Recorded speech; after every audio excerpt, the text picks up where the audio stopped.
Chapter 281. After spending a night in town, the three captured espers, now free to move, didn't leave. "We go with you." One of them, a fair-skinned water-type esper in his early 20s, lowered his head, his eyes darkening as he spoke coldly. "We three originally belonged to three different teams, totaling 268 people, 59 of whom were Esperants. But now?" He raised his eyes and spoke word by word. "Out of over 200, only the three of us remain. If we hadn't been lucky enough to run into you, we'd probably have been taken away by now. After all, our lives were saved.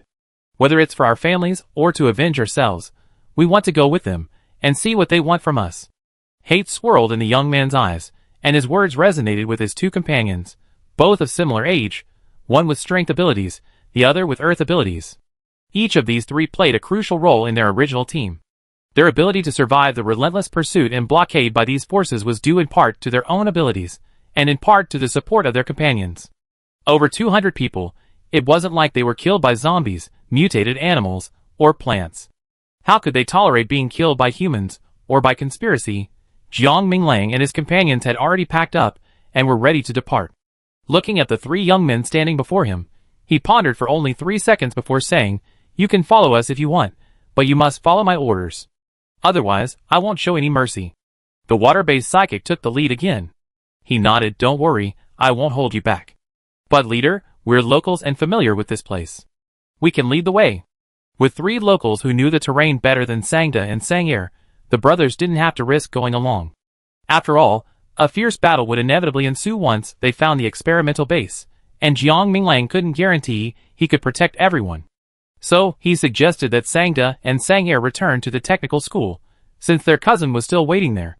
The two brothers exchanged glances, and the next second, they said almost in unison, "We know the roads here too." They were reluctant to return just like that, especially Sang'er. Along the way, he had witnessed these people's extraordinary abilities, and had a rough idea of what they were going to do. It could be said that if they succeeded, the southwest region would not be completely peaceful, but at least without the human calculations and conspiracies, everyone's chances of survival would increase. In addition, he also wanted to follow them to see if they could find a way out for Uncle Sang and the remaining 100 or so people. After all, staying in technical school wasn't a long-term solution. The two brothers were only in their 20s, and it was time to make plans for the future. Since that was the case, Jiang Minglang stopped talking. "Without further ado, get in the car and tell everyone to set off." Sangda, driving his modified pickup truck, led the way. After all, he'd been following them, studying the terrain. He knew which roads to take and which were still accessible, and he knew them better than the three local psychics. At first, the three drove behind them, but after 2 hours, they suddenly honked their horns. The cars ahead stopped one after another, and then the water psychic, Fan Kong, stepped forward and said to Jiang Minglang, "Brother Jiang, just around this mountain is my county, the largest county in this area. The earthquake collapsed all the buildings nearby, and the road beside it is cracked, making it impassable. The most important thing is, there are zombies inside. A teammate of ours went missing before, and I went to my county to look for them. There were 2 factories, with a ton of zombies inside. Luckily, the gate was closed, otherwise we wouldn't have gotten out safely." Fan Kong didn't know that so-called zombies weren't necessarily infected with the zombie virus or bitten. He thought the zombies in my county had been there since the beginning of the apocalypse, but because no one had cleaned them up, they were still there. After all, no one would think of deliberately creating or feeding zombies. When he arrived there with a dozen or so of his companions, they saw the county filled with countless zombie heads and immediately ran away. Now here they are again. Jiang Minglang had Sangda, Sang'er, and Fan Kong at the end, and their 3 jeeps headed forward, arriving in my county in just half an hour. However, to everyone's surprise, they saw 2 military trucks at the county entrance. "Boss, we're coming from the southern base." As usual, Lao Sheng and Zhao Kong went ahead to gather information. They didn't hide their whereabouts, and chatted with the officers clearing out the zombies. However, when introducing themselves, they simply said they were from the main base. That was true, as Pengcheng was indeed part of the Kyoto main base. Although the other party looked surprised upon hearing this, their eyes revealed a sense of understanding and complacency, as if they had anticipated their arrival. Although Lao Sheng usually looked like a dullard, he was extremely observant in critical moments. Otherwise, Jiang Minglang wouldn't have sent him out every time. Besides his speed, his courage and carefulness were also one of his strengths. The southern base had been quiet until we arrived, but they were out clearing out zombies again. Clearly, they heard Captain Zung was coming. Kyoto headquarters didn't know about what was happening here, so they turned a blind eye. Once Kyoto learned, they quickly came out to show off, proving they had nothing to do with that experimental base. Jiang Minglang's face was expressionless. He simply asked Lao Sheng, who's leading the team? You know, he's quite the big shot. He actually sent Lu Qingqian's son, Lu Siki, to lead the team. But that kid's so arrogant. When Zhao Kong and I approached, he didn't even bat an eyelid. Does he really think he's that important? Without his father, he's nothing? Lu Siki? Jiang Minglang glanced at the back seat through the rearview mirror. Du Qian looked back at him, his expression calm. Jiang Minglang withdrew his gaze, asked Lao Sheng and Zhao Kong to get into the car, and then gave the order, go around. The convoy retreated, and with the cooperation of Zhang Xiaoda and another Earth-type psychic, they took a winding dirt road, bypassing my county. Elsewhere, after waiting for the Kyoto team to arrive, Lu Siki finally couldn't help but send someone to investigate in the direction Lao Sheng and his team had left. The reason he hadn't sent anyone before was because he was afraid of being discovered and backfiring. He had assumed that after clearing the county town and the highway, they would encounter Commander Zing's team. But they only sent 2 people to investigate, and then they disappeared without a trace. Master Lu, judging by the wheel tracks, they must have taken a detour. Lu Siki's face was not very happy. He had come all this way to Xingxi, of course. Otherwise, in this freezing weather and the chaotic southwest, was it worth the trouble? After just over 2 hours cleaning up this shabby county town, he already had enough. Who would have thought that after all that suffering, he wouldn't even see Xingxi? Let's go! Lu Siki sullenly closed the car window, his forced patience fading. But Mr. Lu, we haven't finished clearing out the zombies in the county town yet, and the bodies haven't been burned yet. What the hell are we cleaning up? Who are we showing off to? Lu Siki rolled down the car window and growled impatiently, everyone's gone. What's the point of showing off? Go, go, go! Not far from Lu Siki's car, a tall, handsome man in his early 30s turned and frowned.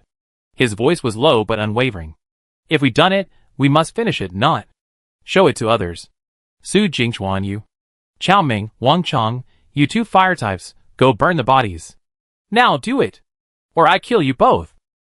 The 2 fire-type psychics the man had called were the guards standing in front of Lu Siki's car, protecting him. They were the only 2 fire-type psychics in the team. But while they were protecting Lu Siki, they were also the man's subordinates.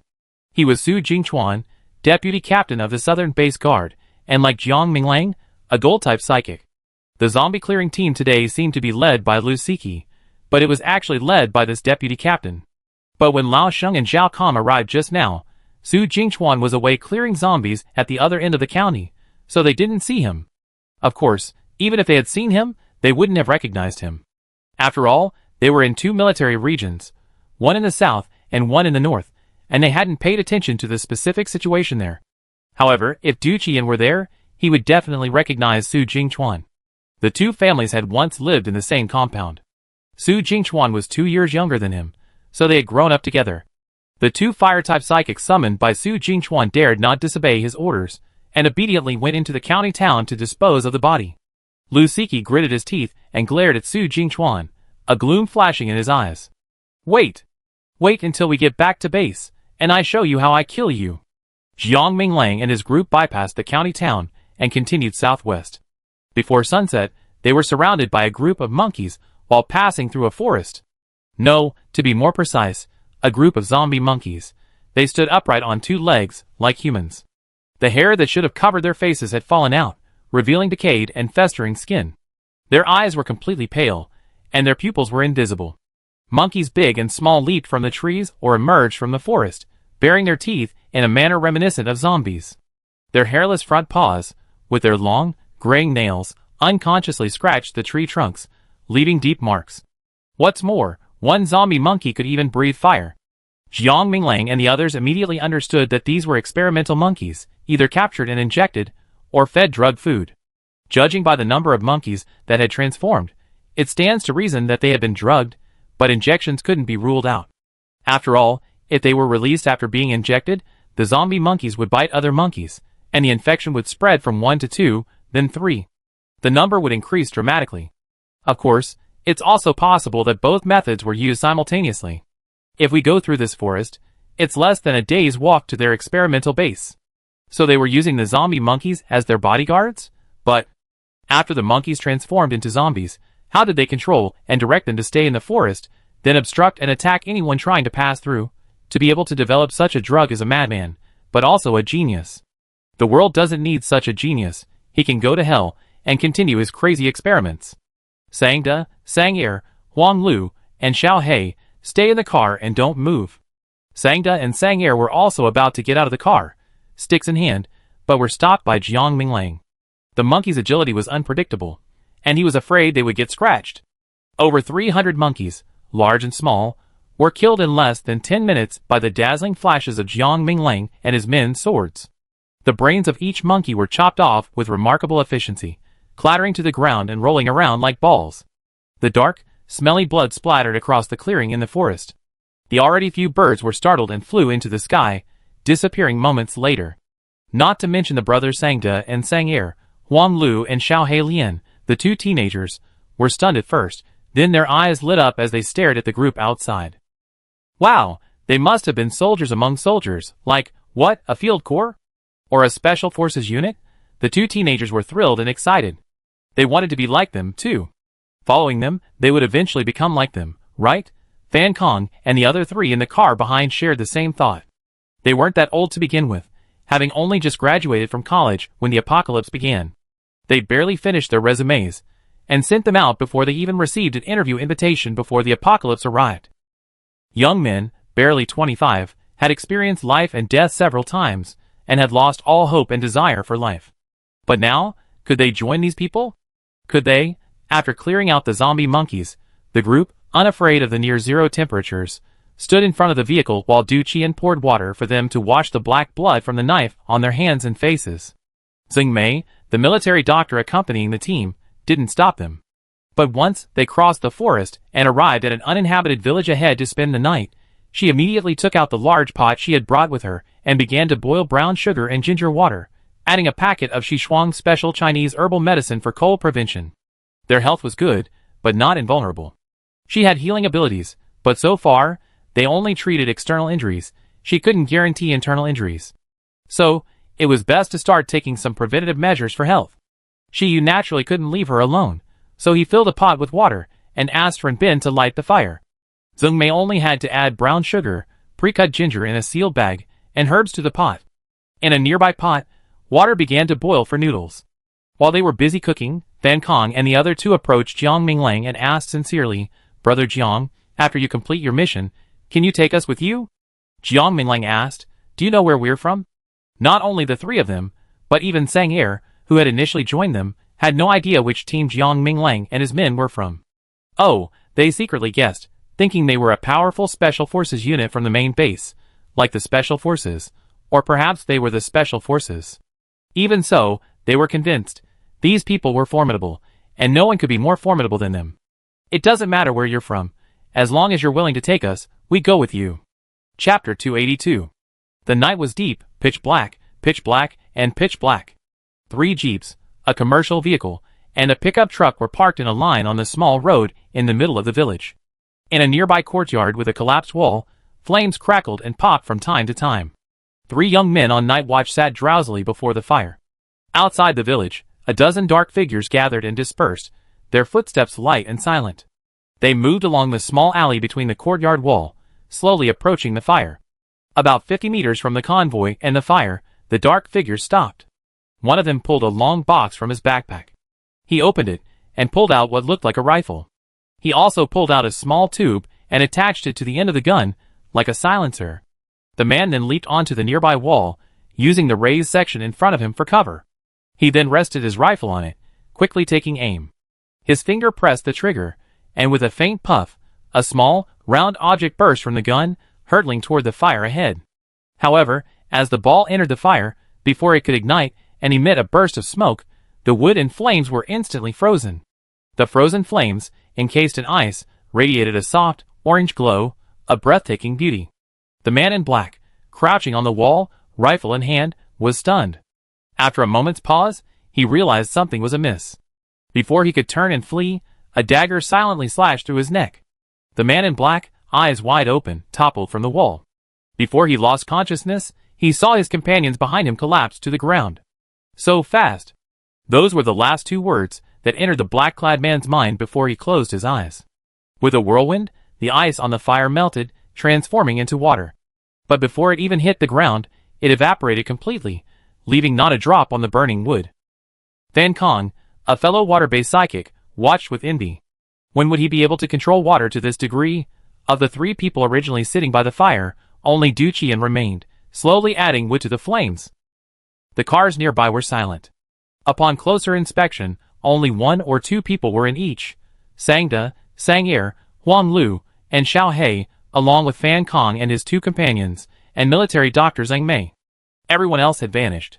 Outside the village, in a low-lying area cracked by the earthquake, more than 20 foreigners, dressed in black combat uniforms, and with facial features distinctly different from those of Chinese people, were piled together with their legs broken. Anyone who tried to struggle to their feet would be slashed by a dagger with lightning speed. However, they remained resilient. Even when their tendons were severed, none of them screamed, only gnashing their teeth. Xiao Fei clenched his fist, twirled it, and struck the nearest person in the face. With a thud, blood and teeth splattered from their mouth. A closer look revealed at least 10 teeth lying on the ground. So, the punch had completely destroyed half of the man's mouth. "You're here before the apocalypse? What are you trying to do, huh?" The victim's mouth gaped, his eyes red with pain, unable to utter a single word. Xiao Fei sneered. He didn't really want to interrogate them. From the initial exchange, he had already guessed where these people came from.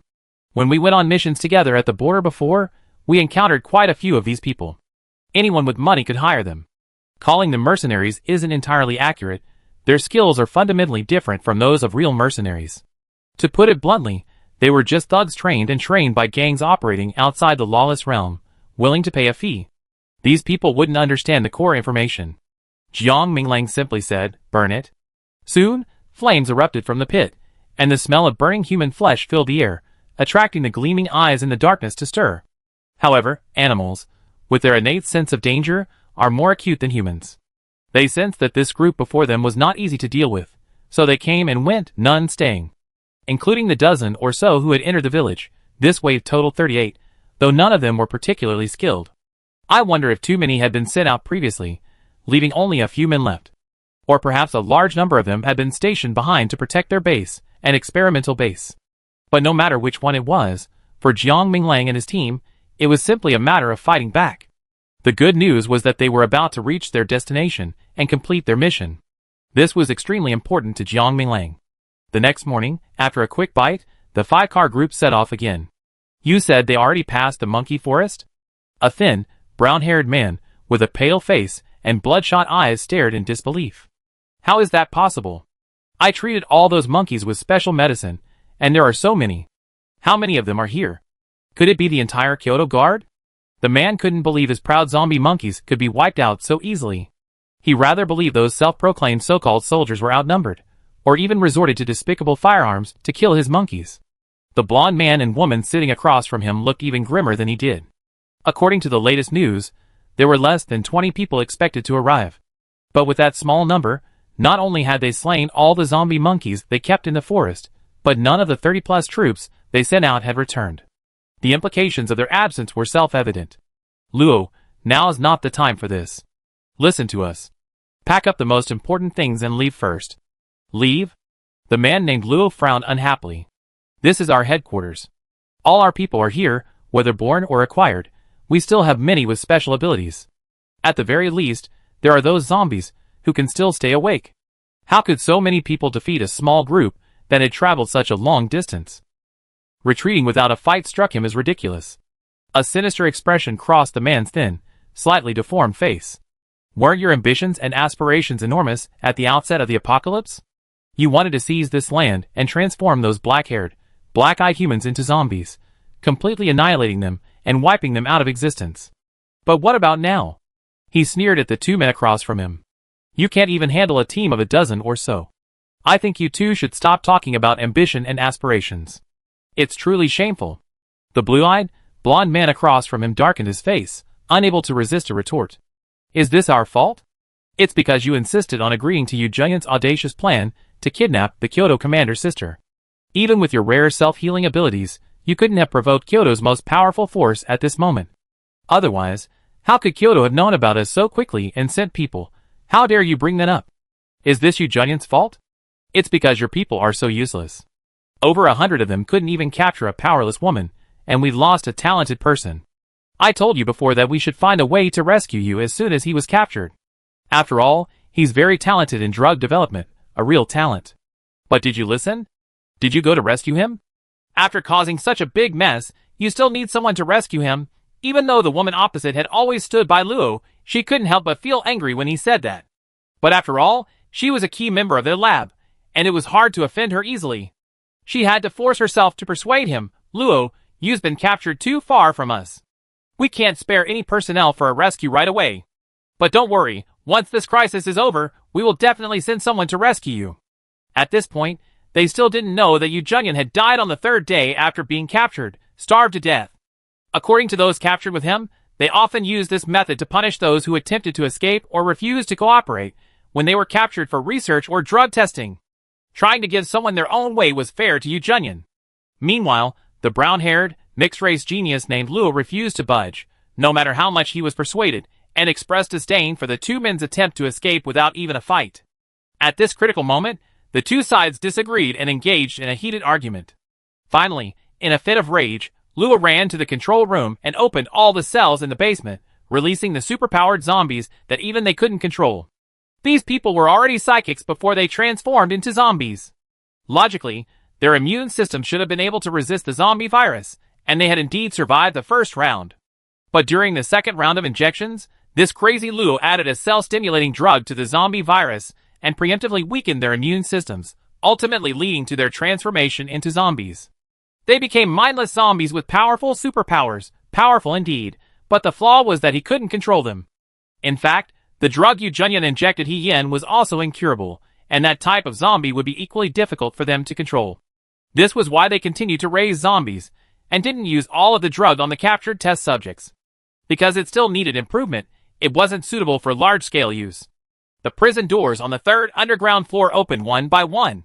The zombies who had been standing there in bewilderment instinctively moved closer to the source of the sound, then one by one, their heads tilted and their mouths grinning, they emerged from the prison. However, to get out of the underground and onto the surface, one had to take the central freight elevator. About an hour later, the elevator button was pressed. As they ascended from the third underground floor to the surface, the elevator doors opened, and the zombies inside emerged one by one. When Jiang Minglang and his team found the base of the experimental base, they saw a plane take off before they even got close. As it slowly ascended, Jiang Minglang pulled out his sniper rifle. Bang, bang, bang. 3 shots rang out, and then, nearly 2 kilometers away, the plane lurched before plummeting to the ground. A helicopter following behind the plane also crashed to the ground after 2 gunshots. The loud crash of the plane hitting the ground attracted the zombies that had just been released. They howled and lunged at the figures inside the plane, shattering glass and banging the hull. Jiang Minglang and his companions were stunned. Old Sheng rubbed his chin and clicked his tongue. Is this an internal conflict? Renbin chuckled. I guess they gotten out of hand. Old Sheng remembered something and slapped him on the head. Xiao Bin, your cousin. What cousin? I don't have one. If you mention it again, I'd be furious. The entire rebellion at the western base was a foregone conclusion. His cousin, Lu Ming, whom he hadn't spoken to for 800 years, was the commander of the western garrison. No one would believe him if he didn't collude with Hu Zi and Gu Guangxin. Once Zhang Shi took over the western base, Lu Ming would either flee abroad or be captured and executed. There was no third option. Lu Ming is finished. Everyone knew the outcome. Old Sheng was just teasing Renbin out of boredom. After all, when that man came to see him, he had actually called him brother. Renbin didn't want to, but it was just a momentary lapse of understanding. After all, Lu Ming was truly his cousin by blood. But thinking about him now, he felt incredibly annoyed. It's common knowledge that suddenly contacting relatives or classmates who haven't spoken for 800 years is always bad news. They're either offering gifts or setting traps. Zhang Shi, acting as a decoy, was delayed on the road. By the time he arrived in my county, Jiang Minglang and his group had already taken a detour and left a day earlier. Lu Siki couldn't stand the environment here, and shortly after Jiang Minglang and his group left, he led his men back to the southern base. But Su Jingchuan stayed. Because my county was large enough, There were quite a few zombies trapped there. He had to clear them all, and he also had to clear the main national highway next to the county town. This workload was far too much to complete in a single day. So the next day, he had an unexpected encounter with Zheng Shi. "Commander Zheng, I'm Su Jingchuan, Deputy Captain of the Southern Base Defense Team." "Su Jingchuan? Who is Su Jingrui to you?" "My eldest brother." "How is he now?" "At home." Zheng Shi understood. Before the apocalypse, about 4 years ago, Su Jingrui had lost a leg while on a mission and had to retire to a civilian job in the local area. What a shame. It's even more of a shame to be idle at home now. After gaining a general understanding of the situation in my county, before leaving, Zheng Shi remembered something and asked Su Jingchuan, "Have you seen Du Qian?" "Who?" Su Jingchuan didn't react at first. After all, the eldest brother of the Lu family, with whom he grew up, wasn't originally called that. He was Lu Yanqi. Zheng Shi, of course, knew Lao Du's former name, but he didn't mention it. Su Jingchuan realized it in just 3 seconds. His eyes widened in surprise, then a flicker of ecstasy crossed his face, but he quickly suppressed it and shook his head calmly. "No." Since Commander Zheng asked this, did it mean that Brother Yanqi had returned? Su Jingchuan's heart was in turmoil, and he felt uncomfortable. Chapter 283. Du Qian was unaware that the neighboring boy he had grown up with had come to the southwest. Even less aware that Zheng Shi's question had accelerated his actions, and was leading his men this way. The younger brother longed for him to return to the south and stay. The Lu family was wealthy and powerful, and Brother Yanqi was the eldest son and legitimate grandson. Why should he be given the chance to a worthless, illegitimate child? Of course, there was something else that infuriated Su Jingchuan even more. The Lu family wanted to form an alliance with the Su family. The Su family had no daughters, and the Lu family had Lu Siqi's sister, Lucia. Before the apocalypse, Lucia had often visited him at his home, but his mother despised her mother's behavior. However, for the sake of the Lu family's reputation, she couldn't refuse him directly. She simply said that he was still young and didn't want to talk about marriage. Su Jingchuan thought of his brother's accident. He wasn't supposed to go on that mission. Even if he had, with his skills, he wouldn't have been injured so badly. He seriously suspected his brother was targeted because he rejected Lucia, and Lu Chengqian had set him up for a fight, hoping to end the Su family's most promising offspring. Brother Yanqi had a good mother, but a scumbag father. In fact, everyone had long seen that the Lu family was already on the decline before the apocalypse.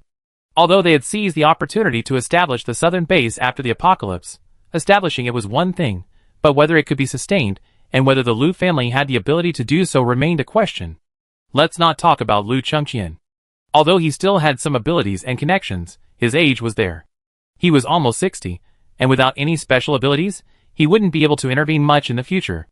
Even if he left all his connections to that useless Lu Siqi, how long could he last? He's clearly an Earth-based psychic, but he despises dirt and rarely uses his powers. Do you really think you're a rich young master, with everyone praising you, Lucia?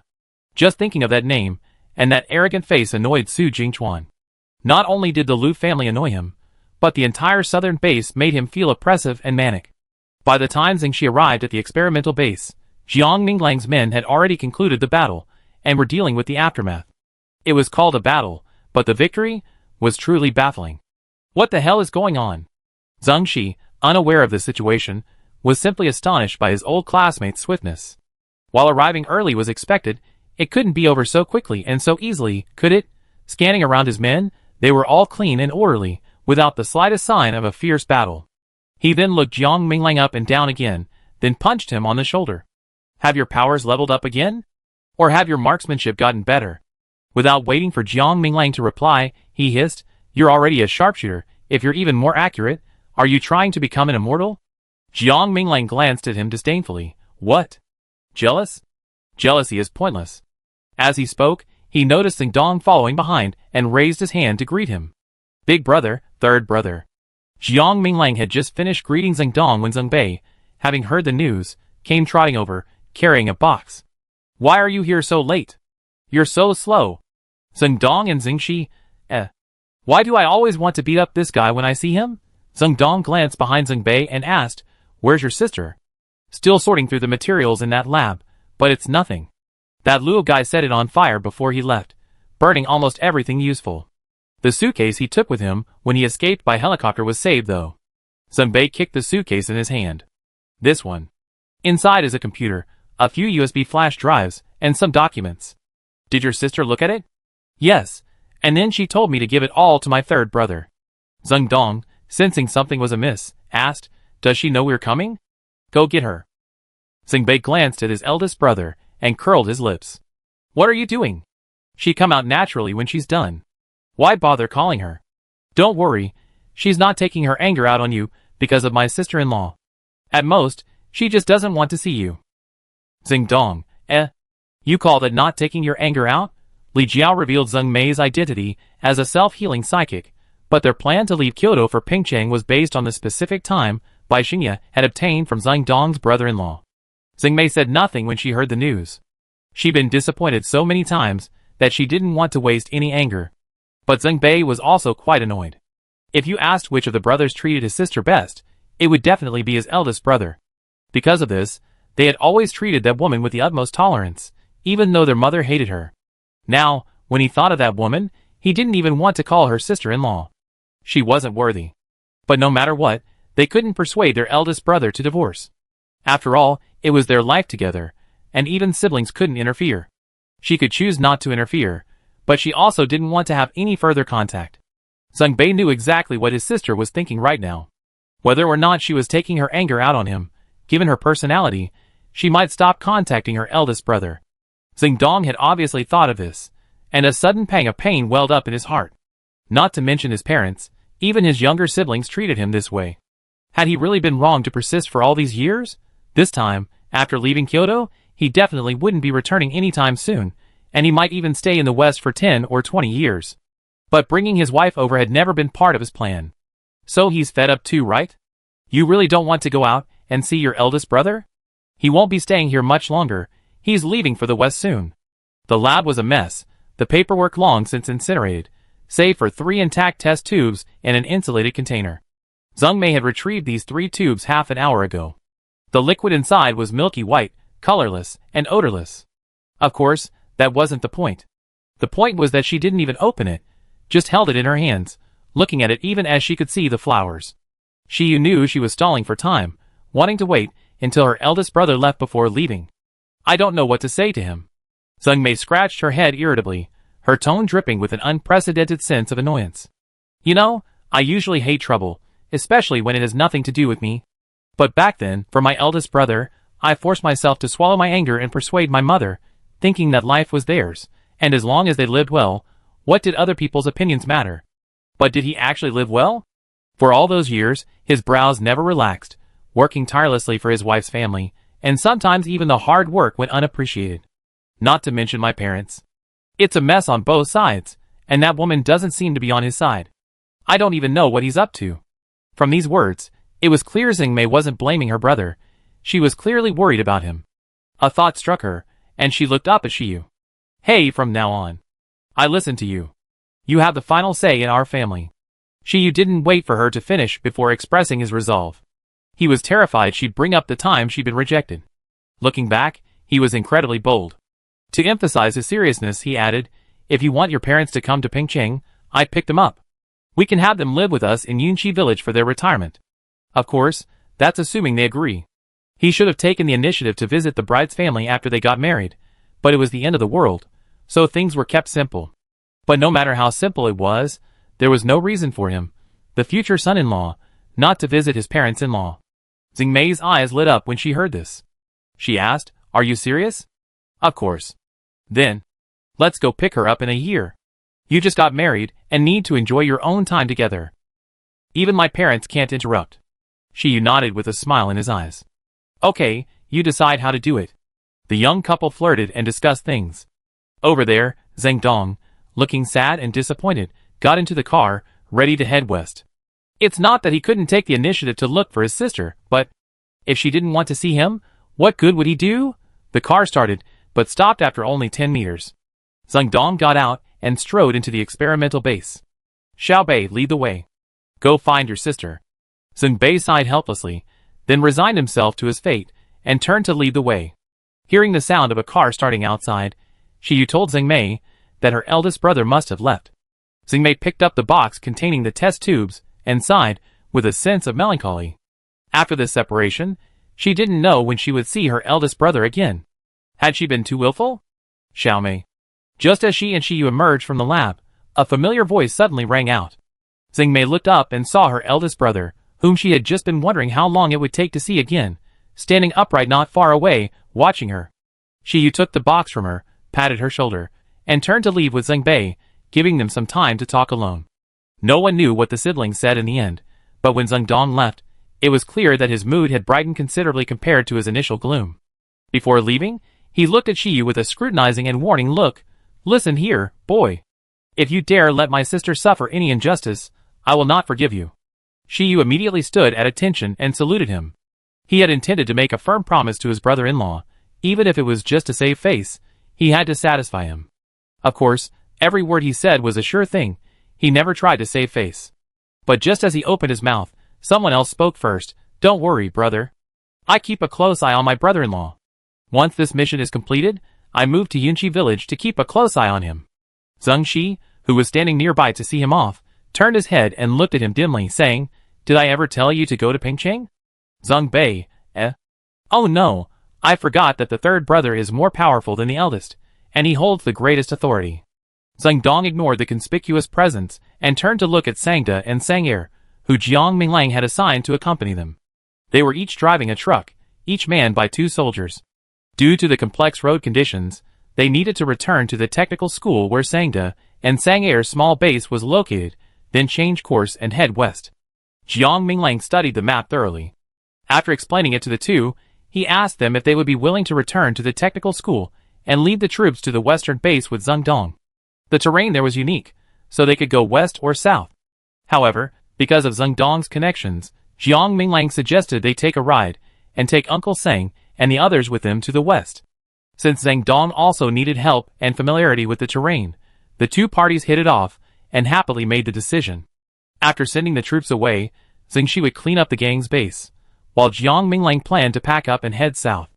Lao Sheng, Zhao Kong, and Xiao Fei, who had gone in pursuit, haven't returned yet. Did they run into trouble? Of the helicopter shot down by Jiang Minglang, half the occupants survived, then broke through a window and escaped, protecting a woman. Perhaps because the psychics transformed into zombies possessed stronger willpower than ordinary humans. Upon their release from prison, they didn't attack Jiang Minglang and his group, who had just arrived, but instead launched a counterattack against the people at the experimental base. So, in the end, Jiang Minglang and his group didn't have to intervene. The psychic zombies and the real mercenaries at the experimental base fought to a draw, leaving everyone inside completely defeated. As they began to clean up the mess, Xiao Fei led a few men in pursuit of the fleeing woman. But this place was close to the border, and Jiang Minglang felt the chances of catching them were slim. The group of tall mercenaries guarding the woman clearly indicated she was someone special. Boss, they're back. He was just about to go over to take a look when Shiyu heard Lao Sheng's cursing voice from afar. He turned and called Xing Mei, Xiao Mei, Zhao Kang's injured. Xing Mei immediately retrieved the first aid kit from the car. Although she now possessed healing powers, some external injuries still required disinfection. As expected, Zhao Kong had 2 stab wounds on his arm and chest, but he seemed painless and even smiled cheerfully. Although that woman has already crossed the border, I definitely shot her in the heart. She's definitely not going to survive. Come on, I told you, if she hasn't died, anything's possible. For example, they might have a healing power like Sister Mei. They might also inject her with a zombie virus injection if they can't save her, just like those vampires. It doesn't matter if she's real or not, as long as she's alive. Old Sheng, don't talk nonsense. A healing power like Sister Mei isn't something you can find just anywhere. As for the zombie virus injection, can you use your pig brain to think about it? She's already a zombie, how can she still be human? Who are you calling pig-brained? Siobhan, burn him for me. A few people were arguing when suddenly, the sound of a car engine came from the road outside. Then, a moment later, a jeep and a truck were seen approaching from a distance. Zheng Shi had good eyesight. Seeing the figure sitting in the passenger seat of the jeep, he turned and asked Du Qian, Do you remember Su Jingchuan? Su Jingrui's younger brother. Chapter 284. Sichuan? As Zheng Shi spoke, Du Qian also noticed Su Jingchuan. He was a little surprised. Didn't they say that Lu Siki led the team to my county? Why? As soon as these 3 words entered his mind, Du Qian's eyes suddenly turned cold. What's there to understand? Lu Chengqian is trying to gain credit for his beloved son, and is treating Sichuan as a tool to do his work. Although the old man of the Su family is still alive, he is old and had left the center of power long before the end of the world. The eldest son and his wife died in an accident 10 years ago. The youngest daughter and her husband are in business and can't provide much help. The eldest grandson, the most capable and talented, broke his leg 4 years ago. Sichuan is now the pillar and hope of the entire Su family. Lu Chengqian knew this and still treated him so harshly. He truly didn't value the friendship between the two families. Although he knew that the Lu family was rotten from the root, the thought of it still made him feel cold. Well then, Du Qian lowered his eyes, hiding the chill within. This way, he no longer had any burden on his heart, though he wouldn't have had any anyway, but at this moment, his resolve to rid the Lu family of this rotten flesh was even stronger. The Lu family should no longer exist in southern province. Brother Yanqi. Although they hadn't seen each other for over a decade, for Su Jingchuan, seeing Du Qian again was like returning to his childhood. He seemed like the same big brother who always protected him, patiently explained his problems, and diligently taught him. There was no trace of the distance or strangeness that had grown over time. The two chatted for nearly an hour, then Su Jingchuan returned to the car with a firm step and led his men away from the ruined experimental base. Are you really planning to go to the south?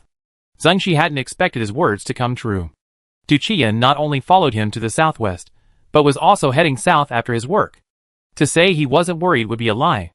The western base was about to undergo a drastic shakeup.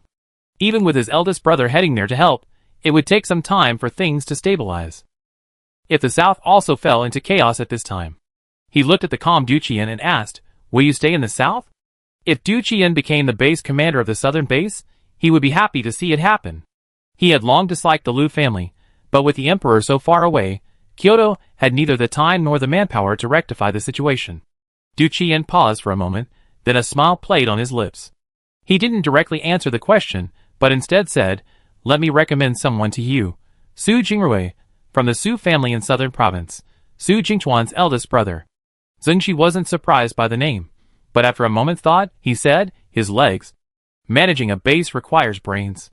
Du Qian interrupted Zheng Shi before he could finish, and he's no ordinary person. He possesses a superpower, just like his brother Su Jingchuan, a gold-based one. Su Jingrui, with only one leg, possesses a gold-based superpower, a fact known only to the old man of the Su family and Su Jingchuan. As for why they kept it a secret, Su Jingchuan's current predicament makes it clear. Whether it's the Lu family or any other family, they all want to completely suppress the Su family. So, in their eyes, Su Jingrui, still a useless person, doesn't matter whether he's alive or dead. But what if this useless person is no longer useless, but instead possesses superpowers?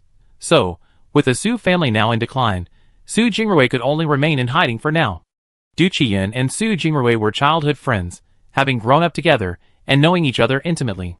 To be honest, if old Master Su weren't still alive and had such deep feelings for Southern Province, he would have taken them both to Pingqing. In terms of character, ability, and familiarity with Southern Province, Su Jingrui is the most suitable candidate to take over the southern base. If you don't believe me, you can meet him later when you have time. After saying this, Du Qian pushed his glasses up again. He knew Zheng Shi had only heard of Jingrui, but had never met him, so it was natural for him to have doubts. Zheng Shi didn't have many doubts. He simply felt sorry that Du Qian didn't stay. Thinking of Su Jingchuan, who had just left, his eyes flickered. Perhaps the southern base could be transformed without a fight this time. If the Su brothers could help Du Qian achieve this, he wouldn't mind reporting to his superiors, and having Su Jingrui take over the position of base commander temporarily. Of course, it would be temporary at first. Once things were sorted out, and the position was firmly established, the first 2 words could be completely removed. Mom, how many days has Dad been gone? The temperature outside had dropped to -5 degrees Celsius. Although it hadn't snowed yet, the weather had been awful lately, overcast and gloomy, with snowflakes gathering in the sky, seemingly poised to fall at any moment. Chi-Chi, thanks to her special abilities, was becoming increasingly cold-resistant. In such weather, she could wear only a thin sweatshirt. Gigi was the same.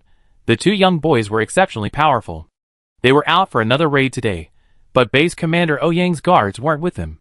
Besides the original group, only Kong Erbao, driving a carriage, followed behind. He wasn't helping out, he was hauling goods.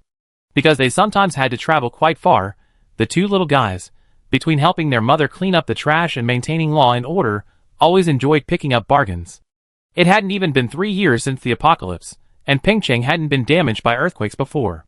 If they looked carefully, they could still find a lot of useful things. When they encountered large items, the trunk of their jeep wouldn't fit them. So Kongerbao volunteered to drive the horse-drawn carriage to help haul the goods. Firstly, it would save fuel, and secondly, he had been coveting the 2 mutant horses for a long time. Uncle Bai treated them like treasures, so riding them was out of the question. If he couldn't ride, driving a horse-drawn carriage was just as fun. So Kongerbao now happily drove the horse-drawn carriage every day, even refusing to take turns with Shi Jiashu on duty. He said the horses were shy, and that taking someone else would upset them. Regardless of the circumstances, he wouldn't give up his position as horse driver. 23 days. Bai Li, her hand on her belly, stood in front of the car, looking around as she said to Shi Shuang, Xiao Shuang, I feel the pelvic floor. Just as she got out of the car, her belly suddenly dropped a little, exactly like the feeling of pelvic floor when she was pregnant with Chi-Chi. At that time, her second aunt was shopping with her in the city, and it was just like this. Her belly, which had been on top, suddenly dropped to the bottom. At the time, she didn't understand what pelvic flooring meant, and was so frightened she stood there, unable to move. It was only after her second aunt asked her about her feelings, and explained them to her in detail. Now, if it happened again, she could face it calmly without changing her expression. Shi Shuang, on the other hand, her face changed at the word pelvic flooring. She held Bai Li's arm with one hand, and felt her pulse with the other. Only after feeling her pulse, and finding it normal did she breathe a sigh of relief.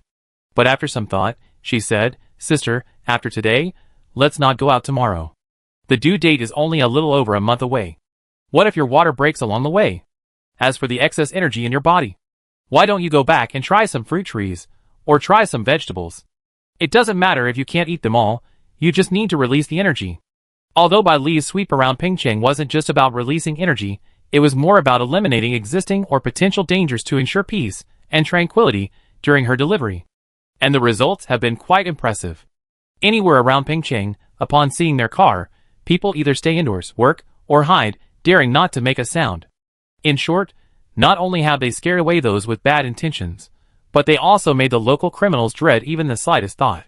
Now, peace has truly returned to Pingcheng, both inside and outside. After all, a pregnant woman's temper is more than an ordinary person can handle. Okay, I listen to you. Starting tomorrow, I won't come out. She actually thought it was okay. When she was pregnant with Chi-Chi, she was halfway through her pelvic floor a month before her due date. After that, aside from frequent bathroom breaks, everything was normal. Chi-Chi overheard the conversation between her mother and aunt, turned back, blinked, and asked, Mom, are you saying my little sister is coming out early? He didn't know much about pelvic floor, but from what her aunt said, it sounded like Mom was going to give birth at any moment. Oh no, we had to hurry back then. At this thought, Chi-Chi immediately became nervous. He waved to Gigi, who was running ahead, Linja, come back. We should go. So, before they even been out for half an hour, the two cars turned around and headed back home. Although Bai Li felt fine, what if something unexpected happened? So since everyone was saying go back, then let's go. Since the surrounding area was almost cleared now, she could return to Yunqi village with peace of mind, and wait for her baby's birth. But before she even reached the city gate, the usually quiet little one suddenly began to stir inside her belly. Her belly bulged here and there, the movements more intense than ever. Meanwhile, Jiang Minglang, who was rushing from the southwest to the southern base, felt an inexplicable palpitation in his heart. He lowered his eyes, frowning slightly. Suddenly, his pupils shrank. Jiang Minglang raised his hand sharply, and saw a massive iron plate appear out of thin air above the 4 moving vehicles. Then, a shell, seemingly from nowhere, slammed into the plate with a bang. Boom! Under the immense impact of the explosion, the iron plate shook violently, flames shot up into the sky, and heat waves rolled in. But it was only for a moment, and the flames on the plate were quickly extinguished by ice water. The 4 vehicles didn't stop, continuing forward at their original speed. However, 2 earthen walls rose up on either side. Old Jiang. I'm fine. Tell Shi to prepare to shoot. The moving iron plate above the car roof was enormous. Just creating it had consumed 60% of his energy.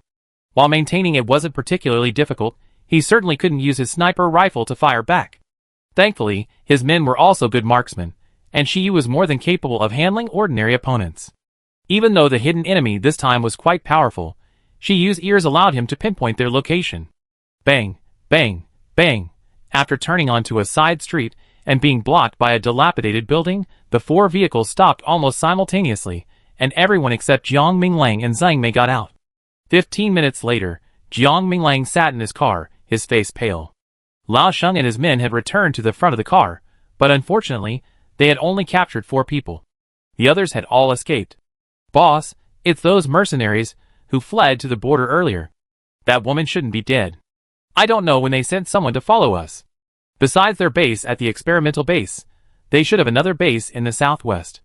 Shall I go back and notify Captain Zhang? Okay, leave it to him. Let him clean it all up this time. To reduce the number of targets, Lao Sheng and Zhao Kong simply ran. Jiang Minglang's energy was nearly depleted, so he stopped to rest. Du Qian stared at the large iron plate lying on the ground beside the car.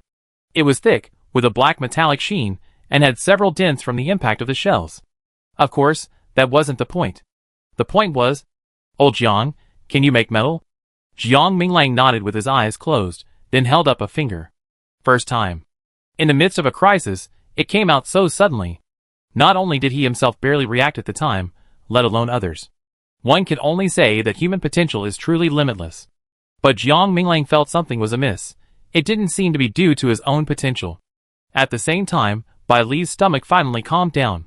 The little one returned to its quiet state, completely still.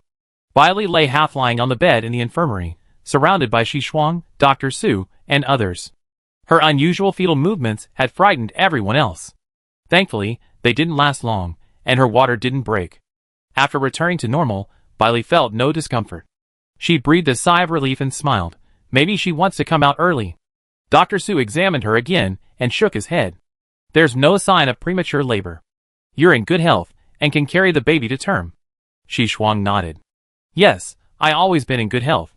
The baby's movements today don't seem to be related to premature labor. If it's not related to premature labor, then what is it related to? Bai Li looked down at her belly, slowly fading her smile. A vague suspicion formed in her mind. Could it be? Something happened to Jiang Minglang? Was her daughter and father telepathically connected, causing such unusual movements?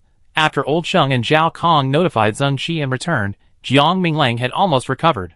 He looked at the huge iron plate, thought for a moment, and then, with a wave of his hand, clenched his fingers. The iron plate began to bend inwards, finally squeezing it into 3 solid iron balls.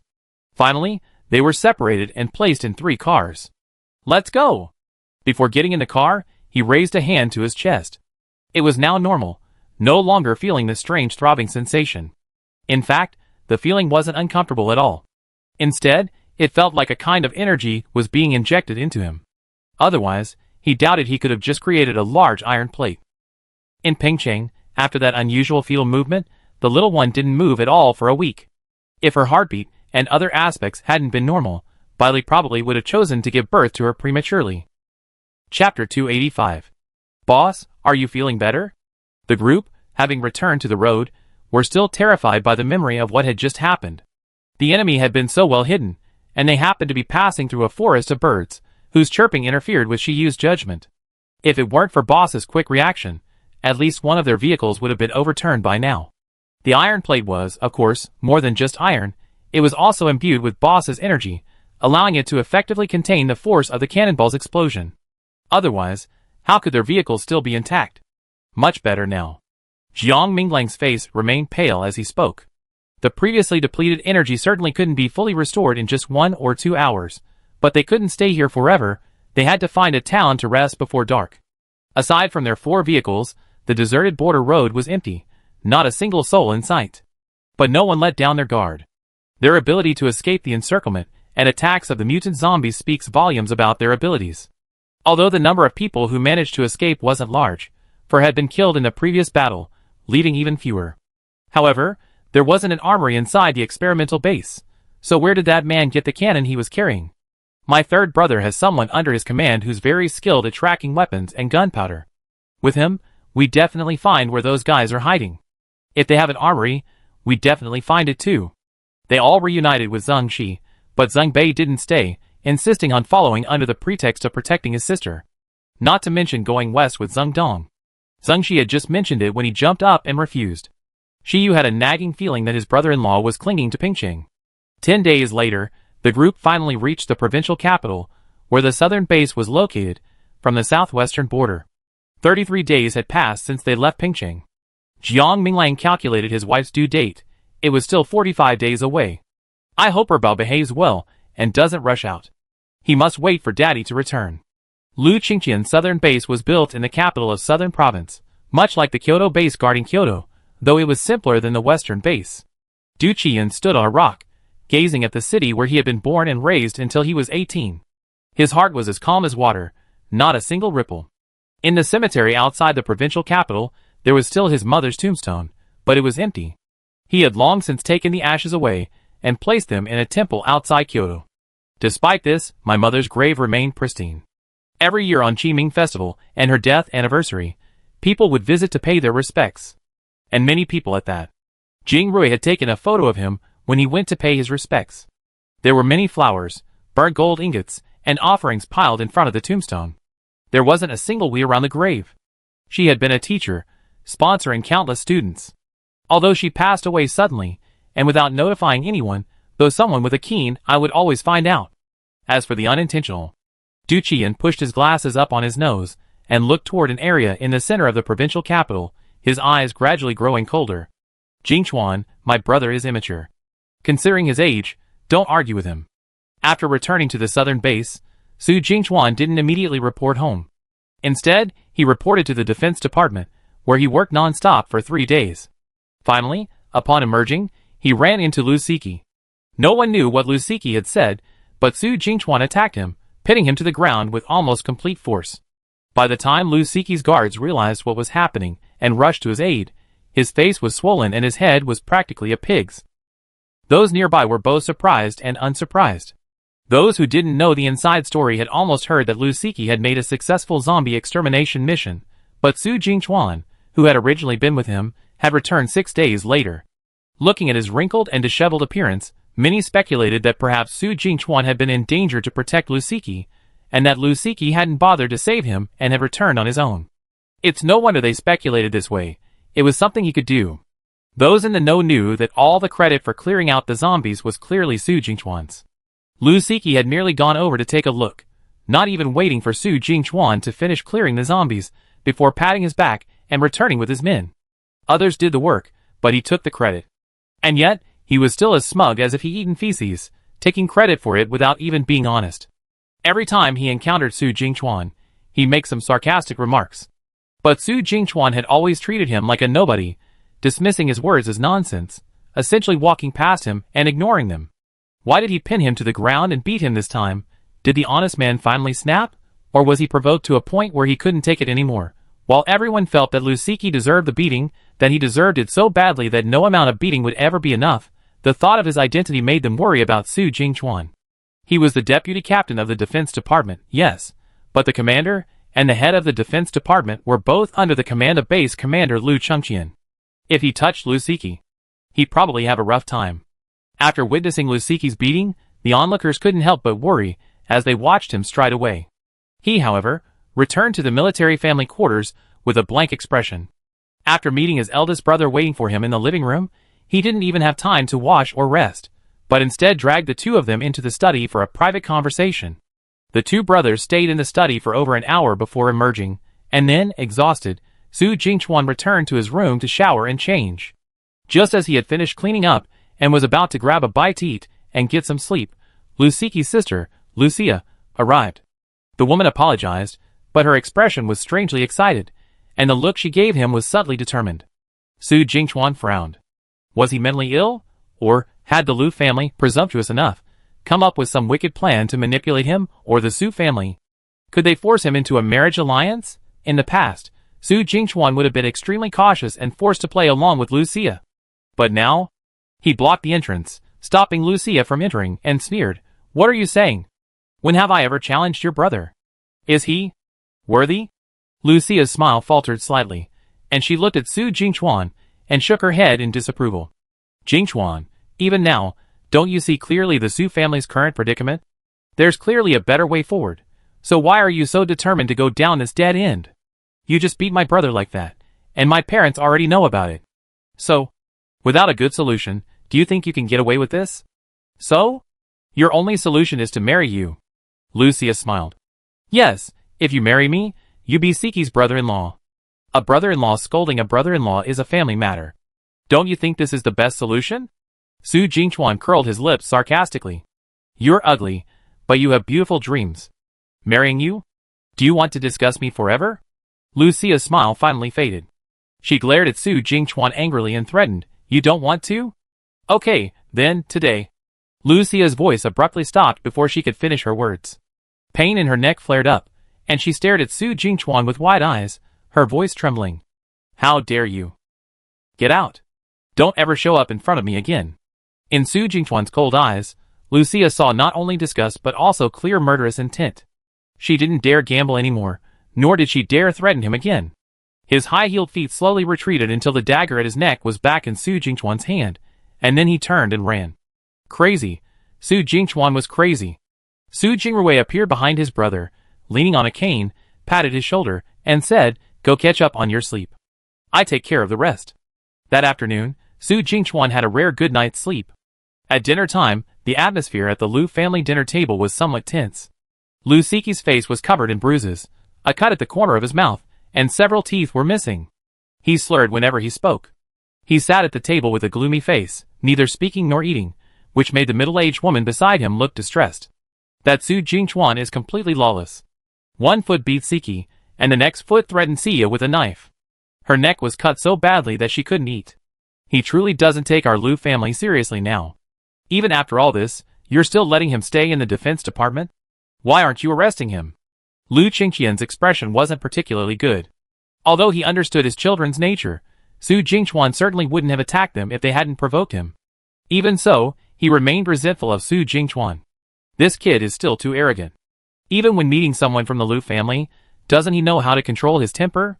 It seems that after breaking Su Jingrui's leg, he hasn't even let the Su family teach him a lesson, and he still wants to confront him head-on.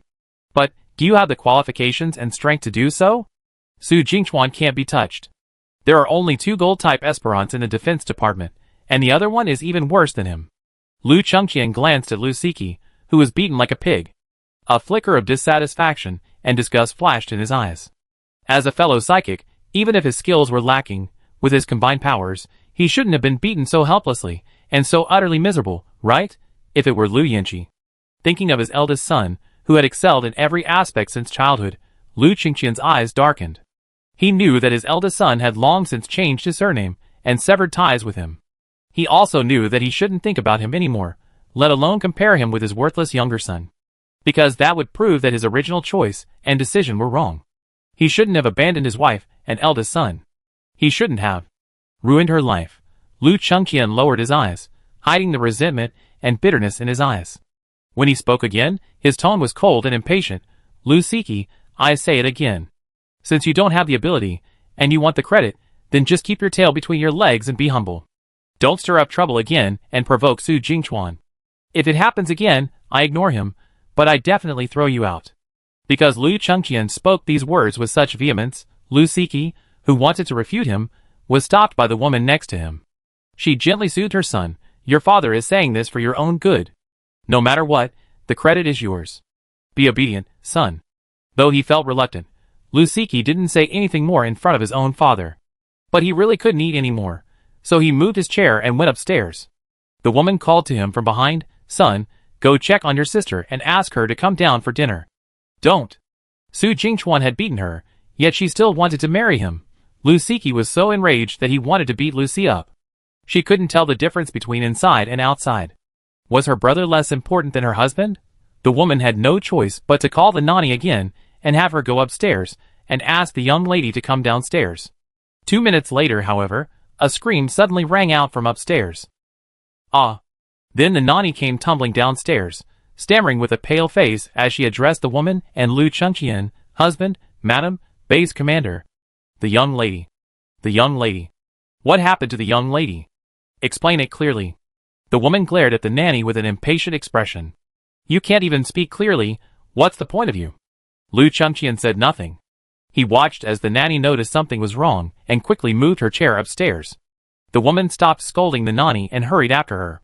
Lucia's room was on the 3rd floor, and the balcony faced the garden. Despite the cold weather, the garden was devoid of flowers, but it did boast a row of mutant hibiscus trees. Not only were they as tall as trees, but they also boasted a dazzling array of vibrant blossoms, a truly delightful sight. The balcony windows were wide open, the wind rustling the gauze curtains, creating a dreamlike illusion. Combined with the pristine white world of ice and snow within the room, the scene was incomparably beautiful. When Lu Chengqian opened his daughter's door and saw this scene, he wondered if he had come to the wrong place. This was Sia's room, their home. How could this happen? But when he saw the headless ice sculpture on the bed, his eyes widened. No, it wasn't missing a head, it was simply separated from the body and placed on the dressing table nearby. Sia? Ah. The woman followed Lu Chengqian into Sia's bedroom. Like him, she was momentarily bewildered, but then she saw her daughter's head, encased in ice, lying alone on the dressing table.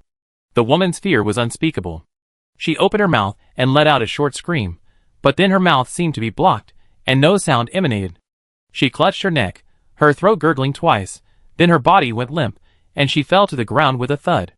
Lu Chengqian stared at the woman in astonishment, then at his daughter. Just as he turned to call for help, the door suddenly slammed shut. He stood there in shock, then abruptly turned and looked toward the balcony. A figure slowly emerged from behind the flowing gauze curtains. He had a gentle smile on his face, and a pair of glasses perched on his nose. He looked intelligent and elegant, just like the woman from so many years ago. I thought your family wouldn't be frightened. You're used to seeing other people's heads on your dresser. What's the matter? Is it because you didn't warn me in advance, or the surprise was too sudden? Chapter 286. It's him. Lu Chengqian's lips trembled twice, and the word Yanqi was about to come out of his throat, but was forced back by the other man's cold, murderous gaze. Lu Yanqi, no, it should be said that Du Qian, he came back. For revenge. Du Qian glanced at Lu Chengqian, then cast his eyes on the trembling woman sitting on the ground. She was already in her early 50s, but because of her comfortable life and good maintenance, her face looked no more than 40. But the beautiful woman, who usually looked delicate and elegant, was now clutching her neck, her face flushed a purple hue. It's hard, isn't it? Du Qian walked to the dressing table, picked up the head with one hand, and walked towards the woman, then tossed Lucia's head into her arms. Does this scene sound familiar? Wang Minfang, remember what my mother once told you. Heaven's net is vast, and nothing escapes it, and justice is clear. You and your daughter have done what you deserve. So, you're afraid too, right? When Du Qian was 15, a student in his mother's class had a younger sister who happened to be a classmate of Lucia. Over a minor disagreement and a grudge, she plotted to murder someone, just as he was doing to her now. How old was Lucia then? 12. A 12-year-old girl, so vicious, the woman's mother was terrified and mad. Wang Minfang arrived just in time, knocked her unconscious, and then cleaned up Lucia's body, took her away, and cleaned up the house, erasing every trace. What she didn't know was that the girl's brother, a student of Du Qian's mother's, enjoyed tinkering with cameras. He often bought broken pieces and reassembled them into bizarre shapes, placing them in various corners of the living room. So, even though the murder scene was in the bedroom, the door was left open, allowing for clear video footage of the entire incident. However, when the USB drive was later handed over to the police, it was discovered to be blank, containing nothing. The family computer was also damaged, and all social media accounts used by the girl's brother were deleted and blocked. Desperate, the brother turned to teacher Du. Thus, Du Qiuyan's mother discovered Wang Minfang and her two children. The upright and kind-hearted teacher Du was determined to seek justice for her student, and didn't care about the mother and daughter's relationship with her husband. But she could never have imagined that Lu Chengqian would actually attack her. When Du Qiuyan received the news, his mother was already dying. Allowing them to see each other one last time was perhaps Lu Chengqian's last remaining vestige of conscience. At that point, his mother was already unable to speak, otherwise Lu Chengqian would never have allowed them to be alone together. He assumed Du Qian knew nothing, and planned to send him abroad to study after his mother's funeral, then wait a year before marrying Wang Minfang. Unexpectedly, the next day, a document and a USB flash drive appeared in the hands of the Lu family's elder. Old Master Lu had high hopes for his eldest grandson and loved Du Qian dearly. But no matter how much he loved him, Lu Chengqian was still his son. He could ignore Wang Minfang's children, but he couldn't ignore Lu Chengqian's career and future. Maliciously concealing the truth and murdering his first wife. If either of these facts were revealed, Lu Chengqian would be finished. But the old man also knew that since this matter concerned his mother, his eldest grandson would not approve unless he took action. But he hadn't expected his eldest grandson to actually sever ties with Lu Chengqian and leave the Lu family. Du Qian's words at the time were utterly decisive, reflecting his deep disappointment in the Lu family.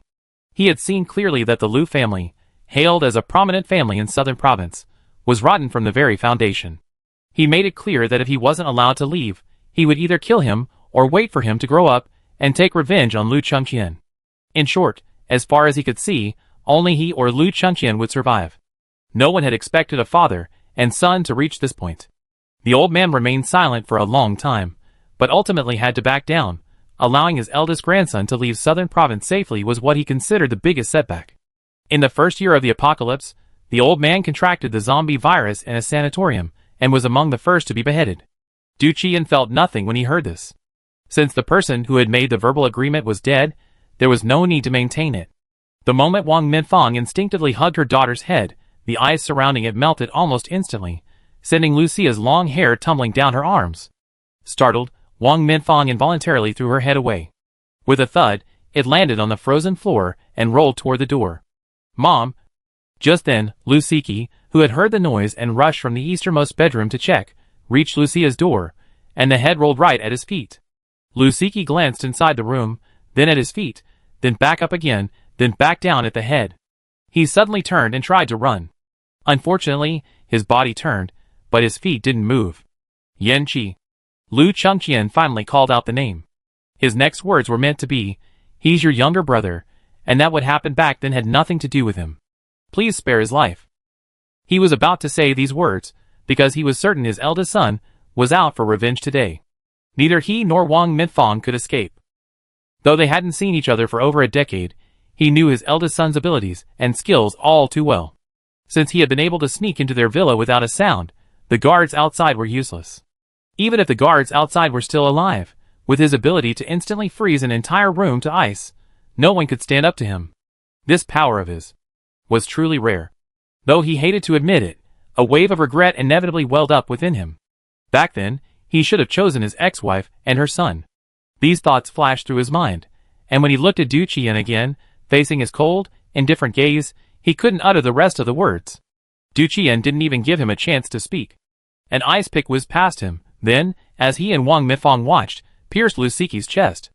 "I said it all along, the Lu family is rotten to the core. To change the status quo, we must eradicate it from the root." Watching a gaping hole appear in her son's chest, Wang Minfang was filled with shock and anger. Her eyes, wide and red, seemed ready to pop out of their sockets. She opened her mouth wide, the ice shards blocking her throat dissolving, choking on liquid that flowed into her trachea. She coughed violently, and then, as if a coughing fit had been triggered, she coughed non-stop, her nose and tears streaming down her face. But she didn't even bother to wipe it off, coughing as she crawled toward Lu Siki. "Ah, son!" Finally able to speak normally, Wang Minfang cried out in agony, hugging the already lifeless Lu Siki. "Kill him! Lu Chengqian, you kill him!" Du Qian looked at Lu Chengqian, a mocking smile on his face. "She told you to kill me. Do you want to?" "Yanqi, you're my son." "Shut up." Du Qian interrupted him sullenly. "When you attacked my mother, did you even consider that I was her son?" He raised his hand, pointing at Lucia, then at Wang Minfang. "For a mother and daughter like this, you killed your first wife." "No, actually, when you decided to help them, you were essentially helping yourself. You were afraid your relationship with them would be exposed, afraid. Your image has been affected. Because my mother insisted on revealing the truth and refused to cover up your abominable actions, you decided to silence her. And now, because they are no longer useful to you, even if I kill them right in front of you, you remain indifferent, right? When you said I was your son, you weren't trying to plead for this woman, but to remind me that you are my father and I cannot kill you. Lu Chengqian, am I right? That's what you're thinking, isn't it? Selfish people always think only of themselves. Even their own children are insignificant compared to their own lives. Yin Qi, that's not true. Your mother's case was an accident." Lu Chengqian hadn't finished his words when he felt a chill in his chest. He looked down and saw a fist-sized hole in his left chest, blood gushing out. His face suddenly turned pale. He raised his right hand to cover the wound, and instantly his entire hand turned red. "You?" He struggled to utter a single word before his body collapsed to the ground with a thud. Wang Minfang's sobs abruptly ceased. She looked at Du Qian with shock and disbelief. He even wanted to kill his own father. As they emerged from the Liu family villa, the clouds in the sky were blown away by the wind, revealing a soft and tranquil crescent moon. Du Qian looked up at the sky and slowly exhaled. The pent-up air in his chest was finally released, leaving his body completely. "Mom, did you see that? Your son has avenged you." Back then, when Liu Chengqian was alone with his mother, she had fought back the pain and stuttered to him, "No, revenge.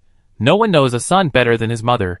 Teacher Du had always been in good health, but her sudden death made her know her son would be suspicious. Most importantly, Liu Chengqian's ruthlessness had taken her by surprise. To prevent her son from being put in danger, and to spare him the time and effort of further investigation, she decided to reveal everything. So, before she was in danger, she secretly hid the information she had gathered in her son's mailbox. At the time, Du Qian lived on campus and was often away from home. So, even if Liu Chengqian had destroyed all the documents and computers in her possession, he wouldn't have guessed that a copy was hidden in his son's bedroom. The mother didn't let him seek revenge, firstly, because he was too young and immature, easily suppressed and killed. Secondly, she felt that Liu Chengqian was his father after all, and even if he sacrificed his own father for the greater good, he would be unhappy for the rest of his life. But what she hadn't anticipated was that Du Qian would never let go of the grudge without revenge. "Now that's all right." Du Qian raised his hand and pushed his glasses up. Starting tomorrow, he would no longer carry the burden of a blood feud. His future would be bright and completely different from the past. Yanqi. Under the dim streetlight, a young man on crutches stood not far away, his eyes slightly red as he looked at him. Du Qian hurried down the stairs, threw his arms around his friend, and said with a sigh, unable to conceal his feelings, "Jingrui, I'm sorry." "Who asked for your apology?" Su Jingrui knew that even though he had had a hard time these past few years, Yanqi's life wouldn't be much better. "Captain Liao wants to see you. Do you want to go?" The Captain Liao Su Jingrui was referring to was the head of the Defense Corps, Su Jingchuan's immediate superior. This man was a true member of the Liu family faction, and was loyal to Liu Chengqian. No, it should be said that he was loyal to the Liu family. Before being infected by the zombie virus, Old Master Liu had instructed him that if Liu Yanqi didn't return, he would obey Liu Chengqian's orders. But if Liu Yanqi did return, he would be prioritized. Before Du Qian entered the Liu family villa, Su Jingrui quietly went to see Captain Liao. Due to his previous reputation in the army and his childhood friendship with Liu Yanqi, Captain Liao remained silent for 3 minutes before continuing, "I turn a blind eye tonight, but I want to see Liu Yanqi afterward. And, if the Liu family is gone, Liu Yanqi must remain in Southern Province." He was a rather stubborn and pedantic man, and the only one they had encountered so far who had awakened supernatural powers after 40. In junior high, to improve Du Qian's physical fitness, Old Master Liu sent him and Su Jingrui into military training. Captain Liao was in charge of their training at the time. So technically, he was their teacher. It was also because of this previous friendship that during Du Qian's absence from Southern Province, when the Liu family was actively suppressing the Su family, Captain Liao appeared to do nothing, but in reality, he was secretly protecting the Su brothers. Otherwise, Su Jingchuan wouldn't have become deputy captain of the Defense Department. Du Qian didn't want to stay, even though Captain Liao had provided him with some convenience and assistance during tonight's operation. "Let's go! I meet everyone involved with the Liu family tonight." Liu Chengqian also had several cousins and sisters, and many brothers and sisters of Du Qian's generation, but most of them were second-generation rich kids like Liu Siki, incompetent and unproductive. Before the apocalypse, they were still wandering around like playboys, but thankfully, afterward, they learned their lesson and were no longer as arrogant and domineering as Liu Siki. Most of them stayed at home, daring not to speak a word. Some who were somewhat capable scraped by as minor officials in the military. Du Qian didn't want to meet any of the Liu family. He wanted to meet someone capable and resourceful, who could help the Jingrui brothers at the southern base. So overnight, the southern base changed its leadership. Base commander Liu Chengqian died of a sudden stroke at night, and Su Jingchuan's eldest brother, Su Jingrui, took over as temporary commander. The Defense Department's personnel remained unchanged, and Su Jingchuan had selected half of the missing members of the original base commander's guard team. The sun rose as usual the next day, and work at the base continued as usual. The common people discussed the new base commander with curiosity for a few moments, then went about their daily business, going about their daily business. As for the sudden death of the former base commander, and even the fate and whereabouts of his wife and 2 children, most people just casually gossiped about them. After a few days, it was as if these people were forgotten. They flocked to the management office to see the new rules and incentive measures issued by the new base commander. Chapter 287. On the morning Du Qian and his companions left, Xingshi had barely made it from the southwest to the southern province base headquarters. However, the two groups had taken different routes and diverged. He ran into the Su brothers, who had just returned to the base after sending someone there. Xingshi was so angry that he almost swore. "Jiang Minglang, since you're here, why don't you help him clean up this place before you leave?" The southern base was undergoing a major personnel change. If he were far away, it would be fine, but since he happened to be nearby, there was no reason not to check it out. But he had been so busy all the way here that he hadn't paid attention to anything else. After all, the border situation was far from peaceful. Fortunately, his eldest brother had gone west, and the Su brothers in the south had become his own. With more care from now on, the problem wouldn't be too serious. He was still very angry, though. Since arriving here, he had spoken to Jiang Minglang for less than an hour. He was on fire, rushing back in a hurry. Sigh. Less than a month left. I hope this grandson won't be able to see his second child. Xingshi's mouth must have been blessed, but just 5 days after he finished cricketing Jiang Minglang, and 19 days before Bai Li's due date, her water broke. That morning, she was eating breakfast at home when she suddenly turned her head and looked outside the kitchen. It was snowing. 2 mutant horse foals were galloping happily across their pasture. A white snowflake landed on their heads, melting instantly. The cool air brought the foals' leaping hooves to a halt. They tilted their heads back, dazed, and looked up at the sky. A few more snowflakes fell, coating their foreheads, noses, and mouths in a shimmering blanket. The foal curiously licked the foal's tongue. When she heard the foal's tender neigh, Bai Li saw through the green vines that the reddish-brown pony was paddling its hooves, its brown eyes ablaze, as if burning with flames. Gigi had finished breakfast, and was heading from his home to the Bai family villa with Shuai. At the entrance to the White Orchard, Song Xiaoxiao glided along at a rapid speed on her scooter. Seeing Gigi, she happily called out, "Linja." Gigi stopped and stood by the roadside waiting for Song Xiaoxiao. She looked up at the sky and muttered, "It's snowing." She immediately put on the hood of her down jacket and reminded Song Xiaoxiao, "Put on your hood. We be there soon." Song Xiaoxiao replied cheerfully, "I did a great job on my homework yesterday. Great-grandfather will definitely praise me later. Also, my aunt said she's making fermented rice dumplings for lunch and asked Aunt Bai to pick them up. Where are you in Jiangxi? Do you want some?" The little girl's voice was crisp as she proudly shared her homework with Linja and boasted about her aunt's delicious food. Just then, a red-eyed pony came sprinting from the pasture west of the Bai family villa, around the bend, and toward the approaching children. Although Gigi heard the clatter of hooves, he paid it no mind. The foals born to the 2 mutant horses were like treasures in Baigu Orchard free range. Besides, they were naturally lively, running around everywhere in Baigu Orchard. Not only could they hear the clatter of hooves on the road, they could sometimes even hear it in the main hall of his house. The little pony loved to steal the candy triangles that Grandpa Dong made. So even as the sound of horse hooves approached, Gigi didn't rush back, only urging Song Xiaoxiao to put on her hat. "Linja, be careful." Just as the foal was about to approach Linja, Song Xiaoxiao realized something was amiss when several green vines suddenly appeared out of nowhere, and, with a few whooshing movements, bound the foal tightly. The foal struggled furiously, its frantic neighing attracting the attention of the 2 mutant horses in the stable. With a simple struggle, they freed the reins loosely tied around their necks, and scurried out of the stable, with a clattering sound. Bai Li had already put down her chopsticks, left the kitchen, and walked outside. "Gigi Xiaoxiao, come here quickly," she called out to the 2 children. Bai Yan quickly trotted over to the foal, and seeing the 2 mutant horses approaching, she quickly stepped back to make way. He turned back and whispered to Bai Li, "Sister, has the pony gone crazy?" Everyone had noticed the snowfall by then. Luckily, after the cold weather, they had erected their greenhouses, so the sight of snowflakes wasn't a cause for alarm. From Baiguan to Yinchi village, everyone was calmly and methodically tidying up their yards and closing their gates.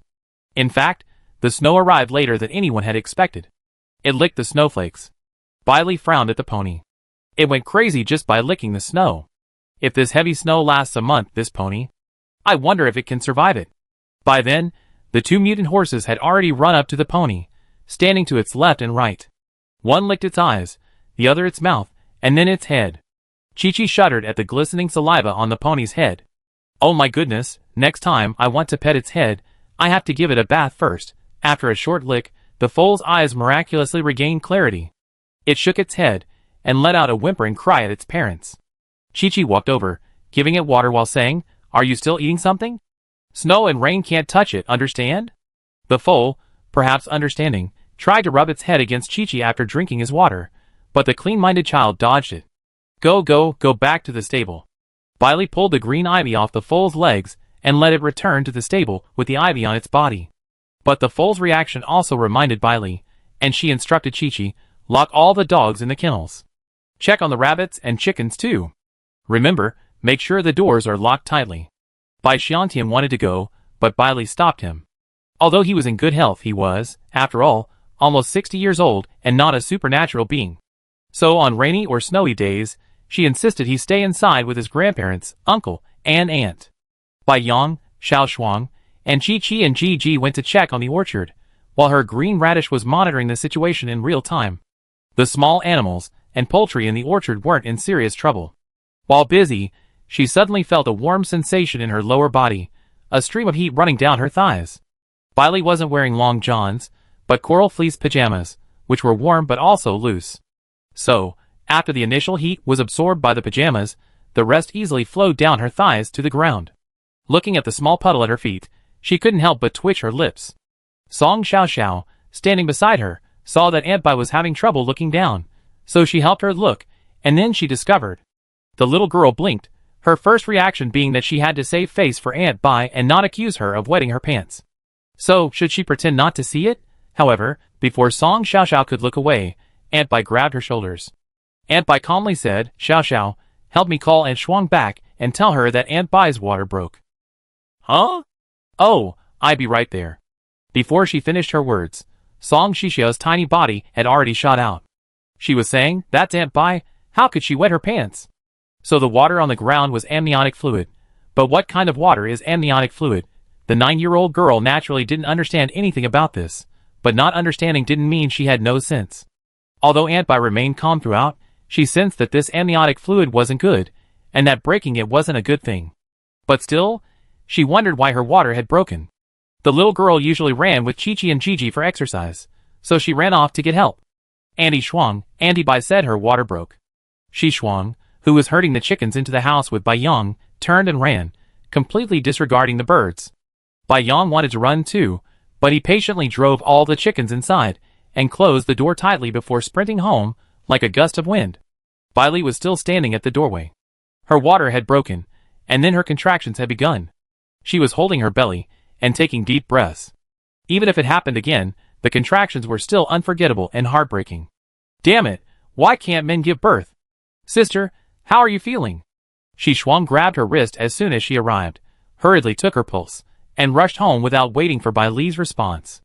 Xiao Shuang, Bailey grabbed her arm and whispered, "Get the delivery bag here secretly. Don't tell Grandpa and Grandma." The snow was already falling heavily, and the chill air was tinged with a sense of restlessness. It was not suitable for an ordinary elderly person to go out at this time.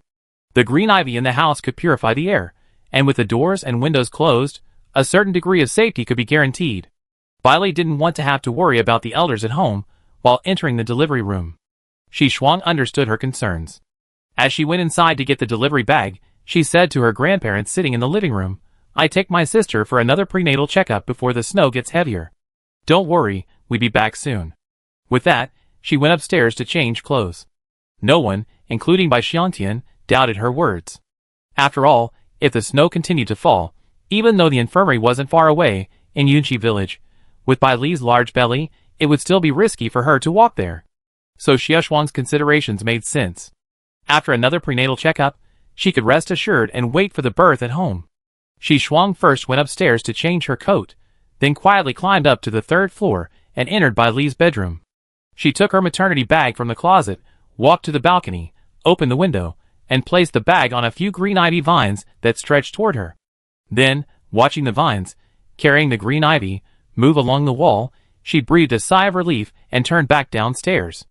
As she walked out of the living room, she repeatedly reminded her in-laws and her great-uncle's grandmother, "Stay indoors. Don't go out. I know. I definitely won't leave and hold you back. Go quickly and come back soon. Take good care of your sister." Before closing the main room door and hurried toward the backyard gate, Shi Shuang peeked into the pet room. The wooden door was ajar, but not completely shut. If anything happened there, Feng Bao and Bai Jun would surely be able to take care of it. I never expected that in a critical moment, the two birds would be more reliable than the dogs. As soon as Xiaowu noticed the snow, he scurried out of the white orchard. No doubt he was off to see Lu Li and his puppies. When Shi Shuang left the gate, Bai Yang had already called Xia Min over, and they were riding a tricycle. It was covered with a thick mat, and Xia Min was holding an umbrella. As Bai Li was helped onto the tricycle, she sighed, "Oh, I didn't wait for Daddy to come back." She looked down at her belly and whispered, "Little girl, what are you doing out here in such a hurry?" As if in protest of her words, a small bump formed above her belly, which was clearly her little foot. Bai Li was at a loss for words. Did she not want to deliver the baby? It was because her father had been waiting so long, hoping that when his daughter opened her eyes, she would see him first. Many people say that when a newborn baby opens their eyes for the first time, they look very much like the first person they see. When Chi-Chi was born, the first person he saw was his father. If this was true for his son, he wanted it even more for his daughter, who had been waiting so long. But things went against his wishes. Who was he to blame for not being home right now?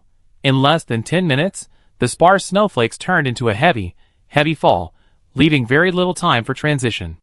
Thus, even the umbrella held over by Li's head was already covered in a blanket of snow over a short distance. The contractions were fairly regular, with pain occurring about once every minute.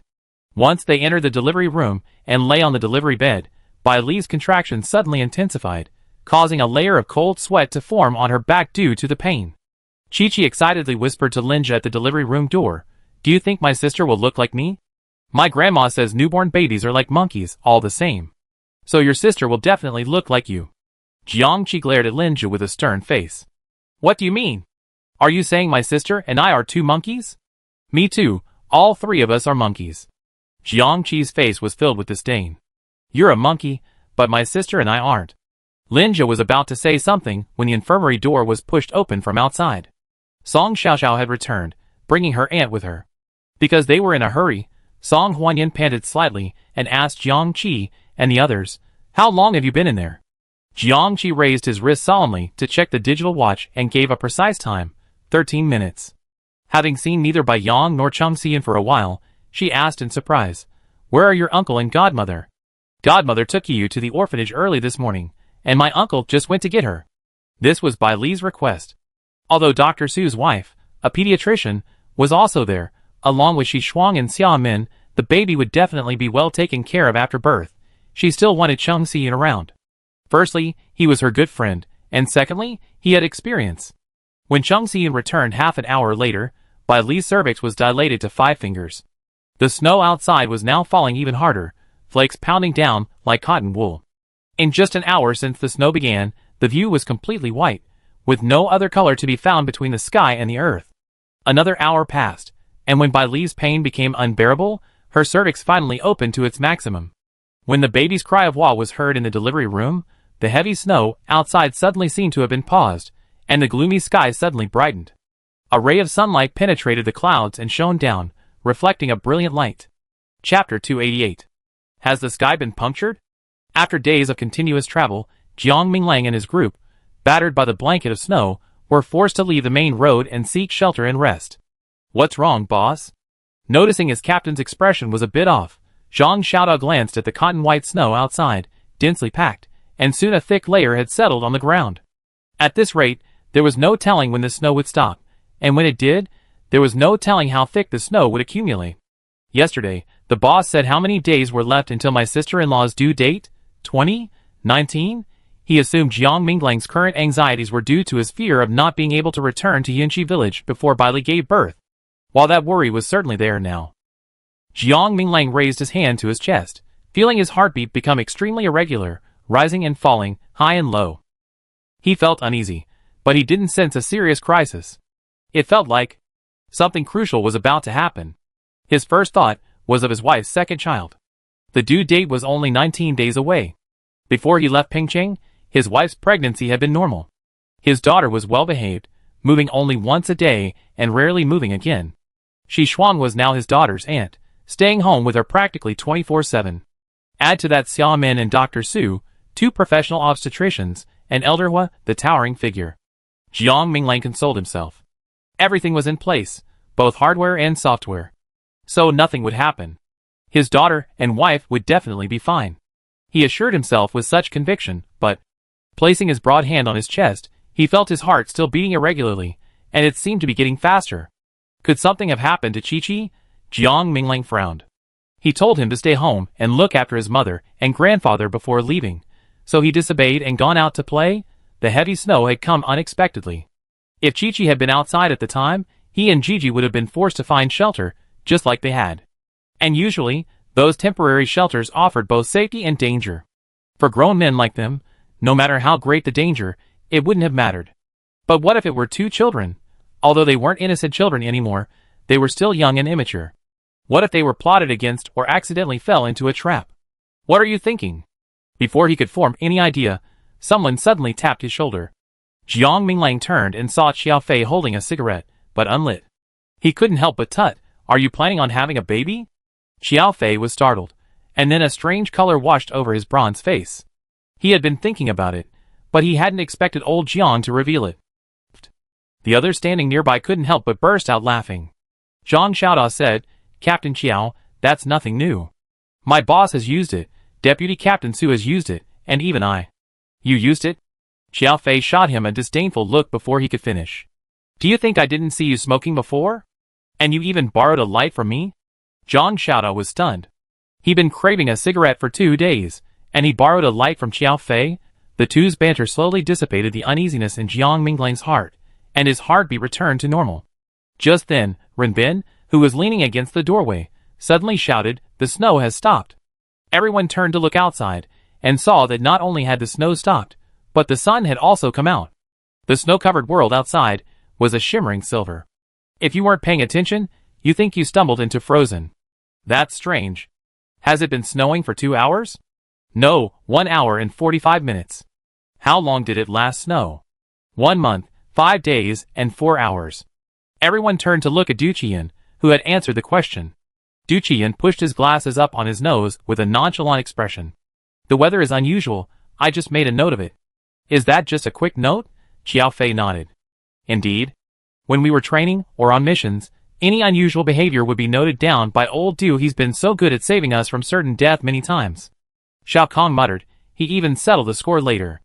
As soon as he finished speaking, he felt Du Qian's fleeting gaze scan his face. His scalp tingled, and he was the first to dart out the door.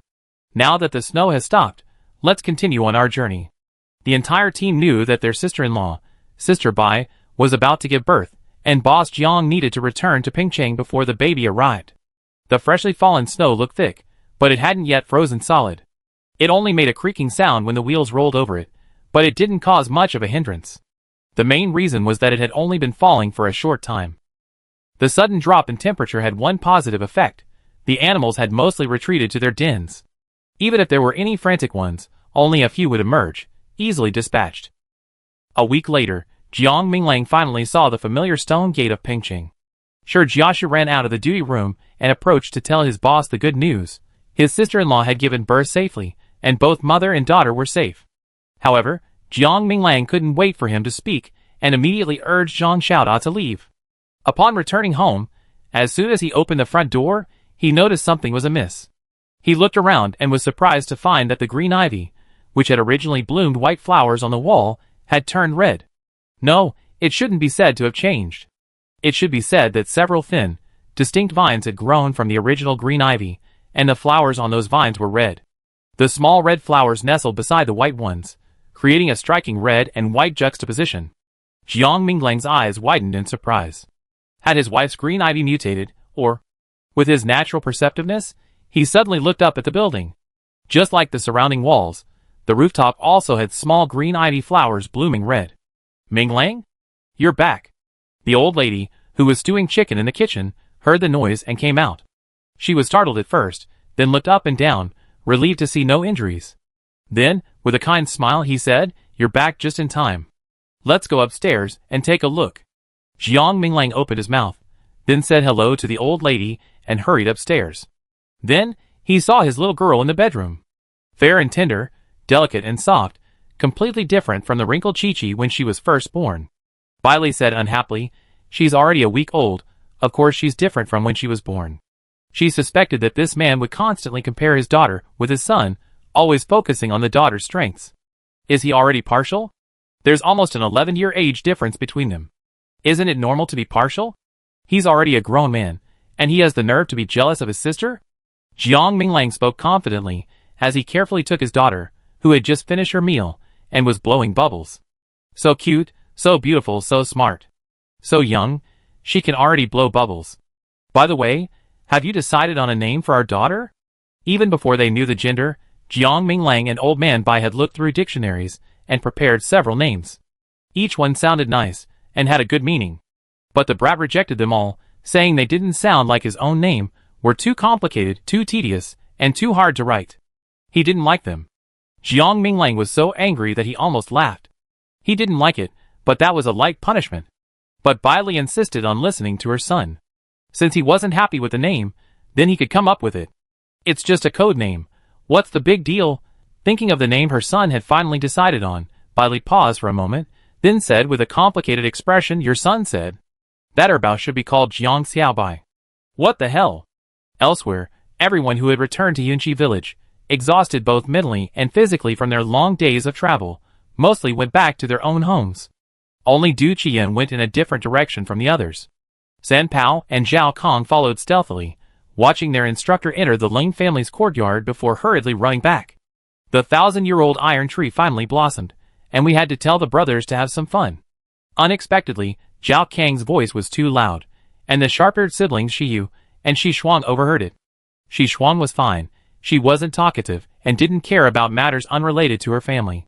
Although Shiyu was not a talkative person, he still couldn't help but tell his wife Xingmei. Xingbei was also present at the time. As a brother-in-law, he was going to live in his sister and brother-in-law's house.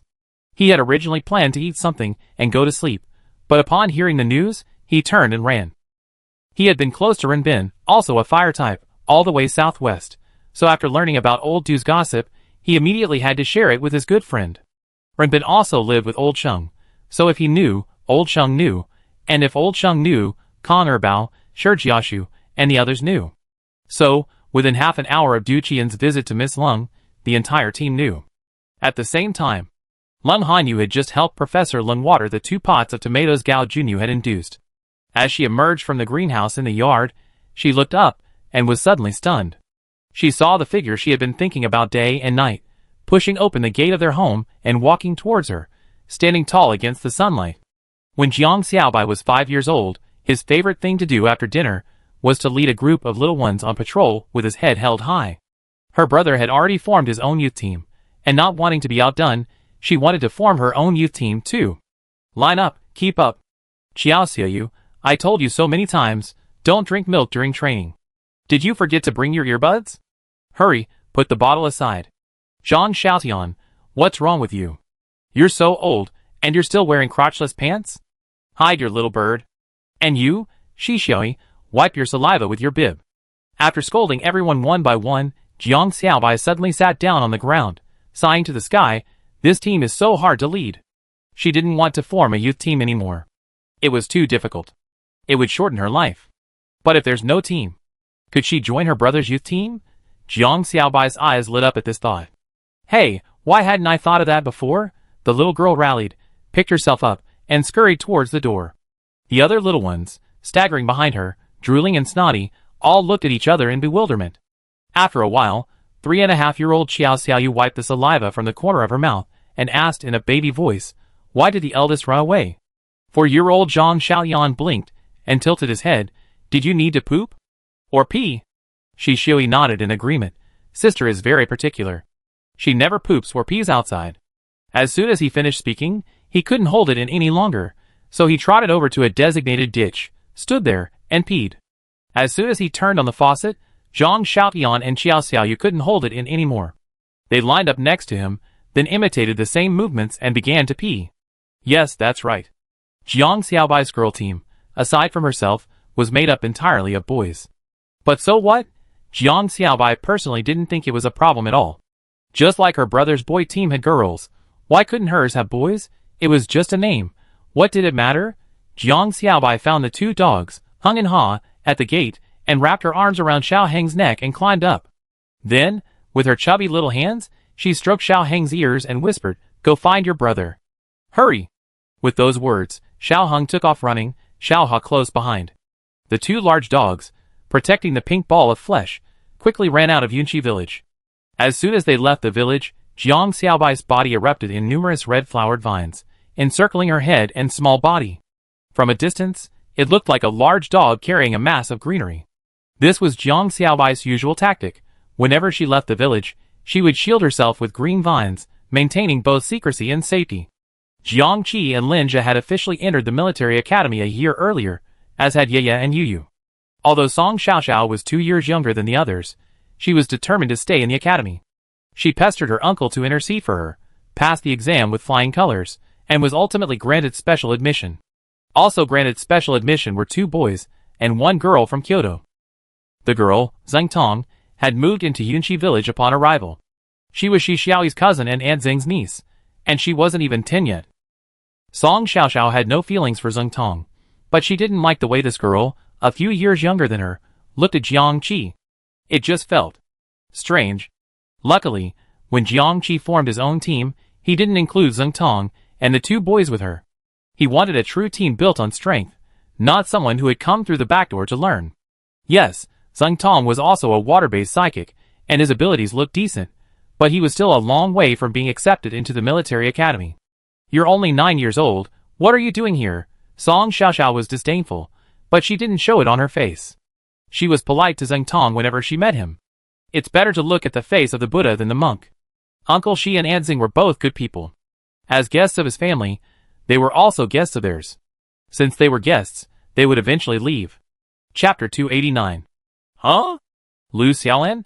Jiang Xiaobai encountered an unexpected person halfway along her journey, her aunt's adopted son, Lu Xiaolan.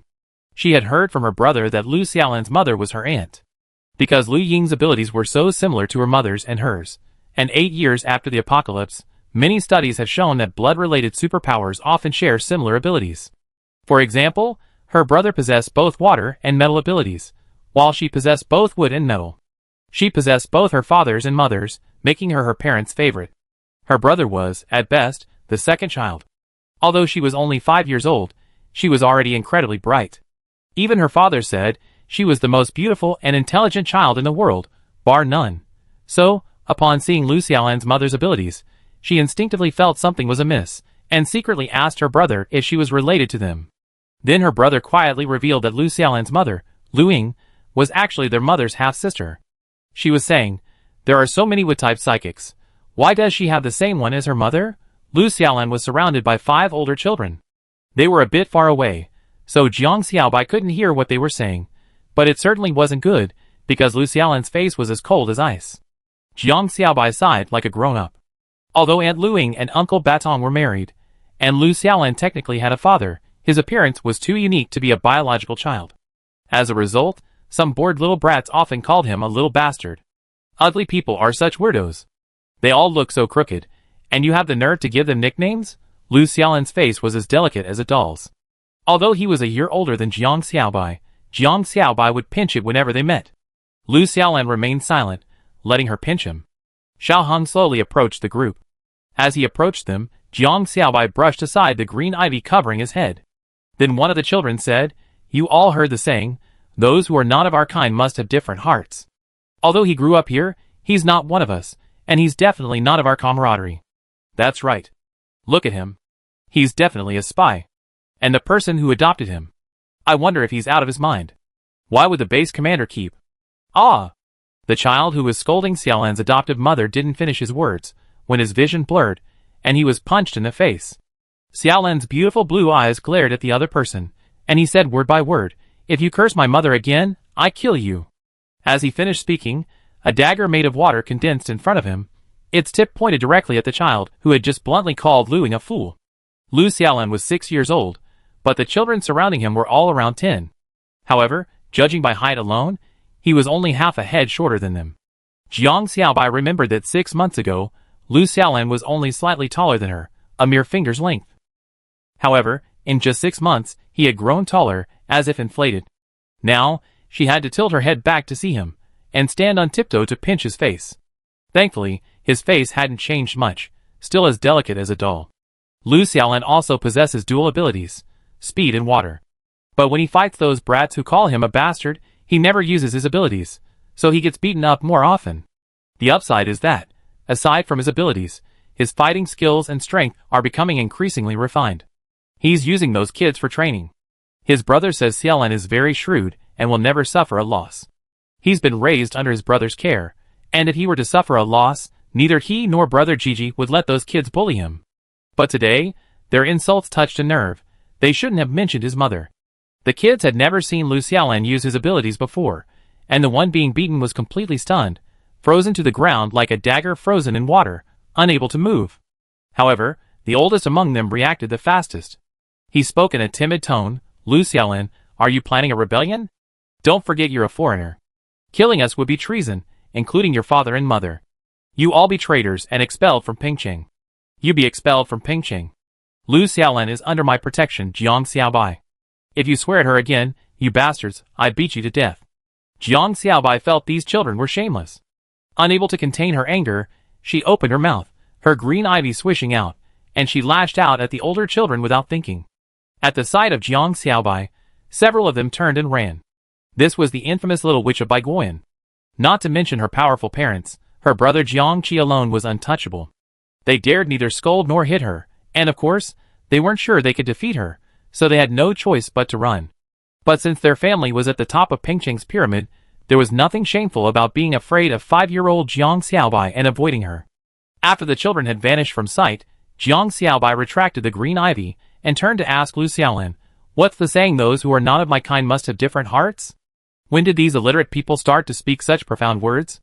Pingqing has been developing rapidly in recent years. 3 elementary schools have been built in the city alone, requiring all children under 16 to attend school, similar to the compulsory education before the apocalypse. However, these children frequently skipped school, and their grades were abysmal. They didn't seem like the type to speak such nonsense that even she couldn't understand. Lu Xiaolan didn't understand either, but she could guess the general meaning. He wasn't of the same ethnicity as the Chinese, so they didn't share the same values. That wasn't true.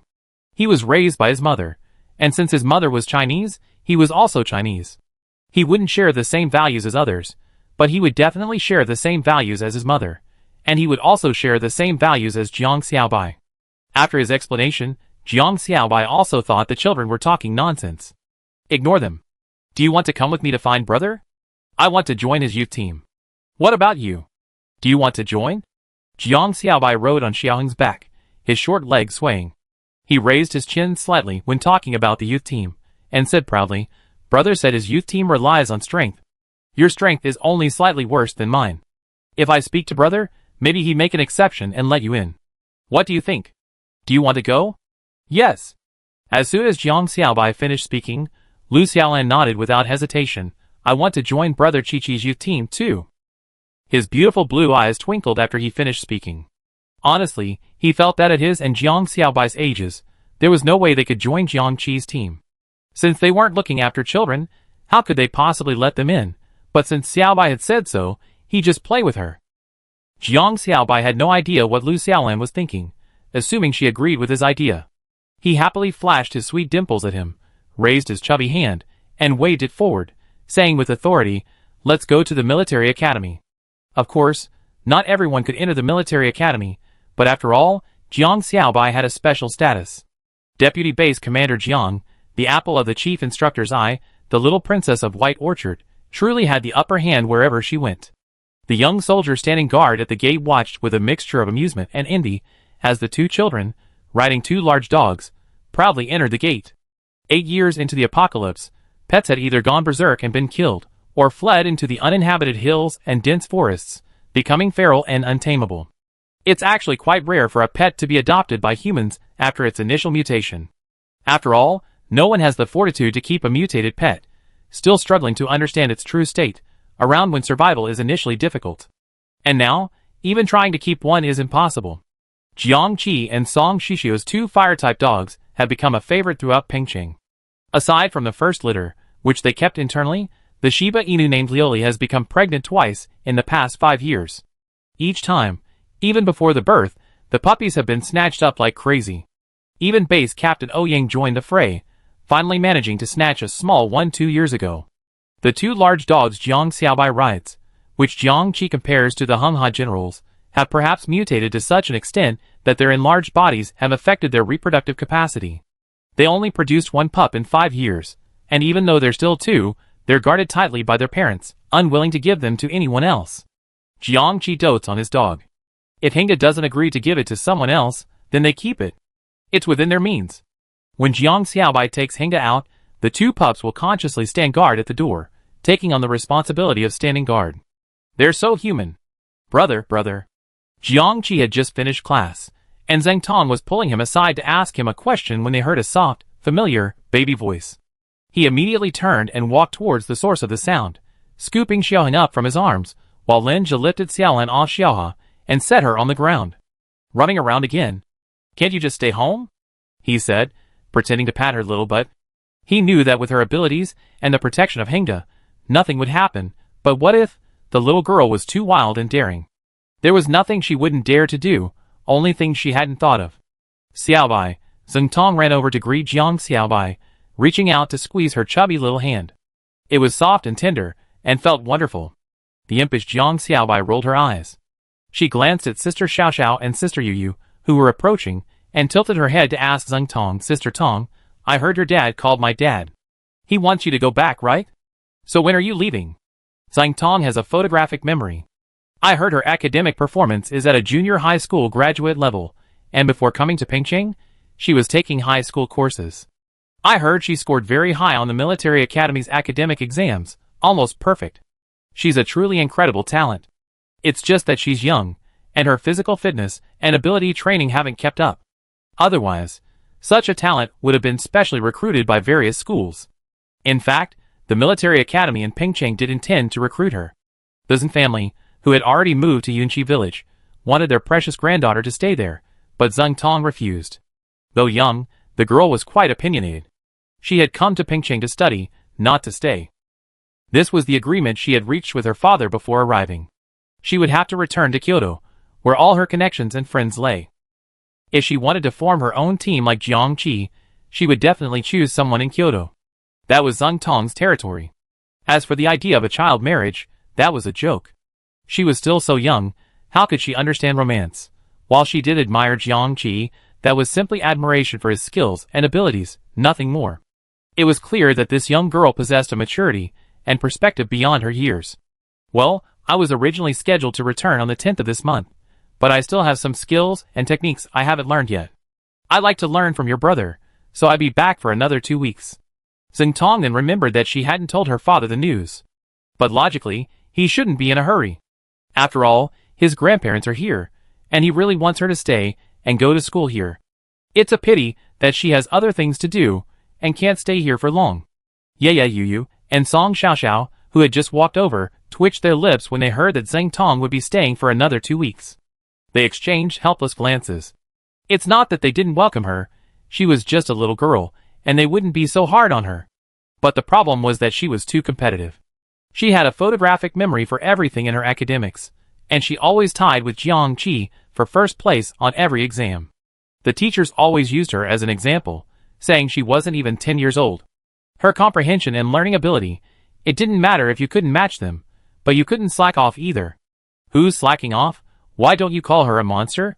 This kid is inhuman on the test. Luckily, her physical fitness and supernatural abilities are average, otherwise, would she even be able to survive? Yaya glared at Jiang Qi, thinking, can't you be more serious when teaching her? Just let her learn and leave quickly. Yu glanced at him, thinking, she usually looks smart, but now she's just teaching a child. Why is she so dumb? You can't teach her anymore? Song Xiaoxiao didn't look at Jiang Qi, but as she passed by him, she reached out and pinched his arm. Jiang Qi was completely baffled. He hadn't offended these 3 women. He turned to look at his good brother Lin Jia and whispered, did you offend them? So you're taking your anger out on me? Lin Jia was even more baffled. He wasn't just sitting around, how could he possibly have offended them? It was lunchtime, and Zheng Tong had greeted Jiang Xiaobai before being summoned by her 2 Kyoto companions. Soon, only Jiang Qi and his sister, Lin Jia, and Lu Xiaolan were left. Brother, those guys stopped Xiaolan today and said he.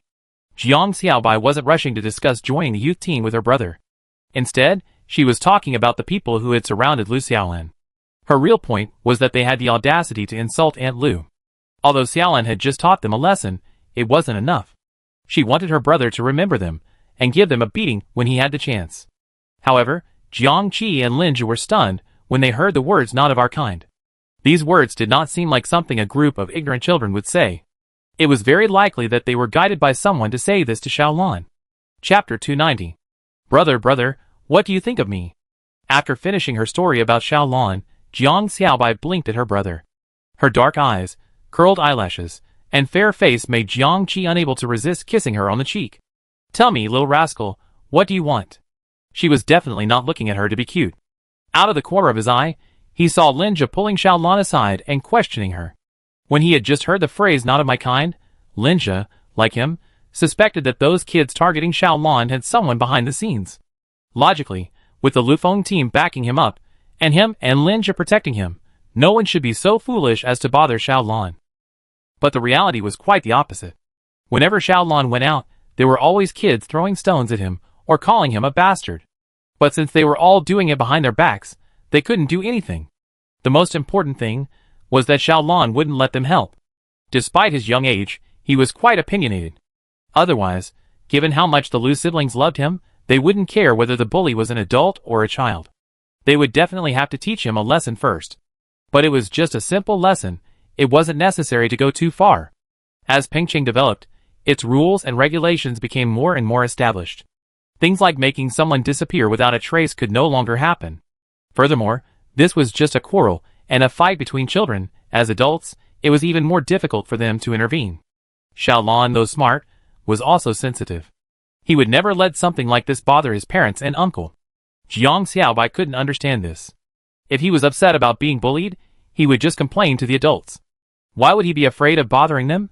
The little princess, who never suffered any setbacks, had never understood the word trouble. She even complained to her father 8 times in one day. The content of her complaints was unimportant. All that mattered was that her father listened and supported her. However, she didn't dare tell her mother the same thing, fearing a beating.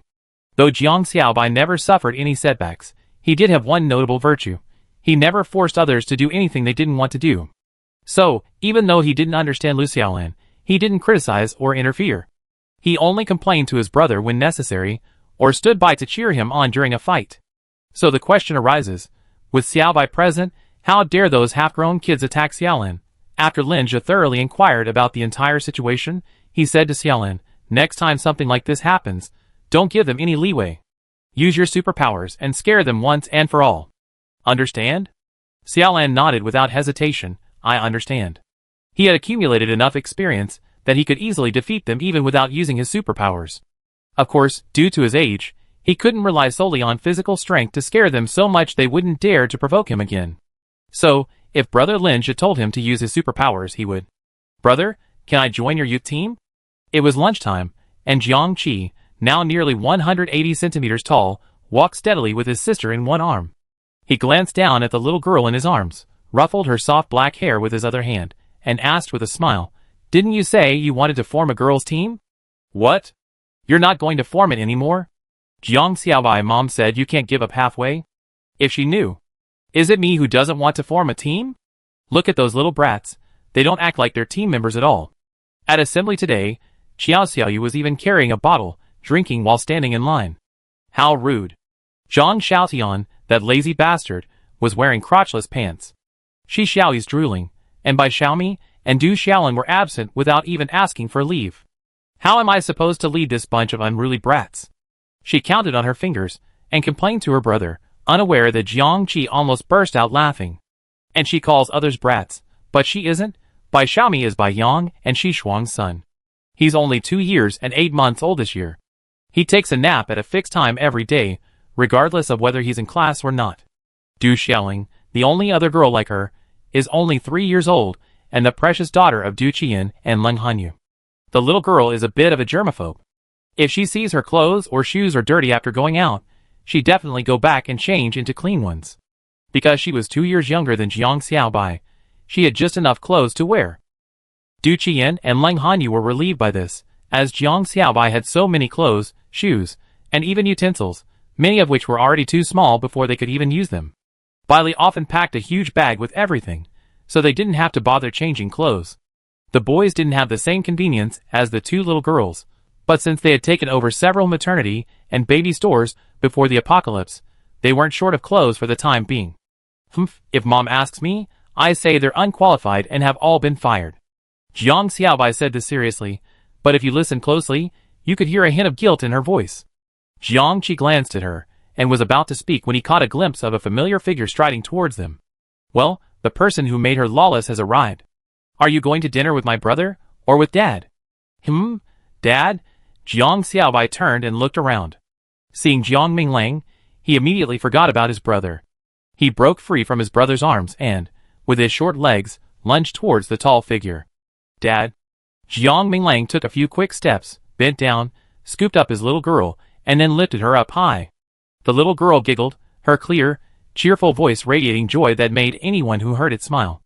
Jiang Qi, unfazed, turned and waited for Linja and Xiaolan to arrive. After dinner, they watched Xiaolan leave. After school, they asked their instructor for leave and went out to investigate the children. Don't be fooled by the fact that they are only 16 years old, but after all, they are trained by the best of the military. Besides their combat power and special abilities, they are also proficient in reconnaissance, tracking, and investigation. So within 2 days, the two men had uncovered some information about the group of children who routinely bullied Xiaolan. The children's parents or immediate family members either worked at the management office or had jobs connected to it, and among them, there were always one or two close to Hiningju. Hiningju? Linja asked in surprise. Isn't that Director Wang Jiqing's wife? The Lufeng team is highly regarded by Director Wang, so logically, he shouldn't be giving Xiaolan a hard time. Or does his wife have ulterior motives? Wang Jiqing was a renowned figure, a capable subordinate of Base Captain Ouyang. Although the two had never met him, they had heard from their elders that, while he lacked special abilities, he possessed impressive management skills, and was a smooth and tactful person, practically making things easier for Jiang Minglang and the others. There was no conflict of interest between the two sides, so they were polite to him, and things were relatively peaceful. Pingcheng's civilian teams generally had more contact with the management office, as they had to register with the office before accepting or completing missions. When faced with higher level but somewhat difficult missions, the office would select teams and assign them to those with stronger combat capabilities. When the missions were completed, the office would also benefit. So, given the actual situation and Wang Jiqing's personality, he should have valued the Lufeng team very much. Why would he secretly attack Xiaolan? Or was it his wife who acted on her own accord, without his permission? Why?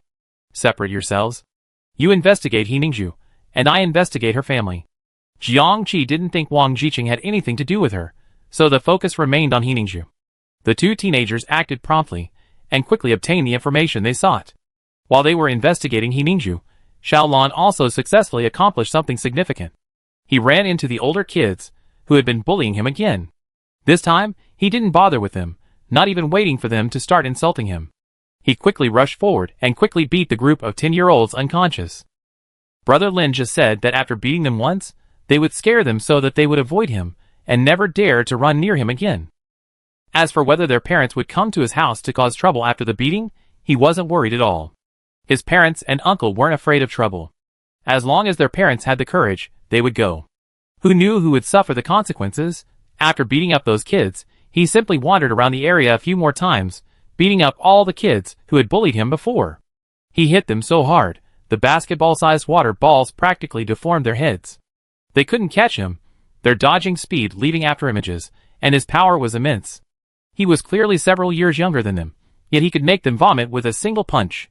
The last group of kids looked at Xiaolan with horror, feeling he wasn't human at all, but a monster. Xiaolan was satisfied. Now she should be scared, right? She wouldn't dare to poke around him anymore, would she? After finishing his work, he happily ran to Baiguan to find Jiang Xiaobai, while Jiang Qi and Linja went to Du Qian's office with the news from their investigation. Jiang Minglang handed over all the duties of the deputy base commander to Du Qian, and also gave him the office. He himself was content to be the chief instructor at the military academy. Uncle Du, these are all the information we dug up over the past few days. Jiang Qi placed the information on Du Qian's desk and frowned. This Hiningju is quite courageous. Uncle Lu and Aunt Lu accepted a mission to travel far away, so she arranged two people in advance to create an accident for Xiaolan and kill him. Jiang Qi and Lin Zhi were young at the time, and had little exposure to what happened 5 years ago. They only knew that the zombies that entered the city were infected by artificial injections. Unlike the zombies at the beginning of the apocalypse, they weren't completely brain-dead, but still retained a trace of rationality and possessed supernatural powers. The severity of that incident caused his father to miss his sister's birth while away. Fortunately, the perpetrators were apprehended, and the experimental base was destroyed in one fell swoop, making a resurgence highly unlikely. Otherwise, he would have suspected He Ningzhu of being their accomplice. From the information he found, he learned that He Ningzhu's younger brother, was the one who had been infected with the zombie virus by the injection. The reason he was captured and then released was not only because they wanted to see him transform into a zombie and wreak havoc in Pingqing, but also because they wanted him to take Xiaolan away. In short, the group that captured He Yin was actually targeting Xiaolan. Jiang Qi learned all this from He Ningzhu's father, who was already suffering from dementia. After He Yin was transformed into a zombie and killed, his mother jumped from a building. His father has been listless ever since, his mental state declining day by day. In recent months, he's even had trouble recognizing people, showing signs of dementia. I heard he was only in his 50s or 60s, not even as old as his grandfather, but he looked very old. He sat in a chair, dazed and listless, with no energy at all, as if he was about to die. Jiang Qi discovered that He Ningzhu had Wang Jiqing help move into the one-bedroom apartment in the hospital's family quarters, where his father currently resided after his mother's death. The reason was that her father was in poor health, and if he felt unwell, living here would make it easier to get medical treatment.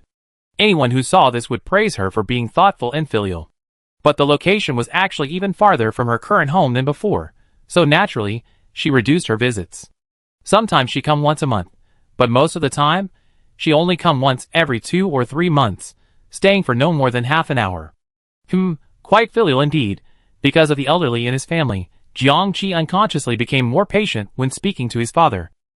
Perhaps because he'd been alone for so long, seeing a child who was roughly the same age as his son 5 years earlier, his father's foggy mind suddenly cleared up a bit.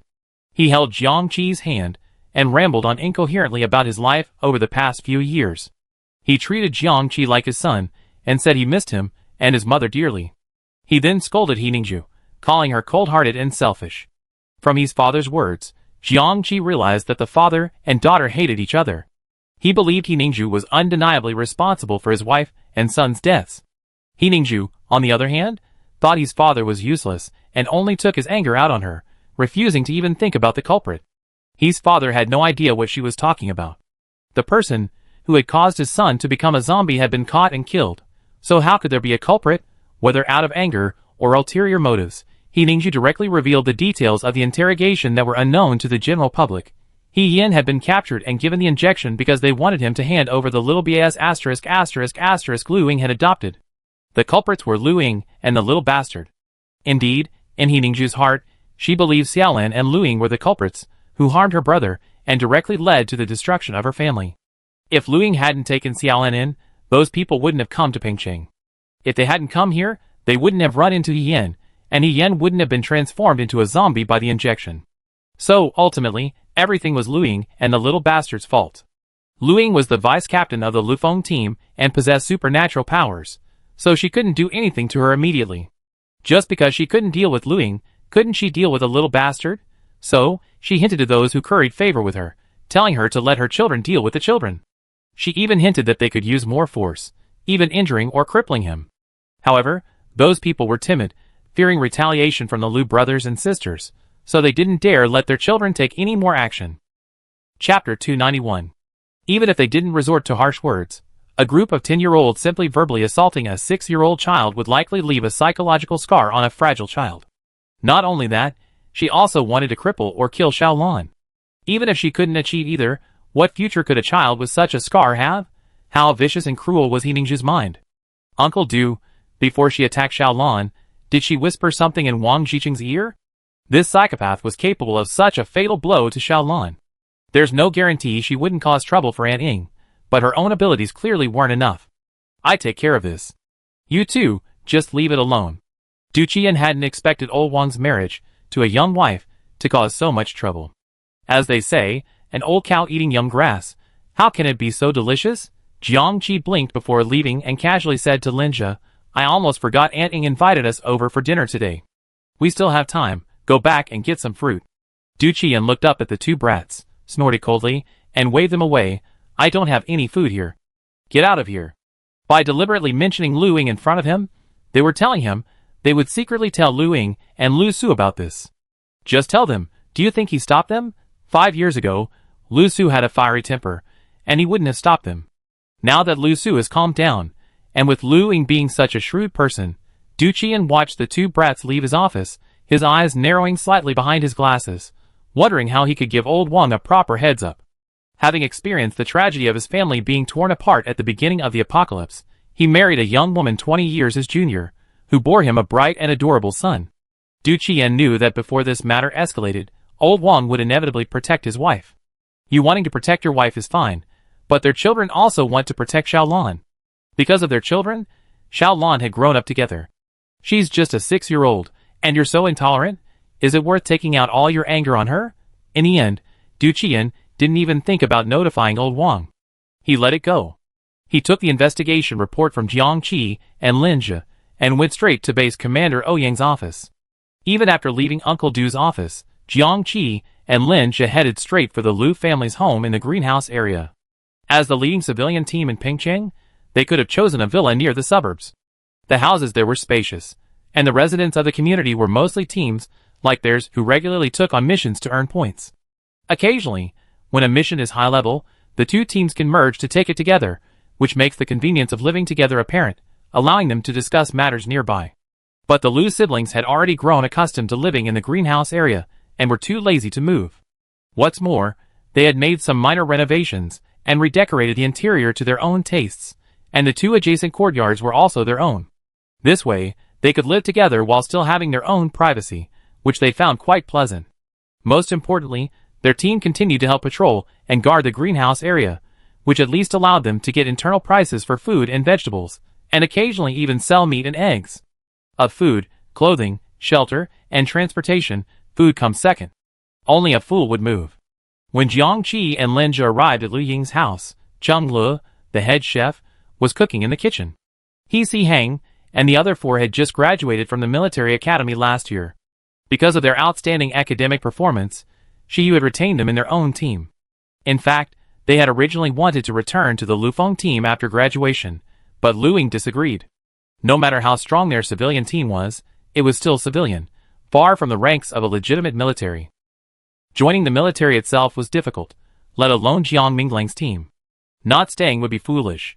It was a day off, and the four of them returned to Lu Ying's place as if they were going home. Zheng Le was in charge of the cooking, and 8 stir-fried dishes were already set on the kitchen table. It's true that arriving early is worse than arriving at the right time. Jiang Qi's eyes lit up immediately when he saw a plate of golden fried cicada pupae in the middle. This thing is incredibly delicious, but that little brat Jiang Xiaobai doesn't like it. She thinks cicada pupae are insects, and insects can't be eaten. She wants to vomit at the sight of them. Our ancestors didn't eat this, so our family never makes it. There's no one here, so go ahead and eat it. Lu Ying knew Jiang Qi loved it, so she handed him some chopsticks and said, someone here has successfully raised them, so the price has dropped. It's not as expensive as it used to be. It used to be not only expensive, but also hard to come by. Jiang Qi ate a few to satisfy his craving, then pulled Lu Ying into the house to get down to business. He Ningju? Hearing this name, Lu Ying's eyes flashed with disgust. She hadn't expected this person to be so shameless. He really had lowered his standards again and again, to the point of no return. Her brother's misfortune was purely because she violated the rules, and let him out of the city. He was caught because he couldn't fight the other man. Could she really blame them all for this? They were actually going to kill Xiaolan. Did they really think Lu Ying was dead? She knew some of the kids were targeting Xiaolan, but she just assumed it was because they were being xenophobic. Coupled with a lack of basic education and adult guidance, it was understandable that some of these naughty kids would say outrageous things or behave inappropriately. After all, Xiaolan wouldn't be hurt too much, and with the hay by his side, she didn't ask too many questions. She hadn't expected those kids to be deliberately misled. This Ningju, damn it, Jiang Qi said. Lin Zhe and I have already reported this to Uncle Du. He definitely bring it to light and reinvestigate it. So, Aunt Ying, hold off on this for now, and wait to see how Wang Zhiqing from the management office reacts. That night, after Ningju had put her child to sleep, and was about to go wash up in her pajamas, she heard the door slam shut, and a loud crash. Startled, she hurriedly opened the bedroom door and walked out, looking at Wang Jiqing, who had just entered and was changing his shoes. She said angrily, "What are you doing?" "Xiaobao just fell asleep." Wang Jiqing paused in his shoe changing. The word Xiaobao successfully dispelled much of the anger that had raged all the way back. This was his son, his only blood relative in this world. And the woman before him was his son's biological mother. Ever since He Ningju gave birth to his son 3 years ago, he had been grateful and pampered her. Any request she made, as long as it wasn't excessive, he would generally meet. And He Ningju was sensible. Aside from helping her father move and continuing her work, she had never given him any hardship. Jiang Qi and Lin Jie had guessed wrong. He Ningju had never mentioned Lu Ying and Xiao Lan to Wang Jiqing, not even tentatively. So when he heard about this in base director Ouyang's office today, he was surprised and shocked. Their son was only 3 years old, and as a mother, he couldn't understand how He Ningju could have done such a thing to Xiao Lan. Originally, He Ningju and He Yan's father were unaware of the details of He Yan's subsequent actions. After all, the interrogation of Wen Qian and Yu Junyan was confidential. But he happened to be newly married at the time, and considering him her younger brother, he did a favor for his wife, 20 years his junior, by sharing some of the details of the interrogation of Wen Qian and the others. It was all about her brother He Yan. He hadn't expected her to vent her anger on Lu Ying and Xiao Lan. "Don't rush. Let's talk." Wang Jiqing suppressed his anger again and again, finally speaking to her in a gentle tone, "Go to the study." Without waiting for her to react, he turned and headed for the study. He Ningju was stunned. She had noticed the hint of anger on old Wang's face when he entered. But she had assumed he encountered something troubling him outside, and hadn't suppressed it when he returned, so it showed slightly. But now, was this anger because of her? He Ningju clutched her pajamas in her hand, lowered her eyes, and quickly reviewed her past few days. She found that everything was similar to the past, standard and ordinary, nothing out of the ordinary. So where did he get so angry? He Ningju started walking towards the study, but stopped short at the door.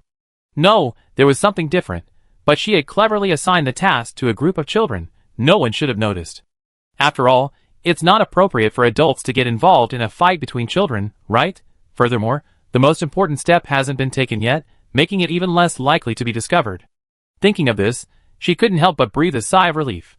But before she could fully relax, she heard her husband, Wang, say to her, "Do you know who Lu Ying is?" He Ningju's heart skipped a beat, and her eyes widened uncontrollably. Is this really the case? Wang Jiqing didn't miss the subtle shift in her expression. Even though he knew the base commander wouldn't act without purpose, he was still extremely disappointed in He Ningju at this moment. His position is inherently sensitive, and Pengcheng has the fastest development momentum. Even in Kyoto, countless people are watching him, waiting for him to make a mistake so they can replace him and smoothly move to Pengcheng's safe haven. Although he's base commander Ouyang's man, he's not indispensable to the base commander. If he resigns today, a suitable replacement will surely be found within 2 days. The Pengcheng management office won't be able to function without him. Old Wang, just say whatever you want to say. I know what I did, and I admit it. He admitted it, but he still refused to accept it, because if Lu Ying hadn't brought Xiao Lan into the city, how could those people behind him have stayed outside Pengcheng? So ultimately, her brother's misfortune was Lu Ying and Xiao Lan's fault. Is it necessary to protect a **** like that? You admit it? So, you set people to bully and oppress Xiao Lan, and you planned to accidentally kill her while the Lu Feng team was out of the city on a mission. You admit it too? He Ningju looked at old Wang in silence. After a long pause, she couldn't help but ask, he's dead, so what? Wang Jiqing didn't answer her question, simply saying, Lu Ying is Bai Li's sister, half-sister. He Ningju's eyes widened in disbelief. Why didn't you tell me before? Because I just found out today. Aside from Lin Nan and Jiang Minglang, no one on the team knew about the Lu siblings' relationship with Bai Li. Even base Captain Ouyang was told by Du Qian today, who in turn told old Wang. In fact, if He Ningju hadn't been so fearless as to provoke Lu Ying, old Wang wouldn't have been so surprised. Although Bai Li was powerful, he didn't provoke her, so what was there to be afraid of? But now his wife had provoked her biological sister. Although Xiao Lan was an adopted son, Lu Ying truly treated him like her own son. He was Lu Ying's biological son, which made him Bai Li's nephew. Bai Li, despite being in Yunqi village, could control the green ivy climbing the high walls surrounding Pengcheng. He was a godlike being among psychics. Everyone both respected and feared him. I respect her because, with her around, No one dares to risk their lives to approach Pingcheng and harm them. It's fair to say that half the reason everyone can sleep soundly at night is Bailey. I respect her and thank her. It's not enough to be afraid of her. Even when she's not around, she beats you half to death. Just ask yourself if you're afraid of her or not.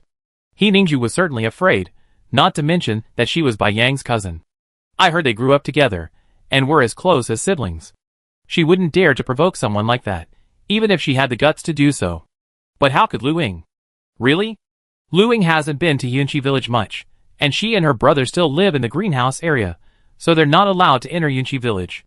So Bailey and Lu Ying must have a bad relationship, right? She felt her analysis was well-reasoned, but her words were hollow. Old Wang looked at her speechlessly. Let's not talk about Bailey's relationship with her for now, but Jiang Qi is very close to her, and you should know that. So how bad do you think Bailey and Lu Ying's relationship could possibly be? He Ningju pursed her lips and remained silent. Suddenly she remembered something. When Lu Su was pursuing her, they were all good, but then, for some reason, he suddenly ignored her. Because she hadn't yet accepted his advances and wasn't his girlfriend, she had no right to question him. She then inexplicably recalled that day when she said something about Jiang Qi being indulgent with animals. It wasn't very nice anyway. He had refuted her and never contacted her again. The mystery that had puzzled her for so long was finally solved, and He Ningju laughed in anger. Even if Jiang Qi is your nephew, she only made a few objective comments. So angry that he ignored her? It's completely inexplicable. She looked at old Wang, thinking of her son in the bedroom. She tried to be humble, her face expressing deep regret. I'm sorry, old Wang, I caused you trouble. If I had known Lu Ying was Bai Li's sister, I would never have touched Lu Xiaolan. What do you want me to do now? Go apologize to Bai Li? She assumed old Wang would know about this, that it was Bai Li who had called him. Why apologize to Bai Li? She doesn't even know about this. Wang Jiqing scratched his head in frustration. His already sparse forehead lost a few more hairs from scratching, making it look even brighter. The base commander had been furious with him today, telling him that if he couldn't even manage his own wife, he shouldn't be director of the management office. This sentence made it impossible for him to plead for He Ningju. Not only that, he had to punish her fairly and impartially, otherwise he might really lose his position. Chapter 292. It's unclear what Wang Jiqing and He Ningju talked about that night, but the next day, Jiang Qi and Linja received news that He Ningju had been sent to the northwest of Pingcheng to reclaim land. The security team from the administrative office personally escorted him there. Reclaiming land? Because Pingcheng has been developing rapidly in recent years, the city's population has swelled to 200,000. Anqing, located in the north, adjacent to Shermin, has been carefully planned and is gradually becoming a small city with the same rules and regulations as Pingcheng. There's also Huacheng in the east, and the first areas of reclaimed land in the west have also been developed into large-scale farms. In short, with Pingcheng as the center, aside from a few cities like Pingcheng in the south, which have yet to decide what to do with them, the north, east, and west have all benefited from Pingcheng, gradually recovering and developing bit by bit. However, not far from the farm west of Pingcheng, there's a prison in the northwest. It was Pingcheng's first prison before the apocalypse. Perhaps because the criminals had been living there for so long, the vast expanses of wasteland outside the prison were surprisingly difficult to cultivate. In the early days of the apocalypse, Jiang Minglang and his team went there specifically to check out Pingcheng while clearing it. The prison gates were wide open, and even before entering, a strong stench of decay could be smelled from 100 meters away. Some of the iron gates inside were open, others were closed. From the entrance, corpses with their heads and bodies torn apart were scattered everywhere. Fat, white maggots the size of fingers were crawling around on the bodies, making the sight of them tingle. That was the first time they had seen mutated maggots. To prevent the spread of this infestation, Jiang Minglang had Renbin and Xiao Wu burned all the bodies and belongings inside, flushing the place twice afterward. After finally ensuring that not a single mutant maggot remained and the place was completely clear, they closed the heavy iron door and left. This area had been empty ever since. It was only 3 years ago, as Pingcheng's systems and laws and regulations gradually improved, that Jiang Minglang began to consider reopening the prison. His idea coincided with that of base director Ouyang. So, the rooms inside were renovated, and the bars were made thicker and denser. 2 special chambers were built on the other side to detain mutants, who had violated the law. To the northwest of the prison lay a wasteland. Next to it was a hill, and at the foot of the hill stood a women's prison. It was to this women's prison that He Ningju had been escorted that morning. These days, female prisoners don't have to operate sewing machines, they're supposed to be reclaiming land. 8 years after the apocalypse, the climate remains a mixture of winter and summer, either very cold or very hot. Spring and autumn had left Earth, and no one knew where they had gone. So, just imagine how difficult it must be to cultivate land in both extremes of cold and heat, and on poor, difficult to cultivate land. That was the first reason. Secondly, He Ningju had long since grown accustomed to a comfortable life of superiority after marrying Wang Jichen. Now, suddenly being asked to farm. No, farming wasn't the most cruel and humiliating thing. After all, who would know who she was once she squatted in the fields? What she felt was the moment of being called out in public, and put in prison clothes was the most humiliating moment of her life. 3 years? The sentence came down quickly. Jiang Qi scoffed when he heard the time. If you behave well, it can be reduced. Maybe you'd be released in 6 months. It's easy to guess what Wang Jichen was thinking. At his age, if he lost his position as director of the management office, he wouldn't be able to do anything else. For no other reason than their 3-year-old son, he couldn't afford to lose his current job. So, despite He Ningju's reluctance and resentment, she ultimately had to compromise. Seeing Jiang Qi and Lin Zhe's obvious dissatisfaction, Du Qian sternly reprimanded them. It's quite acceptable. After all, she hasn't done anything further yet. Strictly speaking, it doesn't warrant a prison sentence. Since you two have already notified Lu Ying and Lu Su, Shao Lan's safety is no longer your concern. Train well for the big exam in 2 weeks. After saying this, he looked at his daughter, Du Xiaoling, in Lin Zhe's arms with a troubled look. The little girl was feeling a little under the weather today, and seeing her brother home was a rare sight, so she clung to Lin Zhe, insisting he stay with her no matter what. He tried to coax the little BS **** into silence for a long time, but to no avail. With class almost over, and the two of them about to be late, Lin Zhe looked at Du Qian hesitantly. How about I take another day off today? You two have already taken several days off these past few days. Du Qian flatly refused. After a moment's thought, he said to Jiang Qi, go and bring Xiaobai over here. Jiang Qi was quick, bringing his sister over in less than 3 minutes. Jiang Xiaobai stared blankly at the people in the Du family's courtyard with her large, distinct black and white eyes, and asked softly, what are you doing? She had just been brushing the feathers of her 2 parrots, Xiao Fengbao and Xiao Baijun, in the yard. Suddenly, she felt empty, and her body was lifted off the ground. When she realized what was happening, her brother had grabbed her by the collar and brought her here. She turned around and angrily said, you don't have arms? You can't hold me? I told you I'm going to tell Dad. Before he could finish his words, he was pushed in front of Lin Zhe, and then he saw Du Xiaoling hanging from him like a koala. Jiang Xiaobai's attention was instantly diverted, and he glared at Du Xiaoling. What are you doing? How old are you? And you're still being held by your brother. Get down, walk on your own.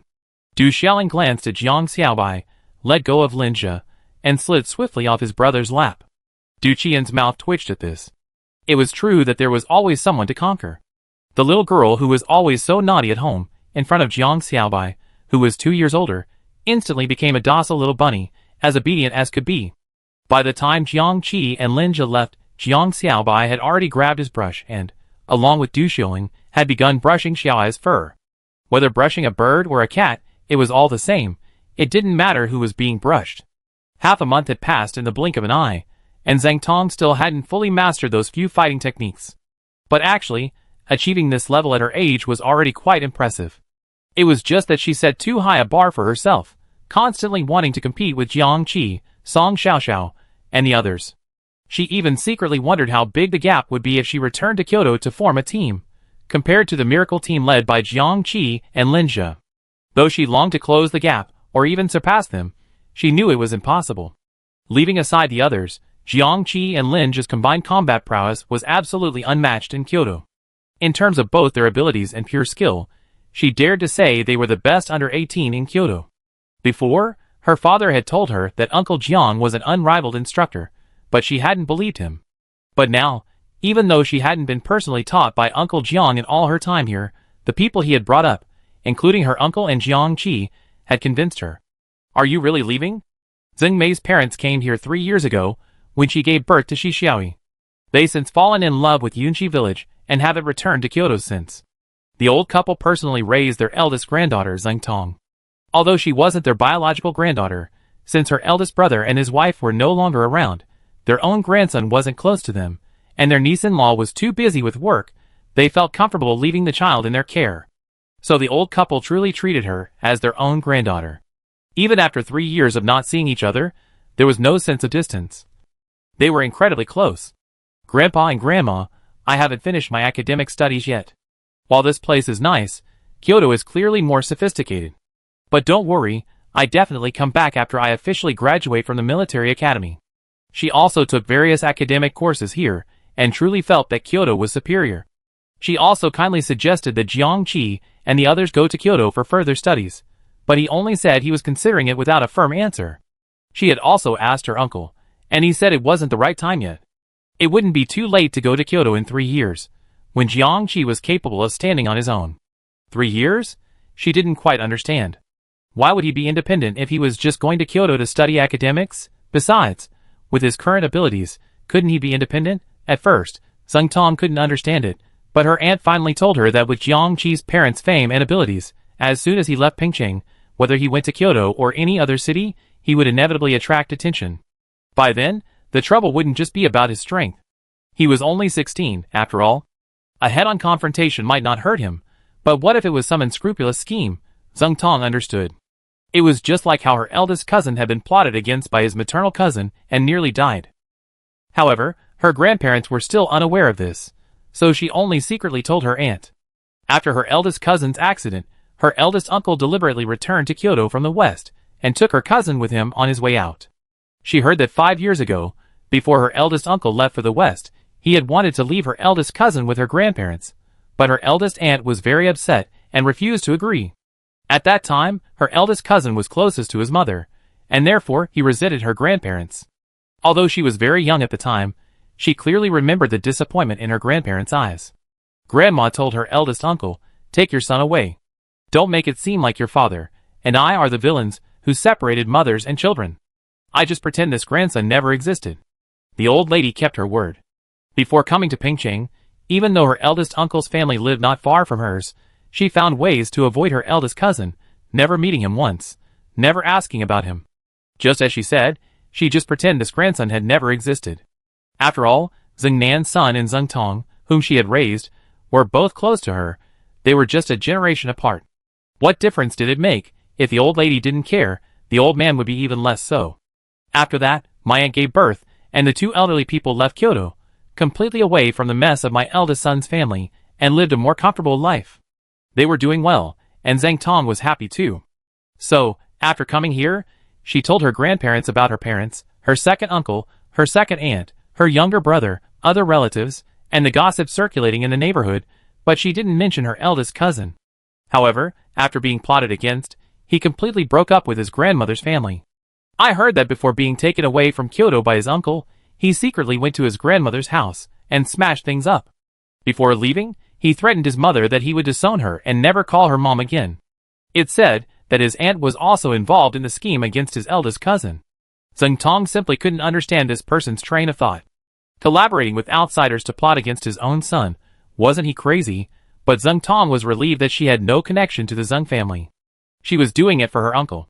I guess now, thinking of his grandparents, his eldest cousin must have regretted it. When Zheng Tong left, Jiangqi, with his miracle team, escorted them halfway between Pingcheng and Kyoto, only turning back when he saw Zhengxi's men approaching. He paid no attention to the little girl's promise before she left, that she would challenge him in 3 years. He acknowledged her intelligence and genius. But strength isn't just about brains. Without a strong physique and skills, it's all for naught. However, what he didn't expect was that 3 years later, the girl he thought had no physique and skills at all, had actually nearly tied him up with her water waves. Zheng Tong's water element couldn't transform into ice like he did, so she took a different approach. Besides learning Sister Huaxian's water blades, she also formed water into waves, like ropes to bind people. But ropes can be cut, but how can you cut water? Jiangqi tried to turn her water into ice, but to no avail. He tried to control her water, but that didn't work either.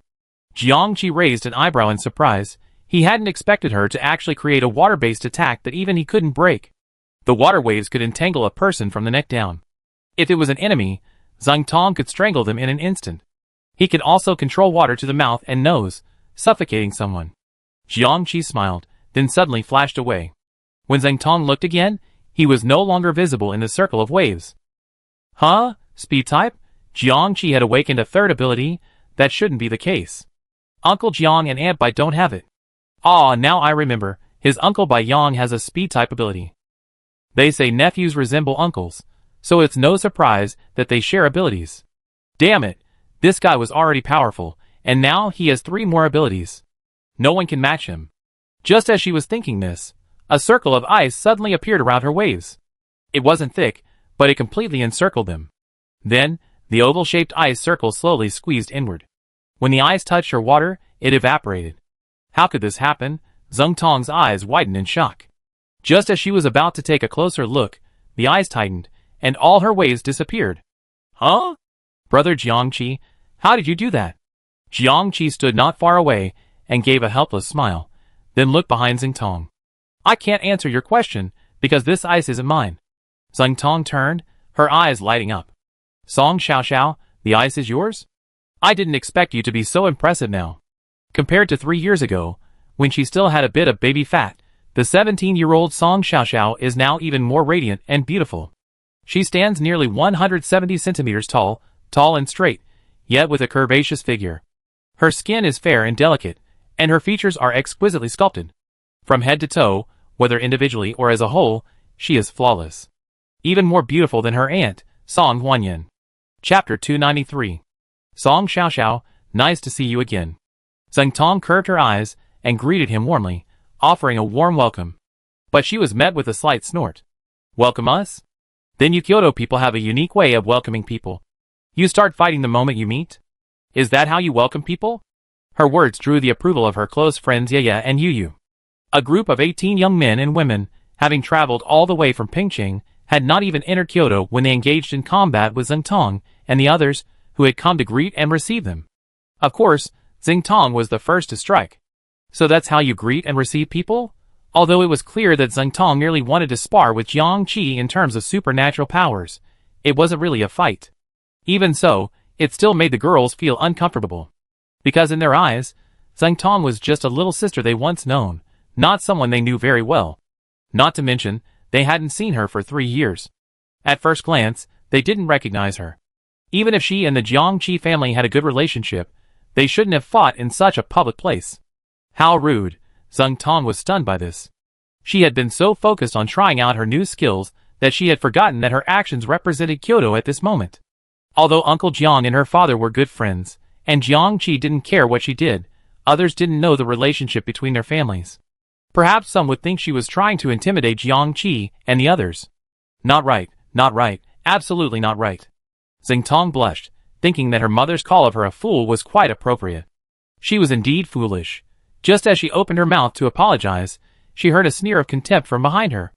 It was just a simple exchange between us, and you're still angry. What?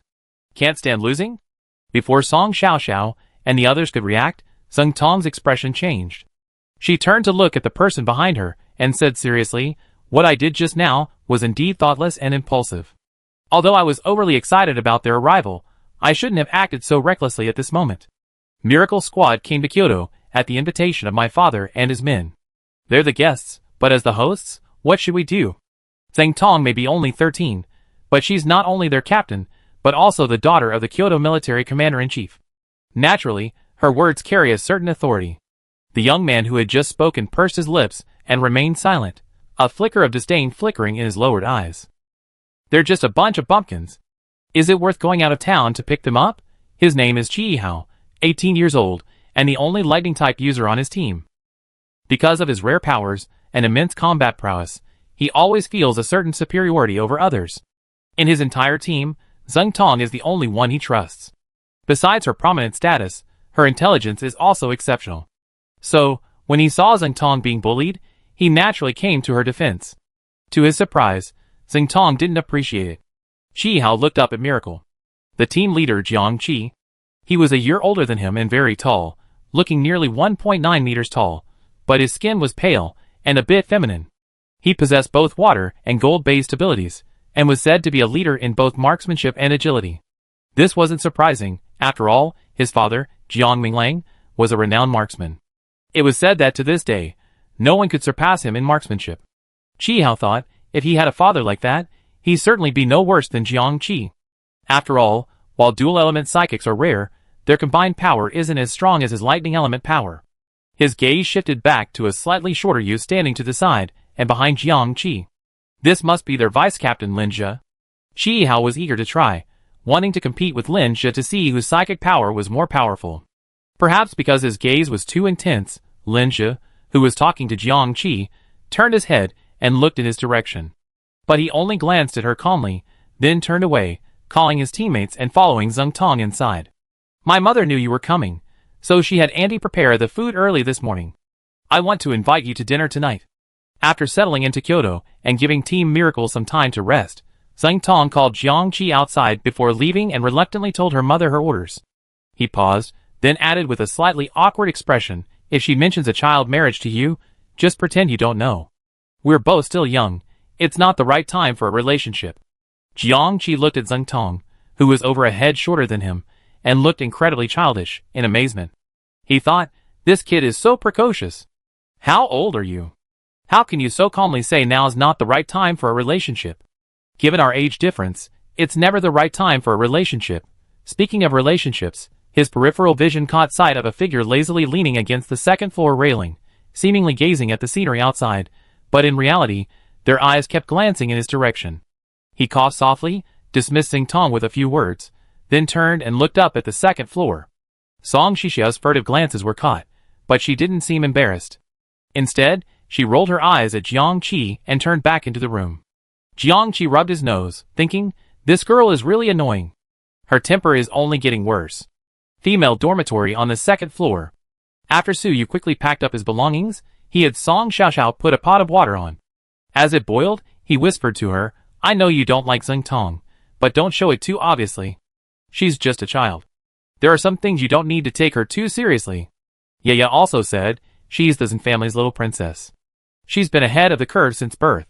Plus, she's smart and has been admired for a long time. Naturally, she does whatever she wants and doesn't consider other people's feelings. But this girl has one advantage. She listens to what others say. Overall, she's much better than those spoiled daughters of wealthy families. That's right. Su Yu said, patting Song Xiaoxiao on the shoulder. We only be here for a month at most. It'd be over quickly. Hearing her two sisters' persuasion, Song Xiaoxiao sighed helplessly. Actually, I don't dislike her that much, right? She couldn't quite put her finger on the feeling.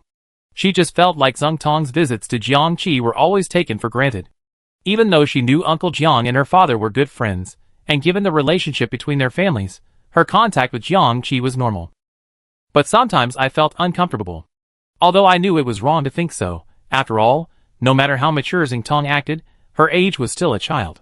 The previous child marriage was just a joke. Jiang Qi wouldn't take it seriously. Even Sister Yaya, who had been close to him since childhood, was now in a relationship with Brother Junyu. Sister Yaya prefers older boys, saying it gives her a sense of security. Brother Junyu is calm and diligent, passionate about farming. He was accepted as Professor Lung's student 5 years ago, and now, like Teacher Kong and Lei Jia, he's his right-hand man. Besides anything else, with Brother Junyu, there's no shortage of food and vegetables. Aunt Bai also said that Brother Junyu is a good homebody who stays at home and farms. Well, although Brother Junyu is a bit of a homebody, and doesn't like to go out much, he manages the family and the fields very well. If Sister Yaya marries him in the future, she won't have to worry about the family at all. How wonderful. Thinking of this, Song Xiaoxiao tore herself away from the unpleasantness caused by Zheng Tong. She looked up at Yaya, blinked, and asked, Sister Yu, what did Brother Junyu give you before coming here? As she spoke, she glanced at the red string hanging around Yaya's neck. The contents underneath were hidden by her clothes, out of sight. However, Su Yu knew that she and Yaya were close. On the way, when they went to relieve themselves together, Yaya couldn't help but glance at her. When Song Xiaoxiao asked her about this, Yaya's face flushed bright red, looking very shy. Yaya didn't intend to hide it though. After a brief blush, she coughed softly, and then boldly pulled the red string from her neck. Dangling from it was a small, leaf-shaped emerald jade pendant. Brother Junyu said this was a gift from his grandmother to his mother. It's been passed down for generations, so it's considered an heirloom. Wow! Song Shishia's mouth opened wide. Now I'm giving you the heirloom jade pendant for my daughter-in-law.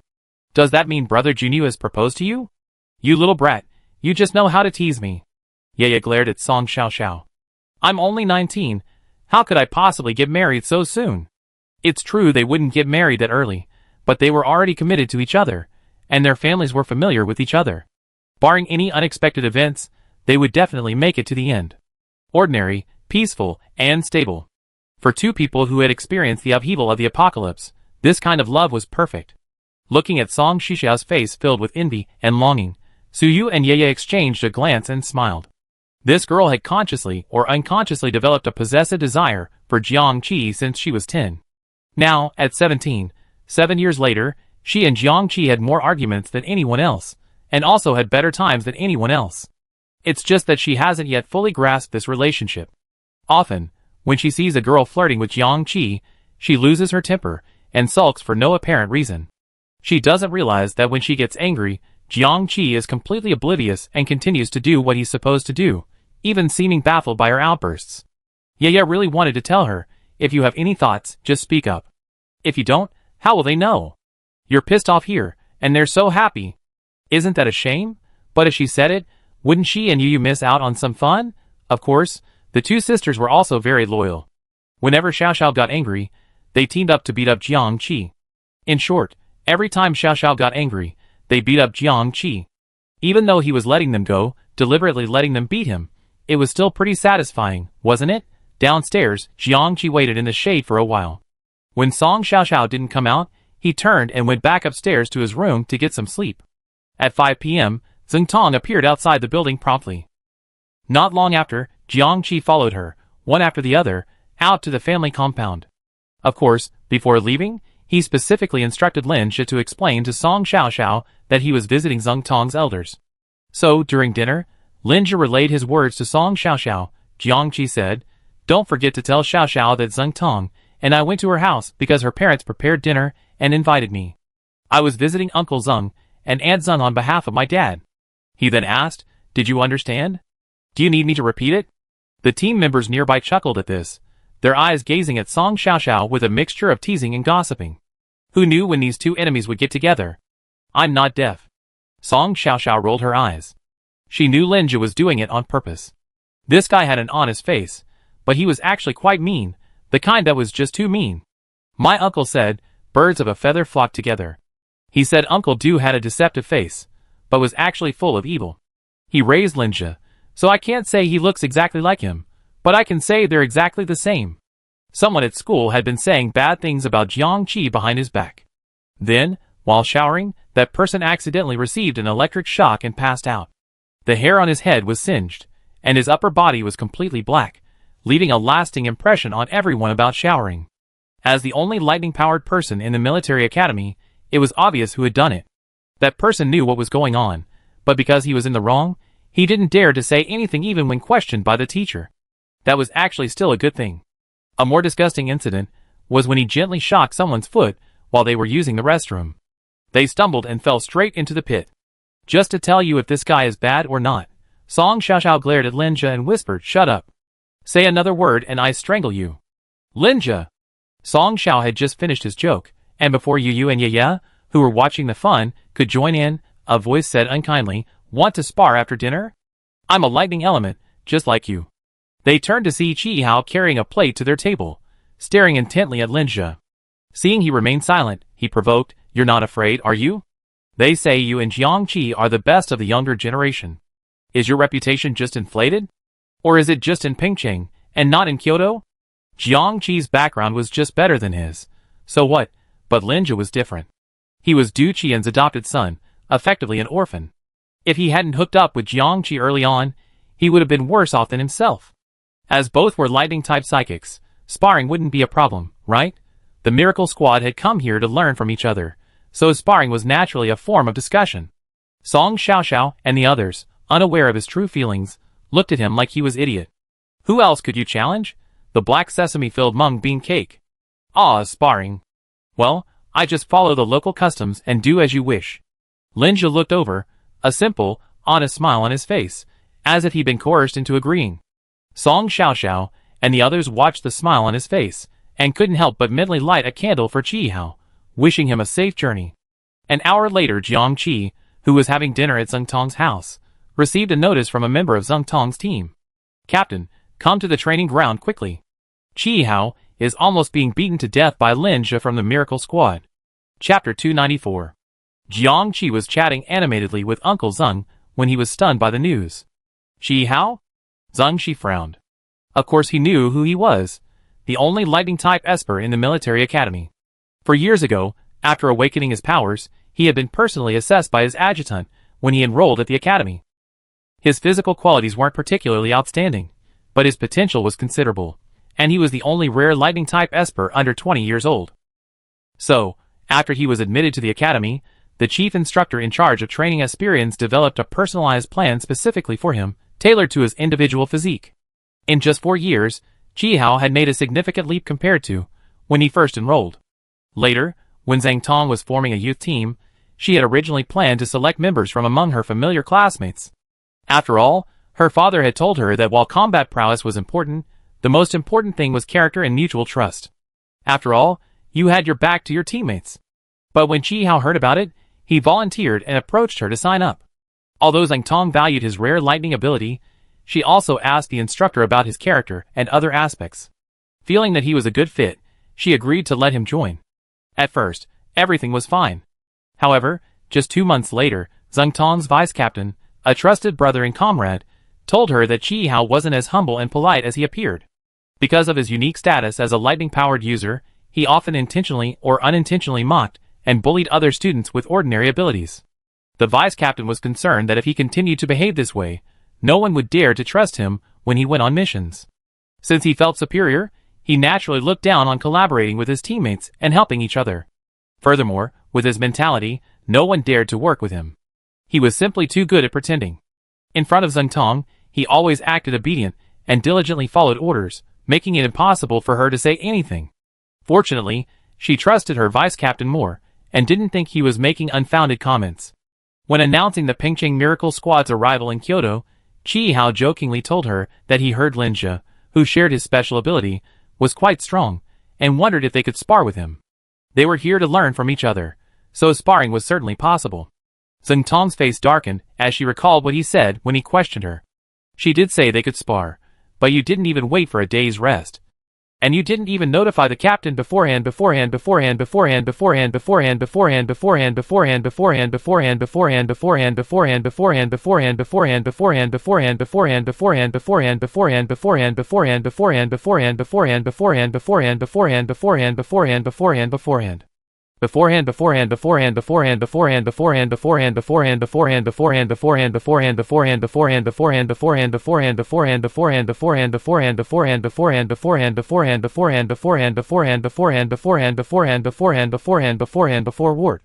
Seeing Jiang Qi and the other two, he shrugged helplessly and said, "It's not my fault. He took the initiative to challenge me to a sparring match, and told me not to hold back, but to give it my all. I figured since we were new here, we should just do as the locals say. But I didn't expect him to. I haven't even used half my full strength, and he's already like this."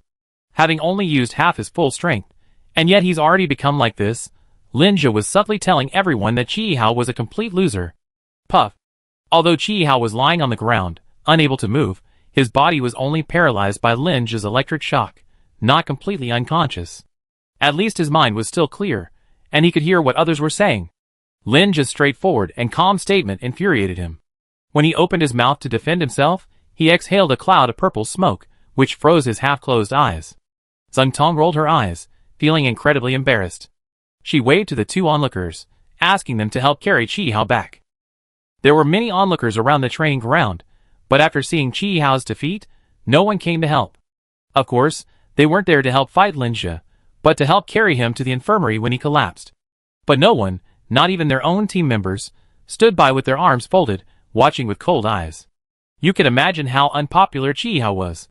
Zheng Shi glanced at his daughter, thinking that such a person was not suitable to be around her. Jiang Qi turned his head to look at where his team members were. Song Xiaoxiao was standing next to Suyu, but when he looked over, she turned to talk to Suyu. He stared at her profile for 2 seconds, then naturally glanced at the other girls, before finally settling on his good brother Lin Zhe. This guy looked like he hadn't moved at all, making everyone angry and resentful. The two glanced at each other, then looked away. Linja led the team back to the rest area, while Jiangqi was called away by Xing Shi to continue his meal at his home. Is everything okay? I reheat the soup, so hurry up and eat. As the three of them entered the house, Xing Tong's mother, Aunt Song Hua, hurriedly urged them that steamed fish and boiled meat won't taste good when they're cold. You two, father and daughter, are such a jerk. Can't you finish eating before you leave? Chi-Chi finally came all this way, and you can't just let her have a good meal. Jiangqi's bowl was piled high with food, all served by Aunt Song Hua. Her enthusiasm left Jiangqi speechless. Zheng Shi, helpless, signaled his wife to stop, lest she scare the children away. This obvious attitude towards his son-in-law embarrassed Xing Tong. Seeing her mother had almost finished her meal, she quickly pulled her out of the living room and back to her room on the second floor. Mom, that's enough. Jiangqi is 6 years older than me, and he's always treated me like a child. There's no way we could be together. Just stop meddling, okay? Child? You're 15 or 16. How can you be young? I'm not 15 or 16. I'm only 13. 15? Is that a problem? Besides, I'm passionate about Chi-Chi because I liked him since I saw him. It doesn't necessarily mean I have to make him my son-in-law. I'm not an old-fashioned person. Don't I understand that relationships can't be forced? After saying that, she felt a pity. Oh, why didn't they give birth to a daughter a few years earlier? A 6-year age difference wouldn't have been a big deal if they'd been 20 years older. A daughter would actually have had an advantage. But now the child is 19, the age of youthful excitement, ready for a passionate love affair. But her son is just a 13-year-old brat. No one would choose her if they wanted to fall in love. Besides, she heard there was a very pretty girl on Chi-Chi's team, about the same age as Chi-Chi and from the same place. They'd been childhood sweethearts, and had fallen in love over time. Sigh. Song Hua glanced at her daughter's chubby face and underdeveloped body. Never mind, forget it, let it be. Downstairs, without his wife and daughter, Xing Shi smiled apologetically at Jiangqi. Your aunt just likes you. There's nothing else to it. Don't think too much about it. Just now, at the training ground, he's seen the boys staring at Xiao Fei's wife's knees several times. It was obvious that they had something special going on. In this situation, if he brought up the arranged marriage, it wouldn't really be a deal. It was just a verbal promise, nothing to count. The problem was that his daughter was too young. Although she was much more mature than her peers, in the eyes of 19-year-old Jiangqi, she was still a child. It's okay. I like Annie too. If you have time, take her to Pingcheng for a visit. Okay, I take your Annie there when I have time, and we also visit your great-grandparents. Slipping past that topic, the two returned to discussing supernatural training and combat techniques, a conversation that lasted over 2 hours. When Jiangqi left Xing's house and returned to their dorm, Linja was playing cards in another dorm. Boss, you're back. I have to tell you, after Brother Zhe defeated their Chi-Hao today, several girls came looking for him. They're all pretty. What the hell are you talking about? Which eye of yours actually saw them as pretty? Oh my, Brother Zhe, you have pretty high standards. You can't even look down on someone like that? Your standards are pretty high. Are you comparing yourself to Song? Jiangqi, following the instructions of the excited kid, raised his hand and slapped him on the back of the head, scolding, We're on their turf now. Watch your words. The kid didn't get angry, but chuckled, Don't worry, I just bark a few times here, and I promise I won't say a word once we leave this room. Linja glanced at him, then tossed his cards on the table. Alright, it's getting late.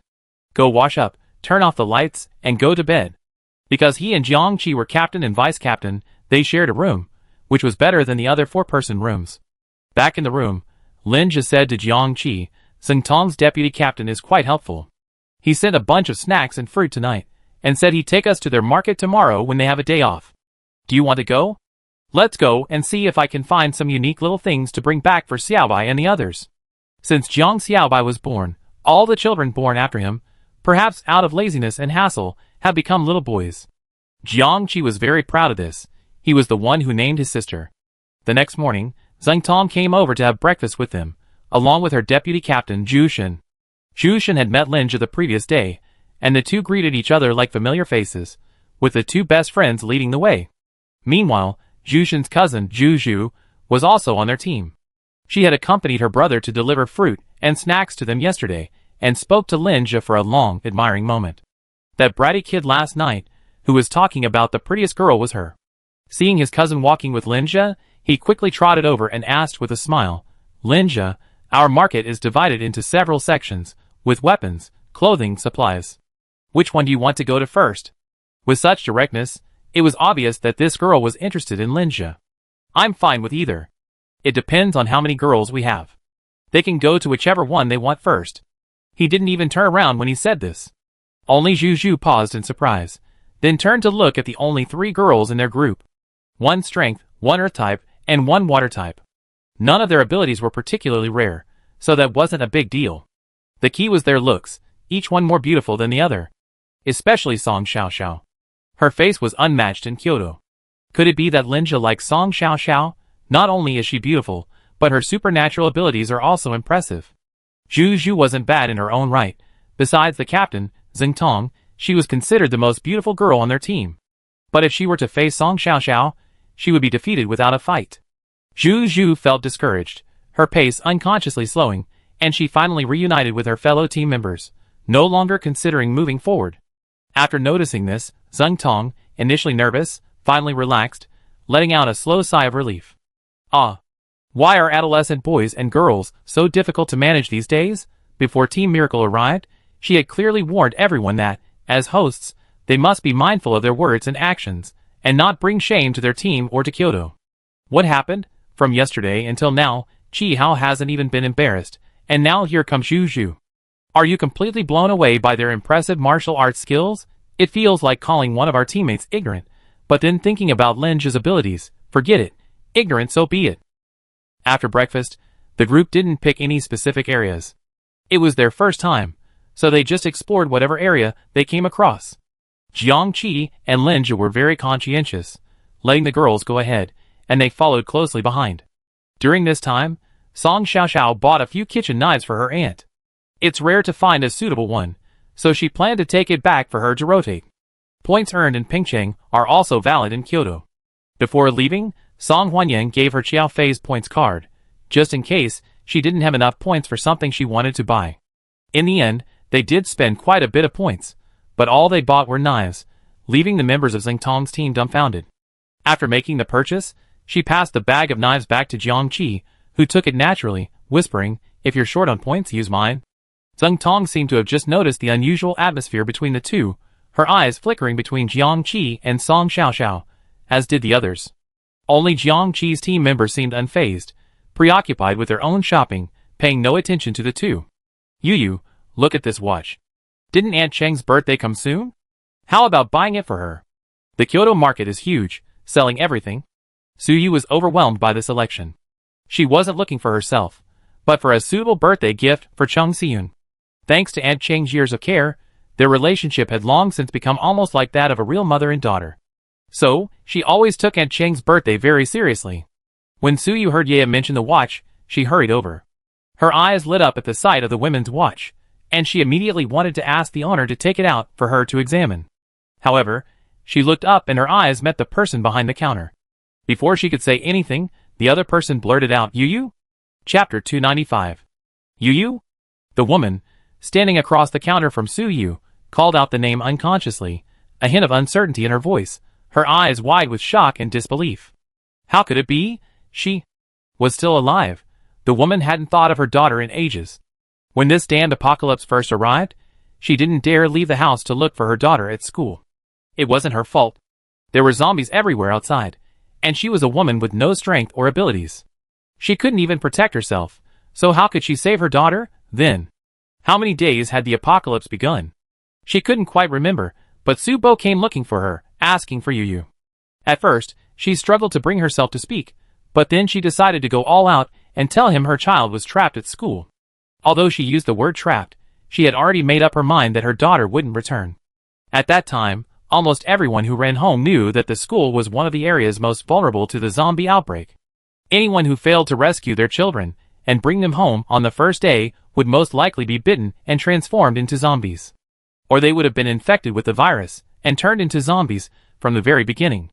So when she told her ex-husband that, it was essentially announcing his daughter's death. She still remembers the look in that man's eyes, as if he wanted to kill her entire family. He left in a hurry, and now 11 years have passed. To her surprise, Yu is still alive, and her father actually went to the school to rescue her. Yu, is it really you? Long-forgotten memories flooded back like a tide. Recovering from her thoughts, the woman looked at the beautiful girl before her, a mixture of emotions swirling within her. Uneasy, guilty, and pleasantly surprised. Across the counter, she reached out to touch her daughter's face, but she dodged. Yu took 2 steps back, eyeing her warily. There was wariness, unfamiliarity, and a hint of disgust in her eyes. Because of a previous illness, Yu had selectively forgotten some things after recovering. So, she didn't recognize the woman who called her name. But instinctively, she disliked her. "What are you doing?" Linja, who had noticed the movement immediately, quickly approached and pulled Suyu to his side. He gave the woman a questioning look, then lowered his gaze to Yu and asked softly, "Do you know her?" Yu didn't say anything, but shook her head. Linja frowned. A shake of the head didn't mean he didn't know her. It simply meant she was one of the people she had selectively forgotten. Since it was someone she didn't want to remember, then the memories associated with them surely weren't all that pleasant. He turned to look at the woman again. She was in her 40s, well-dressed, and crucially, her features bore a resemblance to Yuyu's. Linja had a suspicion, and the next second, sure enough, he heard the woman before him cry out with a heartbroken expression, "Yu, I'm your mother. Do you really not remember her, or are you feigning ignorance out of resentment?" She didn't utter the rest of the sentence, but it already changed the boy's expression. Linja interrupted her coldly, "Auntie, don't make random claims of kinship. If you lost your daughter, go find her, but she has a mother. She doesn't need one." Linja emphasized the last 4 words, tightening his grip on Suyu's hand. This interrupted her recollection, freeing her from the headache of dwelling on the past. All she needed was to know that she had a mother, that she didn't need one. Suyu pursed her lips, looking at the woman as she spoke. "I have a mother. My mother is very good to me." The word very good sounded particularly ironic to the woman, but before she could recover, the young men and women before her had already turned and walked away. Zhu glanced back at the watch shop 100 meters away, then at the man and woman still holding hands in front of her, and sighed with regret. Sigh. Why do good men always get the better of others? She leaned closer to her cousin and whispered, "That woman doesn't look like she's unrelated to Suyu. Brother, should we investigate her?" Jushin glared at her warningly. "Don't meddle with anything. Suyu is our guest, and it seems she's also Linja's girlfriend. You can't just..." "Because of Linja." "What are you talking about?" Before Jushin could finish his words, Zhu angrily interrupted him. "Do you think I'm such a petty and despicable person? I admit I have feelings for Linja, but it's just a little bit. Is it worth getting jealous? I'm not stupid." She rolled her eyes at Jushin. "Didn't you say it yourself? Suyu is our guest. If that's the case, shouldn't we be responsible for her safety? Knowing this woman might cause trouble, how can we be at peace without investigating?" That was indeed true. We are not stupid. Looking at the woman's attitude towards Suyu, as well as Suyu and Linja's reactions, we can guess that they are definitely not indifferent as they say on the surface. The woman should really be Suyu's biological mother.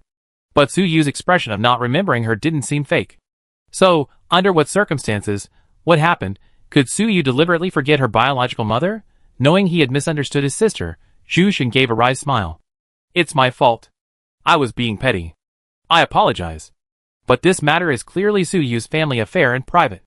If we want to investigate this woman, it's best to get her consent. Forget it, let's ask Linja. If he thinks it's okay, we do it. But if he says it's not necessary, then forget it." Before Jushin could ask Linja, he came to him instead. The topic was to investigate the watch shop, the woman's relationship with it, when she came to Kyoto, how she was doing now. In short, Linja wanted all her information, the more detailed the better. Jushin reported to Zhengtong, and in just 2 days, he had completely uncovered this woman. Her name is Chenju, and her husband's surname is Zhou Huayan. They're from a branch of the Zhou family in Kyoto, having come to Kyoto to seek refuge with the Zhou family 4 months after the apocalypse. Because Zhou Huayan awakened his gold-related supernatural powers, the Zhou family raised him as a direct descendant and accordingly placed great importance on his family. Unfortunately, his son, Zhou Xiong, is an ordinary person and hasn't awakened his supernatural powers yet. Linja flipped through the report in his hand and learned that the owner of the watch shop was Zhou Huayan, and Chenju, Yuyu's biological mother, was the owner's wife. Zhou Xiong was Zhou Huayan's son, but not Chenju's. Chenju divorced Su Bo and later remarried, taking Yuyu with her, so they were a reconstituted family. 8 years ago, Chenju became pregnant, but fell at 5 months and lost the baby. She hasn't conceived since. The report indicated that she fell on her way to pick up Zhou Xiang from school. Initially, she passionately claimed that Zhou Xiang had pushed her, but later changed her story, claiming she misremembered and accidentally stepped on a stone and lost her balance. Whatever the reason, ever since her miscarriage, Zhou Xiang had been taken in by his grandmother and no longer raised with Chenju. After reviewing the information, Lin Jia casually tossed it aside and asked Jushin, "How strong is Zhou Huailan?" He seemed to dismiss Zhou Huailan's son, Zhou Xiang, but in reality, he had no intention of letting him go. Of course, this wasn't revenge for Chenju's aborted child. What did that have to do with him? He was simply seeking retribution for the years he had bullied Yu. Jushin said, "The Zhou family has a team, and Zhou Huailan is the vice-captain. In Kyoto, he ranks third. Don't underestimate that third. Kyoto has a population of over 1 million, and there must be hundreds of teams, large and small. So, let alone third, even 10th is a force to be reckoned with." Lin Jia didn't care what kind of presence the Zhou family held in Kyoto. He only needed to understand Zhou Huailan's strength and scheming, and that he and Jiang Qi could take him down. As for whether they would be discovered after the incident, he wasn't worried either. You have to know that he and Jiang Qi have the support of 4 powerful figures, plus Su Bo, their future father-in-law. That little girl Xiaobai once said something quite sensible. If you don't get into trouble when you're young, you're not even a teenager. He and Jiang Qi had been well-behaved since childhood, rarely causing trouble for their parents. Now that they were approaching 20, well past the age of youth, if they didn't get into trouble now, they might never have the chance again. Uncle Jiang and Aunt Bai, plus Uncle Du and Uncle Xiao, couldn't they handle this Zhou family in Kyoto? Having made up his mind, Lin Jia asked Jushin to help him find out about Zhou Huailan's daily routine, his must-go places, his routes, and the places he passed through. In short, he wanted to get everything he knew about Zhou Huailan. Brother, what are you doing?" Lin Jia thought for a moment, and decided it would be awkward to keep everything to himself while asking someone else to investigate. He then briefly introduced himself. Chenju was Su Yu's biological mother, and Zhou Huailan was her stepfather. When the apocalypse arrived, Zhou Huailan, Zhou Xiang, and Chenju were all at home, leaving Su Yu, an 8-year-old, at school. It wasn't until Uncle Su traveled across several cities to find her that he finally rescued her from near starvation. "Fuck." Jushin couldn't help but curse. He immediately stood up and said to Lin Jia, "Just wait. If I don't strip Zhou Huailan's pants this time, I'm not the Zhu name." Jushin hurriedly left, but less than 2 hours later, he hurried back. "Brother, that woman is Chenju. She and Zhou Huailan are looking for Su Yu. They've been investigating pretty quickly, even reaching our school gates. What do you think they're up to? They're not really trying to pull some kind of family reunion, are they? That's too disgusting. Whether Su Yu truly forgot or was just pretending, since you abandoned her back then, there's no point in recognizing her now."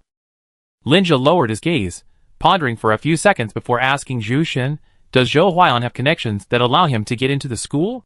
"Of course. Someone from the Zhou family is a teacher and instructor at our school.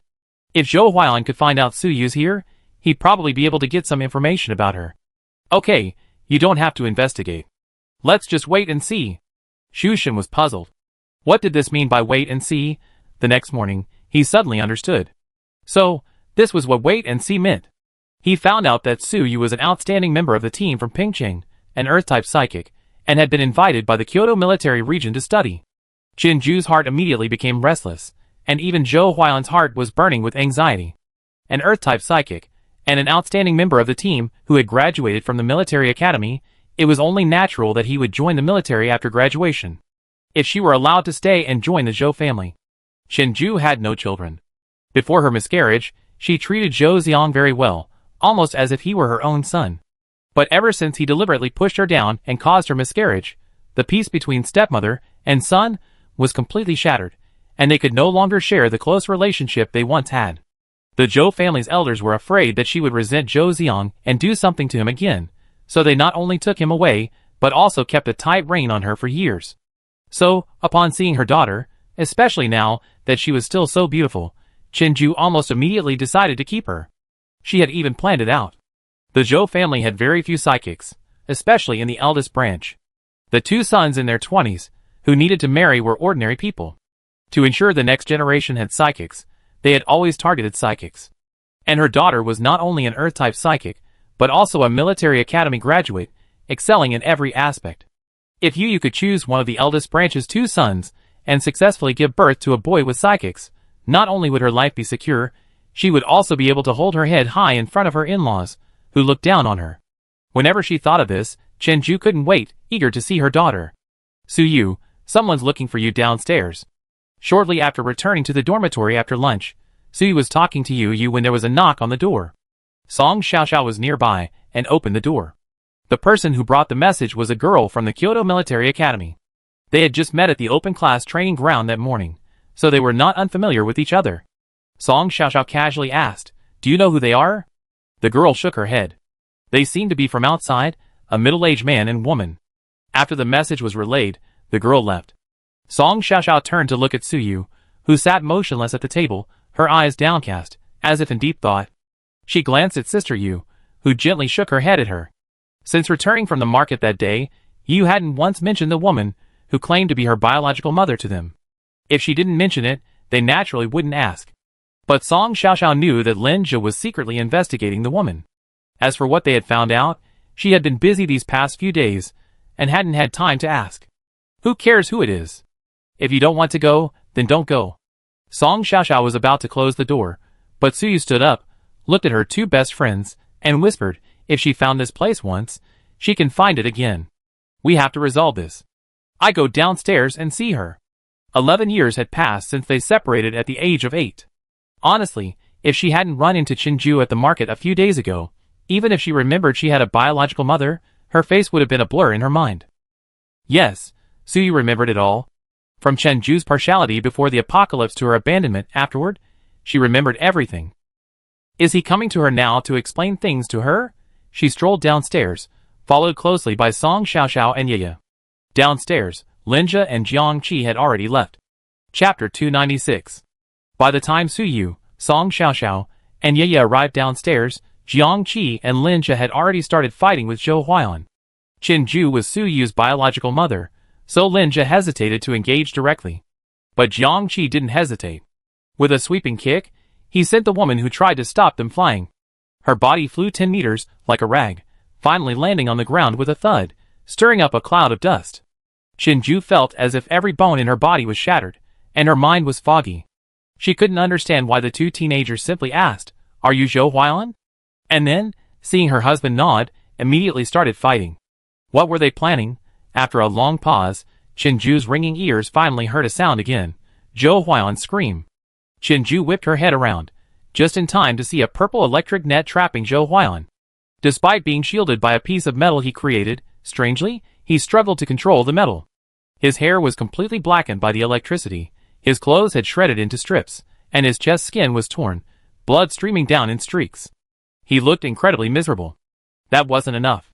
The metal block blocking Zhou Huayan's chest suddenly leaped up and smacked him. With a thud, Zhou Huayan's forehead was struck, and he stumbled back 2 steps. By the time the metal block had moved away, blood was flowing from under his nose. Even with such serious injuries, he didn't collapse, demonstrating his exceptional physical fitness.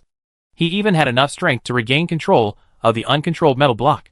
Braving the purple lightning surrounding him, he swung a knife at Lin Zhe and Jiang Qi. A fierce glint flashed in Zhou Huayan's eyes. Those 2 little bastards. It was only because he wasn't careful that they got the upper hand. Otherwise, bang, bang, with the sound of 2 metallic collisions, 2 sharp knives collided with 2 thin black daggers, sparks flying from the collision that drew the onlookers' attention away from the purple electric net. The black daggers were much smaller than the sharp knives, and at first glance, they didn't seem to have the upper hand. But those in the know knew that the control of supernatural powers depended on energy and duration. For example, despite their small size, the black daggers were able to hold the sharp knives in place, not only preventing them from advancing an inch, but also forcing them to stagger in midair, on the verge of falling to the ground.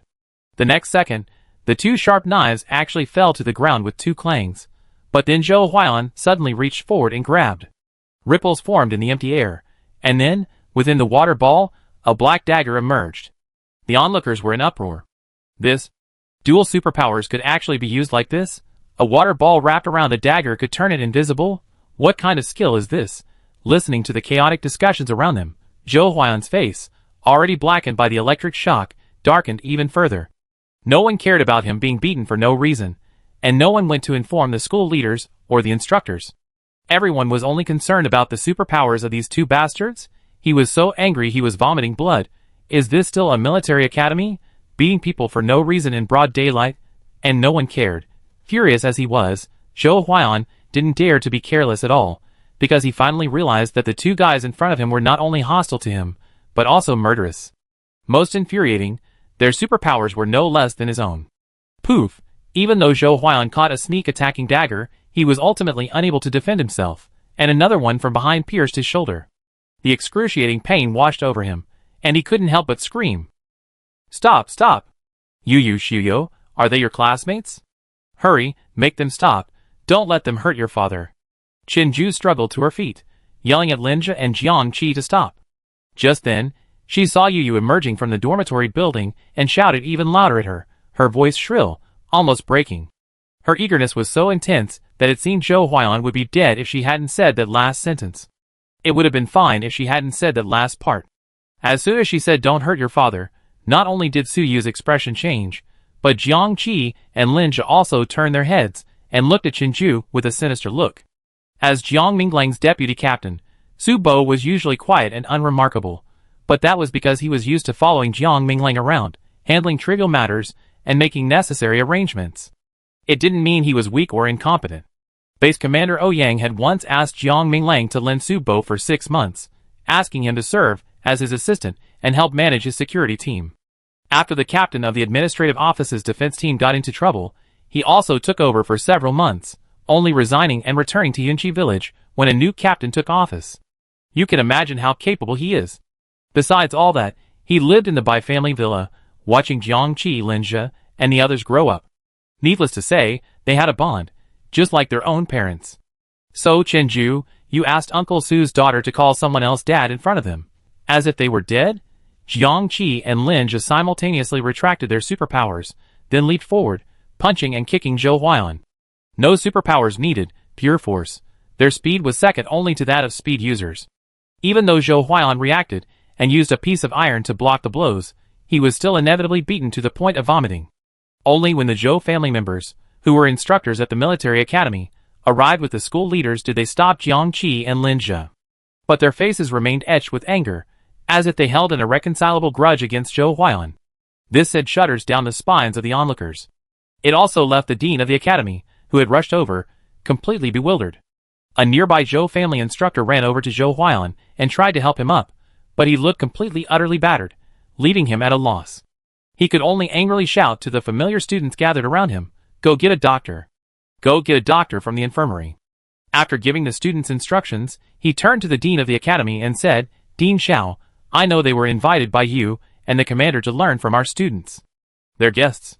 Even so, they can't be so lawless and hurt others so recklessly, can they? Look at what they done to my cousin." Chenju threw herself over and lay beside Zhou Huan, sobbing. Teacher Zhou, seeing her scraped arms and the mess she was in, grew even more furious. He pointed at Chenju and shouted, "My cousin's wife is an ordinary person, yet she could have the guts to assault an ordinary woman. How is that any different from a beast?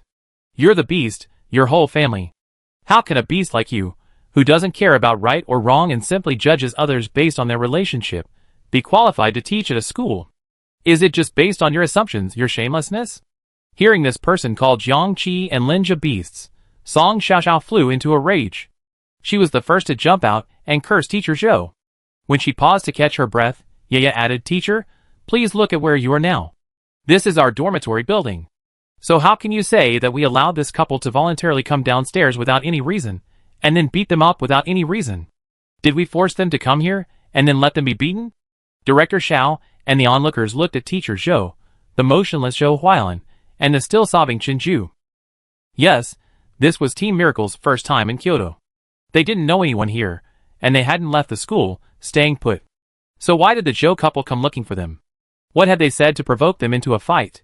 Because of Bao Shiyue's words, everyone had pretty much concluded that the cause of the dispute lay with the Zhou couple who had been assaulted, not Jiang Qi and Linja's unprovoked assault. Director Xiao glanced at Teacher Zhou with a complicated expression. That frivolous look made him swallow back any words he wanted to defend himself, and his face flushed. Zhou Huan and his wife had gotten into the school through him, and it was him They had come to inquire about Su Yu's situation, so he knew exactly what they were up to. He turned to look at the girl, who had remained silent, his face cold and his eyes filled with hatred. Hate? Isn't she my cousin's biological daughter? Didn't they say they'd been separated for years and finally reunited? Why? Don't they look alike? Yes, if it were true, as my cousin's wife said, that mother and daughter had a close relationship, and that they'd been worried about each other for years before finally meeting, then they should have been hugging each other and crying, not like this.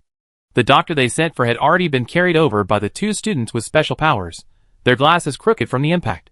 The two students dared not give up. They were in Teacher Zhou's class, and the man lying on the ground, who looked seriously injured, was Teacher Zhou's cousin. If he died, it would be troublesome. After all, the Zhou family was quite well known in Kyoto, and the ones who had attacked were the captain and vice-captain of the Miracle Squad. They hadn't yet fully sparred with them, and didn't want them to cause trouble. All right, everyone, stop gathering here. Go do what you need to do. You two stay here and help Dr. Su carry the patient to the infirmary. Director Xiao dismissed the students, who had gathered around him, glanced at Zhou Huan lying on the ground, and assigned the two students, who had been brought by the doctor, to stay. Then, turning to Teacher Zhou, he asked, Teacher Zhou, do you have anything to explain to me? He didn't ask why Jiang Qi and Lin Jia had attacked, but insisted on hearing Teacher Zhou's explanation first. He knew that these two people must have been brought in by Teacher Zhou. Since he had brought them in, he must have known what the couple was doing there. And even if he knew that, he still brought them into the school. One can only say that, no matter the reason, Zhou Huan deserved the beating he received today.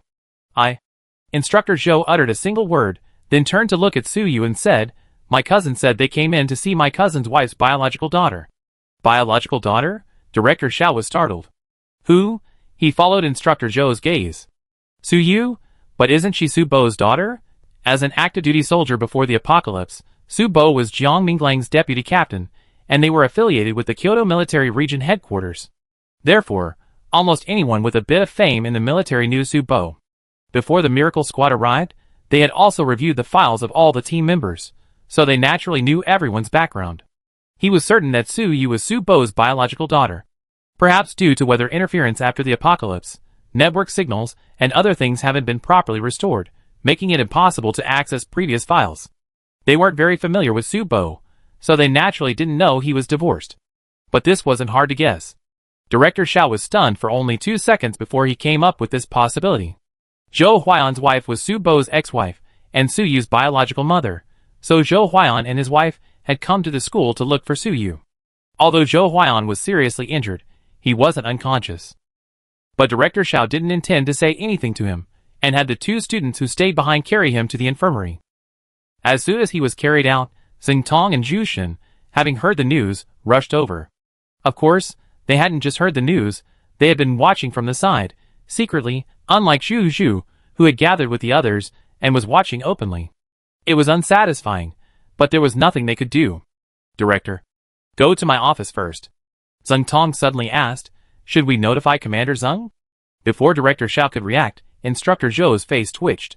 Notify your dad? Why notify your dad? To support Jiang Qi and Lin Jia? He felt incredibly depressed. He hadn't expected things to escalate to this point. It looked like his cousin's beating today was for nothing. Not only was it in vain, but he would also be criticized for it.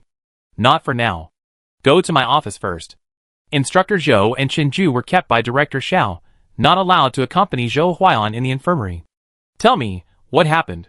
We don't know what happened. They just started beating us up without a word. But I just came here to look for my daughter. I don't even know them. Chenju finally stopped crying. As Director Xiao finished speaking, she immediately rushed to accuse Lin Jia and Jiang Qi. I'm just an ordinary person, but he kicked me and sent me flying. I'm lucky I didn't break any bones. I also want to know why you two hit us. Director Xiao and Instructor Zhou turned to look at Jiang Qi and Lin Jia. Neither of them responded to Chenju. Lin Jia asked, then tell me, why did you look for Su Yu? Chenju said matter-of-factly, she's my daughter. Isn't it my responsibility to look for her? What else do I need to do? TSK? Lin Jia scoffed. He turned to look at Su Yu. Seeing her uneasy expression, he softly asked, are you feeling well? The gentle tone was unlike the one that had spoken earlier. Ye and Song Xiaoxiao were not surprised.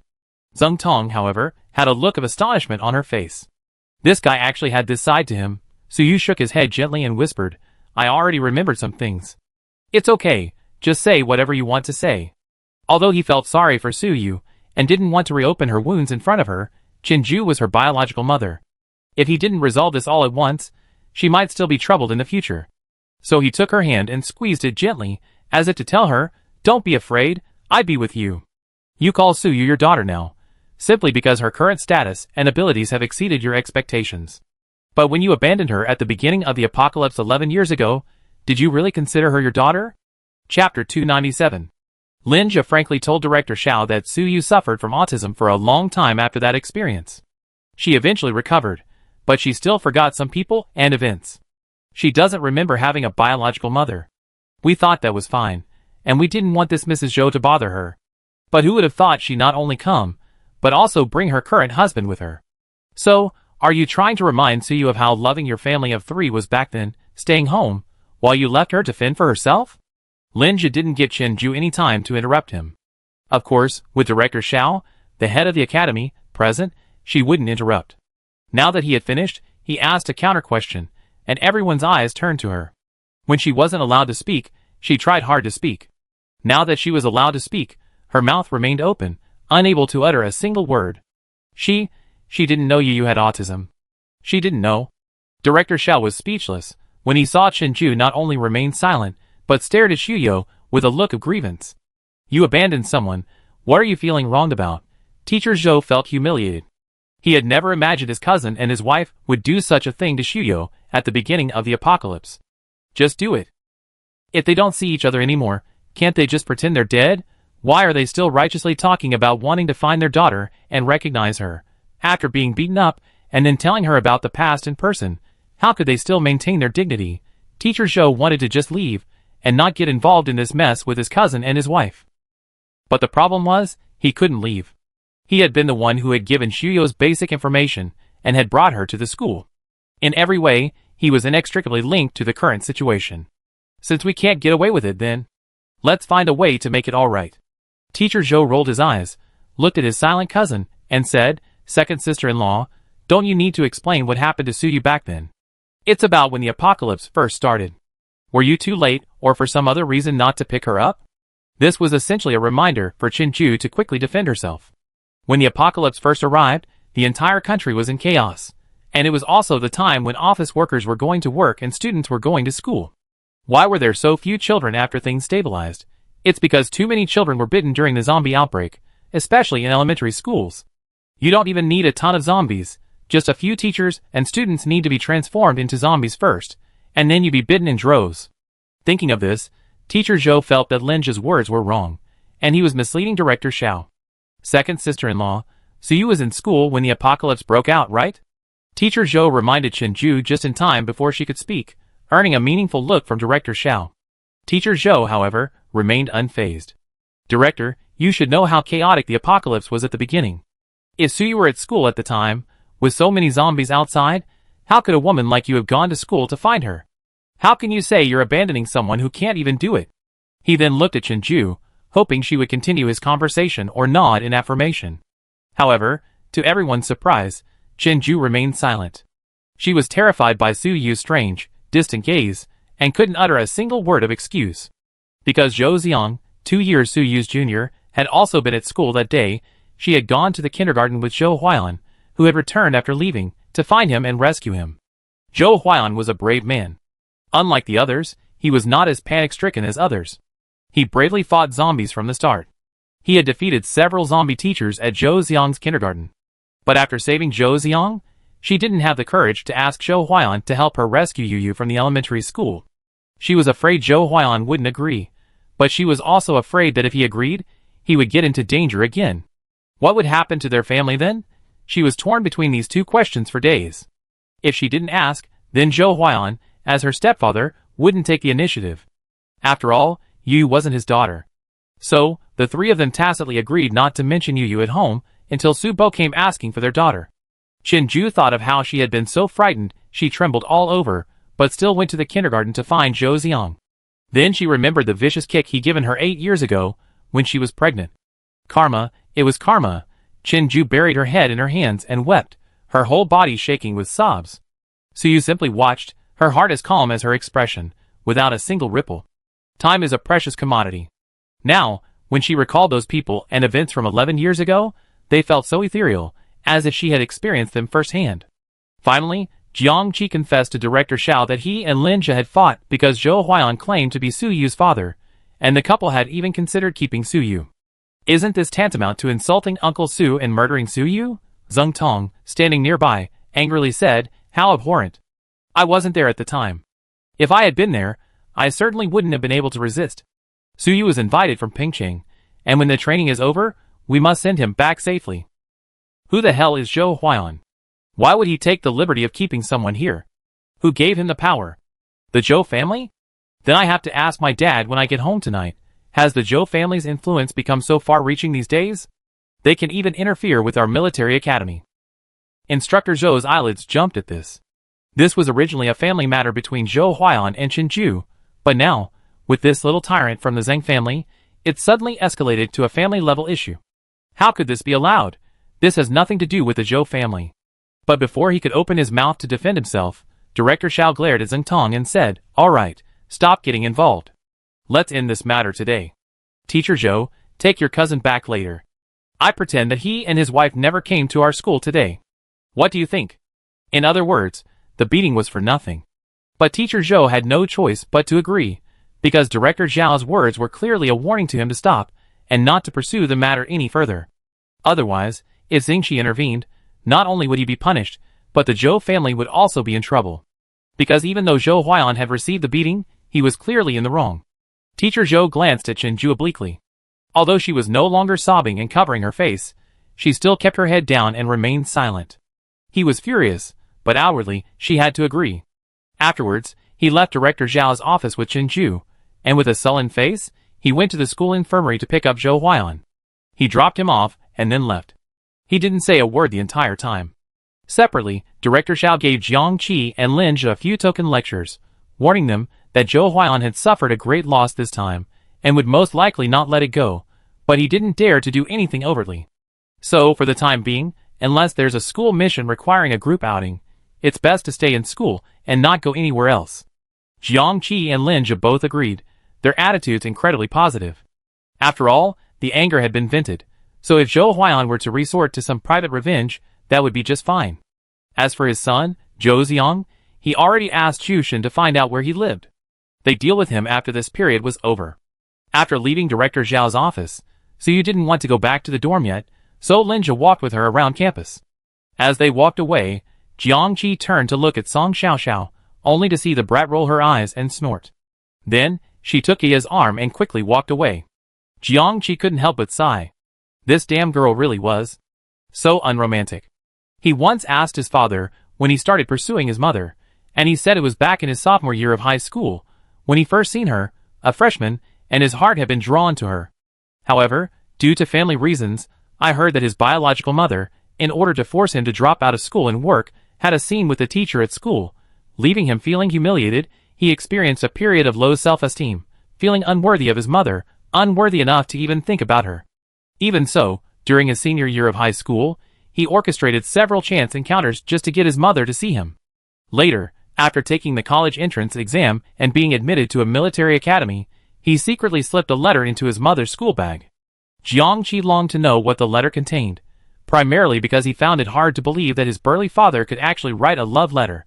At the time, his father glared at him, and said that he had always been top of his class, with such excellent grades that his tuition was even waived. He wasn't exaggerating, as his physics teacher, my second grandfather, could attest to this. My second grandfather also said that because Dad excelled in science, he had once wanted to suggest he apply to a polytechnic university, but unfortunately, due to family reasons, he chose military academy as his first choice. Back to my parents' story. The year after Dad graduated from military academy, he was on vacation and went on a trip to Suzhou. Actually, he heard Mom was in Suzhou, so he went there and waited for her on her way home from get off work several times.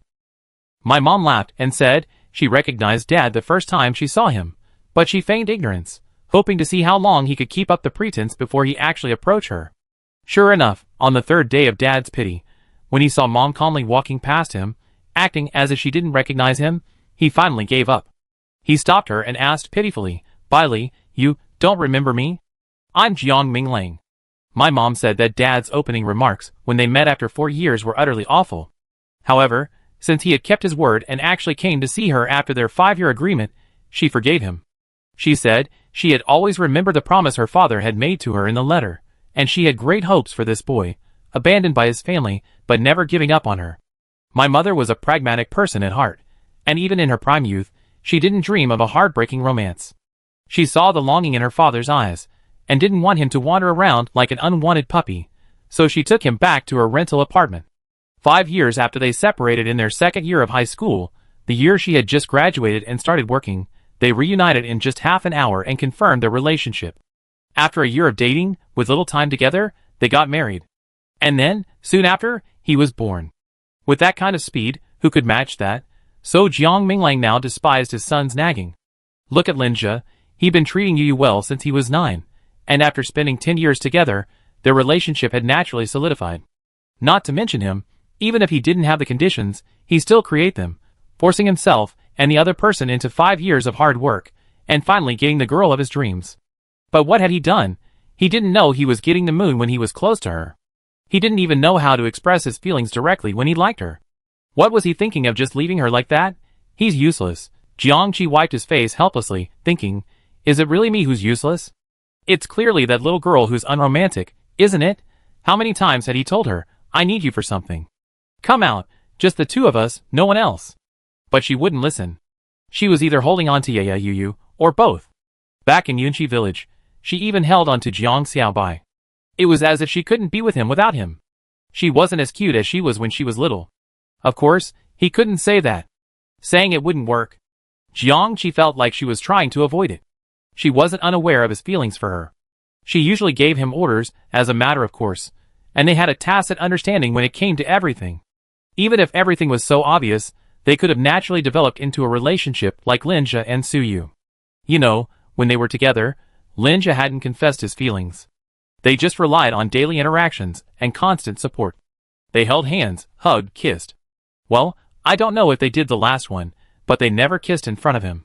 But he'd done all the other intimate things he was supposed to do, and he always got enough of them. It was annoying just thinking about it. But that little Song Xiaoxiao just kept avoiding him, refusing to let him hold her hand. Well, in Jiangqi's mind, holding hands was the first step in a relationship. He held hands with Yaya and Yu before, but that was when they were kids.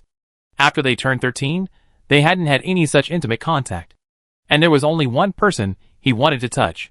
After a tough afternoon, on the way back to the dorm after dinner, Jiangqi quietly approached Song Xiaoxiao and reached out to tug at her arm. Song Xiaoxiao turned her head, a question in her beautiful eyes, signaling him to just say whatever he wanted to say. Jiangqi sighed helplessly, then grabbed her wrist and said to Yaya, who was standing beside her and looking over, you two go back first. I take Song Xiaoxiao shopping. Okay, let her help me pick something out. Yaya raised an eyebrow and said, half smile, what do you want to buy? I can help you pick it out. Song Xiaoxiao nodded vigorously. Yes, sister, you has good taste. Let her help you find something. I can't do that. I have trouble making choices. You have trouble making choices about me, too? Jiangqi glanced down at her, tightening his grip on her wrist slightly. No, you're enough. Bao Shuai, your period is coming soon, right? Go back to the dorm and get some rest. I don't need you here. With that, he dragged Song Xiaoxiao away without further ado, taking a different route from the rest of the group. Bao Shuai watched the two of them leave and laughed angrily. This bastard, every time he wanted to get away from them, he used this trick. Whose period is coming soon?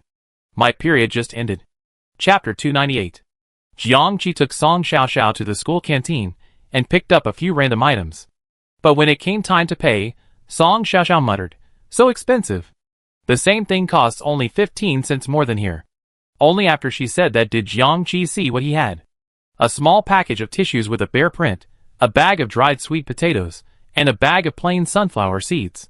The bottoms of the 3 packages clearly indicated the place of origin, Pingcheng, Jiangqi. Never mind, he wasn't really here to buy anything, so let's just return it. After paying, he came out with the bag and handed it to Song Xiaoxiao, take it back to the dorm. Song Xiaoxiao glanced at him and reached out to take it, but before she could even touch the bag, he grabbed her hand. The boy's hand was pale, his palm warm, and his fingers slender. When he held her hand, it was perfectly enclosed. Looking at the two clasped hands, Song Xiaoxiao was startled for a moment, her heart skipping a beat before pounding again. She didn't dare look up at Jiang Qi, but struggled. When she couldn't break free, she whispered, "What are you doing? Let go!" The voice was barely louder than a mosquito's buzz, and a hint of panic lingered. "What are you afraid of?"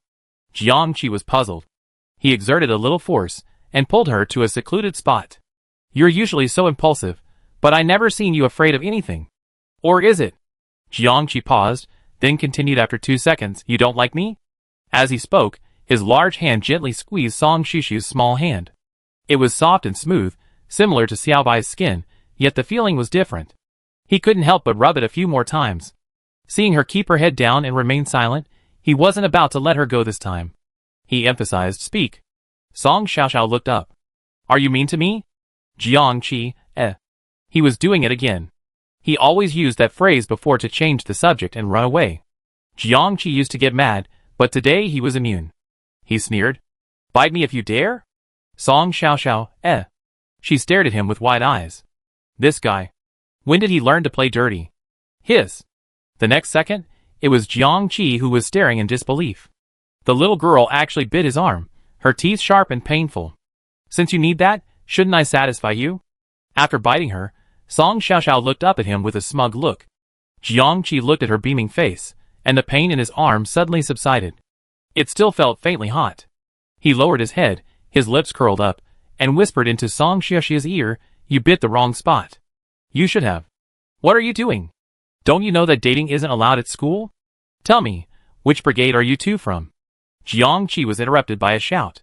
2 soldiers in patrol uniforms approached and stopped in front of the 2 men. They looked them up and down, then their eyes fell on their still clasped hands, their brows furrowed slightly. So arrogant, even after the patrol came over, they still wouldn't let go. How clingy are they? Names? Tell me. Which brigade? Tell me. Let go. One of the patrols demanded, while the other took out a notebook and pen, ready to write down their names and brigade. Jiang Qi was a bit confused at first. He didn't even realize it was the inspector who was speaking to them like that. After all, no inspector in Pingqing dared to intervene. Of course, it was true that he wouldn't make a mistake. Otherwise, the inspector wouldn't have been the one to intervene. Either his own father would have taken action, or Uncle Shi and the others would have joined in. So, for a moment, he didn't realize that there were inspectors in school, and that dating was forbidden. After realizing it, Jiang Qi exchanged a glance with the equally bewildered Song Xiaoxiao, and had to release her hand. He wiped his face, and sighed helplessly. Finally, the 2 were taken to the inspector's office. After explaining their situation twice to no avail, they had no choice but to bring in Director Xiao, who was in charge of them. "Can't you just be quiet for a bit?" Coming out of the patrol room, Director Xiao angrily scolded Jiang Qi. "You've been caught twice in one day. Jiang Qi, you're quite capable. I have to have a serious talk with your dad when he calls." "No, Director," Jiang Qi said, frightened. "It's such a small matter. Why should you tell my dad?" "Don't worry, from now on, I promise to obey orders and follow directions, and I won't cause you any more trouble. I really promise." He saluted Director Xiao, and Song Xiaoxiao, standing behind him, joined him in the salute. Director Xiao glared at him. "I obey orders and follow directions, and I won't cause any more trouble." "Is that what you said?" "Yes, I did," Jiang Qi repeated with certainty. There was nothing he could do. He was caught dating by the patrol. If word got to his dad, no, even if it didn't reach his dad, if it got to Uncle Shi or anyone else, it would be a disaster for him. Just forget about it. After receiving Director Xiao's repeated assurances that the story wouldn't be spread, and that he wouldn't tell Xingtong or the others, Jiang Qi finally let out a soft sigh. Then he turned to look at Song Xiaoxiao beside him, only to be met with a fierce glare and a subtle pinch on the soft flesh of his waist. Jiang Qi hissed softly and grabbed her hand. Song Xiaoxiao, startled, quickly slapped it with her other hand, whispering, "Still holding on? Let go!" Director Xiao had just left, and they hadn't even turned the corner at the intersection ahead. Who knew the dog had just promised not to do it again? Jiang Qi glanced at Director Xiao's back and finally let go. He muttered in dissatisfaction, "If you hadn't been avoiding me and not making things clear, I wouldn't be here." Okay, I won't say any more." Seeing Song Xiaoxiao getting angry again, he quickly raised his hands in surrender. It was already 7:30 p.m., and the sky had completely darkened. From the playground not far away, a uniform chant echoed. It was the freshmen doing their running practice. The two walked along the sidewalk, no longer holding hands, but still quite close. After today's incident, Jiangqi noticed that the girl had actually gotten closer to him. At least, she wasn't deliberately keeping her distance like before. So they weren't confirmed in their relationship? Thinking this way, Jiangqi blurted out, "We're boyfriend and girlfriend now. Can I understand it that way? Isn't that right?" Seeing Song Xiaoxiao didn't say anything, he added, "I take this as your tacit agreement." He didn't ask why she'd been avoiding him before. She was 2 years younger than him, and her mother said that 17-year-old girls were in their rebellious phase, so he should be more accommodating and coax her more. Otherwise, forget about marrying her, and she'd have to marry someone else. And Song had a good relationship with my mother, and for that very reason, my mother wouldn't let him bully her. So, he dismissed all her previous behavior as rebellion. It didn't matter. He was only 19, and he had plenty of time to help her through her rebellious phase. As they approached the dormitory building, Song Xiaoxiao suddenly asked Jiangqi, "Do you still remember my parents? When they and my aunt went home to dispose of my parents' bodies, they thought she hadn't seen them, but she had actually seen it all clearly from downstairs. She had long forgotten the scene on the balcony, but for some reason, she'd been having this recurring dream for the past 6 months. I dreamed that Mom had turned into a zombie. Dad couldn't bear to leave her alone, so he kissed my photo in the living room over and over again. Then he went to the balcony where Mom was imprisoned and let her pounce on him and bite him. While still lucid, he threaded wire through their necks and bound both his and Mom's heads." Jiangqi stopped and turned to look at her. They were now about 30 meters from the lit streetlight. A large tree nearby obscured the little light, leaving them in complete shadow. Jiangqi reached out and pulled her into his arms, whispering, "It's all in the past. Don't think about it anymore." "No, I haven't. Before I started having this dream, I really hadn't thought about them once. But that's not the key point of the dream." Song Xiaoxiao lay in Jiangqi's arms, wrapping her arms around his waist. She muttered, "At the end of the dream, my parents' faces turned into ours." She dreamed that she and Jiangqi had turned into zombies and died together. After waking from the dream, the sweat on her back soaked her clothes. It wasn't that she was superstitious, but the dream was truly real and terrifying. "Silly girl, it was just a dream. Why did you believe it?" Jiangqi raised his hand and gently stroked the back of her head. "You must be missing your parents. How about when we get back to Pingcheng, I go with you to visit your old house?" Pingcheng had been uninhabited for a long time. Now, 11 years later, it had become a complete wasteland. Kyoto had once sent experts to survey Pingcheng and several cities to the south, such as Kongzhou and Ningxing. The water quality and soil elements were no longer suitable for human habitation. It was one of the most polluted areas in the country. Even animals, with the exception of Pingcheng's white tigers that relied on the Pingjiang River for water, were becoming increasingly rare in places like Kongzhou and Ningxing, but mutated plants were on the rise, and 80% of them possessed aggressive properties. So, almost every 2 months, Jiang Minglang and Wei Lichuan would send people south for a routine cleanup. Pingcheng, being closer to them, was relatively better off. After all, they were neighbors, so safety was paramount. Also, because people frequently visited Pingcheng, it wasn't as severely derelict as Ningxing and Kongzhou. But before this, Song Xiaoxiao had never returned to her home. After all, her parents' ashes had been taken to Yunqi village by her aunt, and returning would only add to her worries and pain. But now, perhaps Jiangqi was right. She should go back, revisit her former home, and stroll around the balcony of her dreams. After speaking out what had been weighing on her heart, Song Xiaoxiao felt as if the heavy weight had lifted from her chest, and her breathing seemed to ease. Don't dwell on it. Go back and get some sleep. If you have this dream again, don't hide it. You must tell me. Jiangqi had never believed in gods or Buddhas before, but at that moment, an idea suddenly struck him. He heard that the great Buddha temple outside Kyoto was so powerful that even after the apocalypse, the monks there would be safe. It was said to be the only place that remained intact after the apocalypse, uninfested by zombies. It was just eerie. But perhaps it was a psychological effect, but Song Xiaoxiao slept soundly that night. She didn't dream of her parents again, and their faces didn't transform into hers and Jiangqi's. Time flew by, and in the blink of an eye, half a month had passed. The miracle team completed their first round of physical fitness tests since arriving in Kyoto and took first place. But then came a heavy rain. Perhaps the pollution in Kyoto is worse than in Pingching, but the rain here caused a frenzy of mutant animals and plants around the main base to attack Kyoto. Not only that, the scent of the rain caused many ordinary people to lose their minds. The miracle team followed Xingtong and the others to the West City Gate for rescue. Before they got close, they heard a deafening lion's roar. Xingtong and Zhu Xun's faces fell upon hearing it, both expressing disbelief. Jiangqi saw this and asked, "What's the problem?" Of course, he had heard the threatening roar, but he also detected a hint of anger and despair within it. The last two emotions shouldn't be experienced by a mad animal, but now they are, which means there's a reason for this lion's attack on the main base. Zhu Xun then spoke up to explain, before the apocalypse, this lion lived in the Kyoto Wildlife Park, just like the white tiger you have there. After the apocalypse, it mutated, its body doubled in size, but it didn't leave and continued to live in the park, ruling its own territory like the white tiger. It's very powerful, not only physically strong but also agile. Commander Zeng personally issued orders not to provoke the animals outside the city, especially this Lion King. So for all these years, we've been living in peace with it, on a non-aggression basis. It was fine before, it almost never left its territory, let alone came to the Kyoto base. But what happened today? Zhu Xun continued his pace without delay. The group of nearly 30 young men and women quickly arrived at the west gate and climbed the tower to survey the area below. Sure enough, amidst the heavy rain, everyone could see a massive lion crouched on a rock about 300 meters outside the city. Surrounded by a swarm of various animals, both herbivores and carnivores, it was in front and behind it.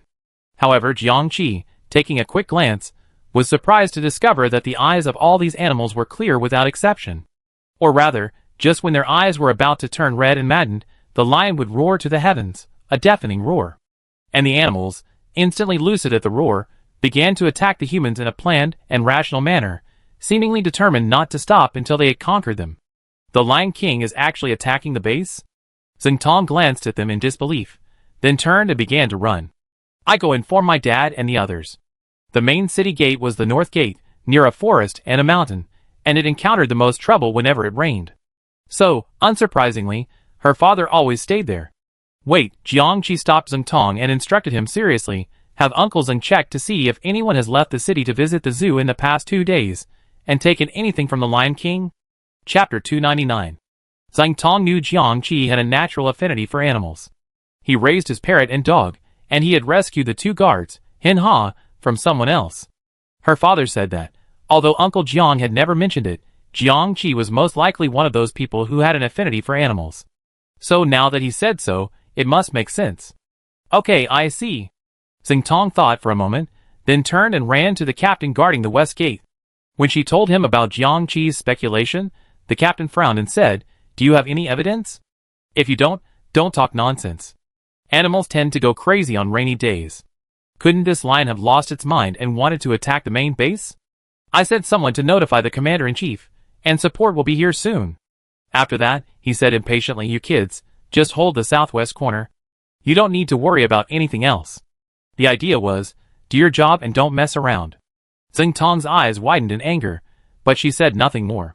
After all, they were only here to provide support, and were obliged to follow the orders of Captain Yao. He told her he already sent someone to notify her father, which was perfect. She wouldn't have to make another trip.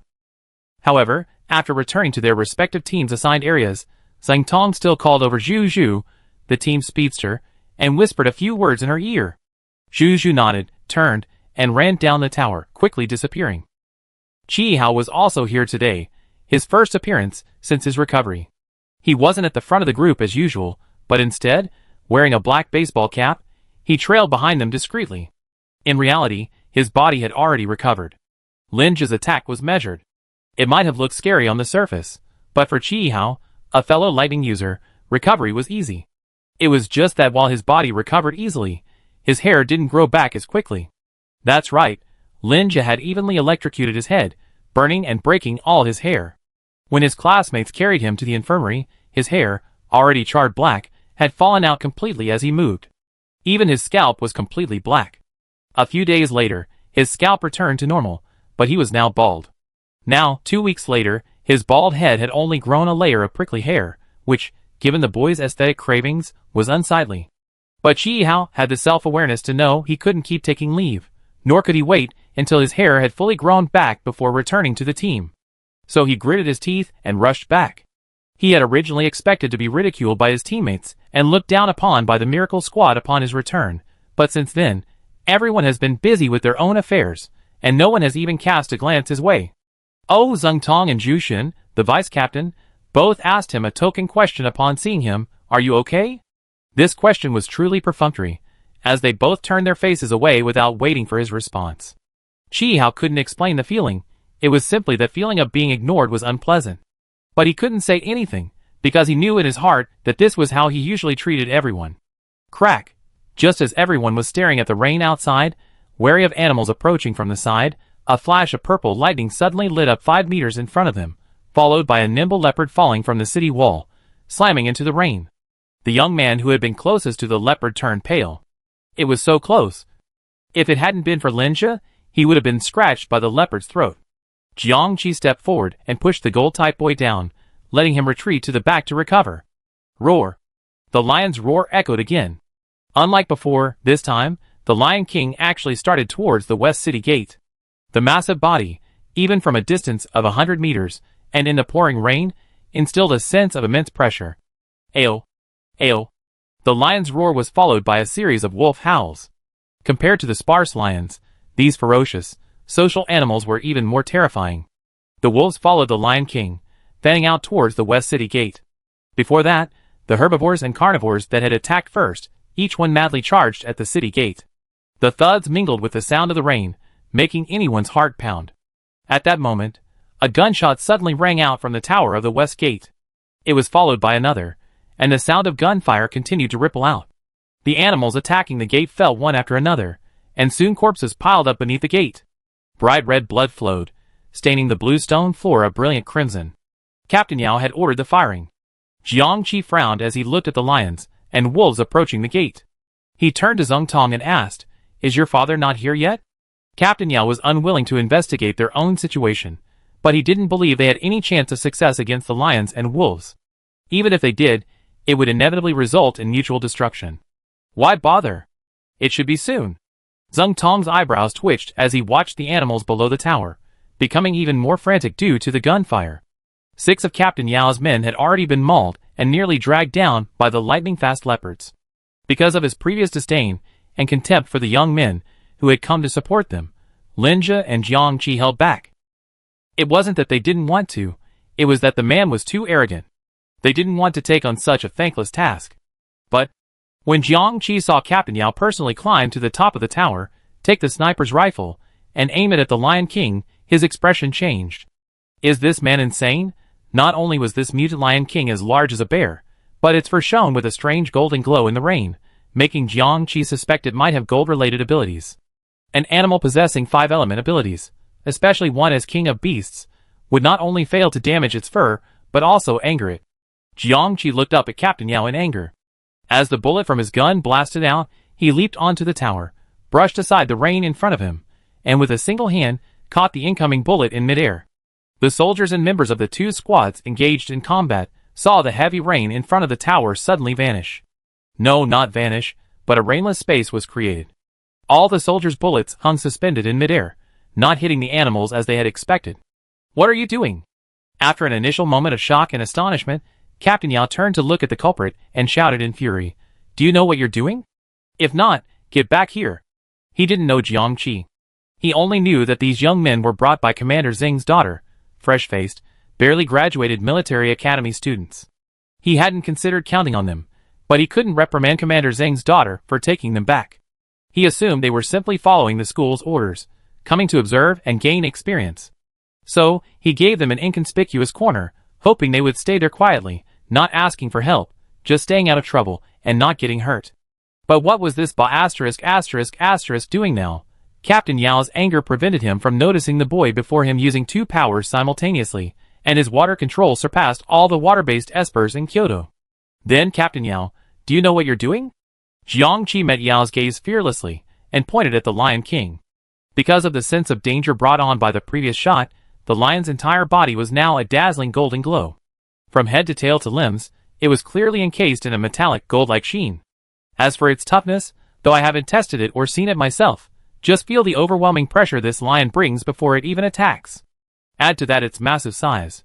If it actually attacks at close range, how many of them could withstand it? Captain Yao also looked at the giant lion in surprise. This beast's ability is actually gold. Suddenly, a strange light flashed in his eyes, a fleeting look of surprise, then back to normal. He glanced at Jiang Qi with a cold face. So what if it's gold? If you hadn't intervened just now, my gun might have killed it. And these things down there. He looked down at the gate and froze. He was about to say that Jiang Qi was hindering them, but the animals down there were definitely about to break the gate down. But to his surprise, the herbivorous and carnivorous animals that had just been attacking the gates retreated a dozen meters, their heads tilted upwards, and they stopped attacking the gates. This behavior and movement seemed truly bizarre and strange to Captain Yao and the others. What the hell is this? What are they doing? Jiang Qi suddenly leaped onto the railing, and with a single gentle leap, he leaped from the tower to the outside of the city. His movements were so light and agile, almost ethereal, and his feet landed with almost no sound, as he improbably landed in front of the other animals. The Lion King and the wolves stopped advancing and looked at Jiang Qi. The two Sika deer closest to him blinked their large, round eyes, curiously observing him. Neither their gazes nor their expressions conveyed a hint of hostility. Most people on the tower gaped in shock. Some even gasped, only to quickly cover their mouths. Inwardly, they couldn't help but wonder, what is Jiang Qi planning? Captain Yao's forehead was throbbing with veins. He dropped his sniper rifle and scurried down from the rooftop. He called out to Zheng Tong, pointing at Jiang Qi's back and shouting, "What's wrong with him? How are you leading the team? If you disobey orders and act without authorization, I'll..." His father is Jiang Minglang. Without waiting for Captain Yao to finish, Zheng Tong spoke lightly, "Uncle Yao, I hope your bullets can see. If Jiang Qi were to get hurt by you, do you think Jiang Minglang and Bai Li would let you go? Oh, by the way, you haven't seen the special powers of Jiang Minglang's wife, Bai Li, have you? All the green ivy on the walls of Pingcheng was planted by my Aunt Bai. She can detect even the slightest movement anywhere. And she killed people without even disappearing. Never mind, Uncle Yao might not believe me, but you can give it a try and see if Aunt Bai will come to Kyoto. The world only knows Jiang Minglang. While there are quite a few who know Bai Li. There are quite a few, but few who have seen her in action. Zheng Tong was lucky. Last time she went to Pingcheng, she saw with her own eyes the Aunt Bai she spoke of, strangling two mad monkeys with green radish from miles away. Her powers were truly terrifying. So from that moment on, Bai Li became Zheng Tong's most admired psychic, bar none. She deeply envied this way of achieving her powers to their full potential without much effort, and still achieving incredible power. I hated getting up early every day to run, stand still, train, spar, and practice my powers. Just thinking about it drove me crazy. But as Commander Zheng's only daughter, she didn't want to be a useless second generation. In the end. In this age where the strong are respected, even if she can't become her parents' pride, she must grow up to be able to protect herself, while also protecting her father and mother. So she's really working hard, and she truly envies Aunt Bai. So, when introducing Jiang Qi's identity, she couldn't help but brag about Aunt Bai. No, it should be said that she's just spreading her fame a bit. But for Captain Yao, Bai Li's presence or absence didn't matter. Jiang Minglang's name alone was enough to stop him from speaking out. Even so, he was still furious, his face turning blue. But he did tone down his words. He whispered to Zheng Tong, "Just because he's Jiang Minglang's son, you can't let him do whatever he wants. It's raining now, and who knows which animal might suddenly go berserk and attack him. Have him come up first, and we talk later." He then signaled to his wood-powered subordinate nearby to use the seeds in his hands to create two vines, and throw them down the stairs. He then signaled to Zheng Tong to tell him to quickly climb up. However, before Jiang Qi could descend, another group of people whizzed down from the tower. Those young men and women were clearly with Jiang Qi. They all stood behind him, but half of them, like Jiang Qi, were looking at the animals, while the other half turned to face them, their faces wary. Captain Yao's forehead veins began to throb with anger. He pointed down and growled at Zheng Tong, "These people, are they decent? Zheng Tong, I don't care what you do, just call them in and bring them with you. They're leaving, quick." Zheng Tong glanced down, her eyes tinged with envy. Jiang Qi, that guy, truly commanded the support of everyone. He was a truly competent captain. Unlike her, the team she had assembled wasn't particularly cohesive, and the chemistry between them wasn't strong enough. As a result, she was still struggling to get them to work together, not even daring to take them out of Kyoto on missions farther afield. In her father's words, she didn't dare trust any of them with her back. The emotion flashed across her eyes, and when she looked at Captain Yao again, she feigned resignation and extended her hand, saying, "I'm not in charge of the Miracle Squad. On the contrary, they are in charge of us." She was right. Jiang Qi had more combat experience than she did, and before leaving school, Director Xiao had told her to obey Jiang Qi in everything. In that case, Zheng Tong stroked her chin, looked at Zhu Shen, and asked, "Shouldn't we act in unison? Since Jiang Qi and the others are going down, should we go down too?" Zhu Shen was absolutely in agreement.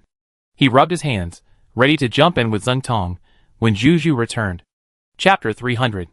After hearing Zhu Zhu's news, Zheng Tong suddenly turned to look at Captain Yao, his eyes wide open, blazing with fire. His voice, though still a bit childish, was powerful. "Captain Yao, did your men go to the zoo yesterday? After the apocalypse, the keepers and staff there were nearly wiped out. The Lion King, like the White Tiger, was born in the zoo and therefore had little yearning for the vast, free world outside. Then he established himself as the king of the land, taking the remaining animals with him and continuing to live in the zoo. To them, this was their home. Inspired by Pingqing, Zhengxi issued an order in Kyoto. No one was allowed to enter the zoo outside Kyoto without proper reason, and no one was allowed to provoke the lions and other beasts within. Of course, under normal circumstances, no one would have the temerity to provoke a lion. But unexpectedly, someone would actively violate the rules and act like such a jerk." Hearing Zheng Tong's almost interrogative words, Captain Yao glanced over with displeasure. "What do you mean? A brat, still wet behind the ears, thought she wanted to meddle in his affairs?" But Zheng Tong's next words made his pupils tremble. "My father has sent someone to find the tiger cub you stole from the zoo, and they're bringing it over here." "You?" Captain Yao's face paled instantly. He no longer cared about Jiang Qi or the entrance, turning and hurrying away. Watching him leave, Zheng Tong sneered, "Idiot." Sometimes she really couldn't understand why there were always people who were so foolish, unaware of their own mistakes, and dared to challenge rules and authority. Retracting her gaze, Zheng Tong asked Zhu Zhu, "Did you bring the tiger cub?" It's unknown how many lions and tigers originally lived in the zoo, but after investigation after the apocalypse, there was only one Lion King and 2 tigers. No need to guess, this tiger cub is the cub of those 2. It should be arriving soon. I came to let you know ahead of time. Although the basement where the tiger cubs were hidden was well hidden, Zhengxi had a subordinate with a very sensitive nose, presumably awakening his olfactory ability. However, to date, he was the only one with such a highly sensitive nose. For this reason, Zhengxi kept it a secret, and not many people knew about it. After Zhu Zhu relayed Zheng Tong's message, Zhengxi, without questioning Jiang Qi, immediately dispatched the olfactory user, another hearing user, and 2 strength-type users to quietly investigate. The tiger cub seemed drugged, its eyes closed as it uttered only faint, whimpering sounds. Through the heavy iron gate, the auditory psychic could hardly hear it. It was only thanks to the olfactory psychic, sensing the distinct smell of urine in the air, that they were able to find the basement and retrieve the cub. As soon as the cub was found, Zhengxi dispatched a full team to escort it to the west gate. Of course, he came himself too. Zheng Tong glanced down at Jiang Qi, standing face to face with the animals below. She was filled with admiration at the 50-meter radius around him, where not a single drop of rain fell. She had long known that Jiang Qi could control rain, and had tried to practice, but to no avail. Rain was like a different kind of object to her, a separate entity from her water element, impossible to control. Although she knew Song Xiaoxiao couldn't do the same, she remained somewhat discouraged and persevered in her practice. Zheng Tong didn't jump off the tower because she saw her father approaching with a group of soldiers. Yao, looking pale, followed behind them. If you looked closely, you could see one of his legs was a little unnatural. "Dad." Zheng Tong was the first to step forward, her first glance at the small blanket held in the arms of an uncle behind her father. She took 2 steps forward, lifted a corner of the blanket, and sure enough, she saw a furry little tiger cub, eyes closed, curled up in the uncle's arms. She couldn't help but reach out and stroke the little tiger's head. Wow, so soft and smooth, Zheng Tong's eyes lit up, and she looked at the little tiger cub with an unconscious longing. Ahem. Zhengxi, seeing his daughter's expression, quickly covered his mouth and coughed twice. Then, pulling her close, he whispered, "Wipe your saliva." "Where's Jiang Qi?" Zheng Tong rubbed her chin, turned her head, pointed outside, and complained to her father, "Captain Yao just tried to shoot the Lion King with a sniper rifle, but Jiang Qi stopped him. He's outside now, and those animals are listening to him." None of them are running towards the gate anymore. This was a bit exaggerated. Without waiting for her father or the others to be surprised, she reached out to the uncle holding the tiger cub and said, "Give it to me. I give it to Jiangqi. Have him return the cub to the Lion King." "Return it to the Lion King?" Zhang Shi frowned. "Those two big tigers didn't come." "No, I haven't seen them since the beginning." As soon as Zhang Tong finished speaking, Zhang Shi turned to look at Captain Yao, who was following behind their team, with a sharp gaze. "Tell me, what did you do to those two big tigers before stealing the cubs?" "That's right, if they hadn't taken down the big tigers, how could they have stolen the cubs?" "Yao Daqiang, you better tell me everything honestly while I'm still willing to talk to you." Under the intimidating gaze of Zhang Shi, Yao Daqiang gritted his teeth and trembled. "No, I didn't kill them. I just sedated them." "Sedated?" "A large dose." "How much?" "About 5 men's worth for one tiger." In reality, it was more than that, but Yao Daqiang didn't dare say. After all, overdosing on anesthesia could kill a person, no a tiger. But he had given these instructions before deciding to steal the cubs. Otherwise, if they hadn't used enough, they might not have been able to bring down the two massive tigers in one go. The large dose proved to be the right one. The shot was fired, and the tigers took only 2 steps before collapsing to the ground. Originally, the male tiger wasn't in the den, so after bringing down the tigress, they could have taken the cub and left. However, fearing the cub's cries might cause further trouble, they mixed some sleeping pills with water. 2 men, one holding the struggling cub, while the other held its mouth and fed it. Concerned that a small dose of medication would delay the process, the cub was given 4 crushed sleeping pills. This is why the cub remains drowsy and unconscious even now. Although water was given immediately after the cub was brought home to dilute the medication, the dose was still too high, and it still hasn't woken up. Because of the delay in giving the cub the medication, they happened to run into the male tiger returning from an outing as they were leaving. When the Lion King discovered the tiger family in trouble, he found a human arm and a half-ripped piece of clothing in the cave. The cub had disappeared, and the 2 adult tigers were unconscious. When the Lion King and the animals arrived, Captain Yao had spotted a gray wolf following the Lion King through his telescope, clutching an arm. He sensed something was amiss immediately. The Lion King, accompanied by wolves and numerous other animals, was likely seeking revenge and hunting the tiger. But people are often like that. Until the very last moment, they inevitably cling to a hopeful, naive mentality. For example, what if I could use my army to exterminate the Lion King and the other animals? If it happened to rain heavily, I could just treat them as animals gone mad in the rain and kill them without hesitation, so no one could say anything. After all, he was defending the city, and since the animals were attacking, he had every right to kill them. When he was ready to kill the Lion King, Yao Daqiang lamented that the 2 tigers hadn't come along. He should have used less anesthesia, so he could have eradicated the problem completely. And then, he would have a legitimate reason to take in the orphan tiger cub. He had a good plan, but he didn't expect Jiangqi to sabotage and interrupt him, wasting his golden opportunity. Yao Daqiang, brimming with resentment, deliberately ignored the Lion King's golden armor. Could his bullets penetrate it?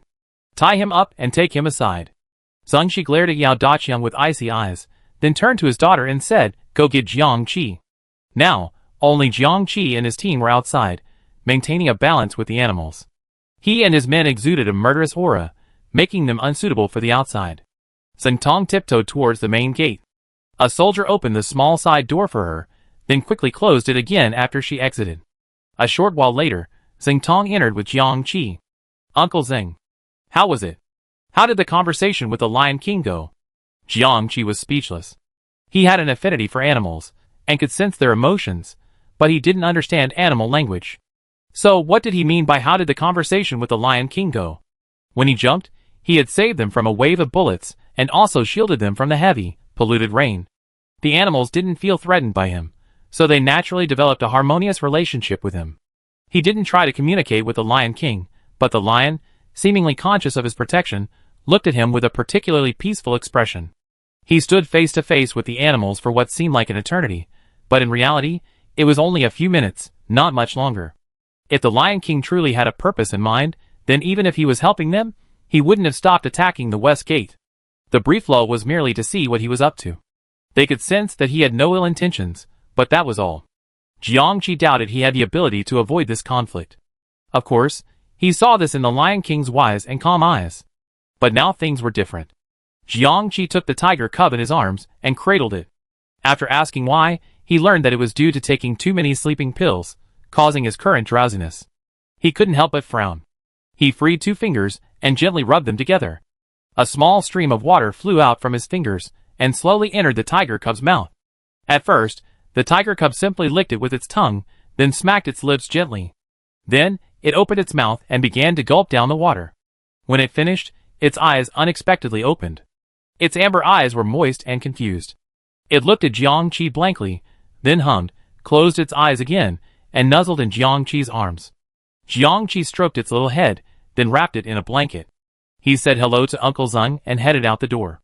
Outside, the Lion King, staring at Linja and the others, couldn't help but growl when he saw Jiangqi suddenly leave without a word and enter the door he considered an obstacle. What's wrong with that kid? The above sentence was Linja's interpretation for him. With Jiangqi away, he felt a little intimidated by the sight of such a large lion. He put one hand behind his back and made a subtle gesture, signaling Song Xiaoxiao and the others to step back. He then took 2 steps back, his palms casually facing each other, as if ready to summon an electric net at any moment. It's no wonder he was so serious. After all, these creatures only recognized him as a brother.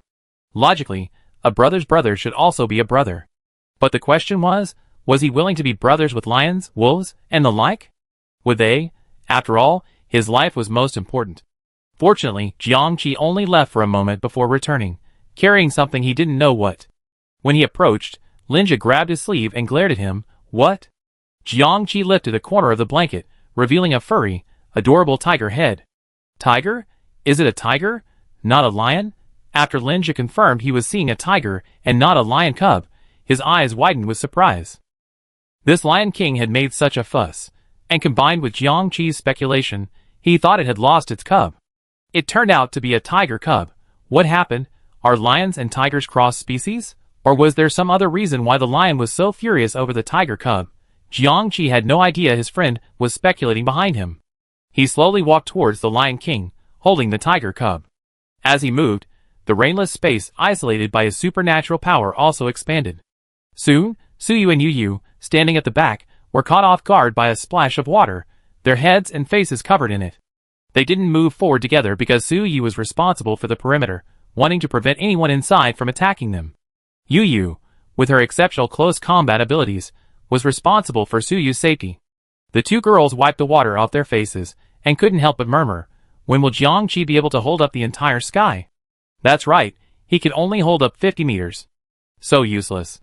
Zeng Tong, who had just come over to see how Jiangqi would return the tiger cub, said, His supernatural power is this good, and you 2 call it useless? And holding up the sky? Why don't you just let him do it? She suppressed the urge to roll her eyes, and walked forward slowly, wearing her gray, transparent raincoat.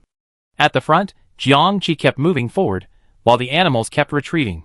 Finally, they retreated to the side of the Lion King and the wolves, then turned around and swarmed behind the Lion King.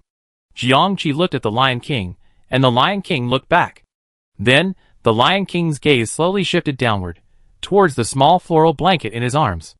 After drinking Jiangqi's water, the tiger cub woke briefly for a minute before closing its eyes and falling asleep again. It was still too young after all. It was a good thing the 4 sleeping pills hadn't gotten rid of it. Jiangqi followed the Lion King's gaze and lifted the blanket from his arms, revealing the tiger cub's soft, adorable head. However, perhaps because he noticed the tiger cub's closed eyes, the Lion King's expression suddenly became very serious. Jiangqi lifted the blanket completely, letting it see the tiger cub's heaving belly. As expected, the Lion King's expression softened, and he turned to glance at the gray wolf beside him. Then the gray wolf ran to Jiangqi and motioned him to hand the tiger cub over to it. Chapter 301. The gray wolf's gaze swirled between the small floral blanket and the tiger cub. Then, he lifted his left front paw and placed it on the blanket. He looked up at Jiangqi and winked. Jiangqi, your meaning is so obvious. If I still don't understand, I'd be a fool.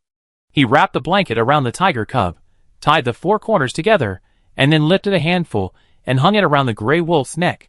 The gray wolf, who had opened his mouth to grab the knot of the blanket, said, He looked down at the tiger cub hanging from his chest. Okay, this will work. The rain had been falling for half a day, and it was gradually decreasing. The gray wolf returned to the Lion King with the tiger cub. The massive lion, clad in golden armor, glanced down at the tiger cub, then looked up at the human cub. Suddenly, he raised his head and roared heavenward. This roar wasn't as loud as the previous ones, but as it fell, the animals surrounding the city gate turned and retreated quickly and orderly, leaving only the Lion King and the wolves. Yes, the wolves stood behind the Lion King unmoved. The great lion shifted his gaze from Jiangqi to the tower. Just then, a black wolf approached, clutching an arm. With a snap, it dropped the severed arm right at Jiangqi's feet. Jiangqi looked down at the arm. The wet sleeve dangling from it was clearly a military training uniform, meaning the arm most likely belonged to a soldier. The tiger cub was hidden by Yao Daqiang, so the person who stole it must be one of his men. The great lion's message was clear. Handing over the cub wasn't the end of the matter. The human who had entered the zoo without permission and stole the cub was to be handed over. Jiangqi thought to himself, this isn't something I can decide. Chen Zhengtong happened to be there, so he relayed his thoughts and let Uncle Zheng handle the matter. Jiangqi was very self-aware. He wouldn't ask questions that weren't his business. Being a quiet bystander was easier than anything else. While waiting, his eyes flickered over the lion's golden armor. It shone like gold. Could it be real? He really wanted to pry a piece off and take a closer look. Perhaps Jiangqi's gaze was too intense, and the lion turned its eyes, looking at him in confusion. Jiangqi had no choice but to look away. After a moment's thought, he raised his right hand, and a small black iron nugget materialized from nowhere in his palm. Maybe it had something to do with the black dagger his father had originally prepared for him, but now, the metal he created with his supernatural powers was always black. Black iron, pitch black iron. The Lion King seemed to have never seen this kind of metal before. He stared at the black iron in his palm for a long moment, then raised his right front paw, palm facing upward. A flash of golden light appeared, and a small piece of golden iron appeared in its claws. The Lion King looked up at the black iron in Jiangqi's hand, then back at him, his disdain evident. Jiangqi, regardless of whether it was disgusted or not, tentatively extended his left hand, and gently grasped the golden iron in the Lion King's palm. The Lion King dropped his paw without a reaction, then raised his eyes, and continued to stare at the city wall. The other team members, somewhat nervous about the Lion King's severed arm, and Jushin, who had gathered behind Team Miracle, and was watching, were now drawn to the golden piece in Jiangqi's hand. Someone even whispered, "Brother Qi, is this real gold? Brother Qi, why don't you try taking a bite?" "Bite it, bullshit. Do you think my teeth are made of iron? What if they fall out? Then Brother Zhe, you try." "Linja, thank you." Listening to the quiet but loud chatter behind him, Jiangqi turned his head and scolded impatiently, "What are you arguing about? You're so ignorant. Aren't you afraid of being laughed at by people in Kyoto?" "Jushin in Kyoto, Not really, because I'm even more ignorant than you." "So, are those pieces of gold in your hand real? If they are, then this Lion King is formidable." Thinking this, Jushin looked at the Lion King eagerly. He was no longer afraid, having forgotten how his calves had been shaking so much when he first came over, barely able to stand. Jiangqi calmly pocketed the gold flakes, thinking he'd find a gold shop to melt them down when he got back. If it was real, he'd make a necklace for Jiang Xiaobai to take back.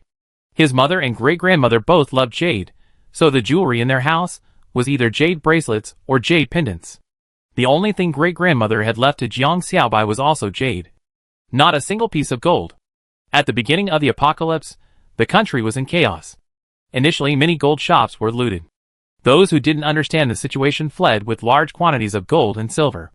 Later, they realized these things were useless for food and drink. So on the run, to lighten their load and pack more food and drink, they discarded all the useless gold bars and necklaces in their limited luggage to make room. 11 years later, gold and silver had become incredibly scarce. Even so, the gold jewelry in the single gold shop in Kyoto's market remained relatively affordable. After all, whether buying or exchanging things these days, people adhere to one philosophy: practicality. But gold jewelry is both impractical and cumbersome. Few, except for well-off ladies, would go out of their way to buy it. But Jiangqi had spotted a gold necklace at the jewelry store that day. When he was about to buy it, he noticed it had a name on the inside, making it unsuitable for Xiaobai. He could make one for her using this gold piece. After Jiangqi happily made his plans, the small gate at the city gate opened, and Zhangxi returned with 2 of his men. Jiangqi glanced behind them, but didn't see Yao Daqiang or the man with the broken arm.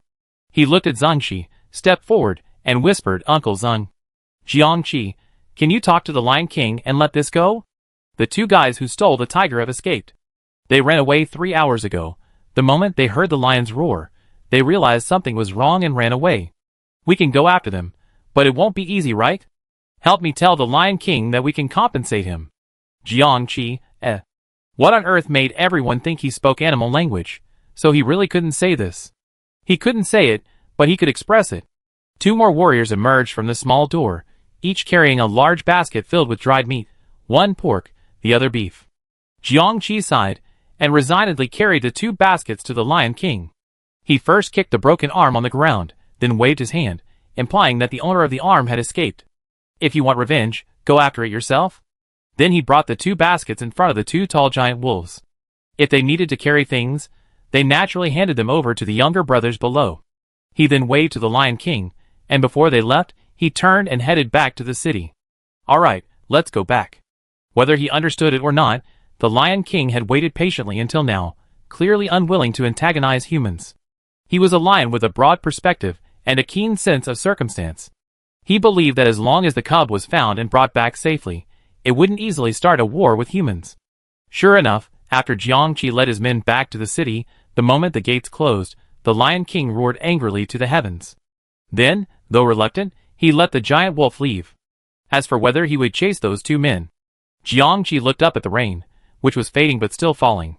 He thought to himself that one of the two men had a broken arm, and it had only been yesterday. Without a healing psychic like Aunt May, the damage to his arm was unimaginable. These days, it's not just animals that go crazy in the rain, plants too are drawn to the scent of blood, not just the scent of humans.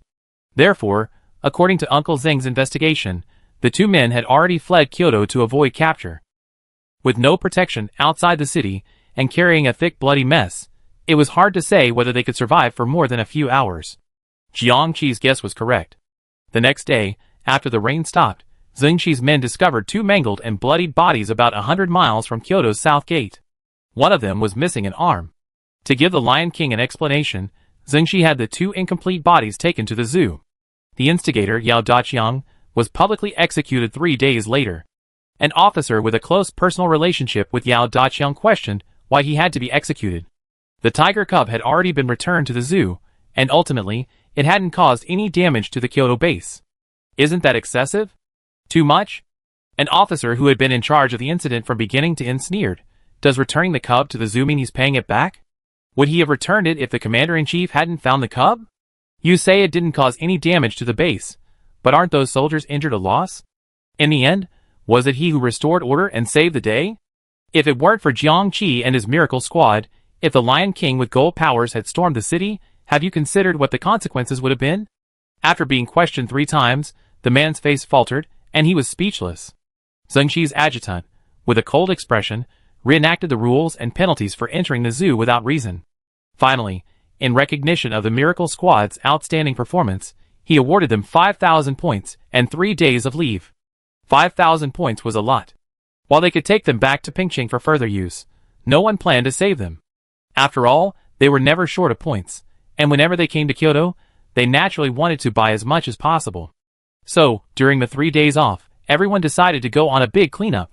It had been over half a month since the last time they dealt with Zhou Huailan, and during that time, both the Zhou family and Zhou Huailan had been quiet, with no signs of activity.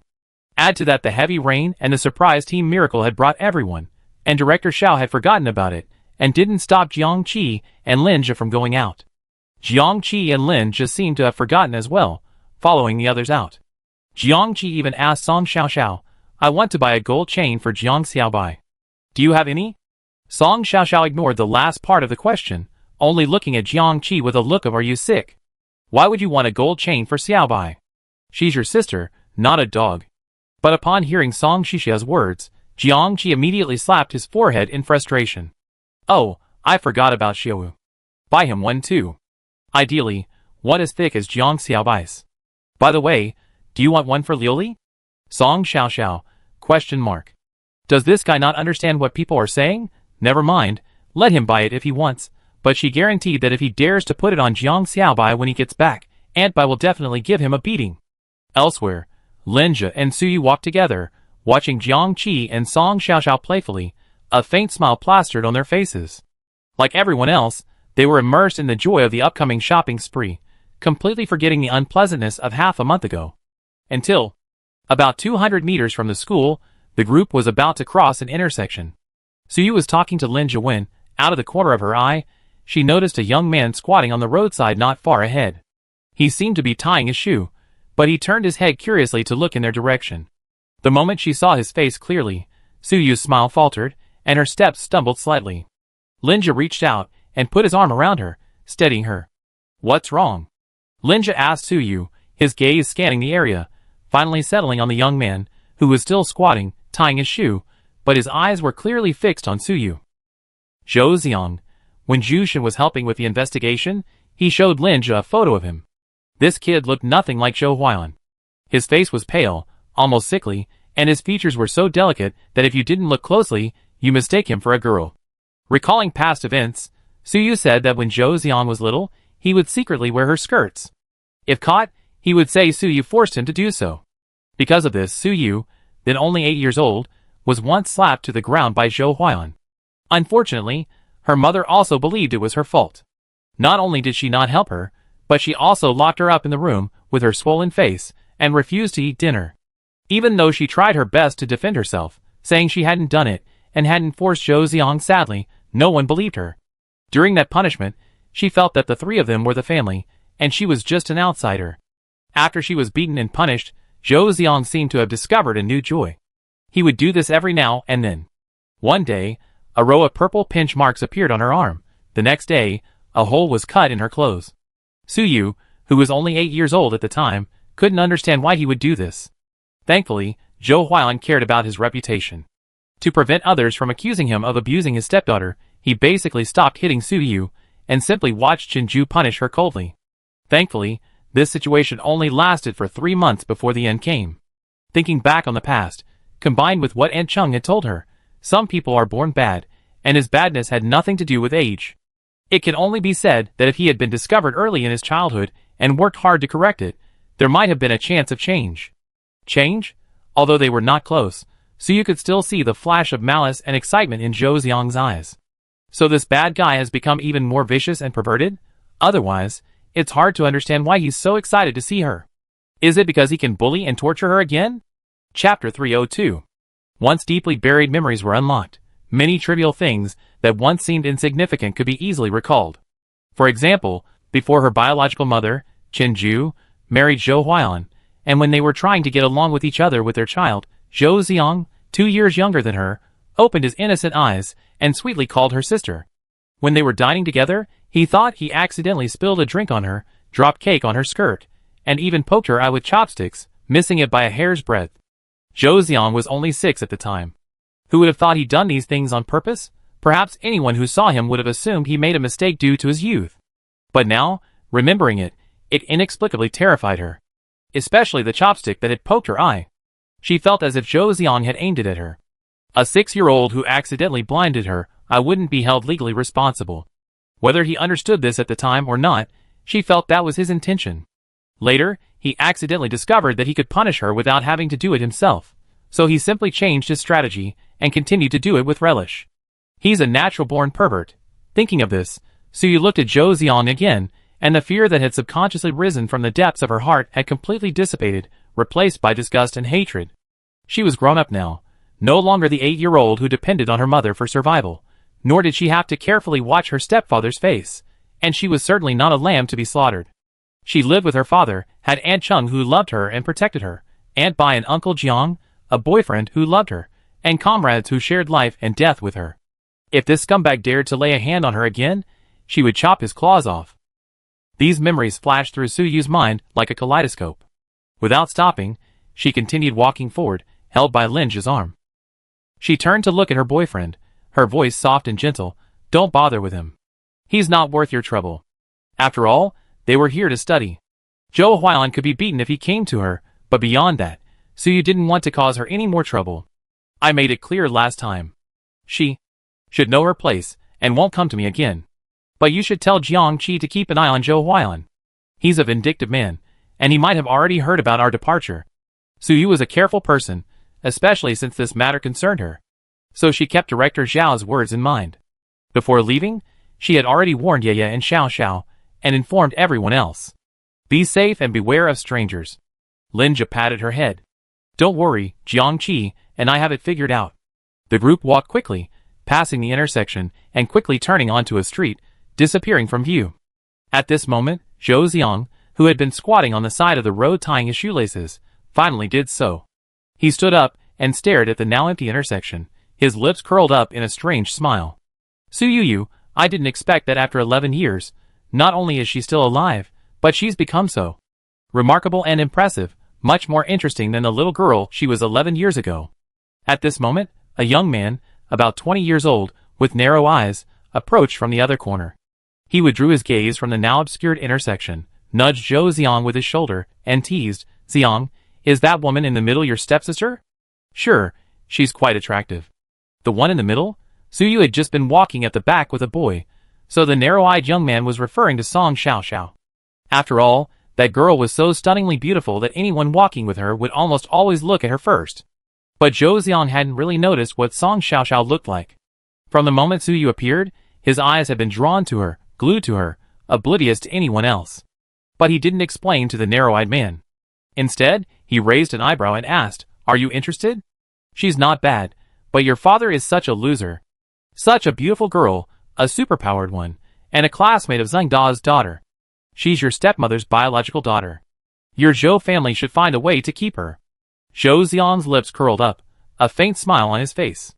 Since you think she's good-looking and capable, why not just tell your father that you want to marry her? Marry? The narrow-eyed man was stunned.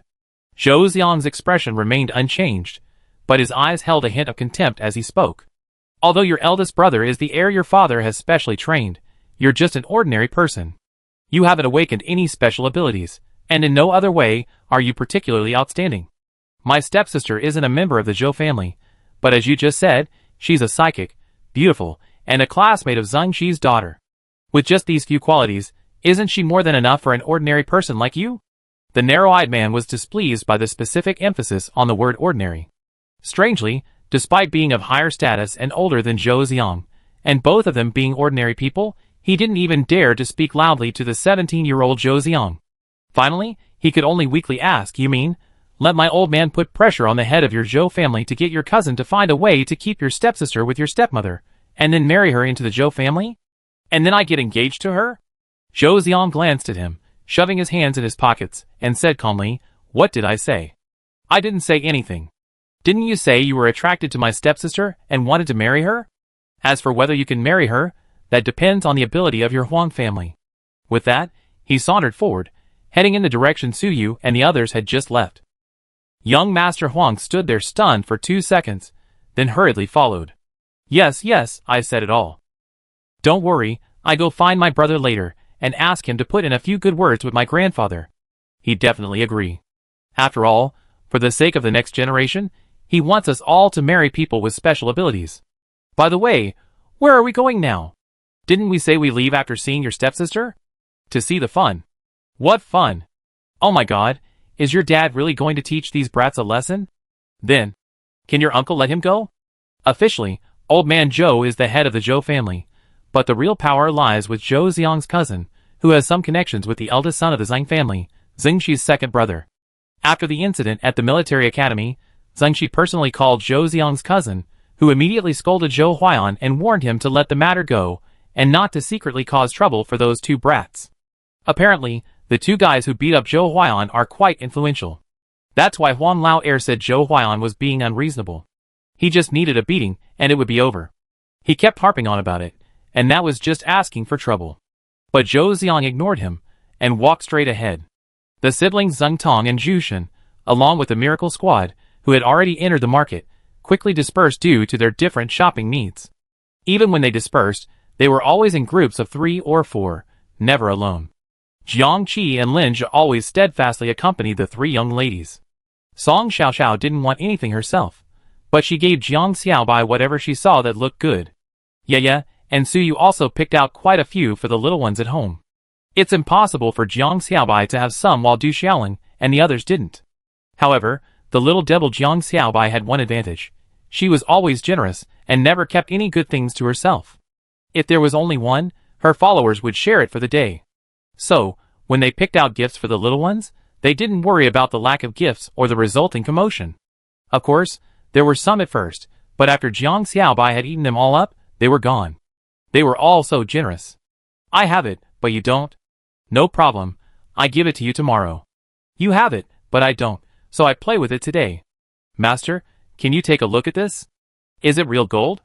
Entering the gold shop, Jiang Qi had just taken the gold flakes given by the Lion King from his pocket, and was about to ask the owner to examine them, when the door suddenly slammed shut. Only Jiang Qi and Song Xiaoxiao had entered the shop at that moment. Linja, Su Yu, and Yaya hadn't even had time to enter. As the door closed, the lights in the room suddenly went out, plunging the surroundings into darkness. Without time to think, Jiang Qi instinctively stretched out his long arms, first pulling Song Xiaoxiao into his arms, then swung two small daggers in the direction where the owner had been standing. Ding, bang, snap, whoosh. One of the daggers crashed into the counter, shattering the tempered glass. At the instant it shattered, Jiang Qi and Song Xiaoxiao turned to the other side. He didn't go toward the front door, knowing Linja would find a way to open it. No. Song Xiaoxiao suddenly smelled a strong scent of blood in the air, but before she could discern it, the previously closed door suddenly flew open. The glaring sunlight streamed in, and Jiang Qi and the others instinctively squinted. Jiang Qi Xiaoxiao. Su Yu and Yaya ran into the store first. They ignored everything else and checked on the two of them. Seeing them both intact, they breathed a sigh of relief. After adjusting to the bright light, Jiang Qi opened his eyes and looked toward the front door. Linja, his back to him, was negotiating with 4 uniformed police officers. Jiang Qi narrowed his eyes, feeling strange. The door suddenly closed and then opened again, seemingly taking an eternity, but in reality, it took less than 3 minutes. And the door wasn't opened by Linja, it opened on its own. Just as it opened automatically, 4 police officers appeared at the store entrance. I heard someone was committing a crime here. What's going on? Linja glanced at the 4 men, confirming they were indeed police officers. I didn't see who was committing the crime, but 2 of our comrades were locked inside right after entering the store. I was about to call for the door to be opened when you showed up. Are you sure the door closed on its own, and not after they entered? Linja looked at the officer questioning him, and said calmly, We're here to buy things. Is it necessary to close the store? Besides, my 2 comrades only entered the store a dozen seconds before us, and when we arrived at the door, we saw them trying to negotiate with the owner. You're in cahoots. Your story isn't believable. Linja, He was about to say something else when the officer walked past him and into the store. Seeing this, the other 3 officers said, Let's go in and take a look first. The glass counters in the store had collapsed and shattered. A slightly plump, middle-aged man lay in a pool of blood, a small, black dagger lodged in his chest. Did you kill him? The first officer to enter the store squatted down to examine the man. After confirming he was dead, he stood up, turned to look at Jiang Qi, and asked sternly. No. Jiang Qi held down Song Xiaoxiao, who was about to speak up, and gave her a reassuring smile. He then asked her to stand with Su Yu and Yu while he stepped forward to confront the officer. He wore a faint smile, but his eyes were cold. The police arrived just in time, but aren't your methods too crude? You already identified the murderer without even asking any questions? The officer looked at him coldly and snorted. I asked your comrades at the door just now, and they said it was just you and the owner in the shop at the time. Now the owner is dead, with a dagger stuck in his chest. It must be either you or that female classmate who did it. Tell me, who else could it be? After saying that, without waiting for Jiang Qi to speak, he added, The owner of this gold shop is just an ordinary person. You, a psychic from a military academy, killed someone for no reason. Do you think you deserve the uniform you wear? Do you deserve the people's trust in you? Wow, how could he be exalted to such a high standard? Jiang Qi turned and exchanged glances with Linja. They were both convinced that the situation in this shop today was aimed at one of them. These 4 officers were assigned by Zhou Huaiyan. Had they heard there were members of the Zhou family on the Kyoto police force, so they were so eager to come out and make a scene? Why aren't you talking? Are you feeling guilty? The officer who entered first saw Jiang Qi turning his head to look outside without saying a word. He turned to his colleague with a hint of impatience. This military academy student killed someone for no reason. We need to detain them and take them back first. One of the shorter officers hesitated. How can we be sure he did it? He's from the military academy. We can't just take him away. The officer glared. He's lying on the ground. How can we be sure? Just because he's from the military academy, his crime is even more serious. He should be detained. Take him away. With those last two words, he unleashed the handcuffs from his waistband and moved to handcuff Jiang Qi first. But before they could get close, 4 walls of ice suddenly rose from the ground, trapping the 4 officers tightly. What are you doing? Jiang Qi sneered. What did I do? I just wanted to prove to you that I didn't kill this guy. Through the transparent ice wall, he pointed at the middle-aged man lying on the ground and said, if you're even slightly professional, you can see that I just broke the counter, but this man's body is covered in glass, and there's nothing underneath him. What does this mean? You're the police. Tell me, what does this prove? Chapter 303. Knowing this was a setup specifically targeting them, Jiang Qi initially ignored the 4 officers who had arrived just in time, but they were so arrogant they actually tried to arrest him. That was embarrassing. Trapping them was the least of their worries. They didn't resort to violence. How dare you? This is Kyoto. Do you think it's Pingcheng? Jiang Qi sneered at the 4 men with icy eyes. You knew we were from Pingcheng without even asking? You're quite impressive. The officer who had spoken first choked and glared at Jiang Qi. Jiang Qi, don't be so arrogant. Who is arrogant? As soon as he finished speaking, Zheng Tong walked in, accompanied by a middle-aged man who bore a tenuous resemblance to Zheng Xicheng.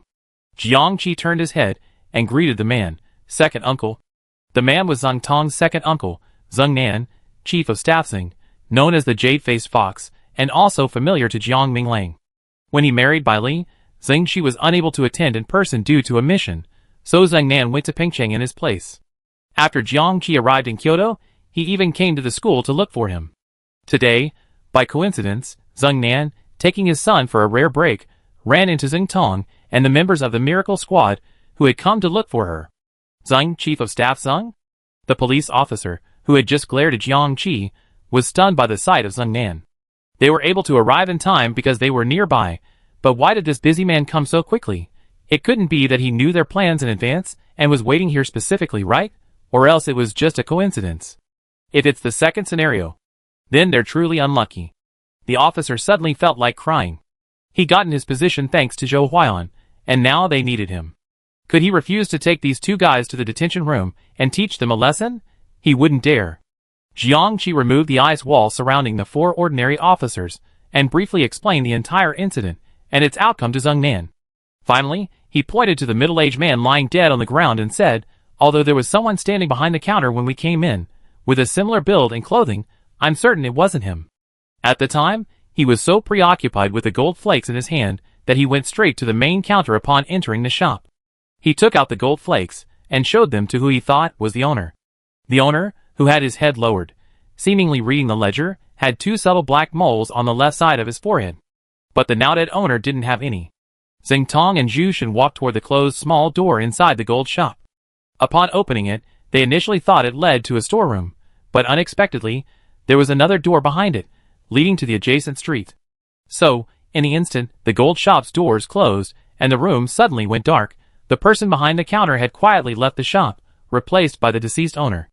No wonder Song Xiaoxiao smelled a strong odor of blood as the shop door closed. It's likely the owner wasn't dead yet. A dagger had been stabbed into his heart, causing him to bleed and fall unconscious. He didn't truly expire until the 4 police officers appeared. As for the thin black dagger, indeed, at first glance, it looked similar to Jiang Qi's dagger, even with the word Qi engraved on the handle. Jiang Qi laid out the 5 daggers he carried in a row and displayed them before Zheng Nan and the others. He pointed to the base of one of the dagger's handles and said, "Here, uncle, please look. Is there a word?" Zheng Nan leaned forward to take a closer look and saw a word carved there as well, crooked and distorted, as if written by an elementary school student who had just learned to write. And the word was indeed written by an elementary school student. It was the character Bai, white, that Jiang Xiaobai had carved into Jiang Qi's dagger 2 years ago. Every one of the 5 daggers had the same character. But because Jiang Xiaobai's strength was limited, the inscription wasn't very noticeable. It was so faint that it wouldn't be noticeable without close inspection. Of course, only close friends like Song Xiaoxiao and Lin Jia knew this secret. Du Xiaoling followed suit, carving the character Leng, cold, into the knife Lin Jia had carried since childhood. However, because she was younger than Jiang Xiaobai and lacked the strength, the Leng, cold, felt a bit off, looking more like Jean, today, than Leng. If this doesn't prove the dagger he's carrying isn't mine, Then we can test the material. My daggers are all forged by my father himself. They're one of a kind, definitely different from the ones in Kyoto. Zhang Nan waved his hand. No need to bother. Alright, leave this here to me. Go do what you need to do. Don't let it get to you, have fun. Jiang Qi and the others didn't ask what happened next.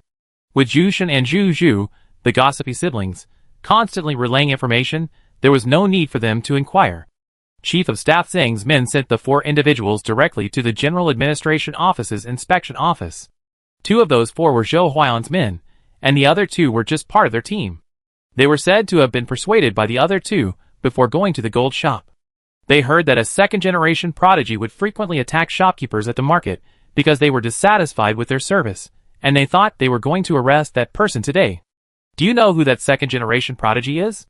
The second-generation prodigy from the Huang family, who's known for his sexual prowess. The Huang family, the one with all the men and women. Before the apocalypse, the Huang family was very powerful, and afterward, they were still pretty good. After all, they own a powerful security company, which naturally formed a powerful team. With connections comes power, as you know. The Huang family has always been cunning. Even if Kyoto is reshuffled after the apocalypse, they won't be in trouble.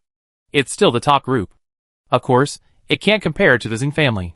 Huang Lao Air had injured and maimed many people at the market before, and it wasn't like no one called the police back then, but they still turned a blind eye. Now it's funny, the 2 police officers crying out for justice are saying they thought they were arresting Huang Lao Air. They already been bribed, and only realized something was amiss when they saw Brother Qi and the others wearing military uniforms at the gold shop. But they already been dragged into the conspiracy, and it was too late to regret. So it's an injustice? Bullshit! Jiang Qi's mouth twitched as he listened to Zhu Shen's retelling. He couldn't help but ask, did they give Zhou Huan up? That's the main point, but this guy hasn't gotten to the point in so much time. Zhu Shen shook his head regretfully. No, we just found out that Zhou Huan was the one who got these 2 into the patrol. They interact with each other quite frequently, but they flatly deny that Zhou Huan was the mastermind behind this. They just said they couldn't stand you, a guy from Pingcheng, taking advantage of your status to bully Zhou Huan and his wife. They were standing up for the Zhou family, but Zhou Huan didn't know about this. So they also orchestrated the murder of the gold shop owner? Yes, they admitted it. They're truly reckless, even admitting to murder. Isn't that price too high? Unless they have evidence or someone important's life is in Zhou Huan's hands, making them afraid to speak out.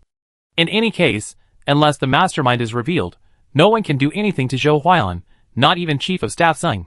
Chief of Staff Zhang went to the Zhou family to see the head of the family. And then what? That hasn't happened yet. But I'm guessing the Zhou family won't get away with it, having the Chief of Staff come knocking on their door. Do you even need to guess?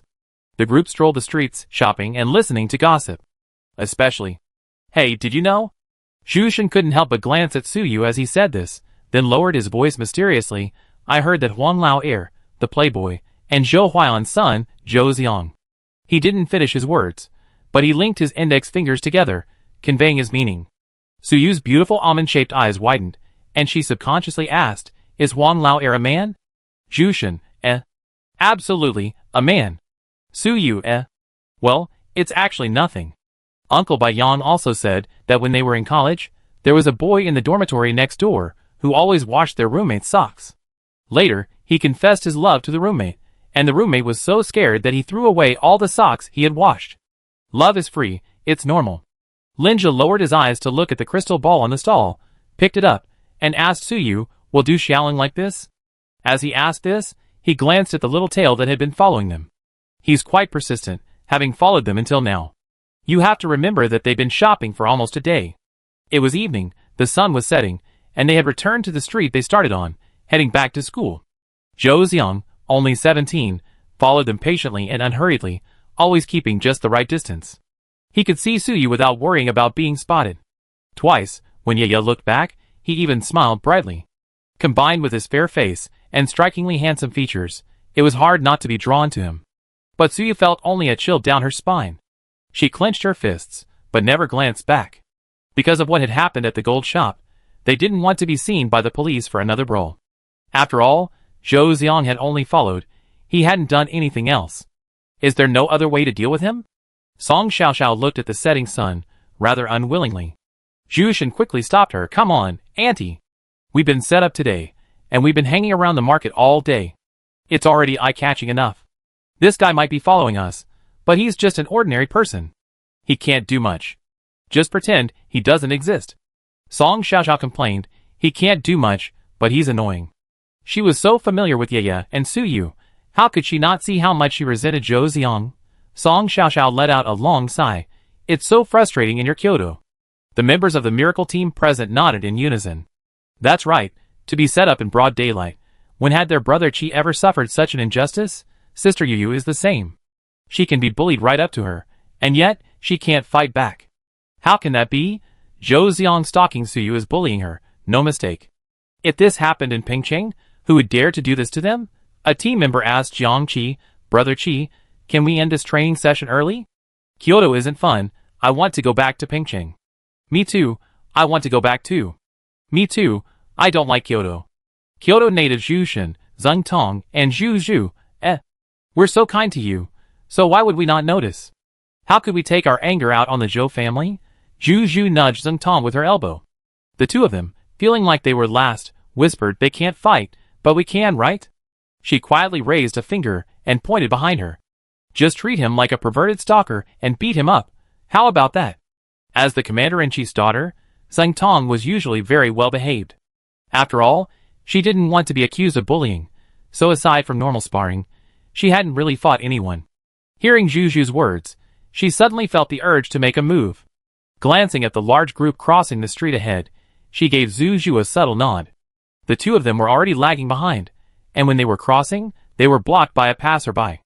They found a gap and ducked into the corner of the intersection. Zhou Xiang, still maintaining his usual pace, followed behind at a leisurely pace. His eyes seemed to be looking ahead, but in reality, they were glued to Suyu, completely oblivious to anyone else. Oh, he had noticed Linjia. Because he always stood by Suyu, occasionally putting his arm around her shoulder, or her waist, or holding her hand.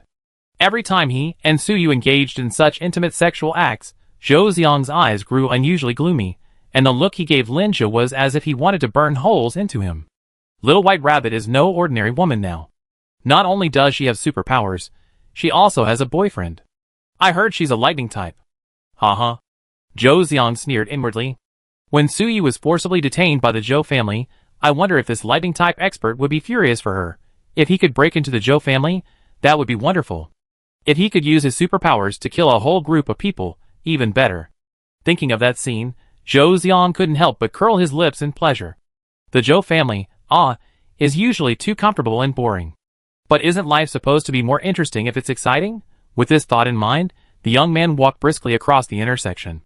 But just as he stepped onto the tree-lined path ahead, a sudden gust of wind blew past him, and then his jaw ached, and his entire body suddenly flew into the air. But before he could even savor the exhilaration of soaring, a sharp pain shot through his waist.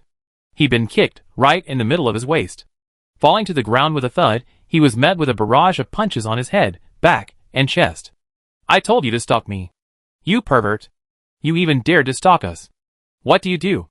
Why waste your time talking to him? Beat him up, and send him to the police station. After knocking the man down, Zhu Zhu and Zheng Tong began to punch and kick him. Although they didn't use their powers, their combined strength was formidable. In just a few blows, they had the seemingly frail Zhou Xiang reduced to a pulp. After beating him up, they waved to the patrol caravan approaching the end of the street. Over here, there's a perverted stalker. Chapter 304. At that time, Suyu, Linjia, and the others had almost reached the school gate. When they heard Zhu Zhu waiting for the patrol, they all turned back. They just happened to see Zheng Tong punch Zhou Xiang in the jaw. From such a distance, they all seemed to hear the jaw crack. Hiss, the little girl is quite fierce and quite sinister. Removing Zhou Xiang's jaw would stop him from spouting nonsense.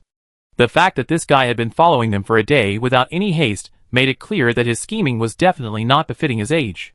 Linjia glanced down at Suyu and instructed Ye and Song Xiaoxiao, all of you, go back to school. Hurry! Stop looking. He didn't want Suyu to get involved, and there was no need. But the outcome was often the opposite of what he hoped for. Zhou Xiang, who was accustomed to playing the weakling in front of others, immediately, after his jaw was straightened, tearfully defended himself. I wasn't following anyone. I just missed my sister. He then tearfully explained his relationship with Suyu, recounting how close they were as children. Having heard from his parents that his sister had arrived in Kyoto, he couldn't help but run to find her. But fearing she wouldn't recognize him, he had to quietly follow. It was true to the facts, flawless. It perfectly captured a brother's intense longing and yearning for his sister. The police had intended to notify the military academy and have Suyu sent over, but fortunately, their captain arrived in time and only notified the Zhou family to take him back. That night, while Zhou Ziong was climbing the stairs, he lost his balance and rolled from the second floor to the first, breaking his leg. He had originally lived with his grandparents, but after being taken to the police station, it was Zhou Huaiyan who was notified. Zhou Huaiyan had just been reprimanded that morning for the incident at the gold shop, and was already feeling frustrated and angry when he received a notice in the afternoon asking him to pick up Zhou Ziong. Zhou Huaiyan didn't want to go to his parents' house, so he took his son back home. Zhou Huaiyan knew all too well what his own son was like. But this time, he didn't want him to mess with Suyu again. It's not like it was 11 years ago, when Suyu and you were just children. She's awakened her powers. She's a superpowered person. She's not the same kind of person anymore, do you understand? Zhou Huaiyan said this as he led Zhou Ziong to his door. Without caring whether he heard or not, he opened the gate to the villa and walked in. Zhou Ziong looked at his father's back and snorted. Then, dragging his legs, still sore from Zheng Tong and Zhu Zhu's beatings, he slowly inched his way into the home he hadn't visited in ages. His bedroom was on the third floor, and as he was walking up, he stepped on something and rolled all the way from the second floor to the first floor living room. At that moment, Chen Ju was standing in the dining room setting the table. She had already prepared dinner when Zhou Huaiyan received the notice to pick someone up at the police station. Of course, it was just for the two of them. After a moment of silence, Zhou Huaiyan told her to cook another dish before leaving, and made it clear that Zhou Ziong would be staying at home tonight. Chen Ju hummed indifferently, not asking what crime Zhou Ziong had committed, or why he was in the police station. She simply numbly picked up a random dish from the kitchen and started cooking. When she was done and serving it, she realized she had made stir-fried eggplant and cucumber. These two mixed dishes were Zhou Ziong's least favorite. Chen Ju didn't remake them, but simply brought them to the table. Then, father and son entered the room one after another. Zhou Huaiyan went in first to wash his hands. Before he finished, he heard a tumbling sound and hurried out of the bathroom. Just then, Zhou Ziong rolled from the second floor to the first, hitting the floor with a thud not far from him. Zhou Huaiyan was stunned as he watched his son lying on the ground with his leg twisted. After a moment of stunned silence, Chen Ju's eyes flashed with a schadenfreude of ecstasy. Served him right. Did he die from the fall? I hope so. With this fond hope in mind, she and Zhou Huaiyan rushed Zhou Ziong to the hospital. The old lady of the Zhou family, upon hearing the news, rushed over and slapped Chen Ju in the face. Tell me, was it you who harmed my grandson? He was fine at my house, but he became like this when he arrived at yours? You vicious woman, it's been all these years, and you still hold a grudge. Before the old lady could finish her words, Chen Ju slapped her back. The crisp sound echoed through the ward, and everyone was stunned, including Zhou Huaiyan. The old lady was elderly, after all, and Chen Ju didn't hold back her slap, knocking her to the ground. I gave you face, didn't I? You keep bullying me. Who do you think you are? Chen Ju sneered at the old lady's shocked face. Before Zhou Huaiyan could say anything, she turned and said coldly, if we can get along, we can get along. If not, let's break up. Zhou Huaiyan, don't think I can't live without you. Even if I die, I drag your family down with me. Just wait and see. Her eyes, filled with bone-chilling coldness and despair, sent chills down his spine, leaving him speechless. It was just like the day she lost her child 8 years ago, when she looked at him with the same gaze. Everyone might have forgotten that before the miscarriage, Chen Ju possessed superpowers. Like Su Yu, she possessed Earth-type abilities, though at a lower level, limited to controlling and creating clods of earth and small stones. But later, with her miscarriage, her superpowers vanished. No one could explain this phenomenon, and no one knew why. But one thing was certain, the child she hadn't successfully conceived was most likely an Earth-type superpower. And yet, this very child, who could have been her hope, was killed by Zhou Ziong. Whenever Zhou Huaiyan thought about this, he shared Chen Ju's pity and heartache. But unlike Chen Ju, he never considered punishing the culprit. One was someone he raised, the other someone he never even seen. Who was more serious? So Chen Ju hated not only Zhou Ziong, but also Zhou Huaiyan and the old woman. Zhou Huaiyan, you just watched your wife beat me. You unfilial son. Enough. Zhou Huaiyan growled at his mother, who was still sitting on the ground. Zhou Ziong got into this on his own. Shinju has nothing to do with it. You're just going to hit him without asking any questions. Is that right? As for Shinju's retaliatory slap, he made no mention of it. The old woman's breath caught in her throat, and she nearly fainted. At the same time, she felt completely embarrassed and ashamed. She was beaten by her daughter-in-law and scolded by her son. For a moment, the old lady felt her face burning uncomfortably. Just then, Zhou Ziong, who had been unconscious in the bed, woke up. Shinju glanced at him coldly and said, "How come you didn't fall to death?" She turned and left the ward. The old lady, who had just gotten up from the ground, pointed angrily at Shinju's retreating figure and yelled at Zhou Huilan, "You don't want to do anything about it?" Zhou Huilan scratched his hair in frustration and said dejectedly, "I should do something." "How should I?" "Have you forgotten that she also had superpowers from the beginning? If it weren't for Zhou Ziong, we would have 3 superpowered people in our family now." The old lady was furious. "What do you mean? You didn't really believe this woman about what happened back then, and think that Anong pushed her down and aborted the child, did you? Have you forgotten how old your son was at the time? 9 years old. How could a 9-year-old do such a thing?" "Zhou Huilan, I think this woman—" "Enough."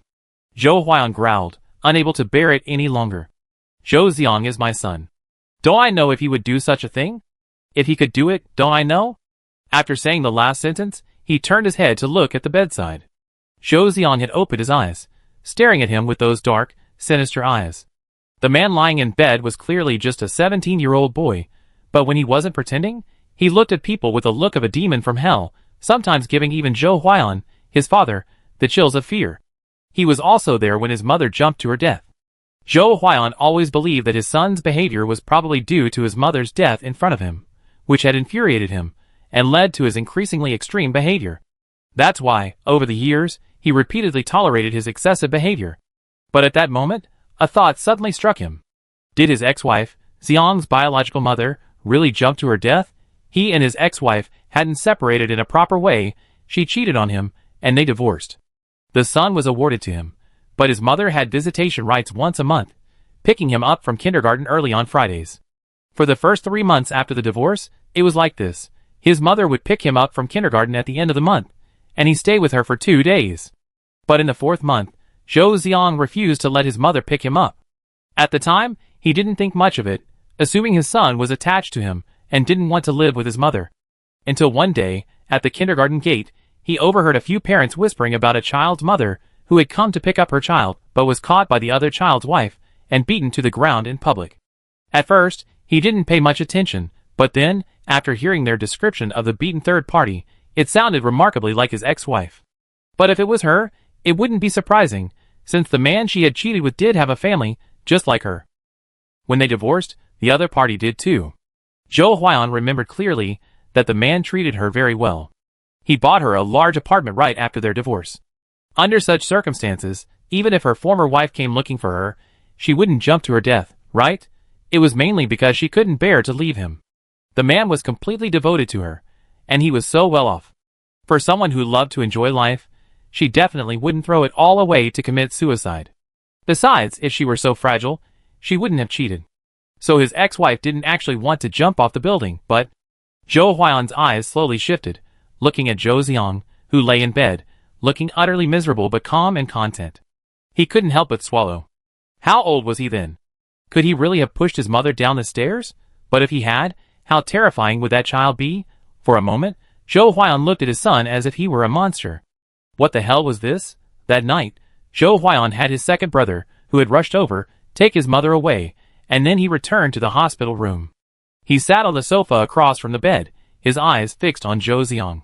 Zhou Ziong's eyelids drooped, the corners of his mouth curled up. Ask anything you want. I tell you everything I know. When did he stop acting in front of his father? It seemed like it was the moment his father saw through him. That's right. After all, he's his biological father, so it's no surprise he could see through him. Zhou Huilan frowned at his impassive demeanor. He regretted it now. He regretted that when he caught him lying and framing others when he was younger, he should have stopped him immediately, instead of just letting him go along with it under the guise of protecting him. If he had stopped him then, could he have corrected his awkward personality? Alas, there are always things in this world, but there are no ifs. After thinking for a moment, Zhou Huilan asked directly, I want to know, when you were 5, your mother wasn't your Aunt Chinju. It was ironic, but after Zhou Huan married Chinju, Zhou Xiang started calling her mom the very next day, and he did so affectionately, moving Chinju to tears. In comparison, Su Yu, who constantly called Zhou Huan uncle, seemed less endearing. But this son, who constantly called his stepmother mom, kicked her in the stomach while she was pregnant and defenseless. After she fell, he continued kicking her several more times, only stopping when he was sure she was bleeding and the child might not be saved. Zhou Huan closed his eyes. In that moment, he seemed to truly understand Chinju's pain and the depth of her hatred for Zhou Xiang. This child, whom she truly loved, had killed her child and nearly killed her too. Zhou Xiang, tell me the truth. Did your mother jump off the building herself, or did you push her? Of course I pushed her. Zhou Xiang admitted it readily, speaking of his own mother as if she were a disgusting, dirty thing. She was so selfish and pleasure-seeking. How could she possibly commit suicide? I tricked her into going up to the rooftop, then pushed her down with a stick. After saying this, he actually threw up his hands and said, "Look how much better it is that she's dead." No one in kindergarten would point at me and call me a mistress. Son. The woman who hit and scolded her was sued by that man, claiming her defamation cost her a life. Dad, I remember you told me that. You said he wanted to avenge my mother and put his ex-wife in jail. Right? You remember that, right? So you see how much better it is for her to be dead. She won't have to embarrass me anymore, and she won't have to harm others. Kill two birds with one stone. At that moment, Zhou Huan looked at his son, and a chill ran from the soles of his feet to the top of his head, making him shiver for no reason. This is a demon. Why would he give birth to a demon? Chapter 305. Zhou Huan didn't stay overnight, nor did he go to the hospital for the next few days. As for Jiang Qi and Linjia, he had never paid any attention to them before they beat him up. After all, Pingcheng was a small place, and people like them, with no connection, wouldn't be bothered. But now, even if he wanted to, he didn't have the right to care. The head of the Zhou family called Zhou Huan over and gave him a stern lecture, emphasizing that he should not mess with Jiang Qi. If he caught him doing such things behind his back again, he could leave and stop being a member of the Zhou family. And he shouldn't have any plans for Su Yu anymore. Having given up on her before, now that she had superpowers, he shouldn't even think about taking her back. No one is stupid. Especially her biological father, Su Bo, who was no pushover. 11 years after the apocalypse, Zhou Huan had survived to this day. Regardless of his character and magnanimity, at least he had some self-awareness. Moreover, the reason he was able to establish himself so quickly within the Zhou family after arriving in Kyoto wasn't just due to his gold-related abilities, but also, most importantly, his obedience. Just as he finished discussing this matter that morning, the head of the Zhou family summoned him in the afternoon, looking furious. Someone from the Huang family came and said that Huang Lao heir has taken a liking to Su Yu and wants us to keep her and marry her off to the Huang family. I had someone investigate. Do you know who suggested this idea to Huang Lao heir? Zhou Huan's heart skipped a beat. He was well aware of the close friends of his own scoundrel. He also had heard about Huang Lao heir's character. He knew he was keeping a close eye on Su Yu, but he hadn't expected him to have such a plan. Zhou Xiang is your son. You should handle it yourself. If it weren't for the fact that this cousin only had one son, he would have sent him out of Kyoto no matter what. You never know until you investigate, and once you do, you're shocked. While the second son of the Huang family's current notoriety is largely due to his own actions, Zhou Xiang was actually the mastermind behind many of his actions. The son of the owner of a humble handicraft shop in the market had his hands chopped off, the daughter of a grocery store owner had her ears cut off, and the wife of the owner of a used clothing shop was disfigured. Each and every one of these crimes seemed to be attributed to the second son of the Huang family, but in reality, they were all Zhou Xiang's perpetrators. Why didn't anyone report the incident to the police or expose it? Because the Huang family had covered it up. After all, with the second son of the Huang family's reputation, and Zhou Xiang looking so weak and innocent next to him, anyone who saw him would assume that the child had been coerced into joining his gang. Even the Huang family didn't give it much thought, assuming that the second son of the Huang family was the mastermind, so they quickly appeased and threatened the victims to appease them. But just 2 hours later, the truth had already surfaced. The Zhou family leader wouldn't have believed there wasn't someone behind this, and he immediately guessed who it was. But it was too late. Alas! The Zhou family leader sighed, and said to Zhou Huan, the Huang family should also get the news soon. They're different from us. Huang Lao heir is Mr. Huang's grandson, and his incredibly resourceful brother has always loved his younger brother the most. So, if you want to prevent Zhou Ziong from falling into the hands of the Huang family, you must send him away quickly. Send him away. Send him where? A vein throbbed at Zhou Huan's forehead. He had only sought refuge with his family since arriving in Kyoto. He didn't have any connections outside. He looked at his cousin pleadingly. Please think of a way. I don't know where to hide him. Even though he knew his son had grown into an unimaginably terrifying being, he still couldn't bear to give him up. The Zhou family's head glared at him with dismay, a glint in his eyes. All right, since you want to hand him over to me, I send him there, and you don't have to ask. But what Zhou Huan didn't expect was that when he left the Zhou family mansion and took his cousin's men to the hospital to look for Zhou Ziong, he was gone. While the Zhou family was in turmoil, the military academy remained as peaceful as ever. Since returning from shopping that day, Jiang Qi and the others hadn't left alone, except for training with the team. So you seem to have forgotten Chinju, Zhou Huan, and the rest of their family, and was now diligently training and studying. 2 months passed in a flash, and soon their studies in Kyoto were drawing to a close. The Miracle Squad was returning to Pingcheng. If anyone was most reluctant to see them go, it would have to be the Zhu siblings. Besides their regular studies and training, Zhu Shen and Zhu Zhu were the two people who frequented the Miracle Squad the most. The major Kyoto families, the Huang and Zhou families, were at loggerheads. Teacher Zhou, the school teacher, was cheating on his wife. The vice dean's dog had awakened supernatural powers. The Zhu siblings shared every piece of gossip they knew with the Miracle Squad. There was one thing: Zhou Ziong had disappeared from the hospital and had never been found. The Zhou and Huang families mobilized their networks and conducted a thorough search of Kyoto 3 times, but he had vanished, as if he had simply evaporated from the face of the earth. Of course, it's also possible they left Kyoto. After all, what trouble is there? It's not so easy to die there. But none of this matters to them anymore, because they're leaving Kyoto and returning to Pingcheng tomorrow. Ah, finally, I'm going back. What's the matter? Isn't it good in Kyoto? Do you miss Pingcheng so much? Aren't you talking nonsense? Everything here is so expensive. It's nowhere near as affordable as ours. For example, toilet paper. We buy 4 packs for 1 cent. So, it's only 2 cents a pack.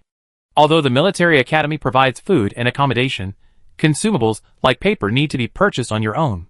The Kyoto students' eyes widened and they exclaimed, "What? You can buy 4 bags for 1 cent there? Mini bags? What mini bags? They're the same size as yours, okay? Then why? Are you stupid? Don't you know the paper mill is right here in Pingcheng?"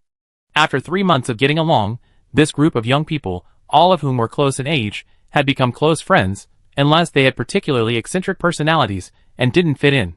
Before leaving, everyone packed up and exchanged some meaningless banter. "Hey, if Brother Chi and Sister Shao get married, remember to let us know. We all know each other, so we have to go and have a drink at the wedding." "That's right, and Brother Zhe and Sister Yu, don't forget us." Young people are always full of energy. They had just spent a full day practicing in the field yesterday, and they had originally planned to take a day off today and return to Pingcheng tomorrow. But Jiang Qi and the others couldn't wait. He hadn't seen Jiang Xiaobai in 3 months, and he missed him terribly. So, we applied early this morning, leaving without any rest. They left quickly. Besides their personal belongings, they also had some souvenirs they bought to take back home, plus the food Xingtong had prepared for them on the way. The trunks of the 3 cars were packed to the brim. After another 10 minutes of reluctant farewells, Jiang Qi and his companions finally started the car and set off on their return journey under the gaze of the crowd. Huh? After the car had driven 100 meters, Jiang Qi let out a long sigh and said goodbye to his elders, friends, and comrades one by one. This job was truly not easy. It felt even more tiring than his 2 days of training. It was mainly because his father's comrades were always so kind to him, and now that he was leaving, he had to greet them politely. He anticipated that people like Anzing would want to treat him to a meal before leaving, so he had to leave hastily to avoid it. Of course, the excuse was that Jiang Xiaobai missed him, and if he didn't return quickly, the little girl would probably go on a hunger strike. Jiang Xiaobai, who had actually gained 5 pounds, was currently hiding in a valley, waiting to eat the sweet potatoes Xiaolin had roasted for her. 2 hours later, Jiang Qi and his companions, over 100 kilometers from Kyoto, stopped their car. Jiang Qi sat in the passenger seat of the first car. An Earth-type Esper from his team was driving, and behind him sat an auditory Esper. "Brother Qi, there are at least 8 people hiding." Jiang Qi narrowed his eyes slightly as he looked at the pale, almost sickly-looking young man standing in the middle of the road ahead. Disappeared for 2 months, just to block them on their way back? No, is this kid crazy? Tingyu, go ask him what he wants to do. Tingyu, a speedster, got out to investigate. He could run fast even if something happened. Tingyu was a head taller than Zhou Xiang. He walked about 5 meters in front of him, looking down at him. Just as he was about to ask what he wanted, Zhou Xiang spoke first. I want to see Suyu. Don't worry, I just say a few words to her. I can't hurt her. Suyu was sitting in the middle car with Song Xiaoxiao and 3 other girls. Of course, it wasn't about which car they were in, they couldn't let Zhou Xiang see her. What were they talking about? About a deep sibling relationship? Don't be ridiculous. 11 years ago, the two of them were 8 and 6, and they spent 6 months together, not so friendly. You're saying you have a good relationship with your stepsister, Suyu? No one would believe that. So, Tingyu flatly refused and told him to get out, or they wouldn't be polite. Because of Jiang Qi's warning, Tingyu didn't act rashly, although he wanted to. This guy in front of me is really good at pretending, even more green tea than a woman. Thankfully, this guy didn't insist. After being rudely rejected by Tingyu, he actually stood by the roadside and obediently stepped aside. That's it? Jiang Qi let his companions continue on their way, while he carefully observed Zhou Xiang's every move. I heard that before he disappeared from the hospital, his broken leg had just been operated on 2 days ago, and was still in a cast when he ran away. But now, he seems to be walking normally, so the broken leg has healed well. Of course, for a growing teenager, 2 months is indeed enough time for his leg to fully recover. But that was with adequate medical equipment and a comfortable living environment. What about him? Can he recover while escaping? Originally, what happened to this guy was none of their business, but he was determined to get himself killed, blocking them on their way back. As the car passed Zhou Xiang, Jiang Qi glanced at him indifferently. Then, from under the half-open side window, 5 black daggers silently thrust forward. And then, as the car in the middle was about to pass Zhou Xiang, he suddenly stared straight out the rear window and whispered 2 words. Sister. Bang. Just as Zhou Xiang opened his mouth to shout, a huge rock suddenly fell from the sky, smashing directly into his head.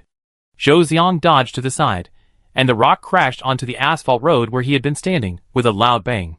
He dodged so quickly that it would be impossible for an ordinary person like him to do so. Zhou Xiang was hiding something, hiding his special ability. But the moment he dodged, an electric net descended with lightning speed. At the same time, the boulder that had just crashed to the ground changed direction and lunged towards him. Attacked from both front and back, Zhou Xiang tried to dodge to the left, but a wall of ice suddenly appeared on his left. As his arm touched it, a bone-chilling chill coursed through his body. Zhou Xiang didn't hesitate, turning and running to the right. Unfortunately, another wall of ice also appeared to his right. At that moment, a fire axe suddenly darted out from the side, striking the newly formed ice wall to his right. With a crisp crack, a crack appeared in the ice wall, rapidly spreading in all directions. Then, with a crash, the ice wall shattered, scattering ice all over the ground. Zhou Xiang didn't hesitate, stepping onto the ice and attempting to run. Unexpectedly, his footing suddenly slipped, and he, who had been moving at a considerable speed, stumbled forward. He was a speed psychic, to be sure, but he was untrained, barely better than an average person. This was the consequence of concealing his ability. No one trained him. Taking advantage of Zhou Xiang's momentary stumble, Suyu steered the boulder and hurled it down upon him. With a thud, the boulder struck Zhou Xiang's back with a solid, perfect impact, sending him plummeting to the ground. Ah! Help! The voice wasn't coming from Zhou Xiang, lying in a pool of blood, but from a small patch of trees diagonally ahead. 9 people had been hiding there, but Jiang Qi's dagger had slashed through them, leaving several injured. 2 of them couldn't help but cry out. However, Zhou Xiang himself could not hear his companions' cries for help, for he was pinned down by Suyu's boulder, and his head was completely covered by the electric fence. After the 3 cars had left, their rear ends completely out of sight, they hid in the woods, originally planning to attack Jiang Qi and his group with their homemade flammable fireballs. Then, trembling, they cautiously emerged, supporting each other. However, upon emerging, they were stunned by the sight of the bloody mass sprawled on the side of the road. This was the boss Zhou who had led them out to form their own faction? Where was his head? If you don't root it out, it will grow again. Although she used to be a soft-hearted person, after so many years with Jiang Qi and his group, Suyu had long understood that softness was the catalyst for her own early demise. She had originally dismissed Zhou Xiang and had intended to let him go after the 6-year-old who had bullied her. But she hadn't expected him to linger and come looking for her. "I'm sorry, but since you don't want your life anymore, I take it." 2 days later, at the south gate of Kyoto, a man's body was found, his head blown to pieces and his back covered in blood. Chapter 306. The rest of the journey went by smoothly without incident. Because of the frequent travel between Kyoto and Pyeongchang in recent years, trucks carrying goods ply the highway almost monthly. Therefore, this stretch of road between the two places is considered the best preserved and most promptly repaired road since the apocalypse. Even so, the roots of mutant trees occasionally penetrate the road and attack passers-by. After severing the roots for the 7th time and uprooting the mutant tree and throwing it aside, Jiangqi looked up at the gloomy sky, turned around, and told his team, "That's enough. Let's go back." This wasn't the main road from Kyoto to Pyeongchang they originally taken, but a branch road leading down from the main road.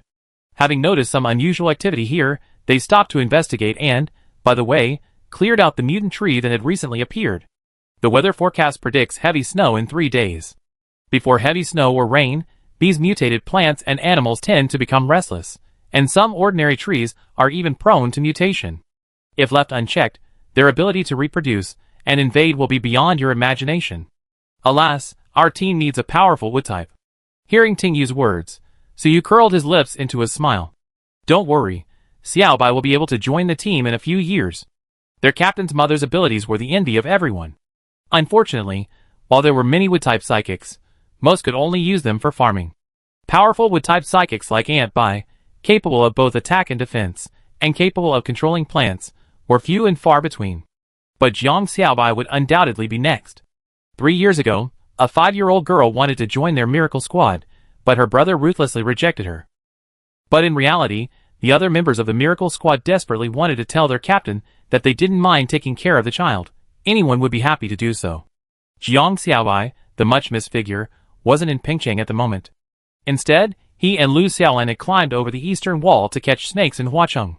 "My mom won't let me touch snakes. If she finds out, you know what she'd say, right?" Jiang Xiaobai, his dark eyes wide open, poked at the grass with a stick while whispering to Xiaolan beside him. Xiaolan nodded without hesitation. "I know. Just say I took you out looking for herbs, and we stumbled upon a snake." "Why are you looking for herbs?" "My uncle was bitten by a snake, and the venom hasn't been cured yet." "Smart." Jiang Xiaobai gave him a thumbs up, then added worriedly, "If we can't find the antidote, will Uncle Lu?" "No." Xiaolan didn't wait for Jiang Xiaobai to finish his words, emphasizing his rejection. "Uncle will be fine. I will definitely find the snake that bit him." As the 9-year-old spoke, his face was stern, his jewel-like blue eyes gleaming with determination. "I will find that snake." If Lu Su were here, hearing Xiaolan's words, he would surely be moved to tears. Good boy, his heartfelt love for him was well worth it. Lu Su was accidentally bitten by a venomous snake while on a mission. He didn't feel anything at first, but 3 days later, the bitten leg began to go numb. A day after that, it completely lost all feeling. He was rushed to the hospital and given an anti-venom injection, but when that proved ineffective, he asked Elder what for his newly developed 100 poison grass, but it only temporarily staved off the further numbness. To completely cure the venom, one must know the type of snake that bit him. Of course, the best solution is to capture the venomous snake. After all, the species of creatures today are vastly different from before due to mutations. Even with the continuous improvement of anti-venom, it would be useless if it were ineffective. After overhearing the adults' conversation, 9-year-old Xiaolan decided to secretly go to Huacheng to catch the snake. Lu Su was bitten while passing through Huacheng on his way back from a mission. In recent years, due to the development of Pyeongchang, the surrounding cities have also enjoyed peace. Ordinarily, Huacheng should be the same. In reality, both the city and its surrounding areas are safe, with only one restricted area.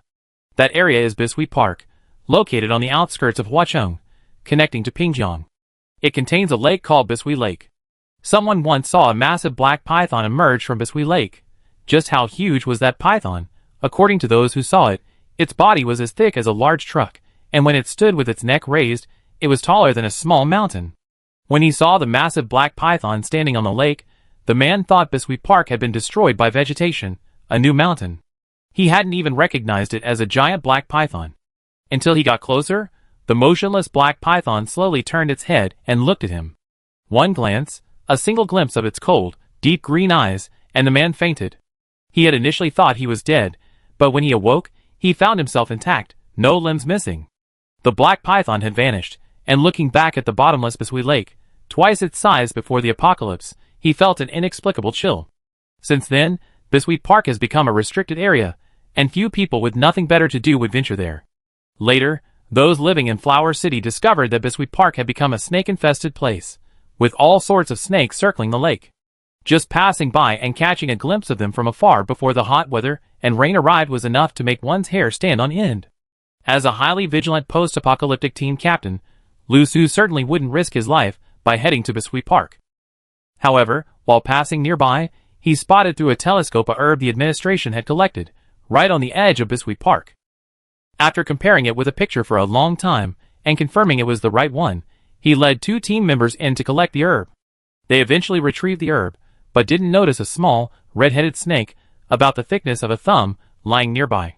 At that moment, Jiang Xiaobai and Xiaolan had arrived at Biscuit Park in Flower City.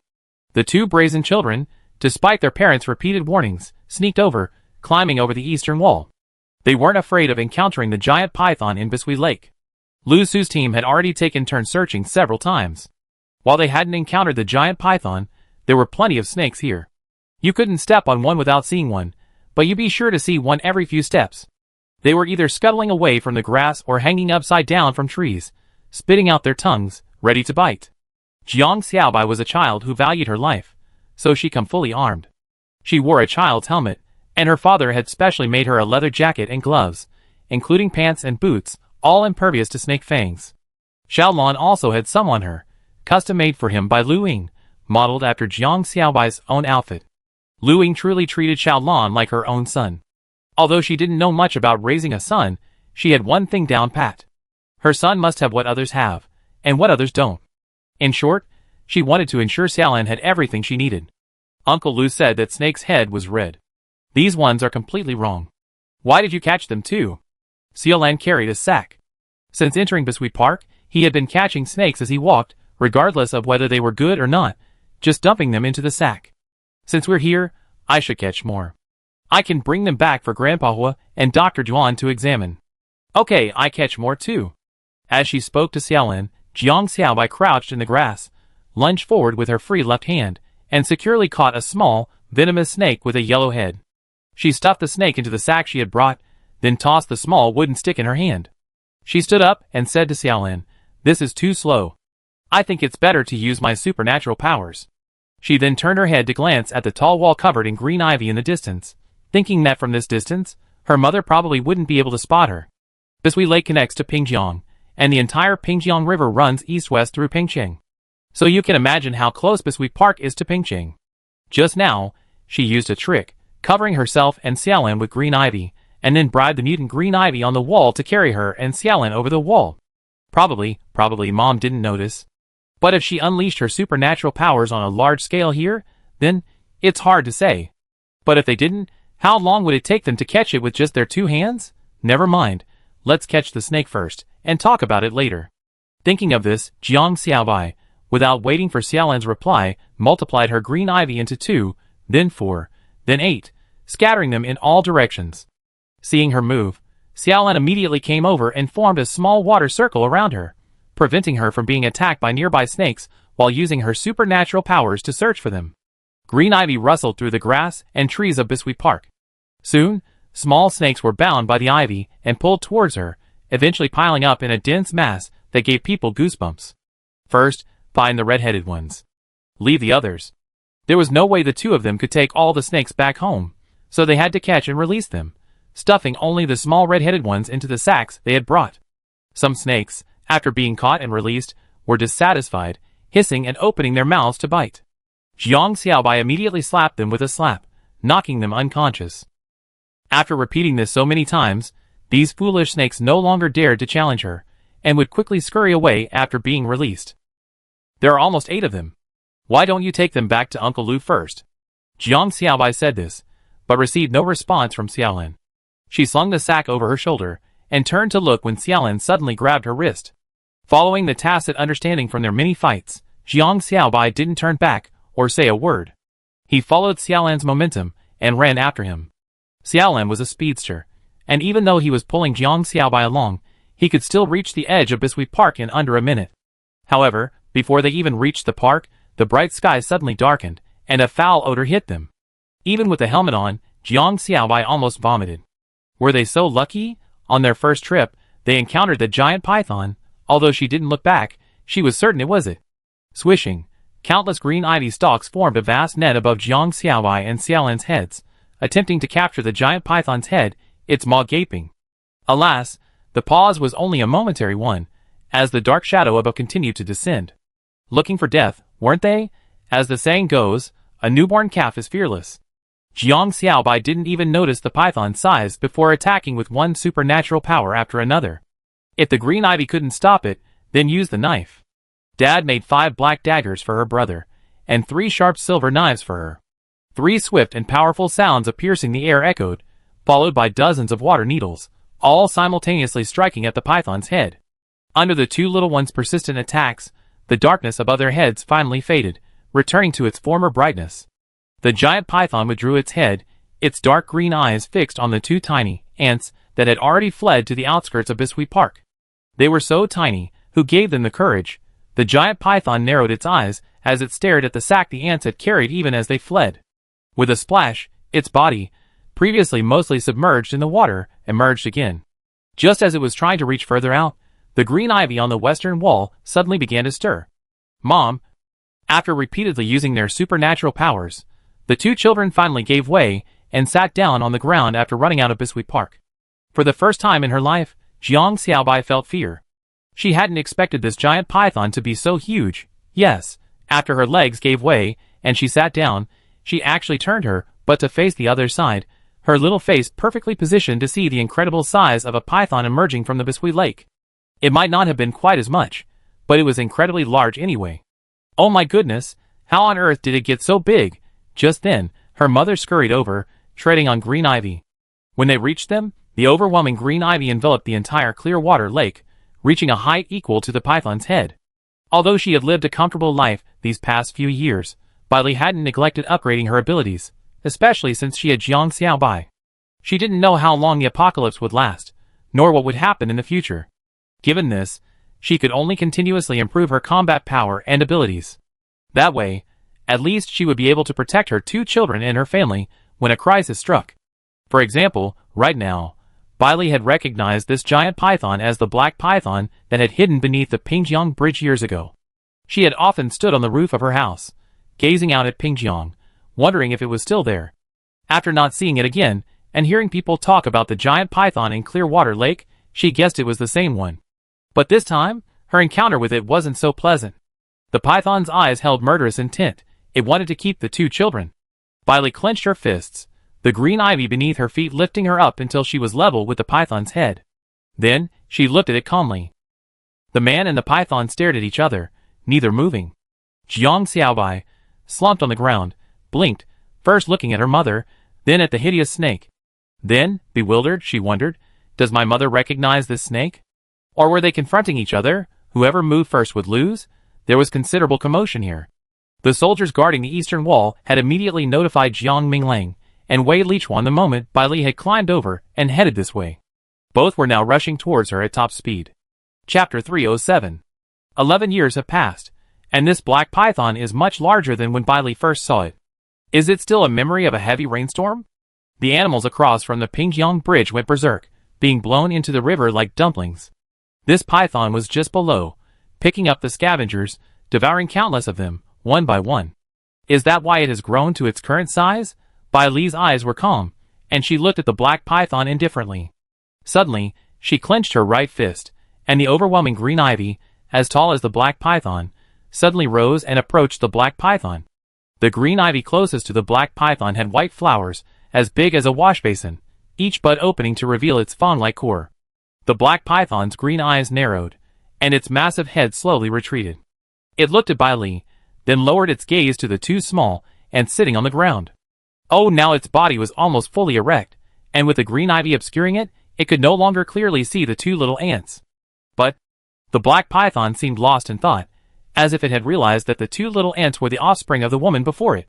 By the time Jiang Minglang had rushed over, the confrontation between Bailey and the black python had ended.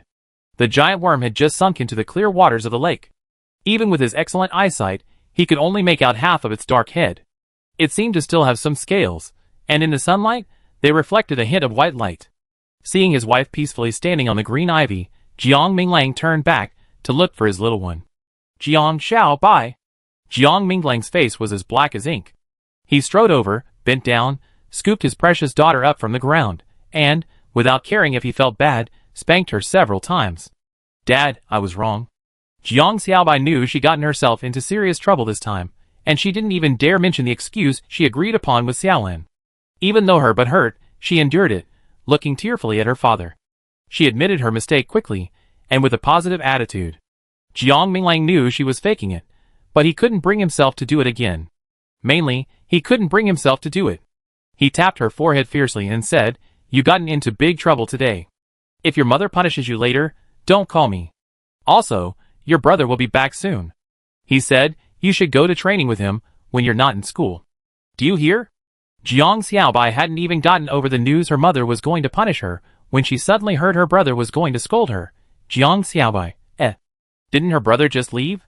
Didn't he say he'd be staying in Kyoto for 3 months? Why is he back so soon? That's right. While Jiang Qi was counting the days, missing his beloved sister, Jiang Xiaobai, in her playful abandon, couldn't think of her brother at all. She felt as if he left yesterday and returned today. It happened so quickly, like a day trip to Kyoto. Elsewhere, Bailey watched the black python sink to the bottom of the lake. She also slowly descended from the top of the green ivy and stood by the lake, staring at the center for a long moment. With a final wave of his hand, the green ivy surrounding the lake dove into the soil, transforming the area around it into a vast expanse of green ivy. The green leaves and white flowers swayed gently in the breeze, a delight to the eye. Of course, this delight was only for Bailey, but for the black python, already sunk to the bottom of the lake, it had a different meaning. It had been imprisoned by this woman. That's abominable. Did I hurt your cub? Instead, it was those 2 little ants who, after arriving here, attacked and grabbed its snake offspring. Back then, it thought it should have devoured her alive when it first encountered her. After all, she wasn't so dangerous then, and looked ordinary. But then the black python remembered that the woman was accompanied by a bird and a dog. The dog aside, the bird was incredibly ferocious. It had just mutated then, and was simply coiled on the road, a bit dazed, unsure where to go. The dead bird summoned a flock of birds to peck at it, a huge swarm, but thankfully, there were no eagles. Thinking of this, the black python immediately suppressed the urge to surface and confront Bailey. Forget it, let her surround it if she wants. At worst, she won't leave the lake anymore. Besides, she couldn't stop it from leaving. This wasn't a dead lake, it connected to Pingjiang and other rivers. It's just that other places might not be as comfortable as this lake. The black python thought it had compromised with Bailey, and that they would remain docile and unmolested from now on. However, what it didn't expect was that just 1 day later, its lake was frozen shut. Frozen, even it, completely turned to ice. Oh my god. Let's not talk about how Bisui Lake and the black python were later frozen by Jiang Qi. Let's just say that after Jiang Xiaobai was taken back to Pingcheng by her parents, along with Xiaolin, she still hadn't forgotten the 2 sacks of snakes. The child's sack wasn't particularly large, but it wasn't small either.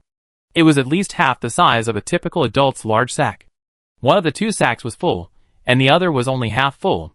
That was the one in Jiang Xiaobai's hand, because she had been very selective, only catching the small red-headed snakes and stuffing them in.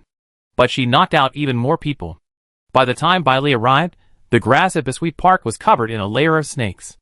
Black, white, yellow, green, a riot of colors, truly terrifying. This was also the reason why the black python had been startled out of the lake. The noise the naughty kid was making using his supernatural powers to catch snakes was already loud enough, and she was slapping the snake too hard. Unfortunately, the naughty kid's backing was too strong, so revenge was impossible. Bailey had originally wanted to take Jiang Xiaobai home, but she was curious about the number of snakes they had caught. Could one of them be the one that bit Lu Su? So, she ended up going to the hospital with Xiaolin to see Dr. Duan, who specializes in snake venom. Luckily, the little snake with a red head and a dot of blue in the middle was found. Even so, Xiaolin was still severely scolded by Luing. This kid was truly too bold. Many adults would be so cautious and trembling when visiting Bisui Park, yet he was actually using his supernatural powers to catch snakes with Jiang Xiaobai. Xiaolan was taken home by Luiying, and Jiang Xiaobai also obediently followed her mother back to Yunqi village. But before they even reached home, they heard a loud shout. Jiang Xiaobai. Bai Li had separated from Jiang Minglang at the hospital and, instead of having someone drive her, had taken Jiang Xiaobai on foot home. The naughty child sighed as they walked. She, reaching her limit, leered at her and said, "Your brother wasn't as difficult as you when he was little." Before she finished, she heard her brother's voice. Both mother and daughter turned around and saw a head pop out the passenger window of a nearby military green jeep. He waved and called out, "Mom, Jiang Xiaobai, I'm back." That grin, with its teeth bared, was as silly as it could be. Jiang Xiaobai thought, idiots are hard to take care of. Then, she leaped 3 feet high, waving her arms and shouting, "Brother, brother, I miss you so much." Then, with her short legs, she sprinted towards the jeep.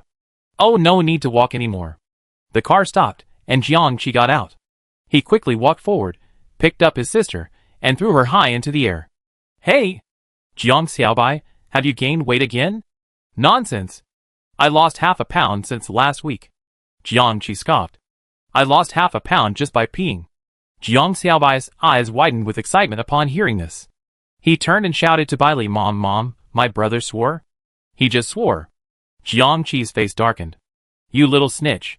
You're actually complaining to me about this?" Jiangqi didn't know what other people's second children were like, but his own was truly sweet when they were nice to him.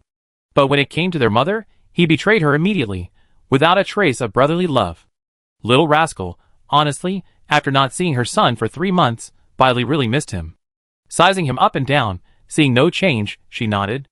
Then he pointed at Jiang Xiaobai and said, "That little brat almost got killed today. From now on, you keep an eye on her and don't let her get into trouble again." After hearing about Jiang Xiaobai's heroics, Jiangqi poked her forehead and scolded her, "You're so bold. You even dared to catch a poisonous snake. Do you really think the leather jacket your dad made you is armor? What if a snake crawls into your boots?" The little brat was truly foolhardy. Her boots weren't tied at all, so a small snake as thick as a thumb could really crawl into them. Because snow was about to fall, animals were venturing out, and plants were developing their special powers, making the last few days a bad time to go out. But, did that giant python almost eat Jiang Xiaobai? Jiangqi turned his head and looked towards Bisui Lake, his eyes deep. The temperature plummeted the next day. Although there hadn't been any snow, the gloomy sky was quite irritating. No one would normally leave the city at this time of year, and even those who lived there were only urgently dealing with the few plots of land near their homes. But Jiangqi and Lin Jia had sneaked out of the east gate early in the morning. They rode their bicycles all the way to Bisui Park, parked their bikes outside, and slowly walked towards Bisui Lake. Because of yesterday's turmoil and today's low temperatures, the two of them walked all the way inside without encountering a single snake. When they reached the shore of Bisui Lake, Jiangqi spotted green ivy clinging to various tree trunks, surrounding the water. He approached and reached out to touch the small white flower. The flower flinched, then folded its petals, curling itself into a bud. At the same time, a tiny leaf whizzed over and wrapped itself around his hand. Jiangqi let the leaf linger around his wrist, not removing it. He crouched at the lake's edge, holding it. Then, he reached out his free hand and dipped it into the water. Soon, the water turned white at a visible speed, solidifying into a solid mass. Along with the small fish and shrimp within, along with a giant python and other snakes, everything within was frozen in place, becoming a shimmering, crystal-clear ice sculpture, just like the lake itself. In fact, before freezing into the ice, the giant python had sensed something. It had wanted to break free, and it had the ability to do so. At the very least, it could swim out through the river below. But damn, the moment it moved, it was paralyzed. Tiny purple electric currents spread freely through the lake. They weren't very strong, so it didn't take it too seriously. It hadn't expected that after just a few seconds of paralysis, the entire lake would freeze, including itself, turning into a veritable frozen snake. Jiangqi, squatting on the shore, gazed at his masterpiece with satisfaction. He clapped his hands, stood up, and leaped onto the ice with another leap, gliding a long way away. "Let's get 2 pairs of skates later, and turn Pingjiang into an ice rink." Lin Jia stood on the shore, not joining Jiangqi's madness. He looked at the frozen clear waters of the lake, then glanced at Jiangqi's expression, which remained unchanged. He asked suspiciously, "Have you upgraded your superpowers again?" "Huh? You think you have?" Jiangqi slid back, felt his body, and shook his head. "I don't feel anything, But freezing this lake certainly wasn't hard. In the past, while freezing such a large lake was possible, the superpowers would inevitably be exhausted, causing his face to turn pale and his body to become weak. Unlike now, when he barely felt anything. He recalled the several matches he had with them in Kyoto. Each time, he'd given it his all, exhausting his superpowers. After repeating this several times, his superpowers had clearly improved. Linja called him. "Let's go and see how Uncle Lu is doing. I heard that Xiaolon and Jiang Xiaobai had come here yesterday to catch snakes just for Uncle Lu. Thankfully, they found the venomous snake that bit him. Now they just had to wait for Dr. Duan to prescribe the antidote serum." When the two arrived at the hospital, Dr. Duan had just finished injecting Lu Su with the serum, but he was still unconscious. Lu Ying saw them and forced a smile. After asking about the situation, Jiang Qi handed over the two of them his gift, a laptop. This item wasn't uncommon before the apocalypse, but it had gradually disappeared in the years since. Finding a working one now is incredibly difficult. However, with the internet expected to be restored last month, the electronics factory in Kyoto, which had been preparing for half a year, officially began production. The laptop Jiang Qi gave to Lu Ying was precisely the factory's newest product. Lu Ying took it with delight, longing to rub Jiang Qi's head like she used to when they were little. However, as she raised her hand, she remembered that the boy was so tall that she couldn't reach his head. "Thank you." Lu Ying didn't hesitate with her nephew. Although their relationship had never been formally confirmed, it was already tacitly understood, so the uncertainty didn't matter. "By the way, you haven't heard yet, but He Ningju is dead." Ever since that woman was imprisoned for persecuting Xiaolon, Lu Ying had been keeping a close eye on her. She knew Wang Jiqing would find a reason to release her, and their family would be reunited, and the past would be wiped clean. It was a good idea, but unfortunately, He Ningju wasn't up to the task. After years of pampering, He Ningju couldn't handle the same hardships as the others, reclaiming wasteland. So before Lu Ying could figure out how to get her to stay for 2 more years, she got into an argument and accidentally injured someone. So, her originally scheduled 6-month release was ultimately extended by another year. Before the year was over, she argued with the guards again for disobeying discipline, and another 6 months were added. The repeated extensions had left her extremely angry, and to avoid suspicion, Wang Jiqing hadn't visited her, leaving her feeling pin-up. Last month, she fought again with the woman she had previously injured, and was subsequently stabbed in the eye with a chopstick into her brain. Chapter 308. The weather forecast was spot on this time. The next morning, before daybreak, snowflakes fluttered down like paper. In a short while, the ground was covered with a thick layer of snow. The sentries throughout Pingcheng had already donned their cotton coats and hats, each one meticulously on guard with nighttime binoculars. If they spotted anything unusual, they would immediately pick up their walkie-talkies and alert the patrol. Thus, in the early days of the heavy snowfall, although there were a few unusual movements inside and outside the city, they were quickly contained, without interrupting the snow-clearing efforts. Though the snow had only just begun, people were everywhere, both inside and outside the city.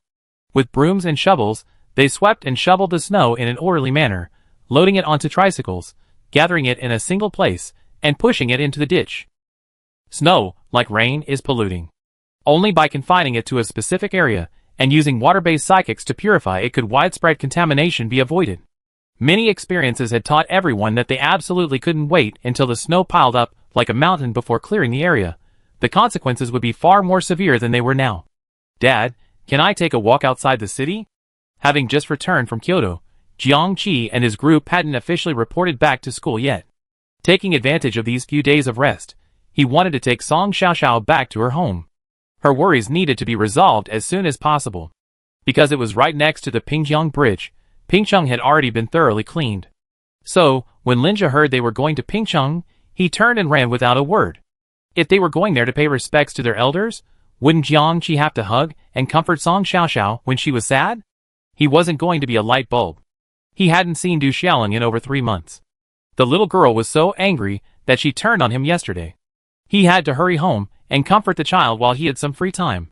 Yaya was dragged by Gao Junyu to see his newly grown fruits and vegetables, her enthusiasm undimmed even despite the heavy snow outside. Linja felt that Junyu was becoming increasingly skilled, and among them, they might be the first to drink the wedding wine. As soon as Yuyu returned, she went to the orphanage with Aunt Chung. The two of them were more intimate than real mother and daughter. Linja had long since grown accustomed to this, and Su Bo, even more so, had gotten used to it even earlier than him. Regardless, as long as Chung Si-yun was around, they would have no place in Su-yu's heart. It's not that they had no status at all, but they were definitely ranked behind Chung Si-yun. As for the encounter with her biological mother in Kyoto and the Zhou family, everything had been reported to Jiang Minglang before they could even speak. Su Bo remained silent upon learning of this. As for whether he would take any action, or how, that was still a long time away. He would eventually settle the score with Zhou Huan. Amidst the heavy snow, Pingcheng was in a state of orderly, peaceful tranquility. It looked nothing like the apocalypse, more like a normal snowfall before the apocalypse. Bailey stood on the roof of her villa, looking at the city through the green ivy vines. She couldn't help but sigh. If it were the beginning of the apocalypse, she could never have imagined such a scene. She never imagined that she, who always preferred to stay out of other people's business, and only wished for the safety of her family, would one day become one of the city's guardians. Yes, by now, everyone in and around Pingcheng knew that any area surrounded by green ivy was safe. Even though her green ivy vines were often mutated, their white flowers resembled those of a carnivorous plant, unfolding their petals to take a bite of any passing animal. Yet almost no one is afraid, because they never bite. So, although many people have never seen Bailey in person, her name is already a household name. When others speak of her, they always address her as Deputy Base Commander Bai. Even though she rarely visits the base commander's building, her office is practically non-existent, and she never handles any of the base's trivial matters. Everyone simply assumes that she, like Deputy Base Commander Jiang, is also the Deputy Base Commander. How can I describe this feeling? It's just quite proud.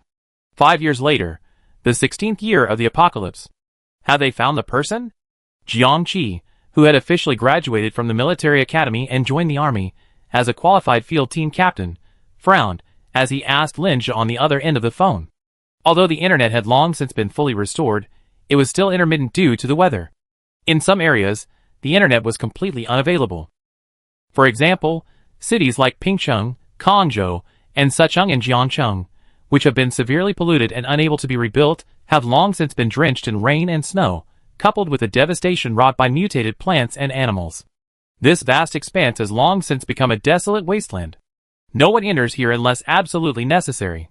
Even the white tigers that occupy a portion of Pingcheng rarely venture inside. Yes, the Tiger King is still alive. This apocalypse seems to be a process of survival of the fittest. Those who survive and gain superpowers will live longer. So, no one knows how long this white tiger can live. Thankfully, it has long since reached a consensus with Jiang Minglang and his team, ensuring mutual dependence and non-interference. The civilian team Jiang Qi and his team were looking for wasn't in the wasteland formed by these cities, but rather a mountain in the northwest, 200 kilometers from Pingcheng. They had received a mission from the management office to collect 5 mutant plants needed by the research institute. The team consisted of 20 members, 15 of whom set out to collect the plants, and 5 remained behind. Yesterday, these 5 people contacted the management office to request a rescue, stating that their team member had been missing for 3 days. Jiang Qi happened to be patrolling the northwest region of Pingcheng with his team, so the management office assigned them the task of rescuing the team member. Lin Zhe led the search up the mountain, while Jiang Qi served as overall commander at the foot of the mountain, also providing support. Brother, there's actually this person on the Dawn team. Jiang Xiaobai, who had been pulled into the team for training by Jiang Qi, pointed to a name on the list and handed it to Jiang Qi. Jiang Qi only glanced at the names of the captain and deputy captain of the list of 15, and paid no attention to the team members below. So, he was slightly surprised when his sister pointed out the name. He's actually a member of the Dawn team. Although the Dawn team wasn't as strong as Lu Su and Lu Ying's Lufeng team, it was still the third-ranked team in Pingcheng. Over the years, they'd taken on numerous missions, both large and small, and nearly every one of them was completed with guaranteed quality, earning them a good reputation within the management office. But Jiang Qi didn't know that his nominal second uncle, Jiang Jijia, was actually a member of this team. My father had severed ties with the Jiang family years ago, so neither Jiang Er nor Jiang Jijia had paid much attention to them.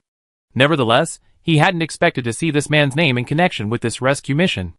Jiang Qi said nonchalantly, "Just treat him like an ordinary person, and do what you have to do." Just as he finished speaking, Lin Zhe's voice finally rang through his phone, which had been silent for a while. "We didn't find anyone to the east, but we did find a trail of footprints that ended at a cliff. I just got here and spotted a small cave below. I was planning to send someone in to take a look." Jiang Xiaobai's eyes lit up when he heard the word small cave. He hurriedly said, "Brother Jiji, isn't that cave very small?" Can you guys go in? If not, I go over. It's best for us to avoid taking risks on our own. It was time for her to show off her skills again. Caves, cliffs, and the like were perfect for her to go to. And indeed, that was the case. Jiangqi instructed Lin Jie to lead the men to guard the area, while he and Xiaobai headed up immediately.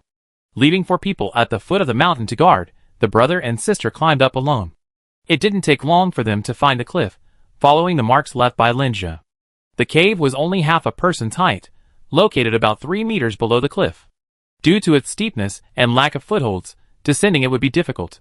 However, 2 distinct footprints were visible on the rocks below. Judging by their size, they were men's. This indicated that someone had descended and most likely entered the cave. Jiang Xiaobai released her green radish, only to be swallowed by a gaping maw the moment she entered. Before she could even see what it was, she was already in complete darkness. That was the creature's stomach. Jiang Xiaobai reacted quickly, immediately releasing 3 more green radishes, which all peeked in from different directions at the cave entrance, hinting to her brother, "There's something down there, a big mouth, but we don't know what it is yet." But Jiang Xiaobai soon saw the identity of the monster with a huge mouth staring at the cave entrance. A mutated toad, 1 green radish, just like the previous one, climbed in with the same grandeur. As the toad opened its mouth, still attempting to swallow it, the other 2 seized the opportunity and darted in. Zizizi. Jiang Xiaobai had originally intended to tie the toad's mouth, but the liquid flowing from its mouth was surprisingly corrosive. When the green ivy touched it, white smoke rose, and it was quickly corroded. The other 2 green ivies scurried deeper into the cave. Although the dim light made it difficult to see, she could vaguely see what looked like bones piled in a corner. She asked the green ivy to continue deeper, until they finally saw several corroded, blood-stained human skeletons. Jiang Xiaobai's face darkened. When had this thing appeared? Just as she was about to report the situation to her brother, she suddenly saw the pile of bones move. Then, a normal, gloved human hand emerged, followed by a normal head. Then, 2 eyes on that head stared blankly at her. No, to be more precise, it was the green ivy staring at her. Although she was observing through the green ivy's eyes, Jiang Xiaobai had already adjusted to the darkness of the cave. She looked at the lucky survivor with a complex expression, as she formed a dense green ivy net in front of him, then covered it with a metal sheet. This would effectively protect him from the toad's venom. Then she said to her brother, "We found a team member hiding in the deepest part of the cave. Toads are poisonous, so don't engage them in close combat." Jiang Qi and Lin Jie immediately ordered their team members to retreat. Meanwhile, Jiang Xiaobai, inside the cave, spawned a large number of green ivy vines behind the toad. However, due to the limited space, she couldn't whip them vigorously as usual, so she could only poke its buttocks with gentle movements. Perhaps the cave was not the toad's real battlefield. It was annoyed by being poked by a bunch of green radish, and had no time to turn around and use its venom to corrode it. It rushed out of the cave, and saw an ugly black ball with disgusting bumps all over its body. It bounced down the cliff, and fell straight down. Lin Jie fired a bolt of lightning. With a crackling sound, the toad let out a croaking cry, followed by a puff of black smoke rising into the air. Jiang Qi covered Jiang Xiaobai's mouth and nose with his hands, carrying her back 5 meters while simultaneously throwing 3 throwing knives. Unfortunately, they missed the toad, which plopped into the mud pit below the cliff. After dropping Jiang Xiaobai to safety, Jiang Qi immediately scrambled down the cliff face, followed closely by Lin Jie, until the 2 of them landed at the edge of the mud pit. As Lin Jie landed, another bolt of lightning struck the spot where the toad had landed. At the same time, Jiang Qi squatted down and froze the mud pit, causing the toad, already trapped, to sink no further. The lightning struck directly on its body, crackling as the bumps on its body were ruptured by the electricity, causing more black smoke to rise. Jiang Qi immediately cast a blanket of ice over the pit, confining the black smoke to a single area. Simultaneously, Lin Jie struck with another, even more powerful lightning bolt, completely obliterating half of the toad's head. Jiang Qi immediately sealed the ice barrier, and the thick black smoke gathered. A sizzling sound erupted upon contact with the ice, signaling the depths of its toxicity, as if it could corrode anything. Up above, in a cave nestled in the cliff face. After the toxic gas dissipated, Jiang Xiaobai summoned several team members, and used a network of green ivy vines to pull the injured from the cave. "Where are the others? There are 15 of you here. Are you the only one left?" Jiang Xiaobai stood before Jiang Jijie, whose leg was injured, and looked down at him. Jiang Jijie, his face pale, finally felt the reality of being alive. He didn't feel the slightest bit offended by the little girl's blunt question. After all, she had saved his life. He was nearly unconscious when he suddenly saw a moving piece of green ivy. At first, he thought he was seeing things, but upon closer inspection, he saw it was still moving. Confirming it was the same green ivy found on the Pengcheng wall, Jiang Jijie perked up. It was Bai Li. She had arrived. Although he knew he was nothing in his sister-in-law's eyes, and despite all his hardship over the years, he hadn't had the nerve to acknowledge Jiang Minglang. He was still a member of Pengcheng, a member of the Dawn team. For that very reason, she wouldn't stand by and watch him die. So Jiang Jijie, already exhausted and unable to move, managed to push aside the bones buried beneath him with a single breath, trying to create a little movement so that the green ivy could see him. But he hadn't expected the person who came wasn't Bai Li, but his little niece, Jiang Xiaobai. Jiang Xiaobai, only 13 years old this year, has her supernatural powers reached this level? In his opinion, she's no less capable than her mother. Jiang Jijie endured the pain in his leg and spoke as gently as possible. At that time, it wasn't just our team that came here to pick the yellow mutant chrysanthemum. There was also a team from outside Pengcheng. A teammate and I went down to pick them, and the captain and others covered us. But as soon as we got down, we heard fighting from above. I picked the chrysanthemum and put it in my bag when the toad crawled over. My teammate was eaten by him while trying to protect me. I couldn't climb up, so I had to run into the cave. I didn't expect to find a pile of bones inside. To survive, I had to hide under those bones for the time being. I thought the captain and the others would come and rescue me soon, but the toad has been guarding the cave entrance the entire time, and the captain and his men haven't come yet. From what you said, they're missing? Jiang Jijie still had his backpack on his back, and the cigarette chrysanthemum inside was intact, undamaged. But right now, his concern wasn't for cigarette chrysanthemum, but for his team's captain and other members. 10 years ago, he joined the Dawn team. They had supported each other and grown together, and their relationship had long since transcended that of ordinary teammates. Furthermore, at his age, a stable team and a responsible captain were crucial to him. If this team was gone, he, already in his 40s, didn't know what would happen to him in the future. Our captain has always been calm and composed, never taking risks. If you haven't found his body, then his chances of survival are very high. Please, search for him thoroughly. Jiang Jijie's face was filled with sincerity, his worry evident. When Jiang Qi and Linja came up, they were stunned to see the rescued people. Jiang Jijie felt a little embarrassed when he saw Jiang Qi, but now was not the time to worry about his own feelings. He focused on describing the details of the team he had encountered, what their captain looked like, and how many people with obvious superpowers there were. Xiujiu. With Jiang Qi's shout, a brown Shiba Inu suddenly emerged from behind and barked at Jiang Jijie. This was Xiao's grandson Xiaojiu, who had just turned 1 year old. Originally, he always took Xiaowu with him when he went out, but ever since he adopted Xiujiu, the guy had always taken over his grandfather's duties, following him everywhere he went. Even Xiaowu's repeated beatings hadn't helped. Xiaowu simply stopped arguing with it, and stayed home, helping his grandfather herd sheep. Jiang Jijie's backpack belonged to their captain. After Xiujiu sniffed it, he turned and ran down the mountain, heading northwest. Finally, Jiang Qi and his companions found the captain and 6 members of the Dawn team in a deserted factory building. All 7 were bound with soft wire and unconscious. 4 others lay nearby. After examination, they found they had been dead for at least a day. Jiang Qi arranged for 3 people to take them back to the city for medical treatment. He and Linja, along with Jiang Xiaobai, Xiujiu, and 4 other members, followed the trail and eventually found them at a small base called Balong. Balong, how do you think you are? Jiang Qi quickly uncovered the truth. While it was called a base, it was actually a bandit den, their regular activities being robbery and murder. What they didn't know was that this shabby base had actually gained a reputation in the area. Many people are extremely averse to the mere mention of Balong. They try not to confront them directly when encountering them, and even accept being robbed. 2 days later, everyone in Pengcheng's northwest region received the news. Balong had been destroyed by the son and daughter of Pengcheng Base Deputy Commanders Jiang and Bai. It's said their daughter is only 13 years old, but her abilities are already second only to her mother's, making her a natural candidate for another Bai Li. Some say that Jiang Minglang and Bai Li have successors, and that Pengcheng will only get better, more stable, and more prosperous in the future. Chapter 309 Extra. Xiaolon, you're not really leaving, are you? Are you really going back to your country with your grandfather? Jiang Xiaobai looked at Xiaolon with tears in his eyes. his little hands tugging at his sleeves, his nose twitching, looking very sad. Without waiting for Xiao Lan to reply, Jiang Qi, standing next to him, looked at his sister sourly and said, "Nothing's happened to me yet, and you're crying like this. Jiang Xiaobai, who is your real brother?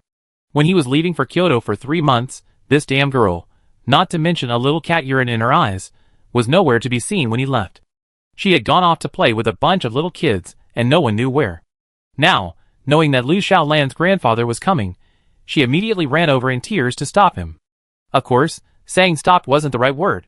It could only be said that she was reluctant to let Xiaolan go. But this old general from country, why was said to be the ruler of the Monlig family? Jiang Qi made a point of inquiring. The Menglich family was a long-established family in country Y, nearly 300 years old, making it one of the country's 3 oldest families. However, like many other large families, their wealth and numerous descendants led to intense oppression and intrigue among siblings during periods of power transition.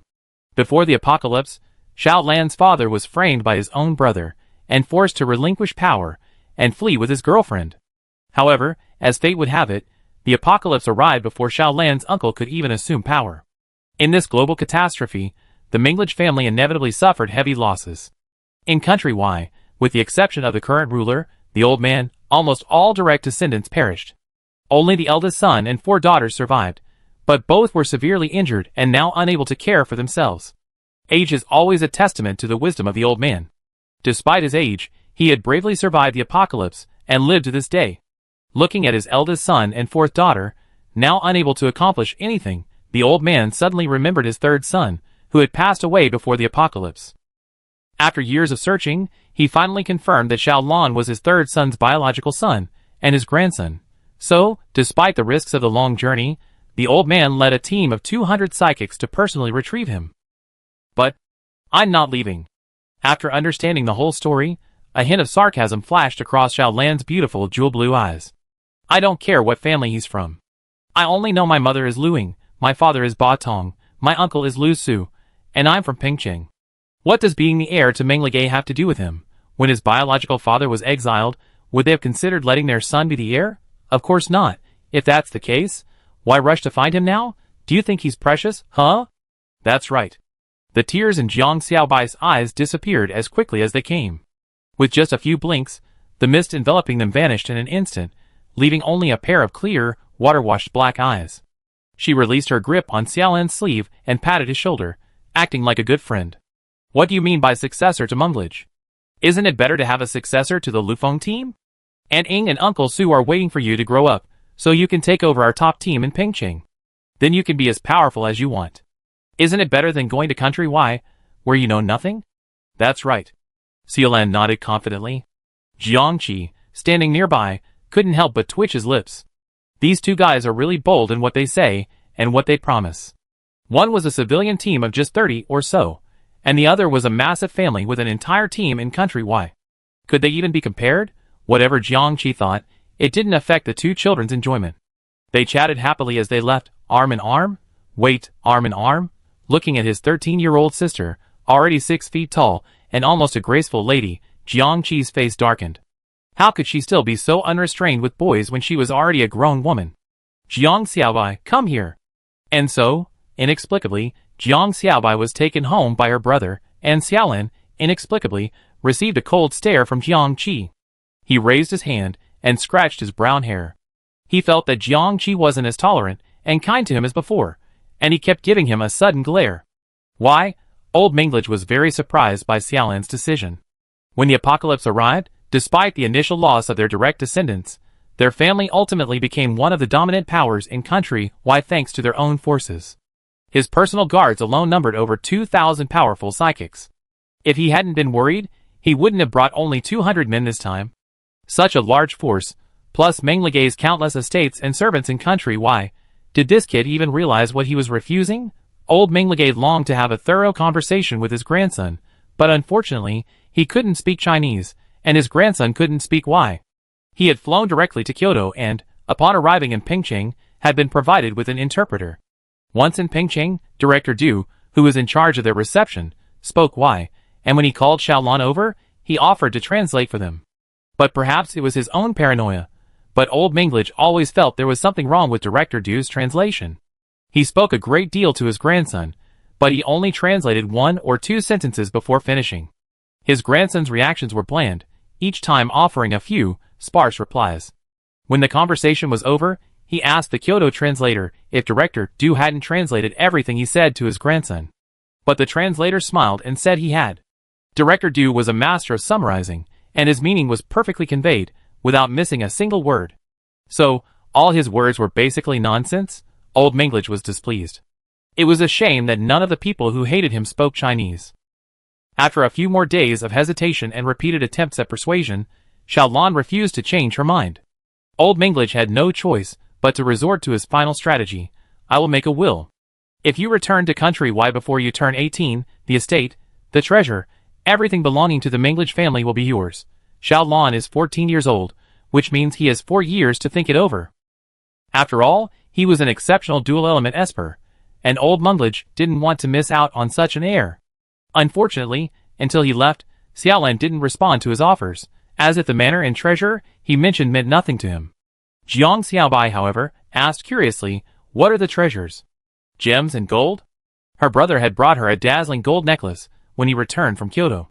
It was so beautiful, so dazzling, and she'd fallen in love with things made of that material ever since. She collected a whole box of gold rings and bracelets. Every night before bed, when she opened it, the golden light would blind her, a delightful sight. Xiaolan looked at her, her eyes twinkling, and asked, "Do you want it?" Jiang Xiaobai said without hesitation, "If it's you in exchange, then forget it." She was ranked above her favorite gold, and Lu Xiaolan was relieved. This girl has a conscience. Seeing that Xiaolan didn't follow the foreign old man who claimed to be her grandfather, the people of Pingqing also said he had a conscience. Some even said that Lu Ying had given up her own child to raise him, and that if he left, he would be truly ungrateful and heartless. Lu Ying's face darkened when she heard the rumors. Who could be spreading such nonsense? She didn't want a child because she was afraid of the pain, and Baton was worried about the danger, so they decided not to have children. What did it have to do with Xiaolan? After all, their Lufeng team was the top civilian team in Pingqing. Would raising another child bankrupt them? As for whether she was worried about Xiaolan leaving with old Minglage, to say she wasn't worried would be a lie, but to say she was worried at all, she wasn't. They adopted Xiaolan because his biological mother, Anchor, had become attached to him. They didn't want to send him to an orphanage, because they'd grown attached to him after just a few days. But they hadn't raised him with any particular intentions. Whether he could eventually take over the Lufeng team wasn't their decision, it depended on his abilities, and the team members' obedience. As for his desire to leave before then, to be honest, Lu Ying hadn't intended to stop him. If Xiaolan had decided to go to Country Y with old Minglage, Lu Ying and Lu Su Batong would have definitely not stopped him. But they were genuinely happy that he had decided to stay. That night, Jiang Xiaobai whispered to her brother, Xiaolan said that when he's almost 18, he'd go to Country Y and ask for some planes and weapons for Pingqing. Jiang Qi turned and looked at her in surprise, asking, "What else did he say?" He said that if the Monlage family was destined to fall, then before it did, he would take back everything there. After all, they owed it to his biological father, and he deserved it.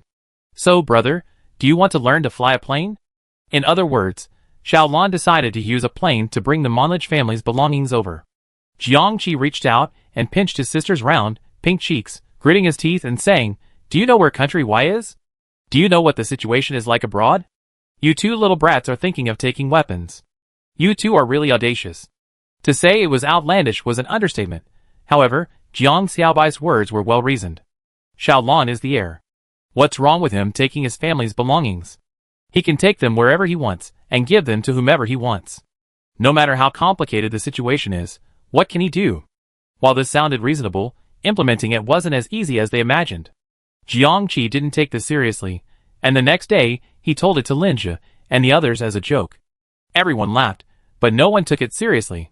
However, 3 years later, at the age of 16, Jiang Xiaobai had actually learned to fly a plane. Jiang Mingling already knew this skill, and when his beloved daughter started acting coquettishly, he explained it to her in detail several times, simulated it twice, and finally took her on a plane to practice it. Jiang Xiaobai then taught Lu Xiaolan, Qiao Xiaoyu, and Zhang Xiaoyan. So, 6 months before Xiaolan turned 18, the group of little ones quietly left Pingqing, leaving behind a note. After arriving in Kyoto, they boarded the plane that old Minglage had specially left for them, and flew to country Y. As soon as this news spread, the entire Yinchi village exploded. Jiang Minglang's forehead was throbbing with blood, and Jiang Qi was so furious he wanted to chase them to country Y to recapture them. Lin Jie, Song Xiaoxiao, and the others were equally worried. Because Jiang Xiaobai had taken away the difficult team she'd been talking about 800 times a day. There was Qiao Xiaoyu, Du Xiaoling, Zhang Xiaoyan, Shi Xiaoyi, and Bai Xiaomi. She had taken away the entire younger generation. Including her and Lu Xiaolin, there were 7 bratty kids in total. The oldest was 17 and a half, the youngest 14, and they dared to brazenly say they would help them fly weapons and retrieve Xiaolin's property. Oh no, not just 7 bratty kids.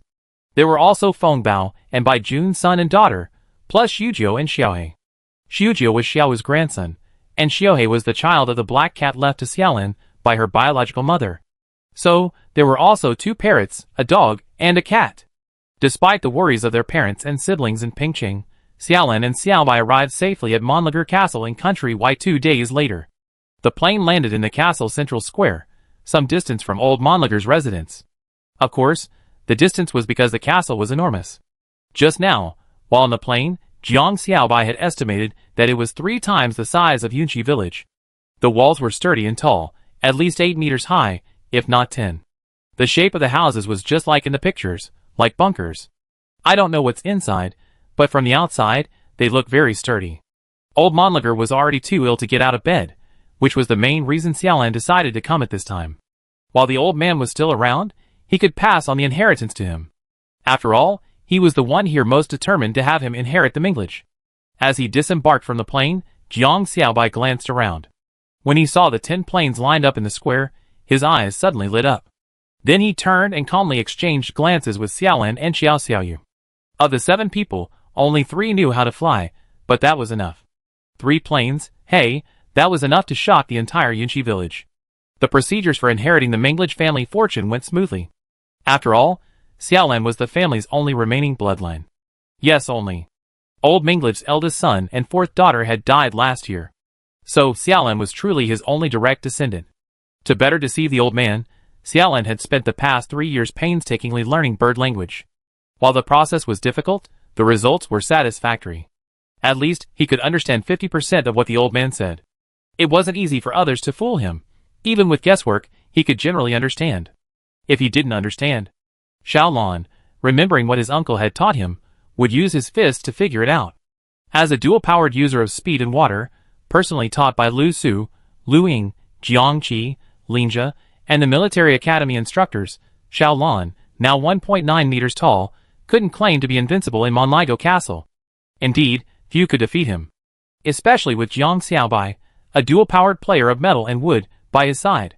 The little girl was a pure talent, requiring little training, yet her power level soared rapidly, which was infuriating. Since Xiaolan was already the ruler of Monligo, Jiang Xiaobai would simply slam anyone who disobeyed him with a sledgehammer, or unleash his vine magic to wrap them up like a cicada pupa and hang them up. In just 5 days, a group of 7 young men and women had become the overlords of Monligo Castle. Chapter 310, Extra. Seeing this scene, old Monlage was surprisingly relieved. Winning people's hearts was certainly important, but in the apocalypse, fists reigned supreme.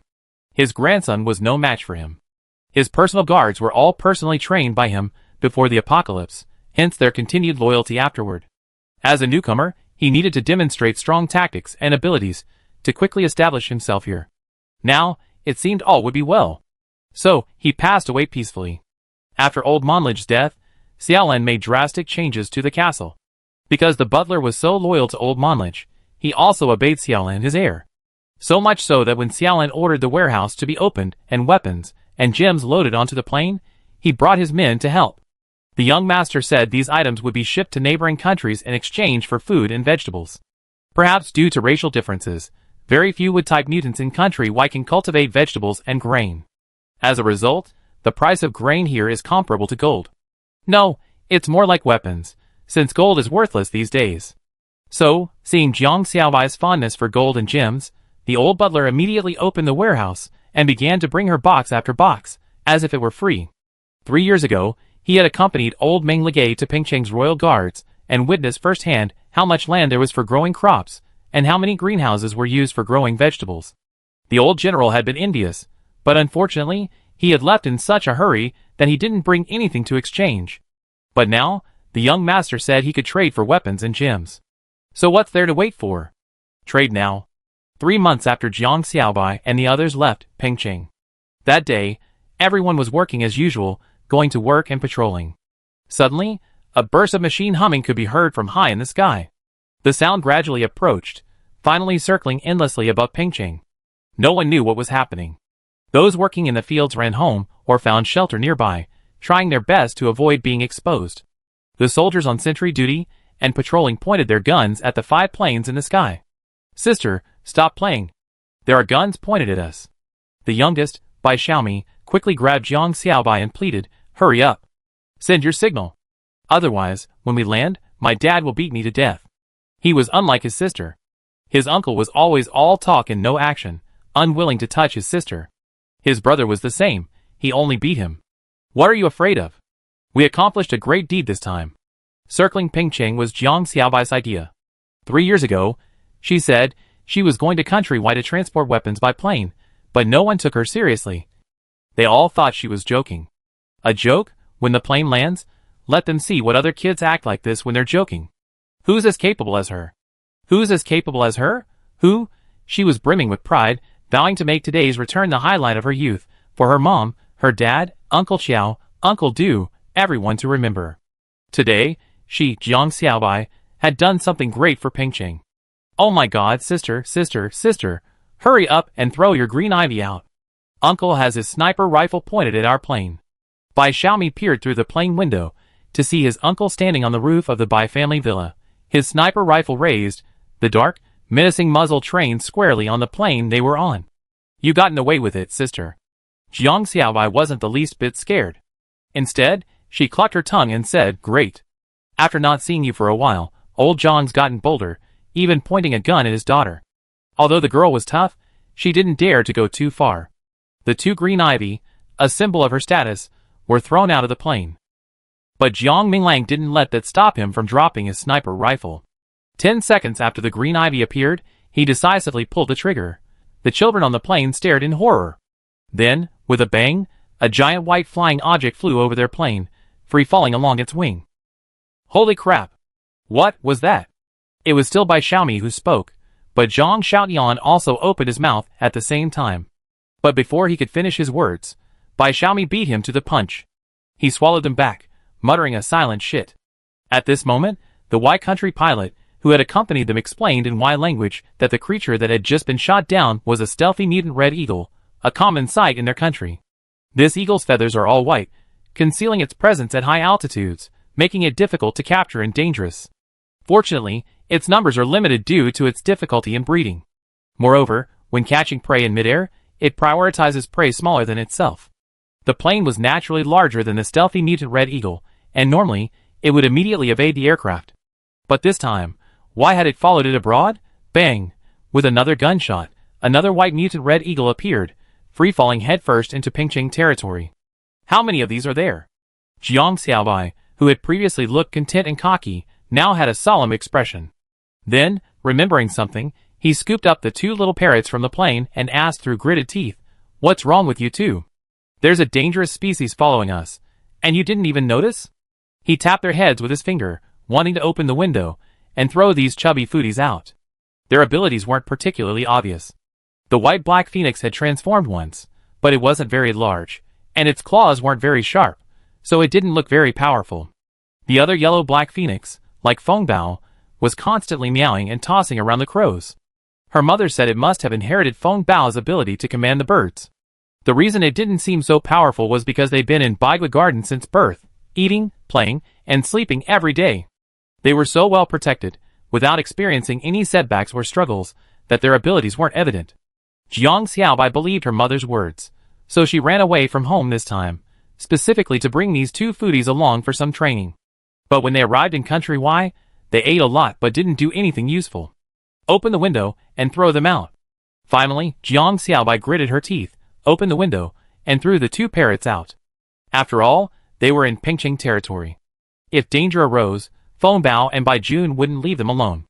With two fluttering sounds and a distinctive, long-ah cry, the two little parrots spread their wings and swooped down towards the white fruit orchard in Yunqi village. Jiang Xiaobai, So she brought them out just for a trip. The last 5 planes landed in the parking area next to the administration building. Jiang Qi, who had been waiting nearby, scowled as Jiang Xiaobai sneaked out of the plane. Brother, I brought some goodies for you. Seriously, take a look.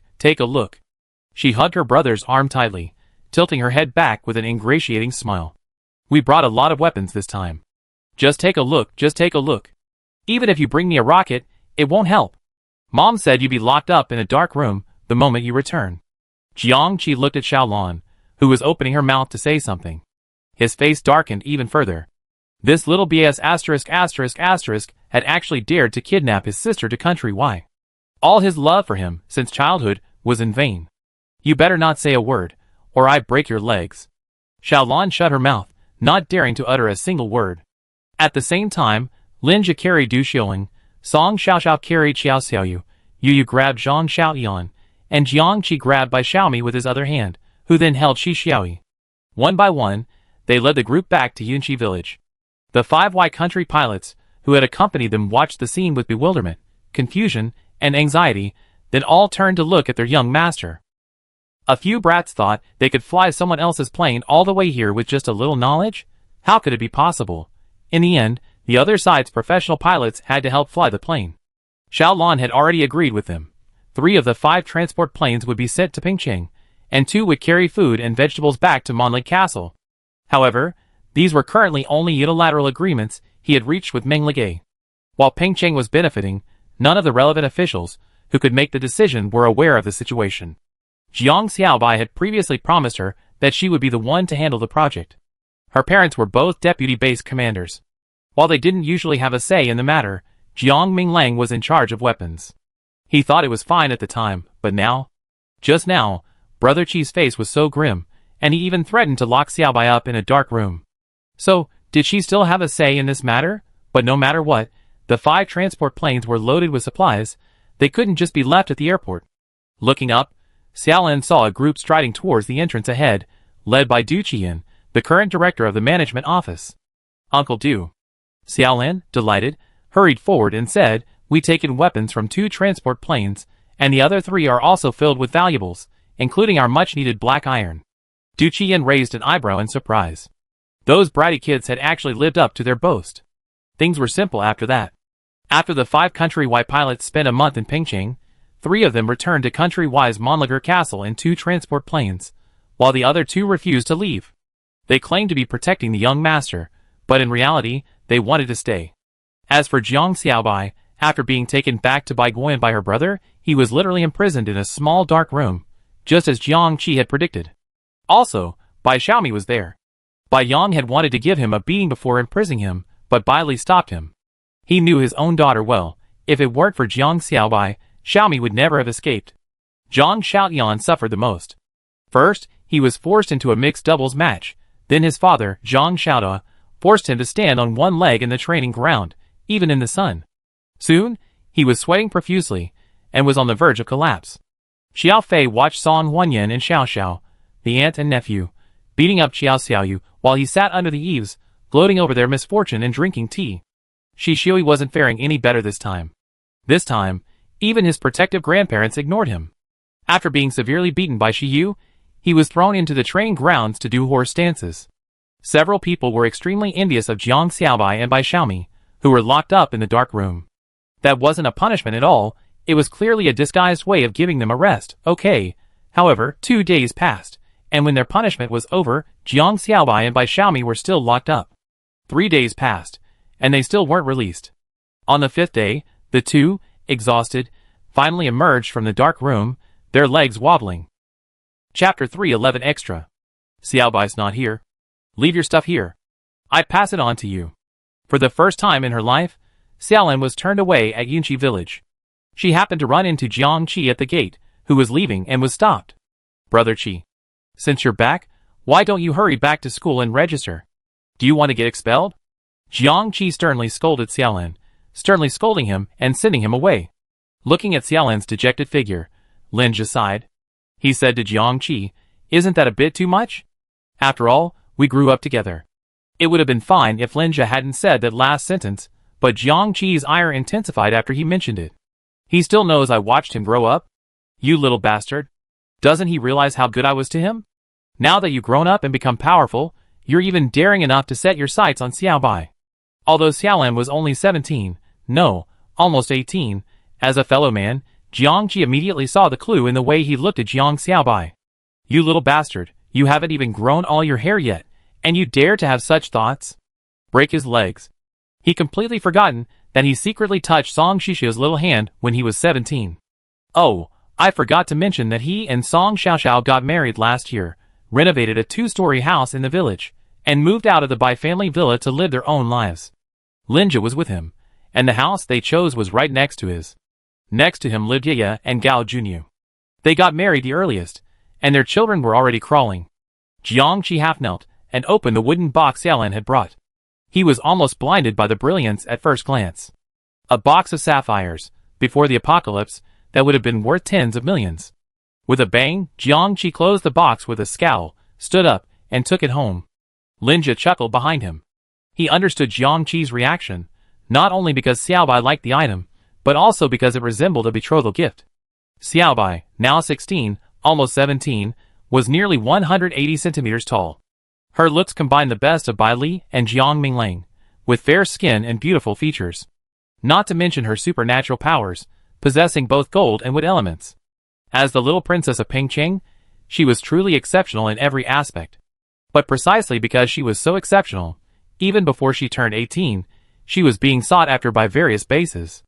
Naturally, they wouldn't go directly to Jiang Minglang, the doting father of his daughter. They were asking Du Qian. As the director of the Pingcheng Administration Office and Jiang Minglang's associate, he was the perfect person to approach. But Du Qian told them that old Jiang doted on his daughter and had no intention of marrying her off. If he found a suitable husband in the future, he would bring her here directly. Recruiting a son-in-law? Bringing their son over to be a live-in son-in-law? No, this isn't a matter of face. Since the end of the world, families have had very few children, let alone those with special abilities and talents. Those children are all carefully cultivated by their families as heirs. If Jiang Minglang were to be a live-in son-in-law, what would they do? Once word of recruiting a son-in-law spread, it immediately dispelled many people's thoughts. Nowadays, few established families would bother sending their sons to Pingcheng. After all, sending them in is easy, but sending them back is probably difficult. As an observer, Linja had previously thought Xiaolan was actually a good choice for Xiaobai. He was raised by Lu Ying, Xiaobai's aunt. Crucially, this kid is also dual element, with powerful abilities. His love and tolerance for Xiaobai are even as strong as Jiang Qi, his own brother. But that was before. Now, after those little brats ran off to country Y without permission. To be honest, even he's worried about Xiaolan now. Meanwhile, Jiang Xiaobai, who was being missed by the brothers, was training parrots in her yard. You two idiots. I took you on a free trip abroad, and you're still so useless. What's the point of raising you? The day they returned, her father shot down 2 invisible mutant red eagles with a sniper rifle, but he said 2 more had escaped. She had intended to make a name for herself, but ended up attracting exotic eagles. How could Jiang Xiaobai not be furious?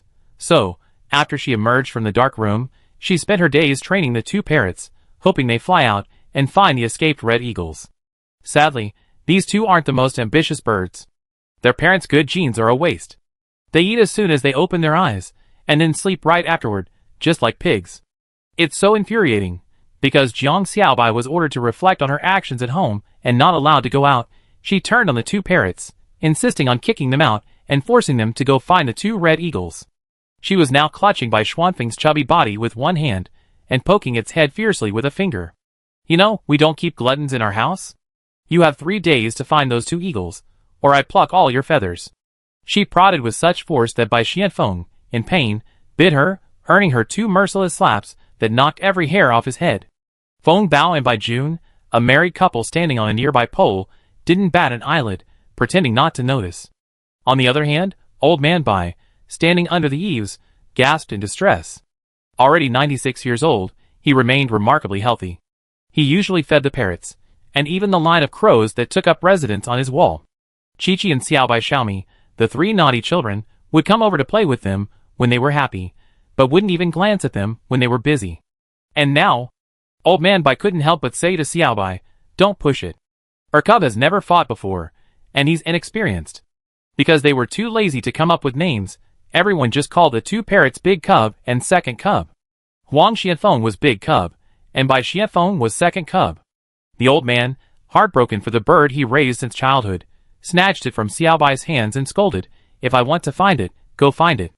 Don't make it difficult for it." Jiang Xiao Bai's face was filled with sorrow. "Grandpa, a loving mother often spoils her child. It's because of you that you made it useless." "Nonsense. Our second cub is very smart. How can he be useless? He can't even catch a foreign eagle. How can he be useless?" The grandfather and grandson argued bitterly over whether the second cub was useless. The cub took the opportunity to fly over the wall and play with the crows. The eldest cub looked at the quarreling grandfather and Jiang Xiaobai, then at his younger brother, then at his parents, who were completely oblivious to them, and finally spread his wings and flew towards the orchard. Jiang Xiaobai caught a glimpse of this out of the corner of his eye and rolled his eyes in anger. "Too good for nothings. Don't you think you could take the initiative to seize this great training opportunity? Just like Daqui's ability, he could command hundreds of birds to search. Regardless of whether the red eagle is invisible or not, he'd definitely find it within a day. After all, they can't remain invisible forever, right? They always have to land to rest and feed."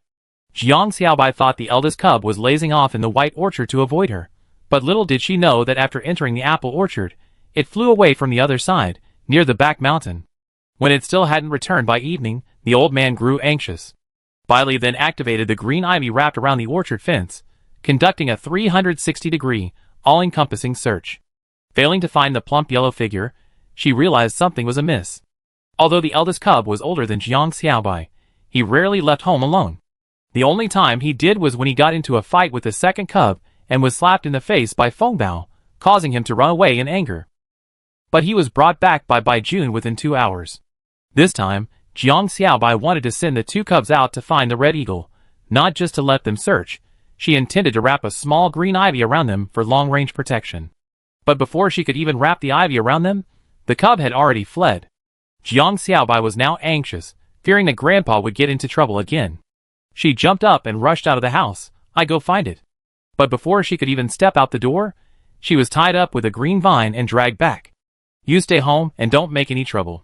Jiang Xiaobai was afraid of her mother, and didn't dare move. The old man had calmed down by now. He turned to look at the perch next to the pet room. Feng Bao and Bai Jun were gone. Even the flock of crows lined up on the wall were reduced to 2, one on each side of the cub. "Well, it's okay. Feng Bao will definitely find it." Although the old man was no longer panicking, Jiang Xiaobai didn't feel completely reassured. She sneaked into Grandpa's room, took his phone, and called Lu Xiaolan. She couldn't leave, but Xiaolan could. She asked him to bring someone to help look for him. Maybe they find him soon. The phone rang 5 times before it was picked up. Jiang Xiaobai said rudely, "What are you doing? So slow." However, there was no response for 2 seconds. Jiang Xiaobai was getting impatient when he heard a familiar voice. "Is that Xiaobai?" "It's Chu Yang." Xiaolan went out and left her phone behind. Chu Yang was one of the orphans adopted by Lu Su and Lu Ying, and a reserve member for the team. He was 2 years older than Xiaolan and possessed a gold-type ability. He was tall and thin, with fair skin and handsome features. He was one of the people Jiang Xiaobai had once praised as handsome. And he was indeed handsome. In Jiang Xiaobai's opinion, he was second only to her brother. "Brother Chu Yang, are you free now?" It was no secret that the eldest child had run away from home. Anyone with time and a willingness to help would go out and look for him. After hearing her description, Chu Yang immediately said, "I'm fine now. There are 8 of us on the team. I lead them to search around the western wall first. If we don't find it, we leave the city." "No need to leave the city. Just make sure it's not in the western half." But as luck would have it, Dazi actually did make it to the greenhouse area to the west and discovered a mutant red eagle in the cornfield.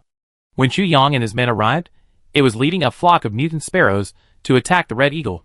Seeing that Jiang Xiaobai's parrot was unharmed, Chu Yang breathed a sigh of relief and immediately pulled out his phone to notify Jiang Xiaobai.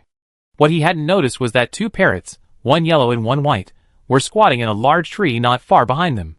They watched calmly as Dakub led the birds in a fight with the eagle, showing no intention of joining in. A few days later, Jiang Xiaobai was released from confinement, and the first thing he did was run west to the greenhouse area. Coincidentally, Xiaolan wasn't there the day she needed help, and she wasn't there today either. Seeing Chu Yang and his companions busy in the yard, she casually walked up behind him and patted his shoulder. "Brother Chu Yang, thank you for helping us find Daka that day." Chu Yang turned around and smiled shyly. "We're all family. Why be so polite?" The man's dimpled smile caught Jiang Xiaobai's eye.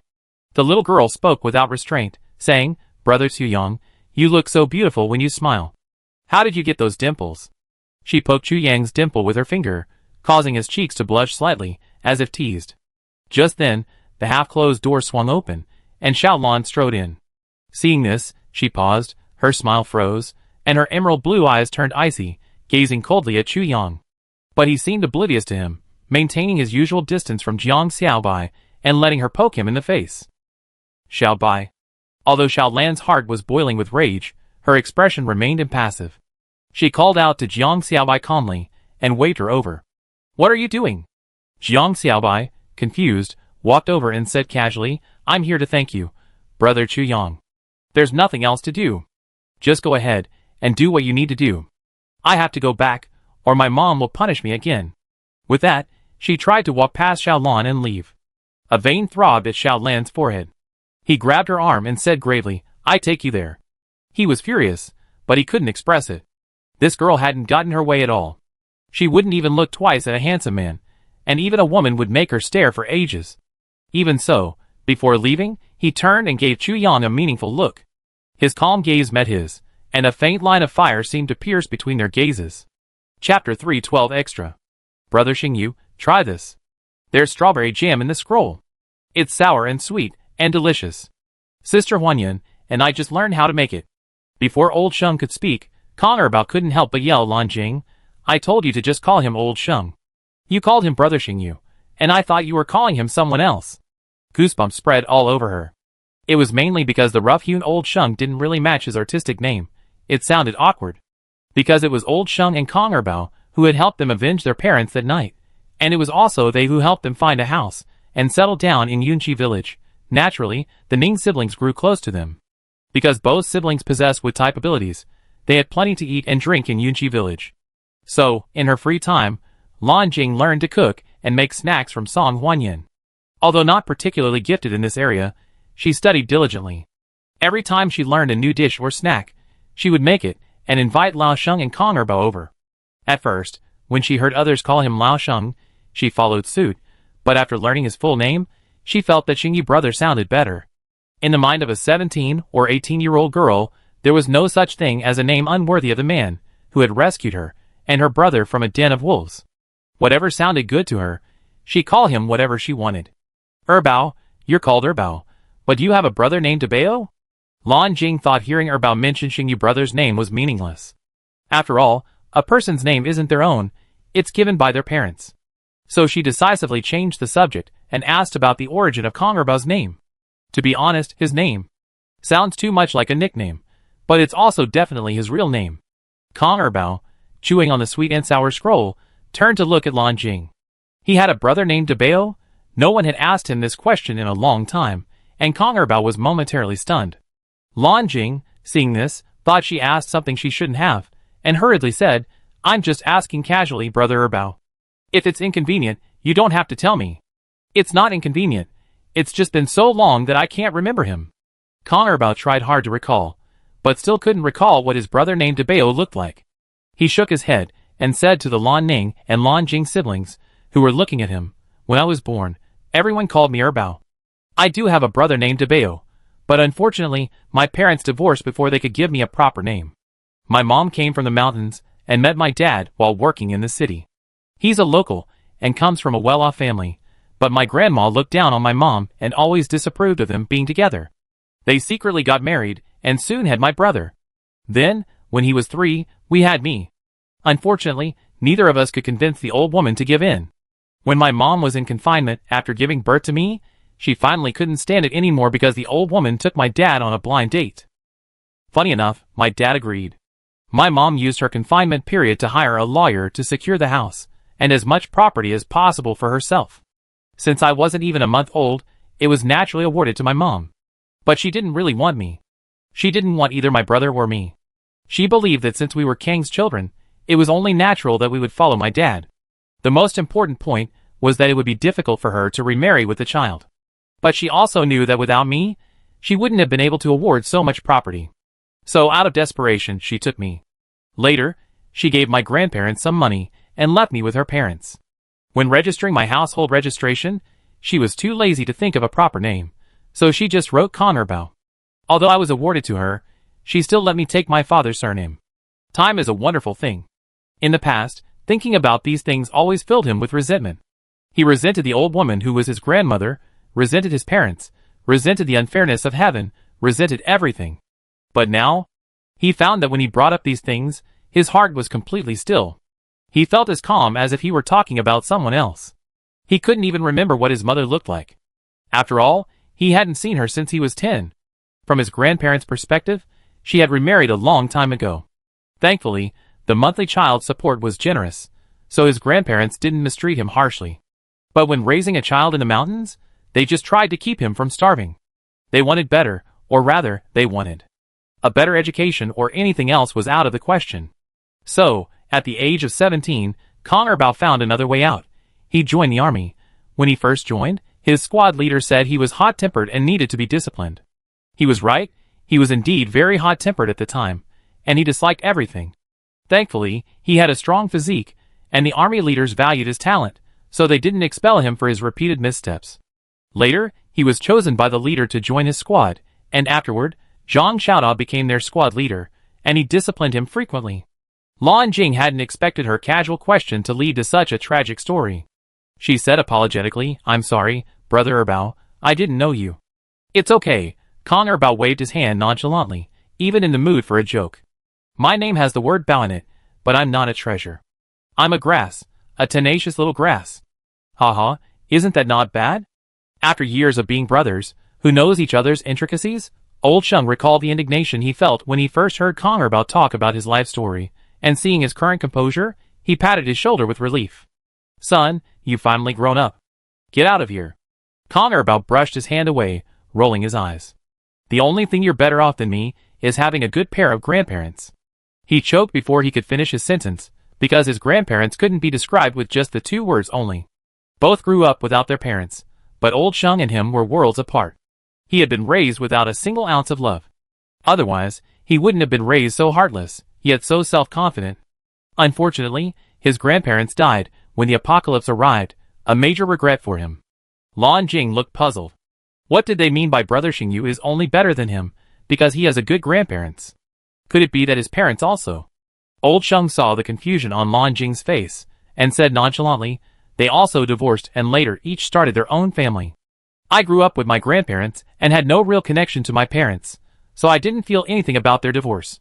But we met once a month, and everyone was polite and gave me pocket money to buy things, which made me feel pretty good. So, from childhood to adulthood, I never resented them. On the contrary, I was proud of having enough pocket money." But similarly, when the apocalypse and danger struck, Old Sheng's first thought was his grandparents. Even after they passed away, he didn't even think about going to his parents to see how they were doing. After all, everyone has their own family, and whatever happens is none of his business. He was quite open-minded about this. While he wasn't as unable to remember his parents' faces as Congerbau, he could remember them, but he didn't feel anything. Lan Jing felt sorry for bringing up a topic she shouldn't have, so after dinner, she packed a lot of delicious treats for the 2 of them to take away. After all, they were only 17 or 18 years old and loved snacks. Song Huanyan had also learned to make a lot of them. The taste wasn't particularly authentic, but honestly, just having them was good enough. Who could ask for more? Old Sheng also happened to enjoy snacks. He was the kind of person who always liked to stuff his mouth with something, and the snacks Lan Jing gave him perfectly satisfied the need. But as a grown man, he couldn't always take advantage of a young girl, even though Lan Jing had offered the snacks. To make amends, whenever he came across something a girl needed while on missions, he'd pack it in his backpack and bring it back to Lan Jing. He also often helped her harvest rice, wheat, or vegetables, and as time went by, the 2 of them became even closer. Later, whenever Lao Sheng came to his house, Lan Ning felt like a third wheel. He didn't know when the romance between his sister and Lao Sheng began, but by the time he noticed, Their gazes were already etched.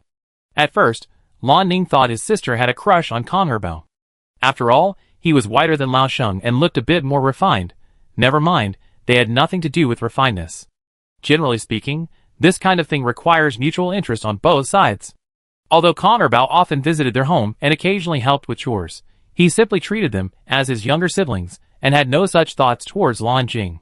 Perhaps due to his family background, Kong Herbao himself had no intention of finding a partner or getting married.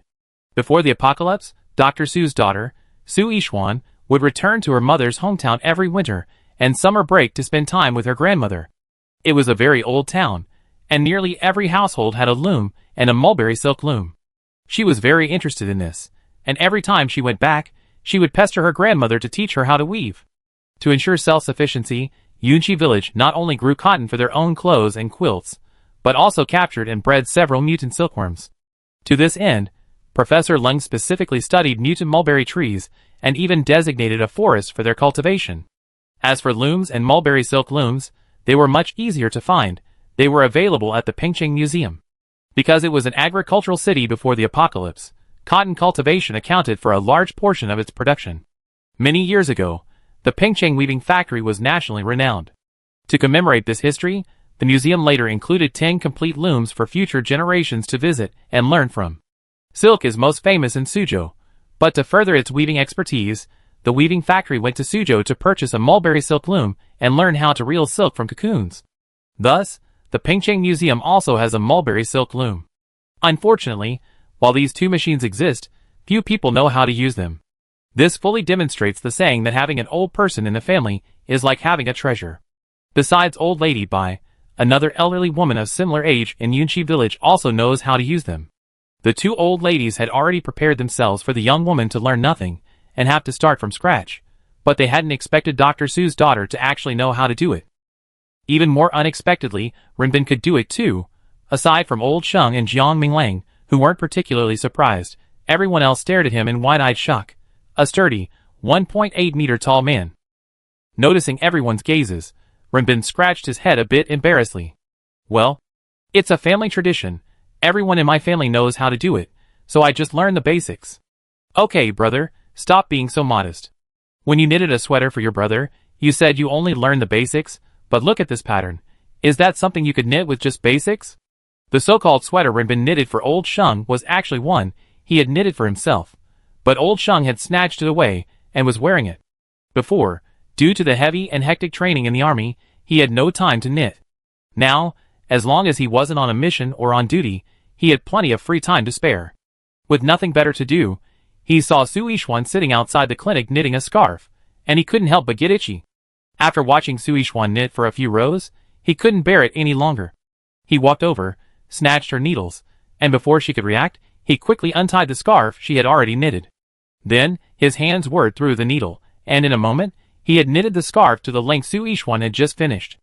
After a moment of stunned silence, Su Yixuan came to her senses and looked down at the scarf that had been stuffed back into her hands. The stitches were delicate and neat, and the two diamond patterns were as clear as snowflakes, something she could never achieve with a straight or reverse needle. It's just a simple scarf. Can't you knit it a little neater? It's so crooked, how can it be worn? Su Yixuan was still lost in the beautiful pattern when she heard a slightly disdainful voice from above. She raised her head, blinked, and said innocently, I only know how to knit a pattern, not a pattern. Renbin, is that a pattern? It's just a simple pattern. That afternoon, Su Yixuan dragged him along to teach her how to knit a scarf. Whether Su Yixuan learned it or not is unknown, but he knitted her a complete scarf, even leaving a row of tassels after overlocking the edges, which amazed Su Yixuan. In any case, no one she knew could knit scarves or sweaters as well as Renbin. Since Aunt Bai had collected a lot of yarn, Su Yixuan pestered Renbin to teach her how to knit a sweater. That evening, when Old Sheng and Kong Herbao and the others returned home after playing cards, they saw a tall man knitting a sweater sitting cross-legged on the sofa in the living room. He leaped up with a roar and raised his leg to kick Renbin. Damn it, who are you? How dare you take over my buddy's body? In the end, he put on the sweater he believed was knitted by someone who had taken over his body. It was quite warm, I have to say. When knitting the sweater, the guy claimed he only knew the basics, but the final product was more than just superficial. Su Yixuan and Old Sheng shared the same view. neither believed Renbin's superficial skills were truly superficial. It was just that one of them thought Renbin was being modest, while the other was certain he was faking it. Just as old Sheng and Lan Jing fell in love over time, Renbin and Su Yishuan also met through knitting, and forged a bond through the daily grind of weaving and processing silk cocoons. Dr. Su and his wife are very satisfied with their son-in-law Renbin. He is capable, upright and honest. What's more, he is also dexterous, and has a good relationship with his daughter. He doesn't look down on her for being an ordinary person. Chapter 313. Extra. Old Hu took a liking to Shi Jiaxu. After Pengcheng settled down, the city hospital would occasionally ask him to come and help with difficult and complicated cases. Jiang Minglang asked Shi Jiaxu to accompany Old Hu as his personal bodyguard. Originally, Shi Jiaxu looked ordinary and unremarkable among Jiang Minglang's soldiers. But after a long period of interaction, Old Hu discovered that this young man was calm, intelligent, capable, and responsible. His granddaughter had been pampered by him, and his wife, since she was a child. Even the plundering she endured during the early days of the apocalypse only fueled her determination and will to become stronger. Her impulsive and easily provoked personality remained unchanged. He felt that Shi Jiaxu's personality could perfectly complement Xian's. But Old Hu also knew that if he were to bring it up, the rebellious girl would definitely quit. Shi Jiaxu and Shi Yu had both given her special training. In a sense, they were her teachers. If he were to date his teacher, that girl would definitely say it was treasonous. So, Elder Hu called Jiang Minglang to discuss how the two young people could become attracted to each other as they got to know each other better. At first, Jiang Minglang was shocked by Elder Hu's request. Jiaxu and Huasiyun? Why did Elder Hu want to bring them together? Let alone their appearance, their personalities were completely different, they didn't fit at all. To put them together. Jiang Minglang imagined the scene, and hey, come on, they seemed quite compatible. Shi Jiaxu, and he graduated from the same military academy. Besides Shi Yu, he was Jiang Minglang's most trusted confidant. Now, seeing everyone else joining the army in pairs, he naturally considered Shi Jiaxu's lifelong plans. Du Qian announced that a new girl had joined the patrol team at the management office. Her name was Ouyang Niao, the daughter of Base Commander Ouyang's nephew. She was 23 years old and had a water element. The girl didn't seek any special treatment due to her relationship with Base Commander Ouyang. She dutifully took the management office's exams and assessments, ultimately successfully joining the patrol team and becoming a regular member of the special ability team. Because she lived in a dormitory like everyone else and only went home on her days off, most people assumed she simply happened to share the base commander's last name. Besides her dark complexion, the girl had delicate features and was nearly 1.7 meters tall. Most importantly, her personality was calm and capable at work, yet lively and playful off-duty. She was a perfect match for Shi Jiaxu. For the first time in his life, Director Du felt the urge to play matchmaker and introduce Shi Jiaxu to the girl. Of course, he wouldn't hide this from Jiang Minglang. If he wanted Shi Jiaxu to take the initiative, he had to make an effort. So, upon hearing Elder Hu's words, Jiang Minglang felt a dilemma. How could he possibly arrange a blind date for that kid with Ouyang Niao? After much deliberation, he decided to talk to Shi Jiaxu and ask him if he really had feelings for Xiyun. To be honest, he wasn't really hopeful about this question. After all, he had personally raised this kid, he knew his likes and dispositions perfectly. So, when this question was posed directly to Shi Jiaxu, he was completely stunned. After a long moment, with a complicated expression, he comforted Jiang Minglang, "Boss, starting a family is all about fate. I'm not in a rush, so don't try to match people up. Let's take it slow. If things don't work out, I can get together with Bao and brother Bo, and we can still enjoy our old age. You even brought up the idea of spending your old age in peace. You're really thinking ahead." Jiang Minglang snorted coldly, "Your brother Bo's wish will come true soon, and he won't go along with you." Shi Jiaxu's eyes lit up. Sister Xian agreed? Ever since Yu was little, Su Bo had been pursuing Cheng Xian. Everyone knew it. While his daughter was partly the reason at the time, he also personally liked Cheng Xian. Even the birthmark on her face was adorable. However, Cheng Xian had been disillusioned with marriage since her divorce and had no plans to remarry, so the plan had to be abandoned. But Su Bo didn't give up completely. Sometimes when Yu went for a walk with Cheng Xian, he would tag along. From a distance, they looked like a family. This filled him with both satisfaction and pride. Over the years, thanks to Yu, the two of them got along like old friends, naturally and casually. He was also quite thoughtful. He knew her ex-husband and the unfilial son were in the greenhouse area. Although they had severed ties and ignored the child, he was still her biological child. Deep down, could Chung Si-eun really turn a blind eye? Even if she could, Soo-bo felt she had a right to know about the boy's situation. So, he would periodically use his own channels to check on him. Leaving his biological mother, and facing the harsh apocalyptic environment, his stepmother finally tore off her facade and began to beat and scold him. And his scumbag father, probably because he hadn't been able to enter Yinchi village through him, also considered him useless, so he chose to ignore the beatings and scoldings from his stepmother. How kind could you expect from a boy who would abandon his biological mother for his own pride? After countless beatings, and the torment of chronic hunger and cold, the boy was finally driven to despair, launching a desperate counterattack. Coincidentally, Soo-bo's men were dispatched that day to investigate, and they witnessed Chung Si-eun's son furiously slashing his stepmother with a knife. A deep wound exposed her back, blood gushing out, yet she screamed and ran desperately. But because she had planned to beat her stepson, she had locked the door beforehand. In the current situation, she didn't have time to open it and escape, so she could only scream around the yard.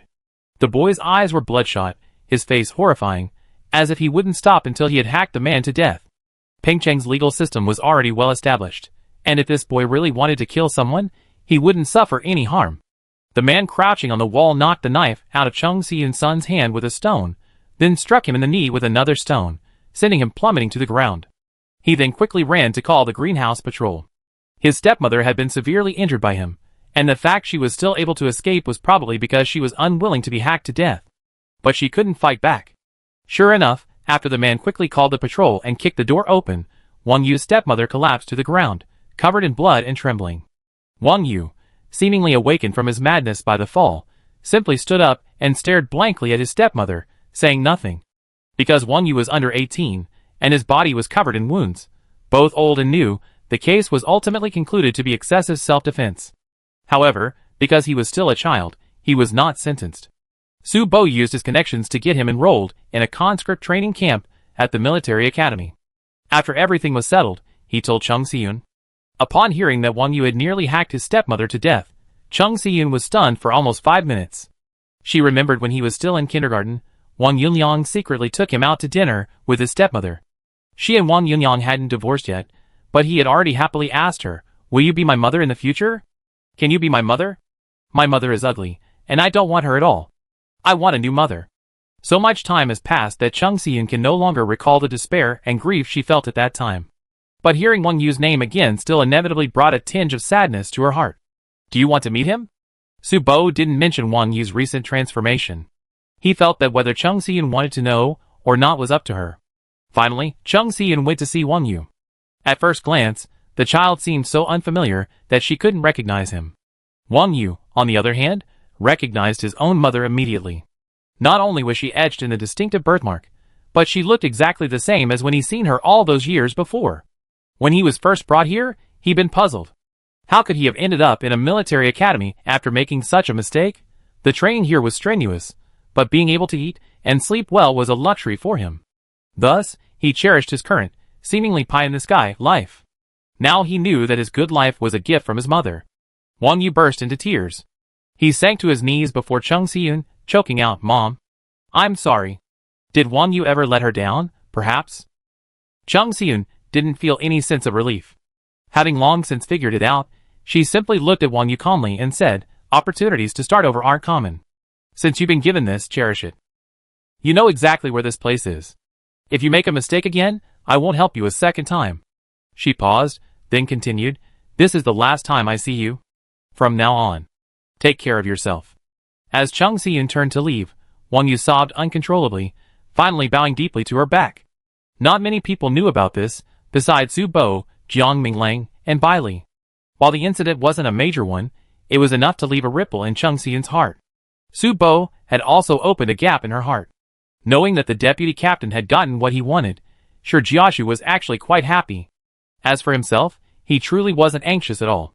Seeing that he truly had no such feelings for Hua Si-eun, Jiang Minglang could only follow old Du's original plan and arrange for him to lead the team, accompanied by Ouyang Miao and 5 others, to escort the supplies to the eastern base. This kind of mission had occurred frequently before. Although Sir Jiashu often had to accompany old Hua, he would occasionally lead the team out. Overall, It wasn't too unusual. Because Base Commander Ouyang had mentioned this to Ouyang Miao, she couldn't help but glance at Shijiashu frequently during the trip.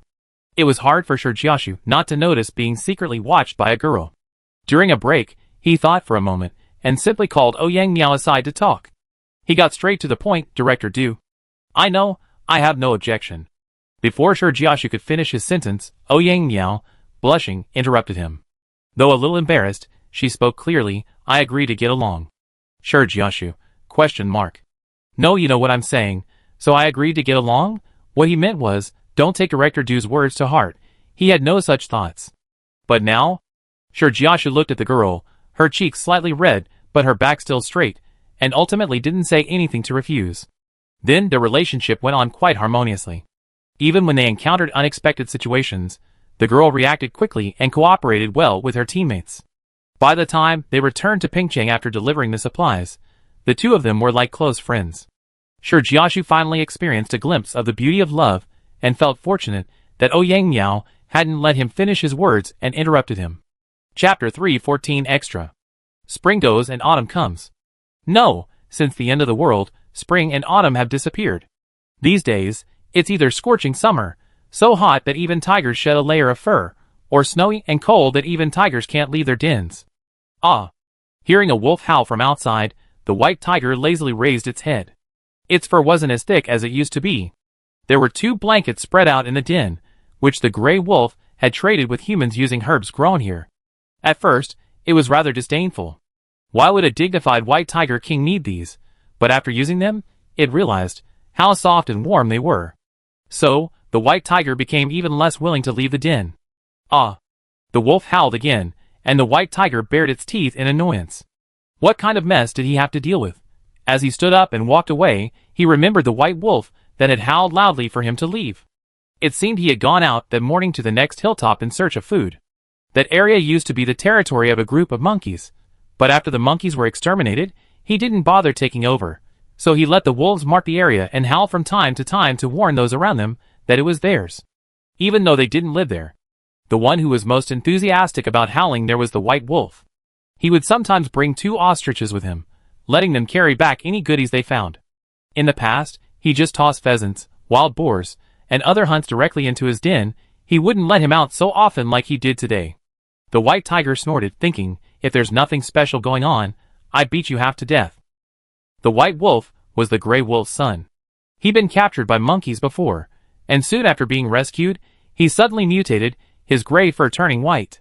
Fortunately, it was born gray, otherwise the gray wolf might have suspected it was being cuckolded. Ah!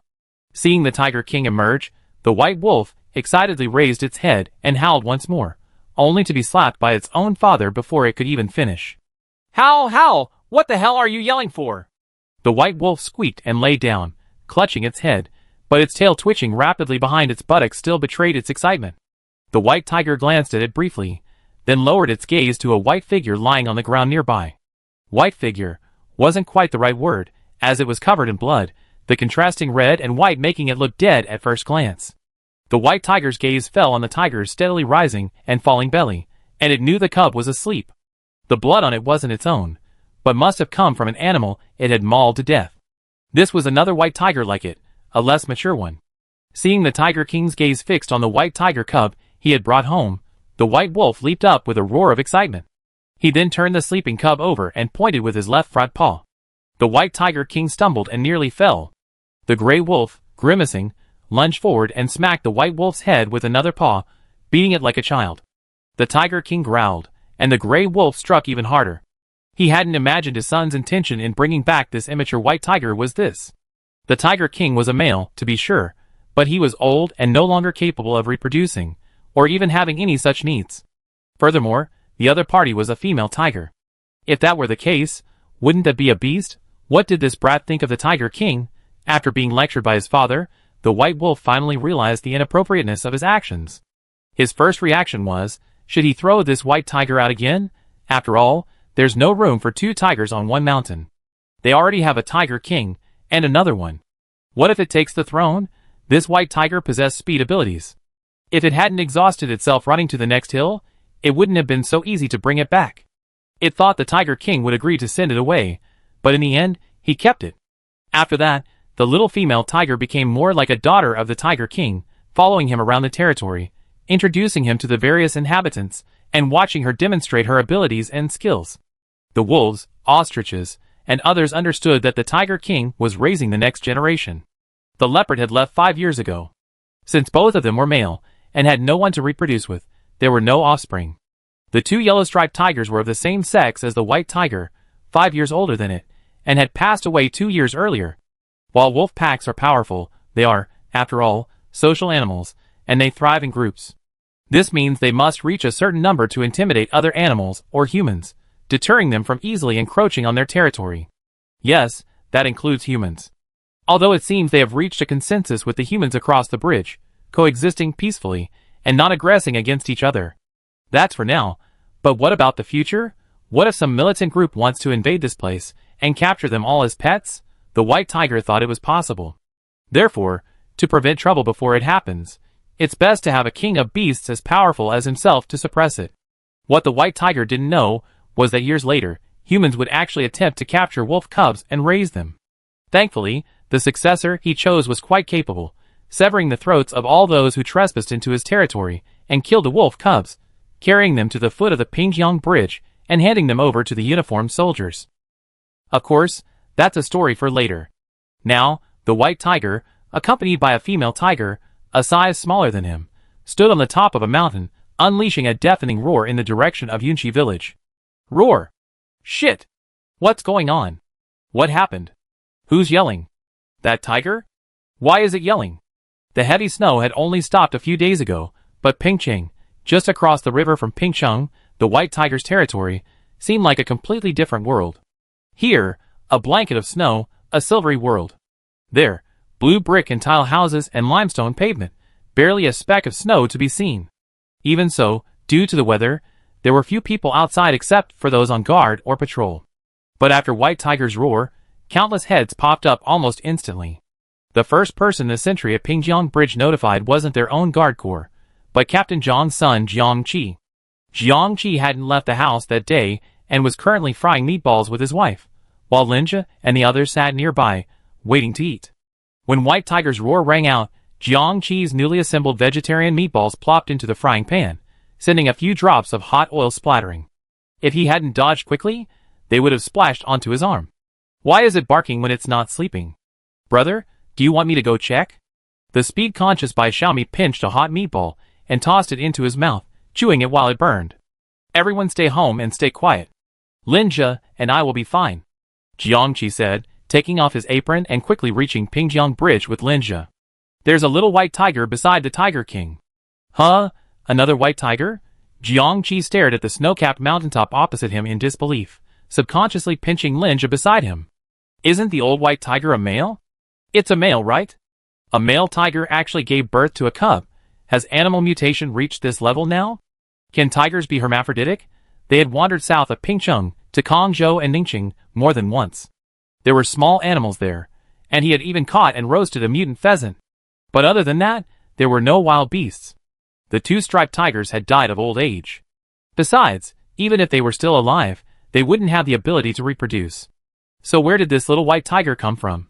Judging by its appearance, it must be at least a year old. After years of interacting with animals, Jiangqi's eyes were incredibly accurate. When the white tiger saw Jiangqi approaching, it immediately stopped barking. It held its head high, gazing at him triumphantly, then turned to glance at the little white tiger beside it. It was as if to say, "Look, this is my cub."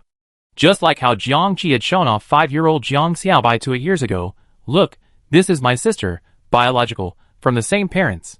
Now the positions were reversed. Jiangqi couldn't help but twitch his lips. He and Linja crossed the obstacle beneath the Pingjiang Bridge and quickly reached the hilltop where the white tiger lay.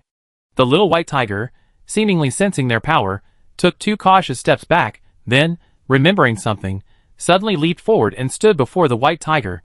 Huh? Jiangqi watched this scene in amazement, and couldn't help but admire the old white tiger, saying, "It truly treats you like its father." The old white tiger raised its chin, quite proudly, clearly pleased with the little white tiger's gesture. It didn't have much time left, and today it had called Jiangqi over to introduce the little white tiger to him, also to tell him that after it left, the little white tiger would be the king of beasts here. Jiang Qi and Lin Jia analyzed that this little white tiger had probably come from the Sichuan area. As a child, he had visited the zoo more than once, and knew that there were 3 white tigers in the Sichuan Zoo. This little white tiger must have been born last year.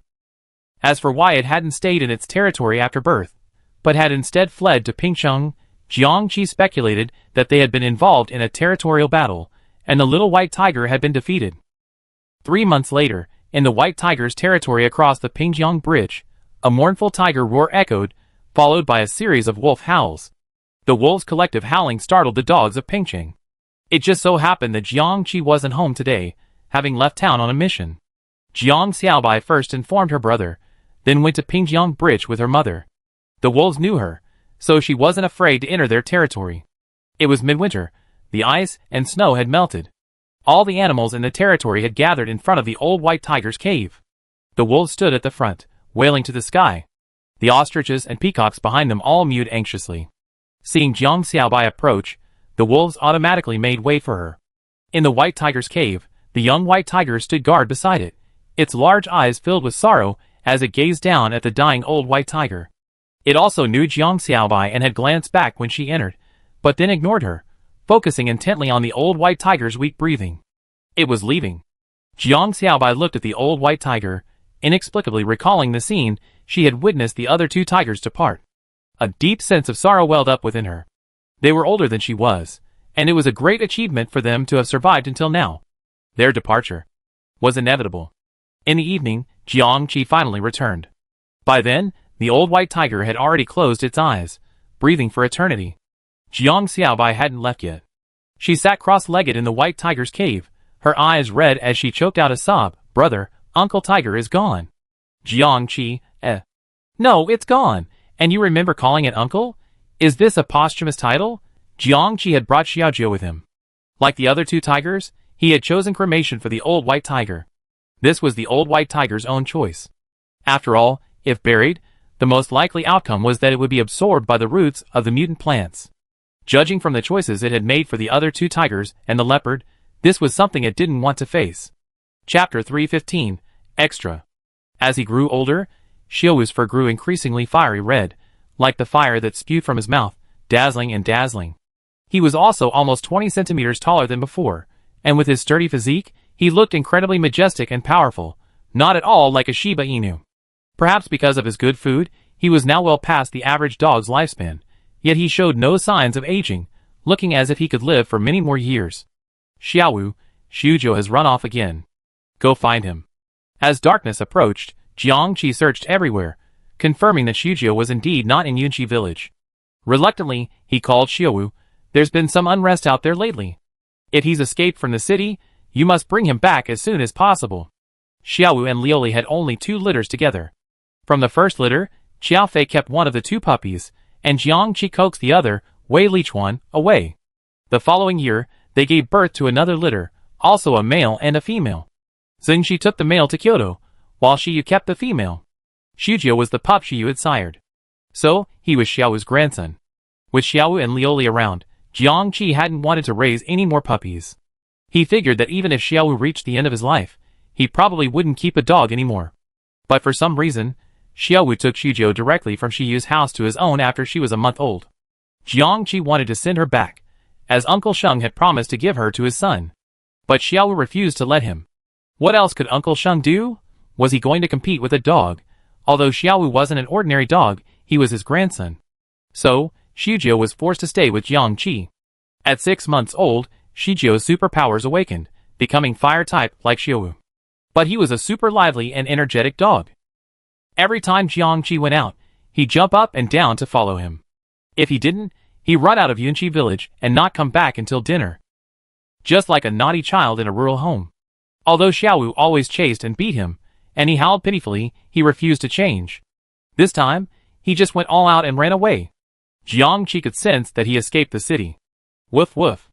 Xiaowu received Jiang Qi's command, and was about to turn and run, when Liuli suddenly burst out of the pet room and ran over to Xiaowu's side. Its stature hadn't changed at all. Originally about the same height as Xiaowu, it was now over 20 centimeters shorter, making it appear even more petite, delicate, and adorable. That's right. It seemed as it got older, it became even more attached to Xiaowu. and its possessiveness of Xiaowu grew stronger.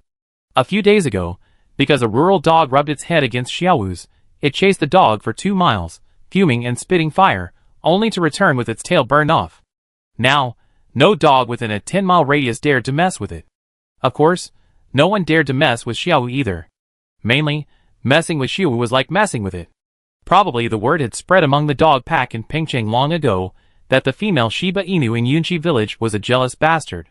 But Liuli didn't care. After all, whenever Xiaowu went out, it would follow if it could. So this time, just like before, it rushed out of its den and ran after Xiaowu as soon as it saw him leaving. Xiaowu turned his head and glanced at it. Jiangqi didn't see what he saw, but he didn't tell Liuli to go back. It seemed as if he tacitly approved of its behavior and continued running out. "Do you want to go with us?" Song Xiaoxiao, who was in confinement, asked with concern. Liuli's running and reflexes aren't as good as they used to be. "Will it be okay if she leaves the city now?" "With Xiaowu here, it's okay. Go back to bed. I get you some chicken soup." Jiangqi gave a few instructions and headed for the Bai family villa. A moment later, he returned with his mother, carrying a pot. Bai Li, now a grandmother, looked little different from the beginning of the apocalypse. It seemed as if time had been especially kind to her, keeping her face frozen in time at the age of 32. Elsewhere, Xiaowu followed Xiaojio's scent, heading north out of the city, then turning west onto a secluded road. Finally, with only the last glimmer of light remaining in the sky, he found his grandson, Xiaojio, in an abandoned village. Woof! Whoosh! Xiaojio was currently facing off against a pack of wild dogs. He hunched over, teeth bared, and if he saw anyone pouncing, he spit a ball of fire. After forcing them back, he quickly moved back, protecting the little creature behind him. But because the creature was injured, walking was extremely difficult, so each movement was only a small amount. If this continued, his supernatural power would be exhausted before he could escape with the little creature. Then the pack of wild dogs would swarm over them, and absolutely tear them apart. Xiaowu and Liuli stood behind half-human high weeds, watching Xiaojio intimidate the dogs while occasionally howling towards Pingcheng. The little BS **** was calling for help. It was certain that if it, Liuli, or any of the dogs in Pingcheng heard it, they would bring people or dogs to the rescue. It was certain, after all, the little BS **** ran around the city like crazy, and was familiar with every dog. If anyone heard it, they would definitely not ignore it. But the prerequisite is that they heard it. "You little bastard, you ran so far away. Even if you screamed at the top of your lungs here, there's no way the dogs in Pingcheng would hear you." Xiaowu glanced at Xiaojio with some disdain, worried about its intelligence. "Back then, I only wanted to choose a pure fire-type dog for my little master, but I ignored my brain. This thing clearly doesn't have that ability." It looked back at the little creature that the little BS **** had risked his life to protect. Suddenly, his eyes lit up. This was a wolf cub, to be precise. It was at least 6 months old. It wasn't small, but it was too thin and lying on the ground with injuries. Add to that the blood from the injuries, and the fur had drooped, making the wolf's body shrink even more. Although its blood-stained coat was gray, making its fur's true color impossible to discern, the top of its head was a pristine white. Its eyes weren't the deep green of other wolves, but a sapphire blue, like... Xiaowu remembered the boy who always followed Xiaobai around. Similar eyes. Based on preliminary judgment, this must be a beautiful little white wolf, and a female. Why was it so certain it was a female? Because any such meddling was associated with a female. If it were a male, no matter how handsome he was, at most, he just glanced a bit more. For him, risking his life to save someone of the same sex would never happen. He's truly impressive, even daring to set his sights on the wolves. But it's not impossible. After Xiaojio let out a final, somewhat desperate howl for help, Xiaowu slowly emerged from behind the brush with Liuli. At that moment, Xiaojio, still debating whether to flee first, suddenly had his eyes lit up. He bared his teeth and barked at the pack, hunching over to pounce on the leading dog. This was a stark contrast to his previous cautious, fighting and retreating stance. The 2 wild dogs with special powers, standing behind them, following them at a leisurely pace, both changed their expressions the moment Xiaowu appeared. They knew Xiaojio alone couldn't take the little wolf away. The reason they didn't order a full-scale attack was that they wanted to exhaust his special powers, leaving him powerless and helpless, so he could watch them tear the little wolf apart. As for Xiaojio, of course, he would tear the little wolf apart before tearing him apart. This dog had a habit of meddling in other people's affairs, and they had long disliked it. Now, finally in their grasp, with the sky looking dark and its companions unlikely to find it at this moment, let it first experience despair, and then the taste of death. Who would have thought, at this critical moment, that this old fire-type dog would actually leave the city? To these wild dogs, Xiaowu, the long-lived old dog, hadn't been seen in ages. They had assumed it was old and dying. But now, seeing its state, under the pressure of Xiaowu's subtle glance, the two wild dog leaders slowly retreated, finally turning abruptly and taking off. Before the wild dogs in front of them could react, they saw a flash of red light, and then the large red-haired dog that had been standing in front of them suddenly appeared behind them. The pack of wild dogs turned to look behind them, but their two leaders were nowhere to be seen. Only the large red-haired dog and two clumps of ashes at its feet. The pack trembled, silently making way for the large red-haired dog, waiting for it to return to its original opposite side before quickly turning and scattering. Woof woof. Xiujio was about to catch up and kill one of the dogs, but it had barely taken 2 steps when it was struck on the head. It grumbled twice, not daring to whimper and whine like usual after being hit. Instead, it retreated to the little white wolf, tail between its legs. Perhaps due to excessive blood loss, the little white wolf finally collapsed the moment Xiaowu emerged and passed out. Xiujio lowered his head to sniff, then unceremoniously extended his tongue to lick the wolf's head all over, leaving Xiaowu with a look of disgust. After all this, if it didn't agree to take this little wolf back, the little BS**** would definitely get angry. Xiaowu lowered his eyes to look at the licked-clean white wolf head, mentally confirming that it was indeed quite good-looking. The little bastard's search for a partner had reached a new level. How dare he even dare to attack a wolf?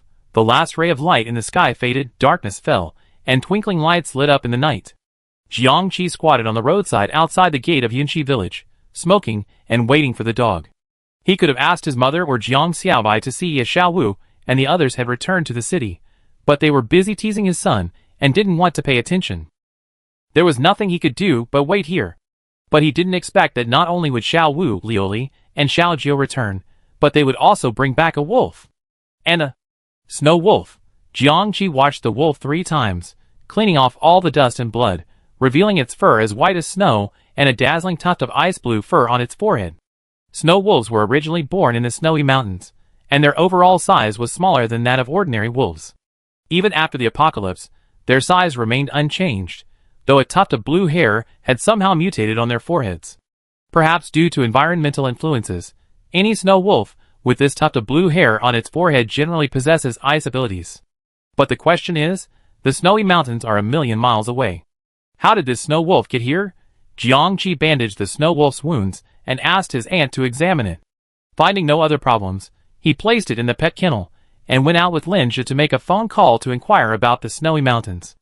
As they had expected, the snowy mountains had collapsed the previous year.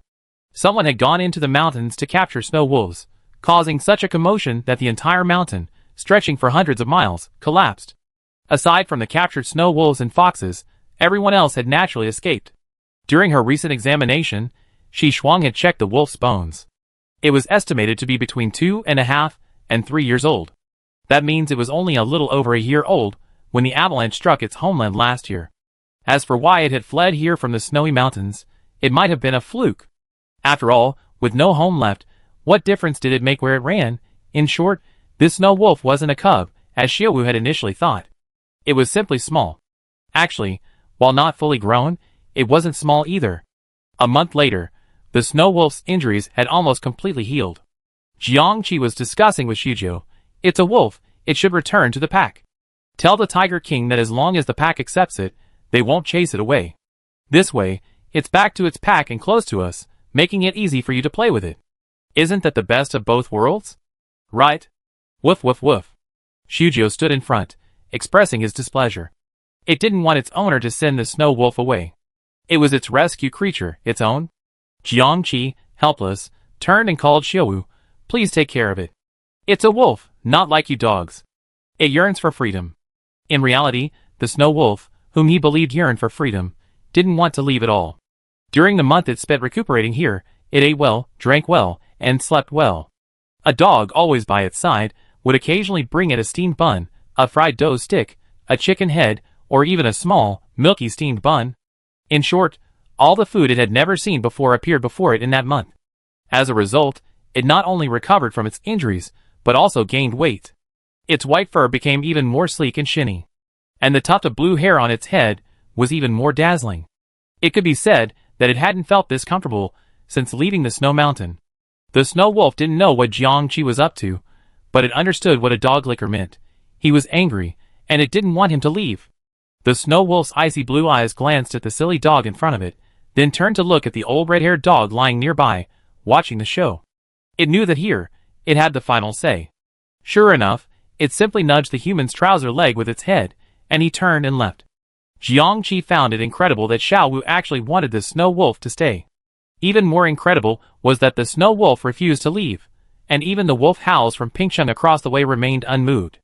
What Jiangqi and the snow wolf didn't know was that the buns, fried cakes, chicken heads, and other treats that Xiao Jiao was carrying were all brought by Xiao Wu from the Bai family's kitchen. Stolen. Otherwise, with Shi Jiao's idiotic mind, how could he have considered offering food bribes, other than licking someone to please them? 2 years later, in Jiangqi's yard, a snow-white wolfhound trudged along behind his son. At this moment, the aging Xiao Wu lay under the sunlit eaves, his eyes filled with loving care for the two puppies.